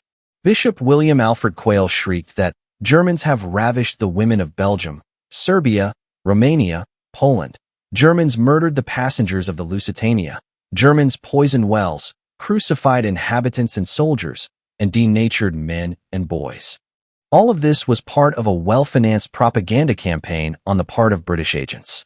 As usual, the government of the United States was being run by the British Secret Intelligence Service. The propaganda was intended to be purely inflammatory, and no accusation was too wild to be denied front-page coverage in the American press. Alfred Ponsonby's book, Falsehood in Wartime, E.P. Dung, 1928, was one of a number of books which later exposed the fantastic lies which were used to incite Americans to go to war against Germany. Ponsonby's book was dedicated to his friends, the Marquis of Tavistock and the historian Francis Nielsen. On page 17, Ponsonby writes, General von Hutier of the 6th German Army. The method of Northcliffe at the front is to distribute through airmen a constantly increasing number of leaflets and pamphlets. The letters of German prisoners are falsified in the most outrageous way. Tracts and pamphlets are concocted to which the names of German poets, writers, and statesmen are forged. On page 19, Tant que les peuples seront armes, les uns contre les autres, ils auront de hommes d'état comme ils auront de cannons et de mitrailleuses. As long as the peoples are armed against each other, there will be lying statesmen, just as there will be cannon and machine guns. One of the most notorious propaganda coups of World War I was the German corpse factory, the Cadaver. On April 16, 1917, the Times reported that the Germans are distilling glycerin from the bodies of their dead, burning of bodies for fat, turned into lubricating oils, powder from bones. The story proved to be a popular one and was repeated for weeks afterward in the Times, London. On October 22, 1925, the Times belatedly blamed General Charteris for the story, which had proven to be the greatest propaganda falsehood of all time. Charteris, in a letter to the Times, November 4, 1925, denied any involvement with the story. Relying heavily on fake documents and doctored photographs, British agents deluged credulous American journalists with hot copy. The result was that American mobs began to attack elderly German shopkeepers, blaming them for the atrocities committed in Europe. In most instances, these shopkeepers were the most staid, as well as the most patriotic, residents of their areas. The principal vehicle used by Woodrow Wilson to justify his declaration of war against Germany was submarine warfare against American shipping. The keystone of this claim was the sinking of the Lusitania. In fact, the German government had published warnings to Americans in the New York press, advising them not to travel on the Lusitania because it was known to be carrying munitions. George Sylvester Viereck showed this writer the actual clipping of this ad, which he had kept in his files. To this day, the United States government has refused to admit that the Lusitania was carrying arms consigned to the British Army. In its issue of November 1920, The Nation quoted D.F. Malone, collector for the Port of New York, as stating that the Lusitania carried 4,200 cases of Springfield rifle cartridges on its manifest, consigned to the British government. The Wilson administration had refused permission for Malone to publish this report. When Senator La Follette referred to it, they attempted to have him expelled from the Senate. Malone stated that he would testify in defense of La Follette, and the attempt was dropped. Later records revealed that there were 5,400 cases of ammunition on the Lusitania. The World War was satisfactorily concluded with some 50 million persons having been slaughtered, most of them prime representatives of the people of Shem. With this happy result, the Masonic Order of Canaanites decided to go for 100 million victims in their next outing. For this purpose, they assembled the most sinister members of the world's Masonic lodges at the Versailles Peace Conference. As Ezra Pound later pointed out over Radio Rome, the real crime is ending one war so as to make the next one inevitable. Woodrow Wilson became famous as the originator of the 14 Points and the League of Nations. In fact, he merely read from the script which had been prepared for him. The 14 Points and the other agenda of the Versailles Peace Conference had previously been drawn up at a secret meeting of the Grand Orient of France and the International Masonic Conference at their headquarters, 2 Rue Cadet, Paris, on June 28 to 30, 1917. The Versailles Peace Conference actually consisted of a 3-tier system, each distinct from the others. The first was the public conference, highly visible, attended by swarms of reporters from all over the world, and extensively reported. The second tier was the secret conferences of the Big Four, who met privately to compare notes and go over their instructions from their hidden masters.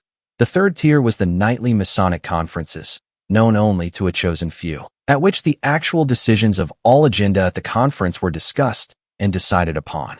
The ministers of the victorious Allied powers were well treated for their cooperation. Woodrow Wilson himself returned to America with private gifts of $1 million in gold and precious gems to ensure his efforts on behalf of the League of Nations. When he realized that the Congress would never approve this dismantling of American sovereignty, he was haunted by the fear that he might have to return these bribes, and he suffered a nervous breakdown, from which he never recovered. Accompanying the Wilson delegation to Paris was an array of Wall Street bankers, among them Bernard Baruch, Thomas Lamont of the J.P. Morgan firm, and Paul Warburg of Kuhn, Loeb & Company. When they arrived in Paris, Paul Warburg was pleasantly surprised to find that his brother, Max Warburg, was the head of the German delegation. At Wilson's side was his longtime advisor, Colonel Edward M. House and House's son-in-law, Wall Street lawyer Gordon Auchincloss. Secretary of State Robert Lansing was accompanied by his two young nephews, John Foster and Alan Dulles. They were direct descendants of the Mallet-Prevost's Swiss intelligence families, which had installed the Scottish Rite in the United States. A definitive work on John Foster Dulles, The Road to Power, by Ronald Pruesson, published by Macmillan, fails to mention Freemasonry in the entire book. The Dulles brothers were later to play crucial roles in setting up the Hitler regime in Germany, preparing the way for World War II, and respectively as Secretary of State and founder of the CIA in the post-war period. Alan Dulles remained a director of the Schroeder Bank, which handled Hitler's personal funds. Dulles consigned many millions of dollars to the Schroeder as covert funds for the CIA. No accounting was ever made. Another disappointment for Woodrow Wilson at Paris was his resolve to achieve full-scale diplomatic recognition for the blood-soaked Bolshevik terrorists in Russia, a goal which was fervently shared by the Prime Minister of England, Lloyd George. They were dismayed to find that other European diplomats, fearing communist insurrection in their own countries, were adamant that no recognition be given to Soviet Russia. Bemoaning their defeat as a victory for bigotry and intolerance, Wilson and Lloyd George turned to other affairs on the agenda. Their program to make the next war inevitable was considerably eased by Bernard Baruch, who, as economic advisor to the peace conference, imposed the crushing reparations burden on Germany, impossible for them to pay, and forcing them to seek political relief. A ruinous inflation wiped out the middle class and set the stage for a revolutionary program. Whether it was to be communism or some other faction was not a primary concern for the conspirators. Whoever it might be, they would be in firm control. The way was now clear for the emergence of Adolf Hitler in Germany. His political party, the National Socialists, received the worldwide appellation of Nazi because it was the political party of the Ashkenazim, the German Jews. Ashkenazim means Germany in Hebrew.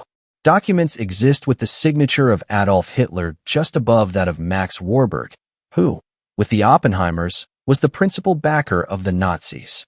Hitler also had considerable occult support from the Adepts of Astra, a society which practiced the principles of Tibetan magic as adapted to Aryan racial theories. The cult centered around Astra, the Anglo-Saxon goddess of spring, to whom Easter month, or April, was dedicated. Hitler's birthday was April 20th, which may explain why he was chosen to head this movement. During the Nazi period, it was a day of great celebration throughout Germany. On April 20th, 1935, Hitler was presented with 41 airplanes by the SA, with the following address: My Führer. The SA begged their leader, in celebration of his birthday, on the 20th of Easter month, the pagan Ostermond, ed. 1935, to accept their contribution to the rearmament of the German people, the SA Fighter Squadron.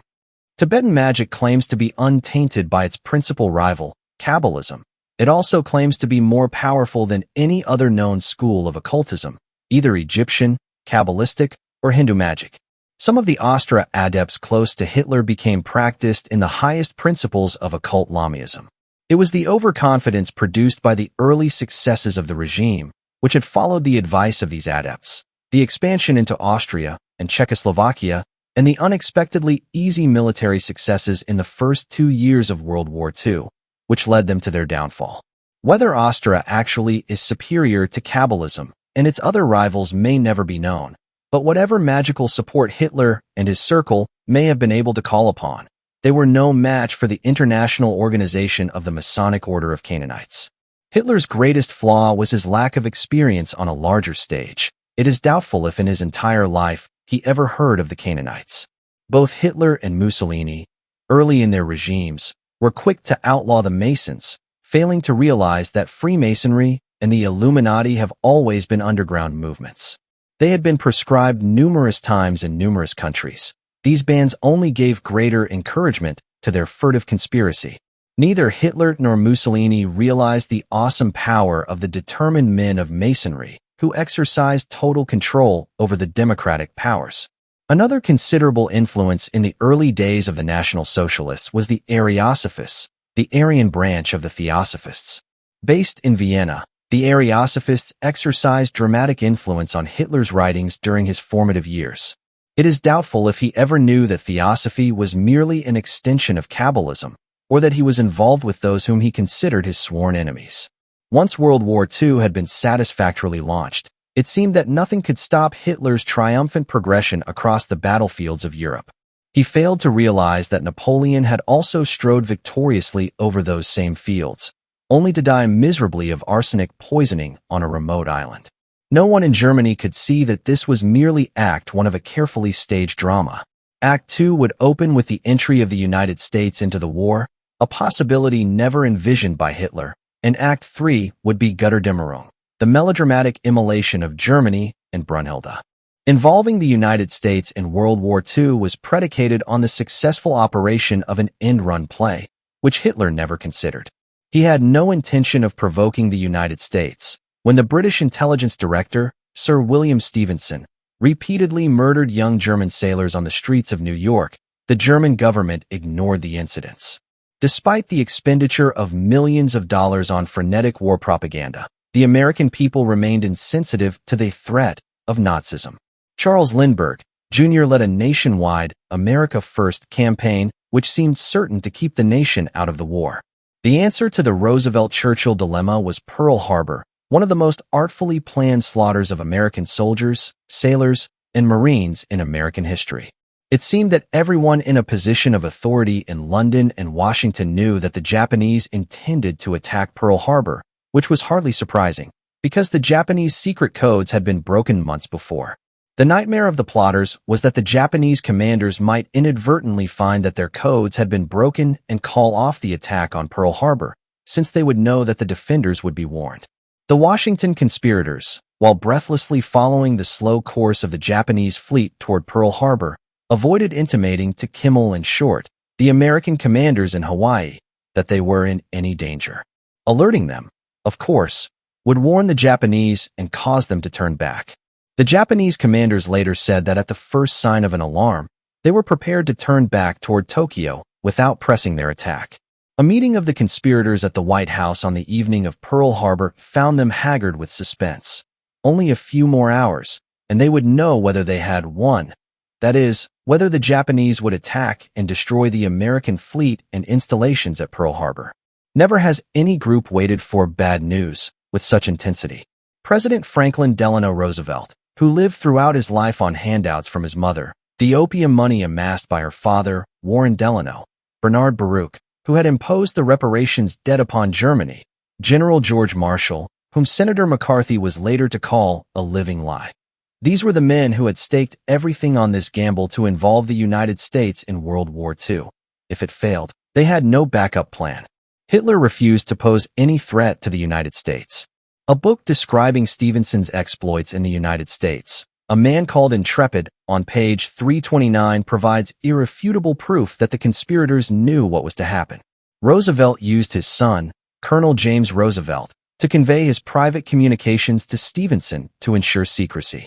From information provided by James Roosevelt, Stevenson cabled Churchill in London, Japanese negotiations off. Services expect action within 2 weeks. This message was delivered in London November 27th, 10 days before Pearl Harbor. Roosevelt's chief of staff, General George Marshall, a principal at the grim midnight meeting at the White House, later testified before Congress that he could not remember where he was at the time of the Pearl Harbor attack. Yet an item in the Washington Post showed that he had addressed a veterans organization a few hours before. He had then gone on to the White House. Marshall, a person of totally amorphous character, is presented to American youth as a great moral leader. In the campaign to get the United States into World War II, Roosevelt relied almost completely on the assistance of the British Secret Intelligence Service. Its Special Operations Executive had been founded July 1940 under the direction of one Sir Stuart Menzies. Menzies was reputed to be the illegitimate son of King Edward VII. Educated at Eton, he had always moved in the highest circles of the British aristocracy. He was awarded the DSO in World War I. Lady Menzies of Menzies had been one of the founders of the British fascist movement in 1923, with some of the largest landowners in England. The Earl of Glasgow, 2,500 acres, Duke of Abercorn, 50,000 acres, Marquess of Aylesbury, 40,000 acres, Earl of Cardigan, 10,000 acres. A later group, the Anglo-German Fellowship, had been financed by F.C. Tyarchs, partner of the Schroeder Bank and director of the Bank of England, which provided crucial financing for Hitler's regime.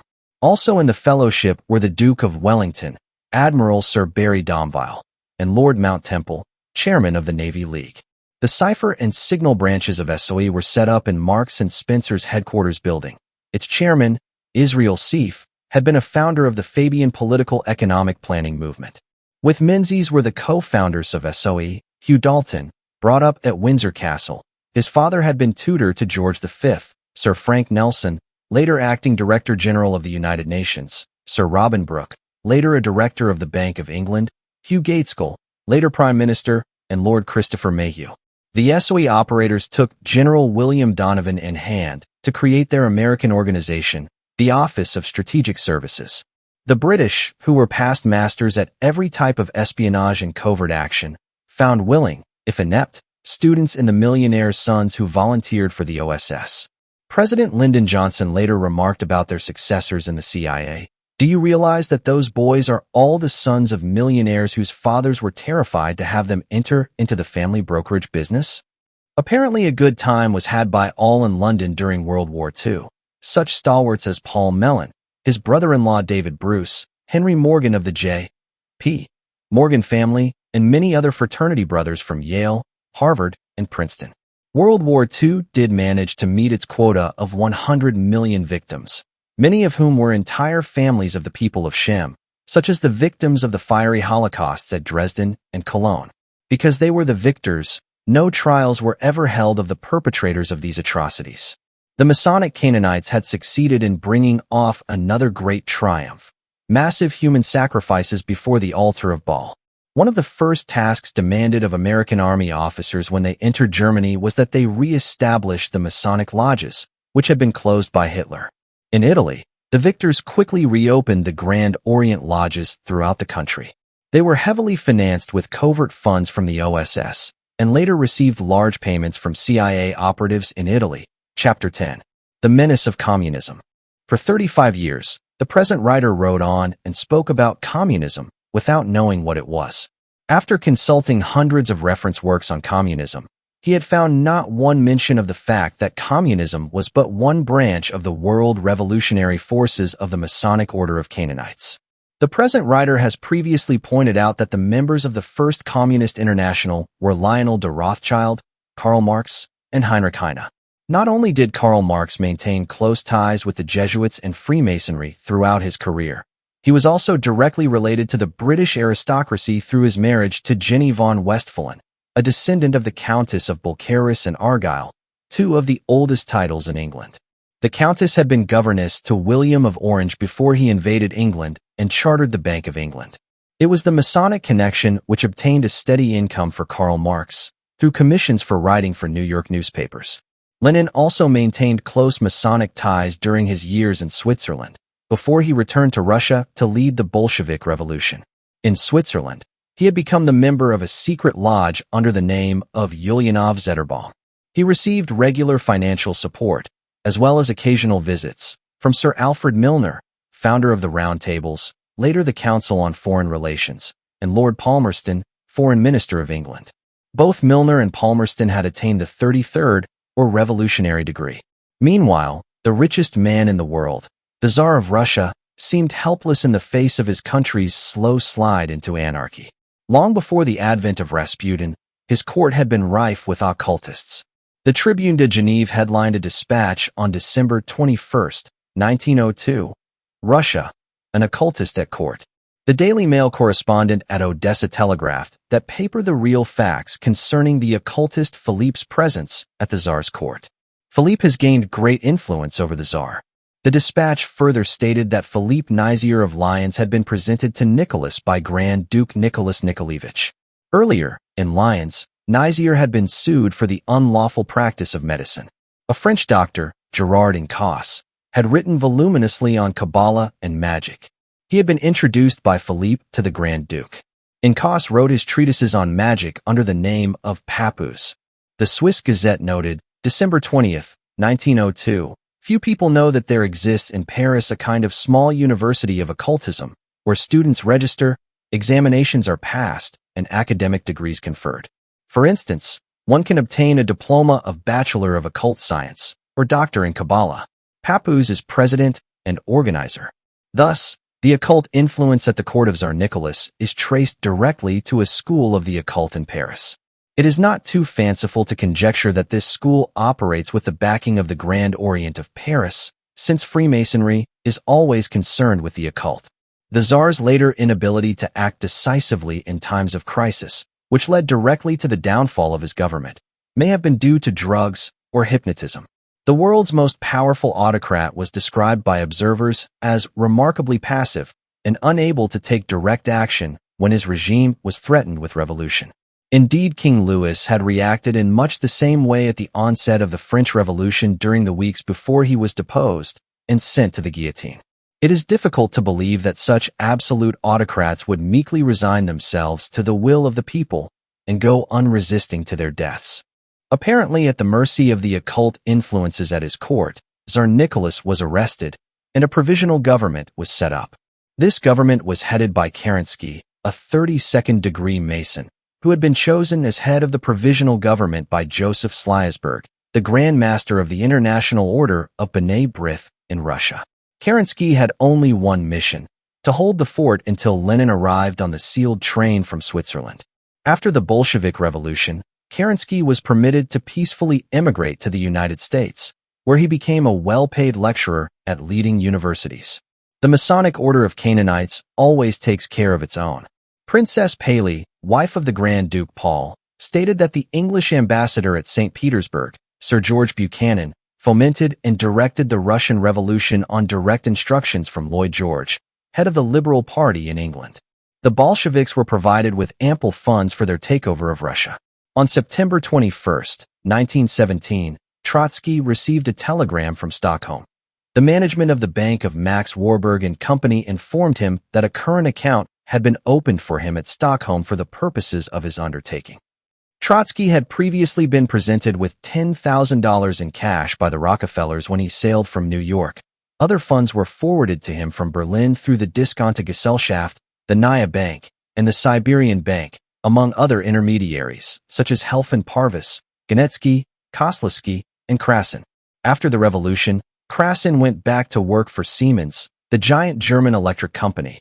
As Russian representative, he was supported by Hugo Stinnes, Felix Deutsch, manager of AG, and by Walter Rathenau.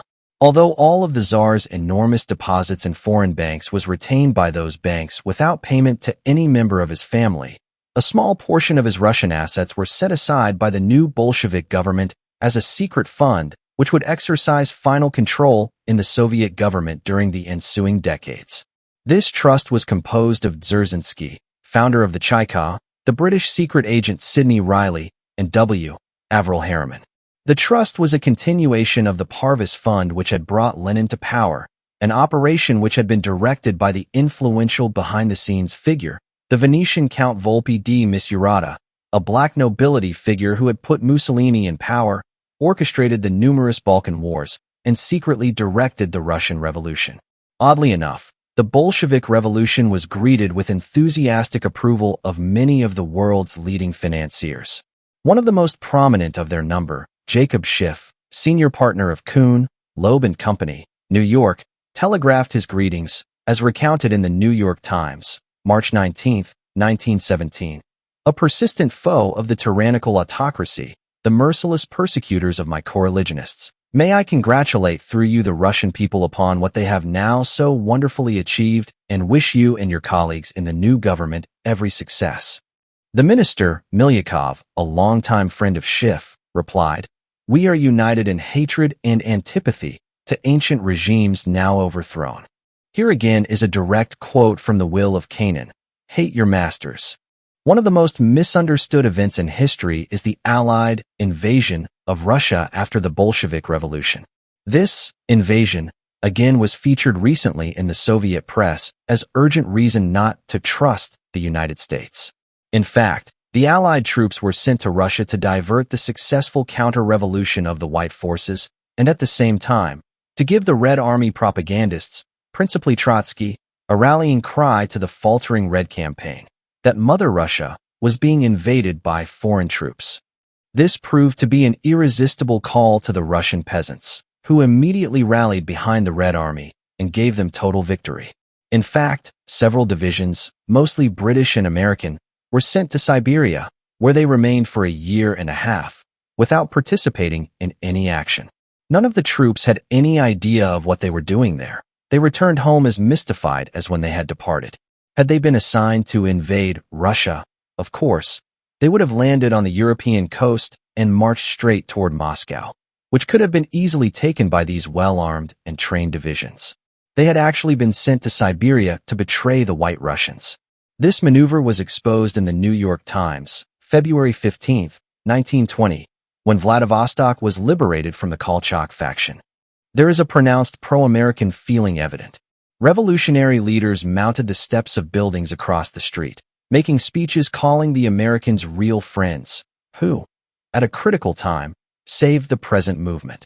The mystery of the American military presence in Russia was never a mystery to its secret Masonic Canaanite backers. The three directors of the Federal Reserve Bank of New York who were financing the Bolshevik effort realized that under Trotsky the Red Army was losing the war. Its orgy of senseless terrorism and slaughter had turned the peasantry against the liberators, and the White Army was gaining daily in support. To reverse the situation, the Federal Reserve Bank directors ordered the Allied troops into Russia.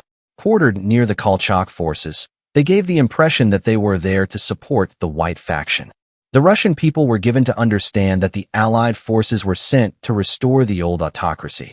The press of America and Britain now united the Russian peasantry behind the revolutionaries, and Kolchak's army was soon in full retreat. This was the explanation of the pro-American feeling in Vladivostok. The Allied presence in Siberia ensured the triumph of the Red Army and the imposition of a brutal dictatorship on the people of Russia. There is ample documentation for the subsequent acts of terrorism which horrified the Russian people and permanently turned them against the Bolsheviks. The American Rohrbach Commission reported on some of the revolutionary atrocities.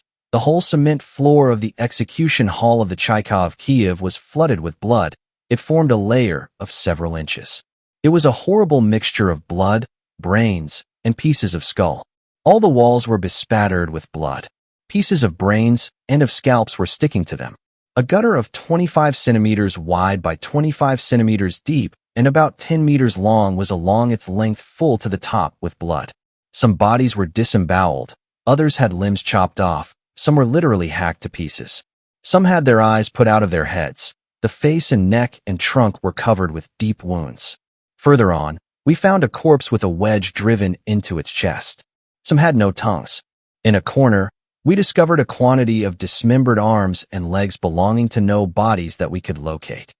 Once the White Russian threat of retribution had gone, the Bolsheviks unleashed the full fury of their Canaanite bloodlust. They converted the entire nation of Russia into a gigantic concentration camp in order to slowly torture and kill the remaining descendants of the people of Shem, who had ruled them for 1,000 years. Solzhenitsyn later informed an incredulous world that the Soviets had murdered 66 million people in Russia from 1918 to 1957. He cited Chaika Order No. 10, issued on January 8, 1921, to intensify the repression of the bourgeoisie. This, of course, meant the people of Shem. Under this order, the concentration camps were established on a permanent basis. Typical of the bosses of these camps was Lazar Kogan, who calmly watched thousands of slave laborers die during his stint as overseer of the construction of the White Sea Canal. He greeted a new inmate with this incredible statement: "I believe that you personally are not guilty of anything. But, as an educated person, you have to understand that social prophylaxis was being widely applied." Social prophylaxis was a typical Canaanite euphemism for the massacre of the people of Shem. The prospective victims were no longer considered to be human, but only as corpses waiting to be tossed onto the scrap heap. They were known simply as zeks, slang for the Russian term for prisoner, zaklutcheny. After a half-century of unequaled barbarism, the Russian experiment was exposed in all its horror by Solzhenitsyn. He writes of the camps: "Many camp points were known for executions and mass graves: Oratukin and Polyarny Spring and Svistoplas and Anuska, and even the agricultural camp Duka, but the most famous of all on this account were the Zolotusty goldfields. At Zolotusty they used to summon a brigade from the mine face in broad daylight and shoot the members down one after another. And this was not a substitute for night executions. They took place, too. When the chief of Uglag, Nikolai Andreevich Agranov, arrived, he liked, at line-up, to pick out some brigade or other which had been at fault for something or other and order it to be taken aside. And then he used to empty his pistol into the frightened, crowded mass of people, accompanying his shots with happy shouts. The corpses were left unburied." Solzhenitsyn goes on for many pages to describe the horrors of which the liberals knew nothing. But some transports of condemned zeks arrived too late, and they continued to arrive with 5 to 10 people at a time. A detachment of killers would receive them at the old brickyard station and lead them to the old bathhouse to a booth lined with 3 or 4 layers of blankets inside. There the condemned prisoners were ordered to undress in the snow and enter the bath naked. Inside, they were shot with pistols. In the course of 1.5 months, about 200 persons were destroyed in this way. The corpses were burned in the tundra. Solzhenitsyn continues, A.B. has told how executions were carried out at Adak, a camp on the Pechora River. They would take the opposition members, with their things, out of the camp compound on a prisoner transport at night. And outside the compound stood the small house of the 3rd section. The condemned men were taken into a room one at a time, and there the camp guards sprang on them. Their mouths were stuffed with something soft, and their arms were bound with cords behind their backs. Then they were led out into the courtyard, where harnessed carts were waiting. The bound prisoners were piled on the carts, from 5 to 7 at a time, and driven off to the Gorka, the camp cemetery. On arrival, they were tipped into big pits that had already been prepared and buried alive. No, not out of brutality. It has been ascertained that when dragging and lifting them, it was much easier to cope with living people than with corpses. The work went on for many nights at Adak. Solzhenitsyn is not the only person to describe life in the Soviet concentration camps. Consider the following description of life in a gulag. Sergei Grigorians says that the prisoners are awakened at 5:30 a.m. and served a watery fish soup and brown bread for breakfast. At 10:30 the main meal, which is watery soup. The dinner is porridge. Grigorians says that the prisoners are constantly tortured through lack of food and the cold in the cells. Soviet law requires that the temperature in the cells be at least 64.4 degrees Fahrenheit. This is solemnly tested by the camp inspectors. They bring an electric heater into the cell, turn it on until the temperature reaches 64.4 degrees, make the appropriate notation on their report, and then take the heater to the next cell. The temperature then returns to its usual 40 degrees. A lamp is kept constantly burning all night in the cells, so that the prisoners never really rest. Grigorians says that some 500,000 prisoners a year are released to return to Soviet society, and that their presence has a very alarming effect upon the entire country. Here again, how pertinent is this report? It was published as an interview with Grigorians in the New York Times of February 22, 1987. It would be logical to suppose that this socialist society was built on the confiscated fortune of the late Tsar Nicholas II, but this is not the case. In 1913, the Tsar was undoubtedly the richest man in the world, with a personal fortune amounting to some $30 billion in 1913 dollars. He personally owned 150 million acres of land, and had some 30,000 servants, 500 automobiles in his personal fleet, 6,000 horses, 2 yachts, a personal gold reserve of $1 billion in the Imperial Bank, with $500 million worth of jewels, including the $200,000 Great Mogul diamond. a crown valued at $75 million and 32,000 diamonds. He controlled 1/6 of the surface of the entire globe. On the night of November 6, 1917, at 2 a.m., Red Guards drove a truck to the Imperial Bank and removed all of the Romanov gold and jewels. Much of the gold was later shipped directly to Kuhn, Loeb and Company in New York. The present writer recalls that the senior partner of Kuhn, Loeb and Company, Jacob Schiff, had put up some $20 million of his own funds to finance the revolution. Apparently, it was a good investment. Victor Hammer fenced many of the crown jewels to collectors in Europe and the United States. The Dowager Empress Maria escaped with the considerable jewels in her personal collection. Both King George V and King Christian of Denmark repeatedly tried to get her to entrust her jewels to them for safekeeping, or at least for appraisal. She steadfastly refused, knowing that she probably would never see them again. When she died in 1928, special agents seized the jewels and immediately whisked them to Buckingham Palace. Her more important pieces later were seen in Queen Mary's personal collection.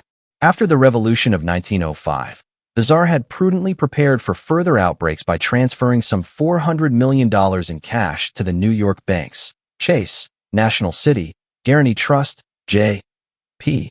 Morgan and Company, and Hanover Trust. In 1914, these same banks bought the controlling number of shares in the newly organized Federal Reserve Bank of New York, paying for the stock with the Tsar's sequestered funds. Thus, the Romanov family actually owns the controlling interest in the Federal Reserve banks today.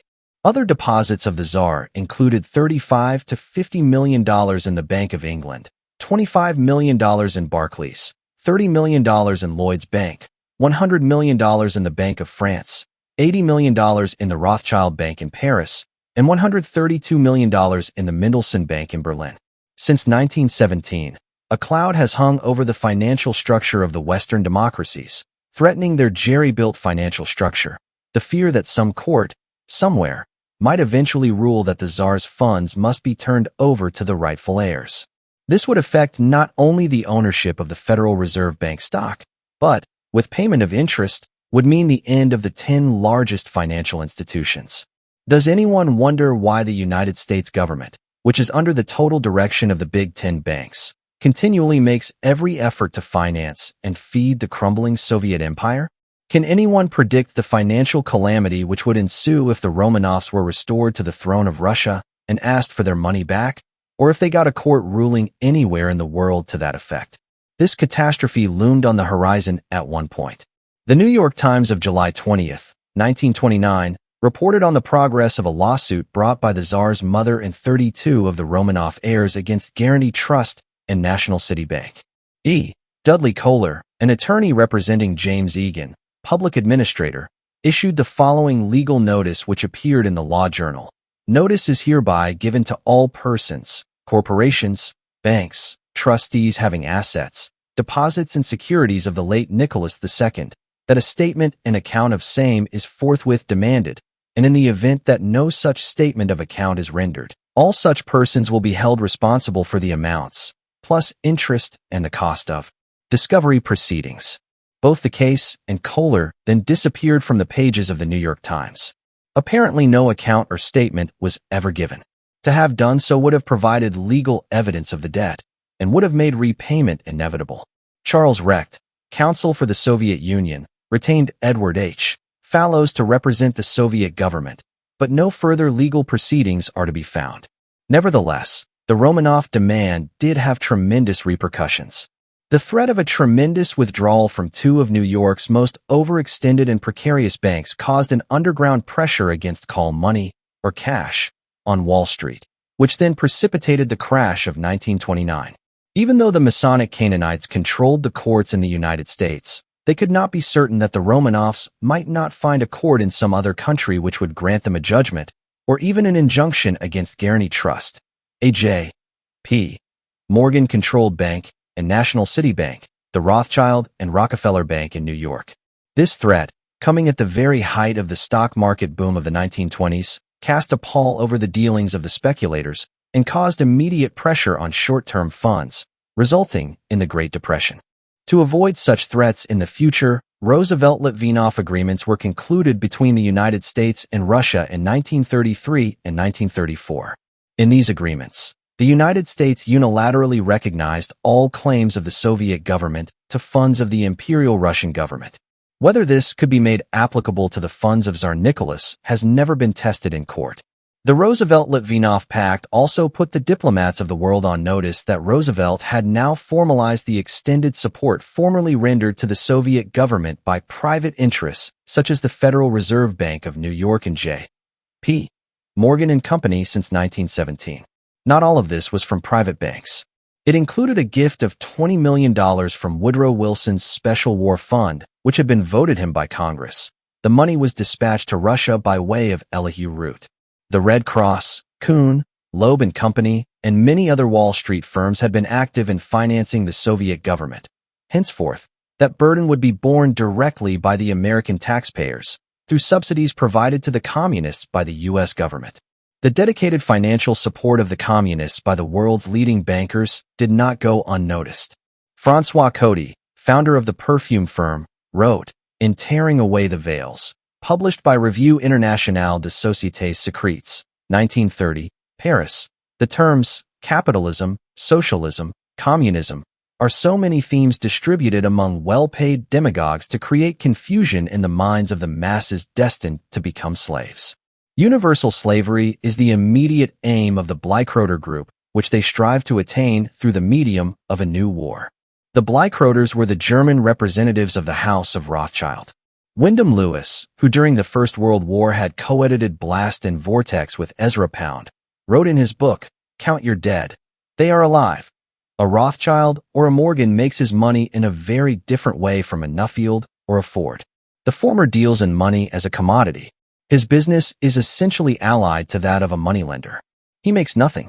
He toils not, neither does he spin. But for all that, he is no lily, as a rule. The latter, on the other hand, of the Nuffield Ford type, are creative in the sense that they do at least make something. Without loan capital, there would be no communism. The straight Bolshevik, say a Pollitt or a Strachey, though perfectly ideological, does not understand capitalism. Even Henry Ford is only a gigantic Kulak.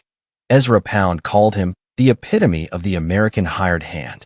And of all things the Marxist hates most on earth, he hates the Kulak most. With loan capital, on the other hand, he has many affinities. Indeed, if loan capital were allowed to proceed on its way without interference, it would automatically result in communism.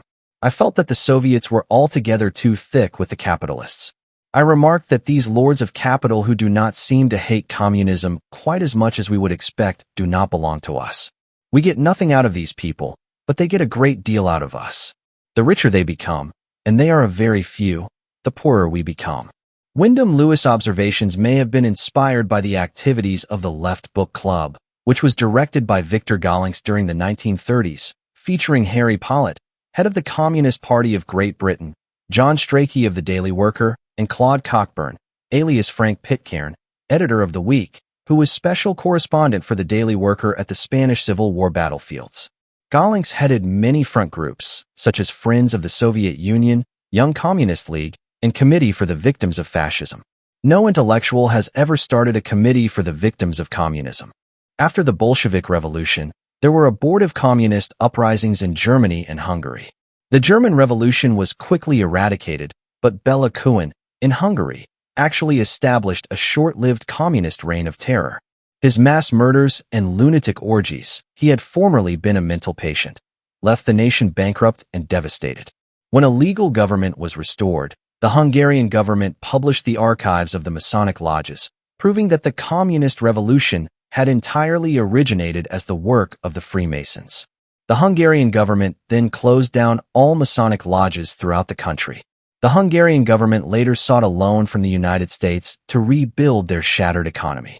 Their officials were promptly informed that the United States government made only one stipulation before granting the loan: that all the Masonic lodges be restored and reopened. This proves that even in the 1920s, the Masonic Canaanites had already assumed full control over the government of the United States. Another great slaughter of the people of Shem during the 20th century occurred during the Spanish Revolution, 1936 to 1939.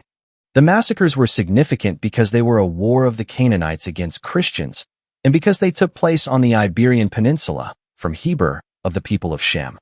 The slaughter of Christians in Spain began with the transfer of Soviet Russia's former peace delegate at Geneva, Rosenberg, also known as Moses Israelson, with his staff of 140 trained killers to the office of the ambassador to Spain in August of 1936. This cadre of highly trained specialists in torture and murder inaugurated one of the most brutal campaigns in the history of Europe. Their atrocities were largely ignored by the world because the core of journalists covering the Civil War were totally dedicated to the success of communism. They only reported news which was unfavorable to the fascists, as the Canaanites had contemptuously termed their opponents since the Romans had destroyed their world capital at Carthage. The Rosenberg murder teams were euphemistically called World Revolutionary Movement Purification Squads. Their work of purification consisted mainly of massacring priests, nuns, choir boys, and women, these being groups which were least likely to offer any armed resistance. Arthur Bryant, in his well-documented Communist Atrocities in Spain, tells of one murder squad which went to the Dominican convent in Barcelona and respectfully informed the Mother Superior that, because of possible mob violence, the nuns should accompany the squad to a place of safety. They were then taken to the suburbs and murdered. The communist leader justified his action as follows: "We needed the building. We didn't want to muss it up before we occupied it." E.M. Gaughan, in his book, Conflict in Spain, says, page 72, during the last week of July, 1936, the bodies of nuns were exhumed from their graves and propped up outside the walls of their convents. Obscene and offensive placards were attached to their bodies. In Madrid, it was estimated that 1/10 of the population of Spain was murdered by the communist purification squads by 1939. De Fontaines in Red Terror in Madrid describes how Chicom murder teams organized by Dimitrov and Rosenberg carried out a program of torture and killing so obscene that it cannot be reprinted here. Early in World War II, Soviet murder teams captured 15,000 Polish officers, the most educated and responsible element in the population. They were never seen again. They were taken to 3 KGB-operated camps, Starobielsk, Kozielsk, and Ostashkov, where they were systematically murdered and dumped into unmarked graves. When the German army captured this area, known as Katyn Forest, they were led to the graves. At the Nuremberg trials, the Soviets claimed that the Germans had committed these massacres. However, a congressional committee reported on July 2, 1952, that the Soviet NKVD had committed the massacres, which had been planned personally by Stalin as early as the fall of 1939. The domination of the people of Shem by the Masonic Canaanites always results in an aura of total hopelessness. All justice, all honor, and all hope for the future now disappears. The eminent journalist, Don Cook, states in his book Fleeted in Europe that all journalists who go to communist countries are struck by the smell of communism. Worst of all to me was the peculiar and unmistakable smell of Russia and the communist world which pervaded Leipzig. He continued, "Everyone who has ever set foot in the Soviet Union knows that smell, a stale, heavy, unwashed smell. He calls it the smell of old lavatories, carbolic soap, unwashed bodies. The Soviets have never bothered to produce such necessities as telephone books, soap, and toilet tissue in their socialist economy. Because it is an almost total waste of the energies and talents of its captive people, the Soviet Union can exist only by massive infusions of capital from the Western democracies. Few Americans realize how much of the money extorted from their wages by the Internal Revenue Service is transferred directly to the Federal Reserve banks, and from there to Switzerland, where it is transferred to 5 Soviet banks." A defector from the Soviet Union reported in the New York Journal American, March 2, 1964, that of a remittance of $200,000 sent by the United States government to the CIA office in Vienna, the fund was distributed as follows: 1/3 to the Soviet secret police, 1/3 to the Communist Party of Italy, and 1/3 sent back to the United States to finance the Communist Party of the USA. Since World War II, when the OSS was handing out gold to the communists in Italy, the process has become more formalized. James Angleton, head of covert action in the CIA and former CIA chief in Italy, set up organizations in which funds were channeled to Masonic groups in Italy, the foremost being P2, which included most of the leading Italian government figures and businessmen. P2 was penetrated by Andropov after he took over the KGB. Lord Sackville of England had introduced Freemasonry to Italy in 1733. It became the vehicle through which the British Secret Service unified Italy through Garibaldi and Mazzini to produce the New Italy. The Italian Under-Secretary of State, alarmed at the control which the Freemasons exercised over the Italian government in 1913, called for a law forbidding Masons from holding any sensitive office, compromised by any hidden and therefore uncontrollable tie, and by any motive of suspicion or lack of trust by the public. The measure was never passed, and the unfortunate Under-Secretary disappeared from his office.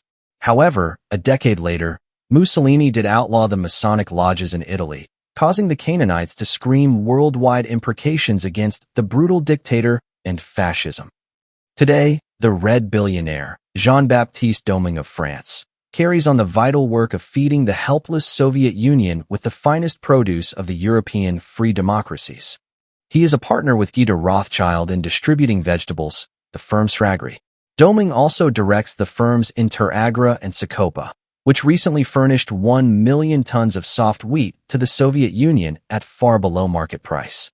Doming regularly ships meat and butter to the communists at prices 1/4 of those which are charged European consumers. The Soviet Union frequently reships these commodities back for resale at twice the price paid for them, thus gleaning hard currency from the European economies.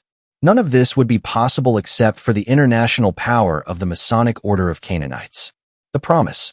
Despite the tremendous losses of the people of Shem during the 20th century, in 1983, Robert Lacey, in his book, The Aristocrats, noted that the nations which he called white, but which are predominantly Shemite nations, continued to lead the world in per capita income. He lists 1. The Arab Emirates, 2. Kuwait, 3. Liechtenstein, 4. Switzerland, 5. Monaco, 6. Luxembourg, 7. Denmark, 8. Germany, 9. Sweden, 10. Jersey, 11. Belgium, 12. Qatar, 13. United States. The present writer notes that no Asian or African country made the list. Also, that the United States, probably the most thoroughly dominated country in the world, groaning under the heel of the Canaanite parasites, occupies the Masonic number of 13 on the list.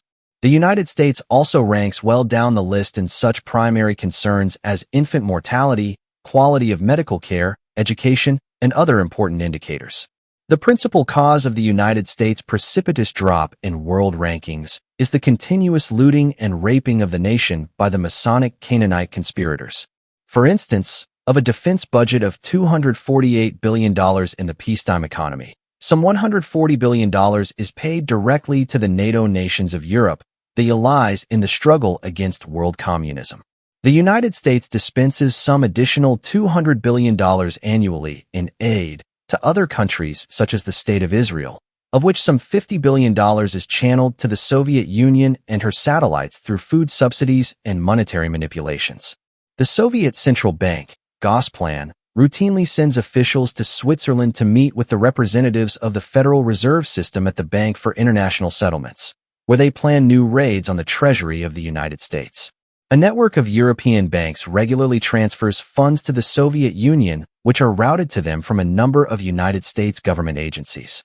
The entire government planning is aimed at maintaining enormous giveaways, which in turn creates the necessity for ever-increasing taxation of American citizens. The most productive element, the people of Shem, regularly pay from 60 to 90% of their gross income to federal, state, and local tax agencies, often through hidden taxes on everything they buy and consume. Certainly no people on earth has ever been assessed such onerous tax burdens as the people of Shem have paid since 1913. Much of the United States budget is debited to items such as maintaining 340,000 troops in West Germany. Melvin Krauss of the Hoover Institution, in his recent book, How NATO Weakens the West, states, "The Germans see the U.S. troops as a continuing army of occupation that makes them into an inferior partner in the Atlantic Alliance." Ike wrote in 1951 that in 10 years, all American troops should be returned to the United States. Yet, 36 years after that admonition, the U.S. contingent remains at full strength. Whether these troops are stationed there to protect the West against an attack by the Soviets, as is usually claimed, military leaders report that the troops could only delay a Soviet attack by 3 hours before being annihilated, or whether they are stationed there to protect the Soviet supply lines, which bring them a steady flow of meat, butter, and wheat from European nations, as well as the financial aid transmitted through neutral Switzerland, is never discussed by the free press. It is noteworthy that these policies originate in the Babylonian buildings of the U.S. Congress. It is also noteworthy that these multi-million-dollar structures are riddled from top to bottom with hordes of rats and cockroaches. The Washington Post reported on March 17, 1987, that the congressional offices were purchasing special roach traps for $99 each, so that the staffers could eat their lunches without fighting off swarms of enormous flying brown cockroaches. These physical manifestations of total decay in the governmental structure give clear warning of what lies ahead: total moral chaos. Political observers have always been aware of the ongoing nightmare of the Soviet leaders, a sudden shortage of bread in Moscow or other large Soviet cities. Given their corrupt system of distribution, this is not an idle fancy. The scenario continues with food riots, the police joining in with the rioters, and the downfall of the Soviet government within a matter of hours. In a society where only a privileged few enjoy the necessities of life, fewer than the French people had when they participated in the French Revolution, this government can never count on the support of its people. To alleviate this nightmare of the Soviet officials, every official of the United States government tries to forestall this calamity. Few Americans realize that the principal thrust of the political program is not to defend this country against communism, but to defend the Soviet government against its own people. Similarly, the principal aim of every United States government program is not to improve the economy or to guarantee the freedom of the American people, but to defend the swarm of Masonic Canaanite parasites against the growing anger of the American people. An ever-increasing tyranny is inflicted upon the people of Shem, increasing taxes, increasing regulations, increasing demands on the citizens by federal, state, and local officials. And all of this tremendous effort has but one goal: the prevention of food riots in Moscow. Only the international power of the Masonic Canaanites could so enslave the people of one nation as to make them the unwilling accomplices in the continued enslavement of another nation. The function of the media is to obscure what is going on.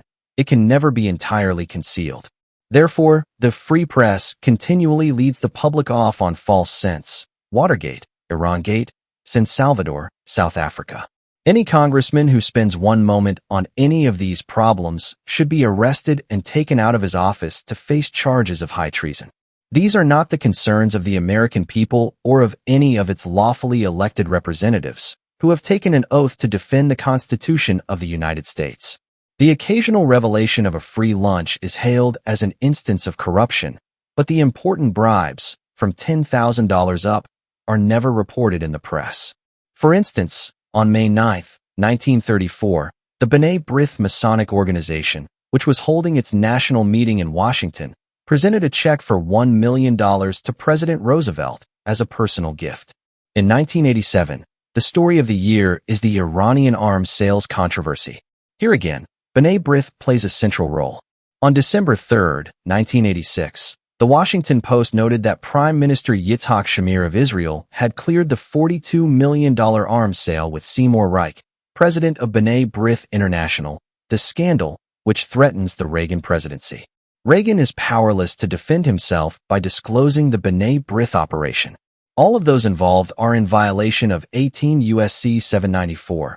Gathering or delivering defense information to aid a foreign government shall be punished by death or imprisonment for any term of years or for life.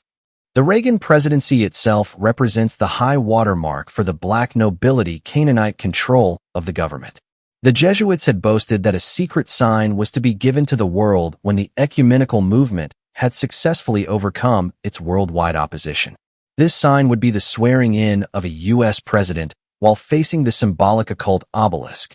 On January 20, 1981, for the first time in history, the swearing-in ceremonies were moved to the west front of the Capitol. Reagan was sworn in while facing the Washington Monument, the mystical symbol of the Canaanites and the Babylonians.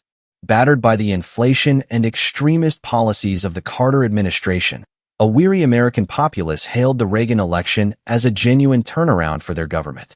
The Reagan staff was selected from such right-wing organizations as the Hoover Institution, Heritage Foundation, and American Enterprise Institute. The directors of these groups turned out to be the same financiers and wheeler dealers who controlled the left-wing foundations, Rockefeller, Ford, and Brookings.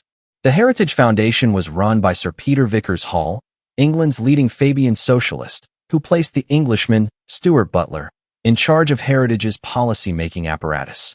Hall, of the munitions family, is also prominent in the Club of Rome. When Reagan gave a dinner at the White House for Prince Charles, the guest list included Gloria Vanderbilt, Brooke Astor, who controls the John Jacob Astor fortune, Betsy Bloomingdale, Jerome Zipkin, William Buckley, of Skull and Bones and the National Review, and Rupert Hambro, chairman of the London bankers Hambros. His cousin Charles had been chief of SWE during World War II.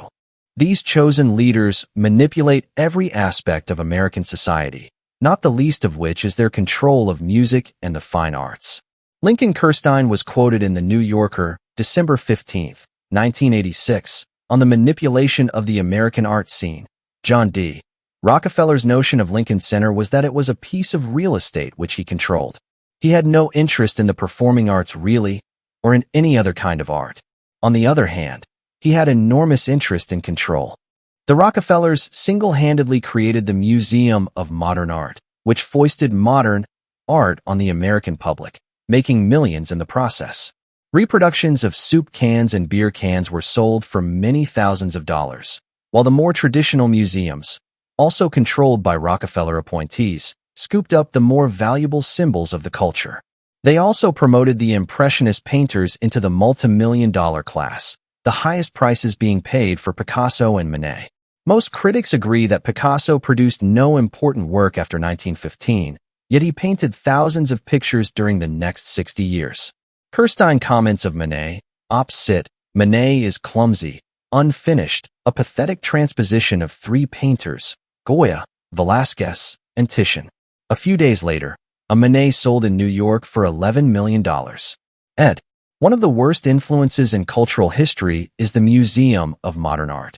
It is a corrupt combination of dealer taste, marketing, and journalism. It shows the general effect of personalization and idiosyncrasy. The authority on symbolism in modern art is Margaret Stuckey. She points out that Joseph Albers, who came to the United States as a penniless refugee, achieved remarkable success due to nationwide promotion of his painting, a series called Homage to the Square being the flat side of the cube, which, as General Albert Pike pointed out, was the basic symbol of Freemasonry. Albers was set up as chairman of an art school at Black Mountain, North Carolina. This college was named after Mt. Blocken in Europe, where the witches' Sabbath was reputed to take place. It is a flat-topped mountain, which is represented in the Great Seal as a pyramid with the top chopped off. The present writer studied art at the Institute of Contemporary Arts. A fellow student, Noland, whose works now command huge sums, began to paint Masonic symbols, the chevron, the target, and other abstract symbols.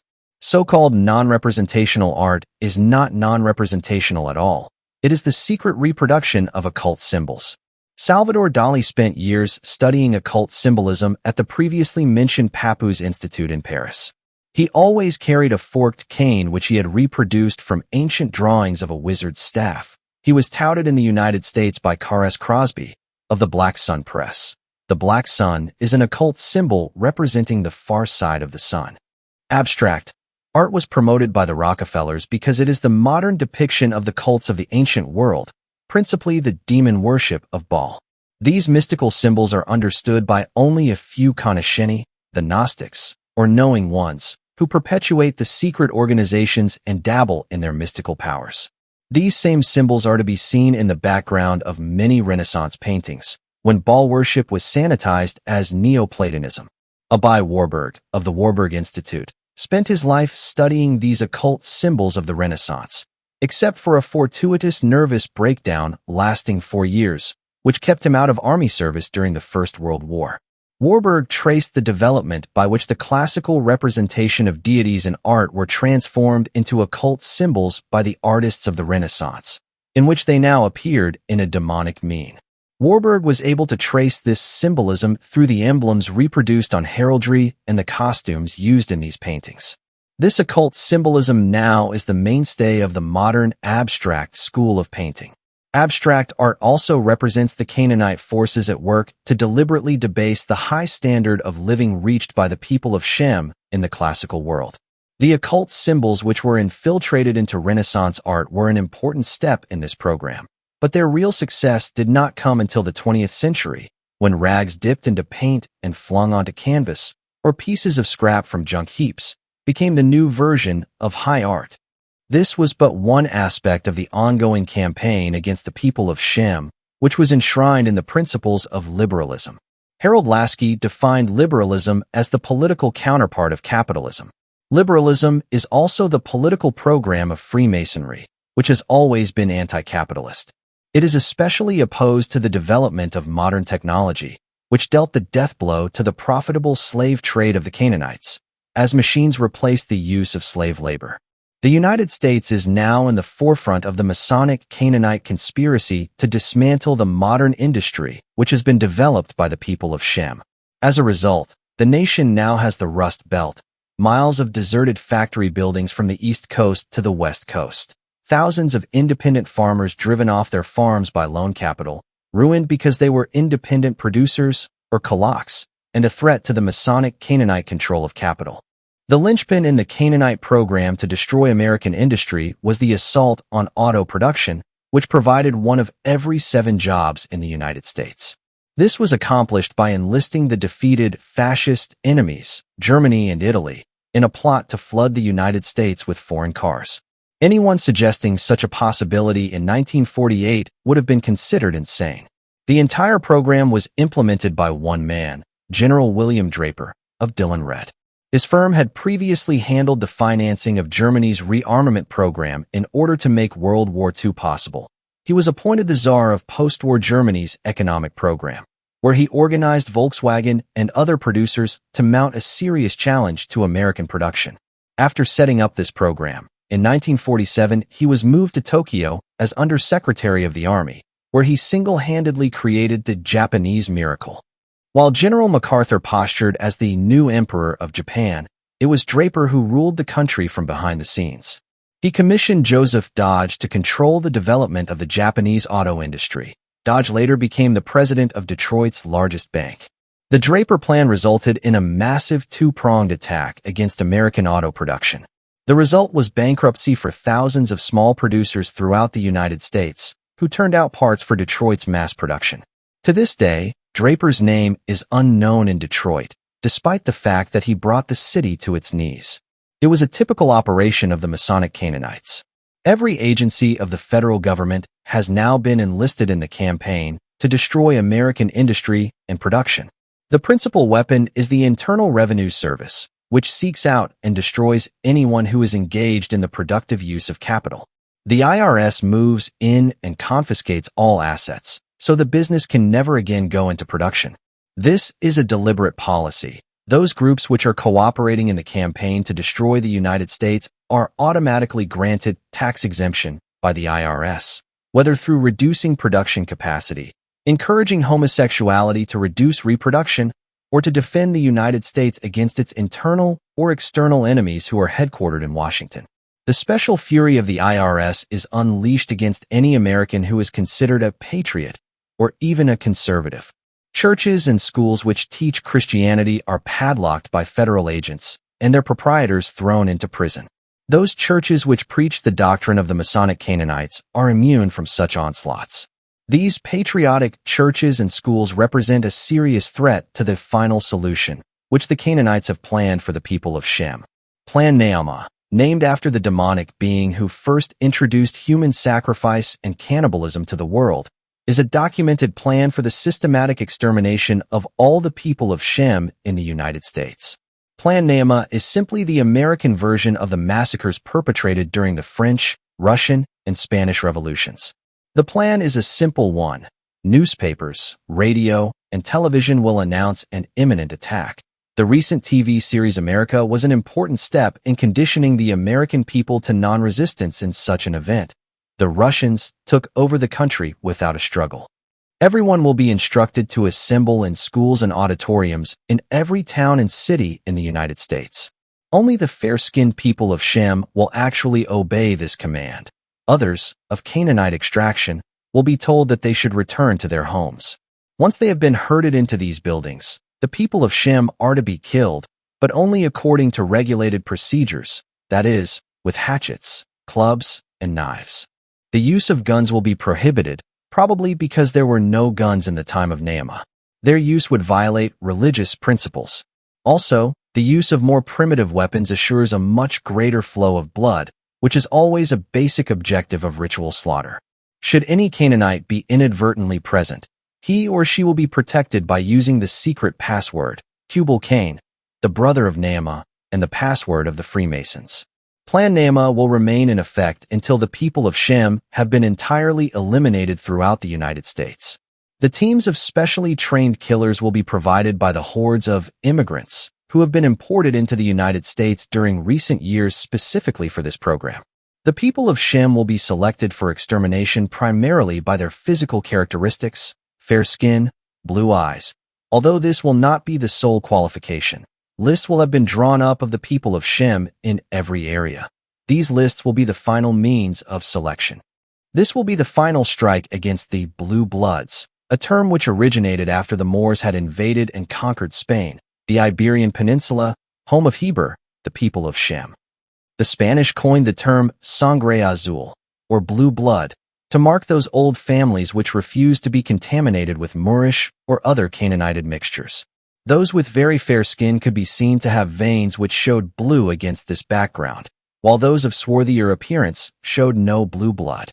Until Plan Nehemiah can be finally implemented, various other plagues are to be visited on the American people by the Masonic Canaanites, such as the current plague of AIDS. On January 30th, 1987, the press carried headlines by the National Director of Public Health, Otis Bowen, that AIDS might kill millions. On the next page was an interview with Bishop John Spong, Episcopal Bishop of Newark, urging ministers to bless and recognize homosexual relationships as committed partners. He announced that he would bring the matter up for discussion at the Congress of Bishops in Chicago. A few days later, a Unitarian minister, Reverend Carl Fitchener, passed out condoms on Sunday to his congregation. It was later revealed that he had been convicted of assault and was also charged with parading naked before a group of Brownie Scouts. These ministers represent a widespread group which actively promote promiscuity and homosexuality, which is actively encouraged by the courts.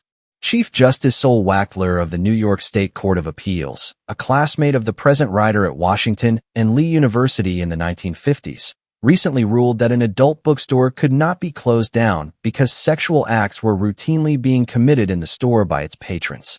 Freedom of expression in books, movies, and the arts, generally, is one of those areas in which there is great diversity among the states. New York has a long tradition of fostering freedom of speech. The hero of the Canaanites is Freud, who actively promoted the use of cocaine for his patients. It is now the drug of choice in the entire entertainment industry, and is usually distributed at their parties. In his book Civilization and Its Discontents, Freud describes the prohibition against incest as perhaps the most maiming wound ever inflicted throughout the ages on the erotic life of man. Incest, of course, is the oldest taboo among civilized peoples.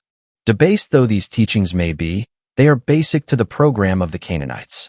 Even more dangerous is the infiltration of the Christian churches by groups such as the fundamentalists, the dispensationalists, and the premillenarians.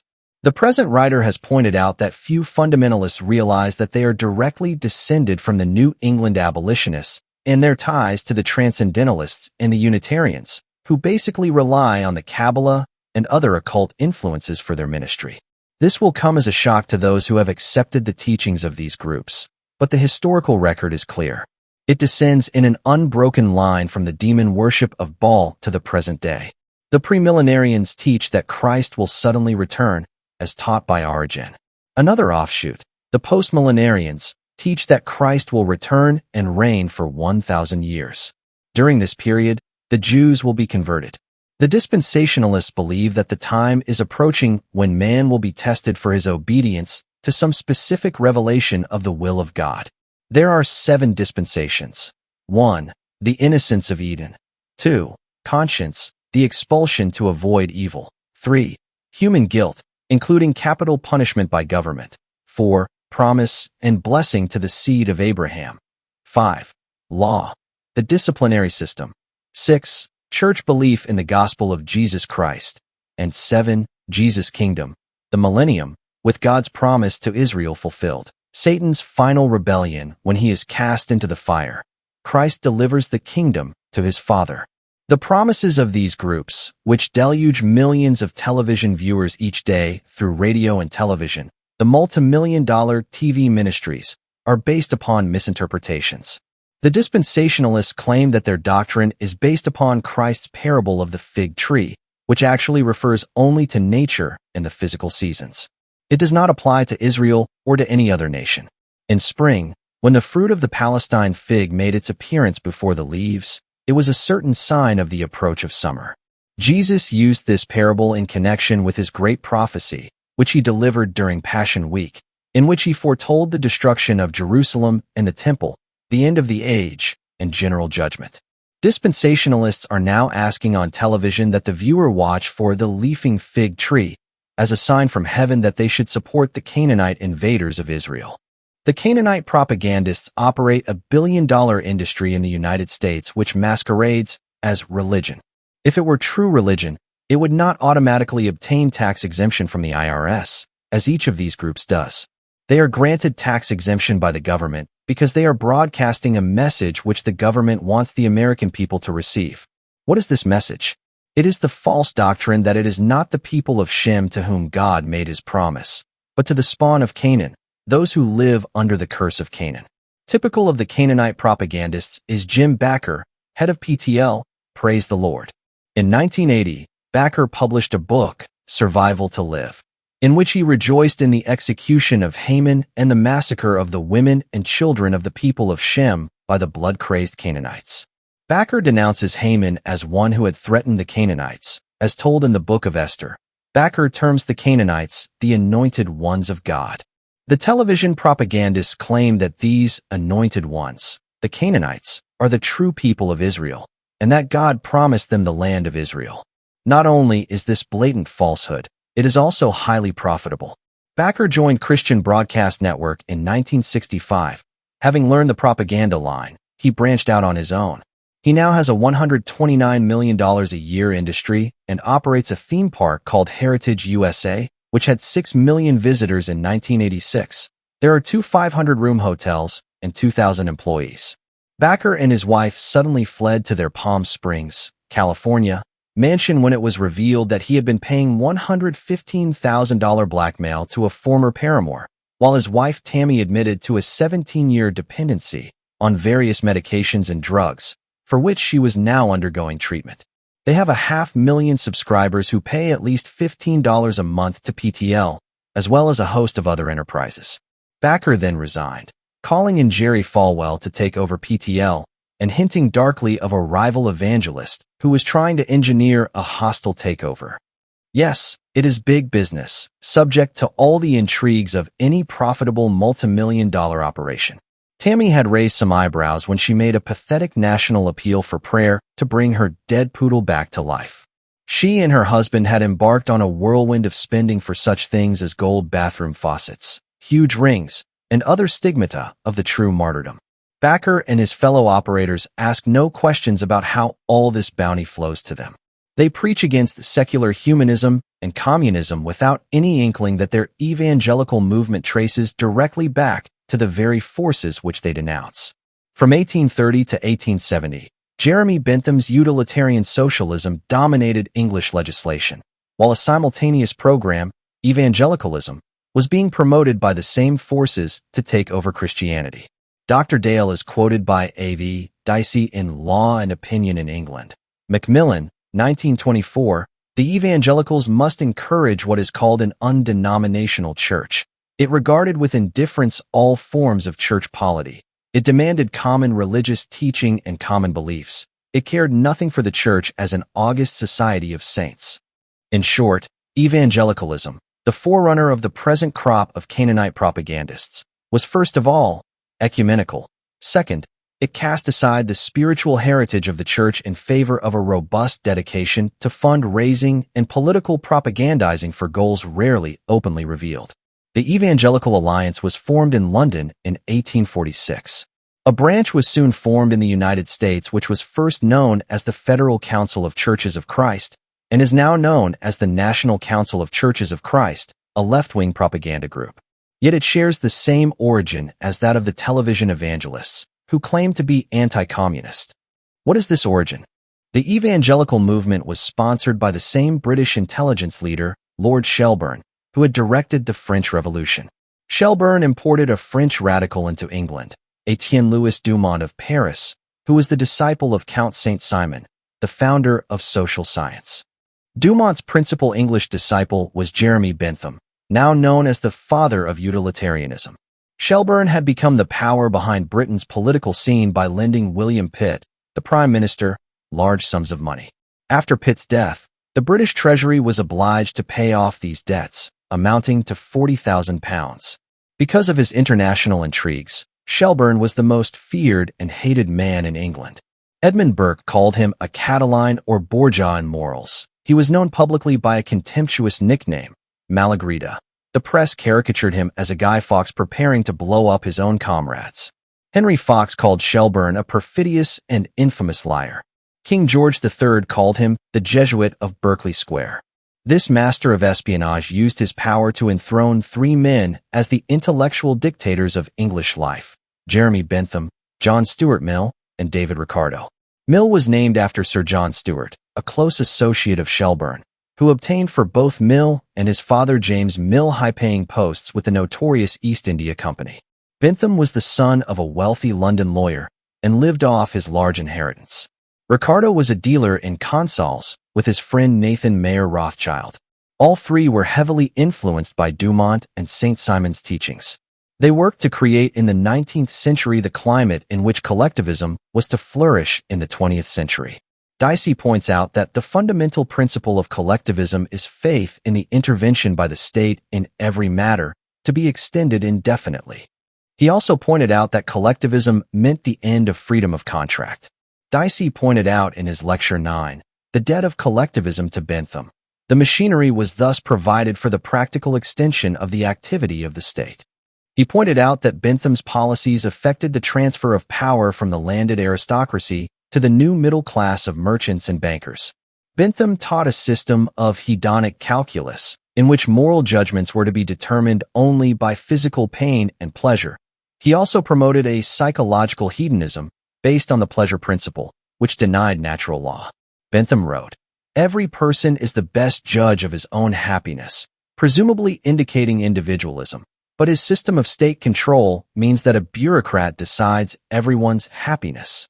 Mill wrote in his work on liberty, "Every man to count for one and no man to count for more than one."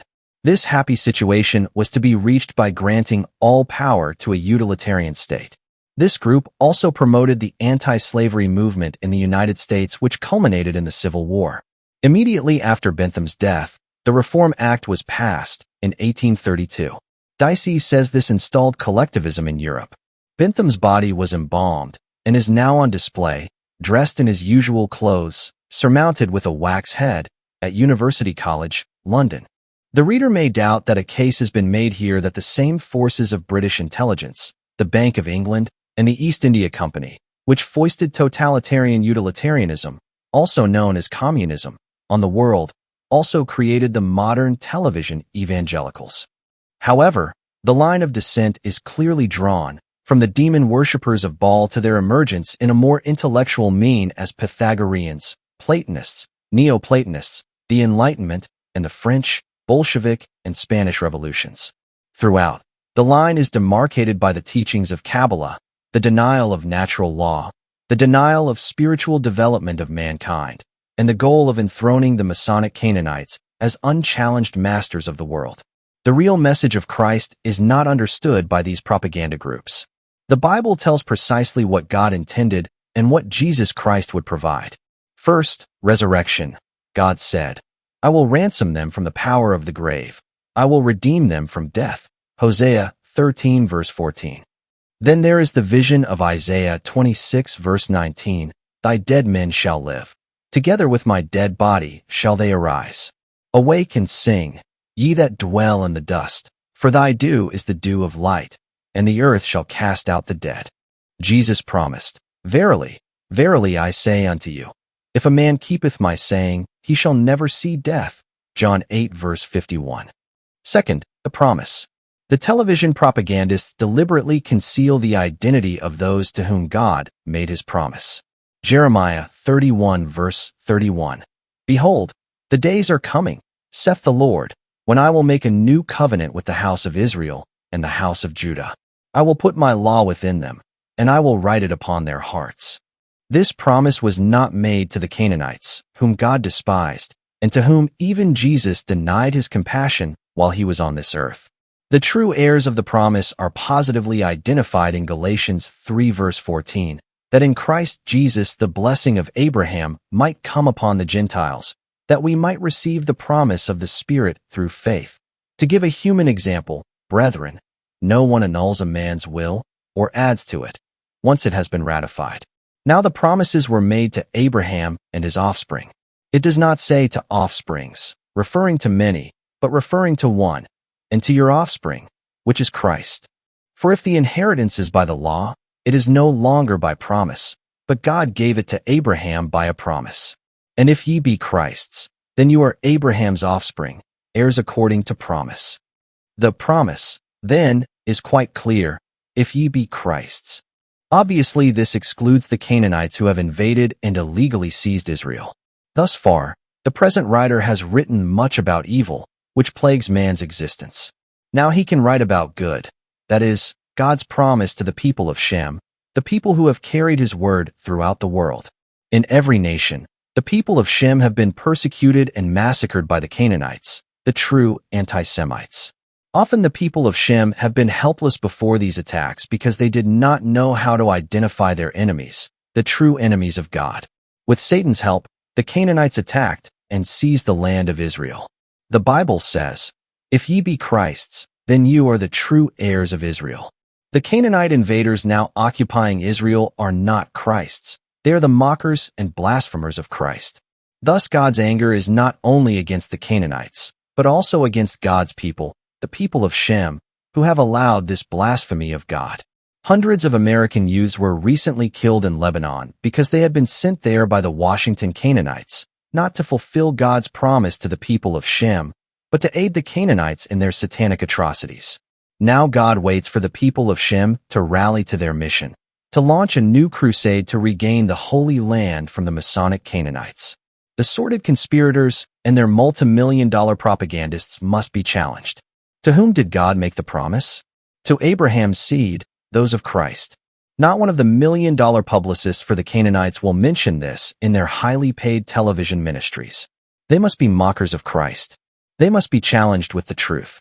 The people of Shem have been persecuted because they have fallen into the trap of the world, the dualism which offers them the choice of following God's will, or of passively joining the Canaanites in accepting Satan as the leader, which means participating in the shedding of blood and the obscene rituals of human sacrifice.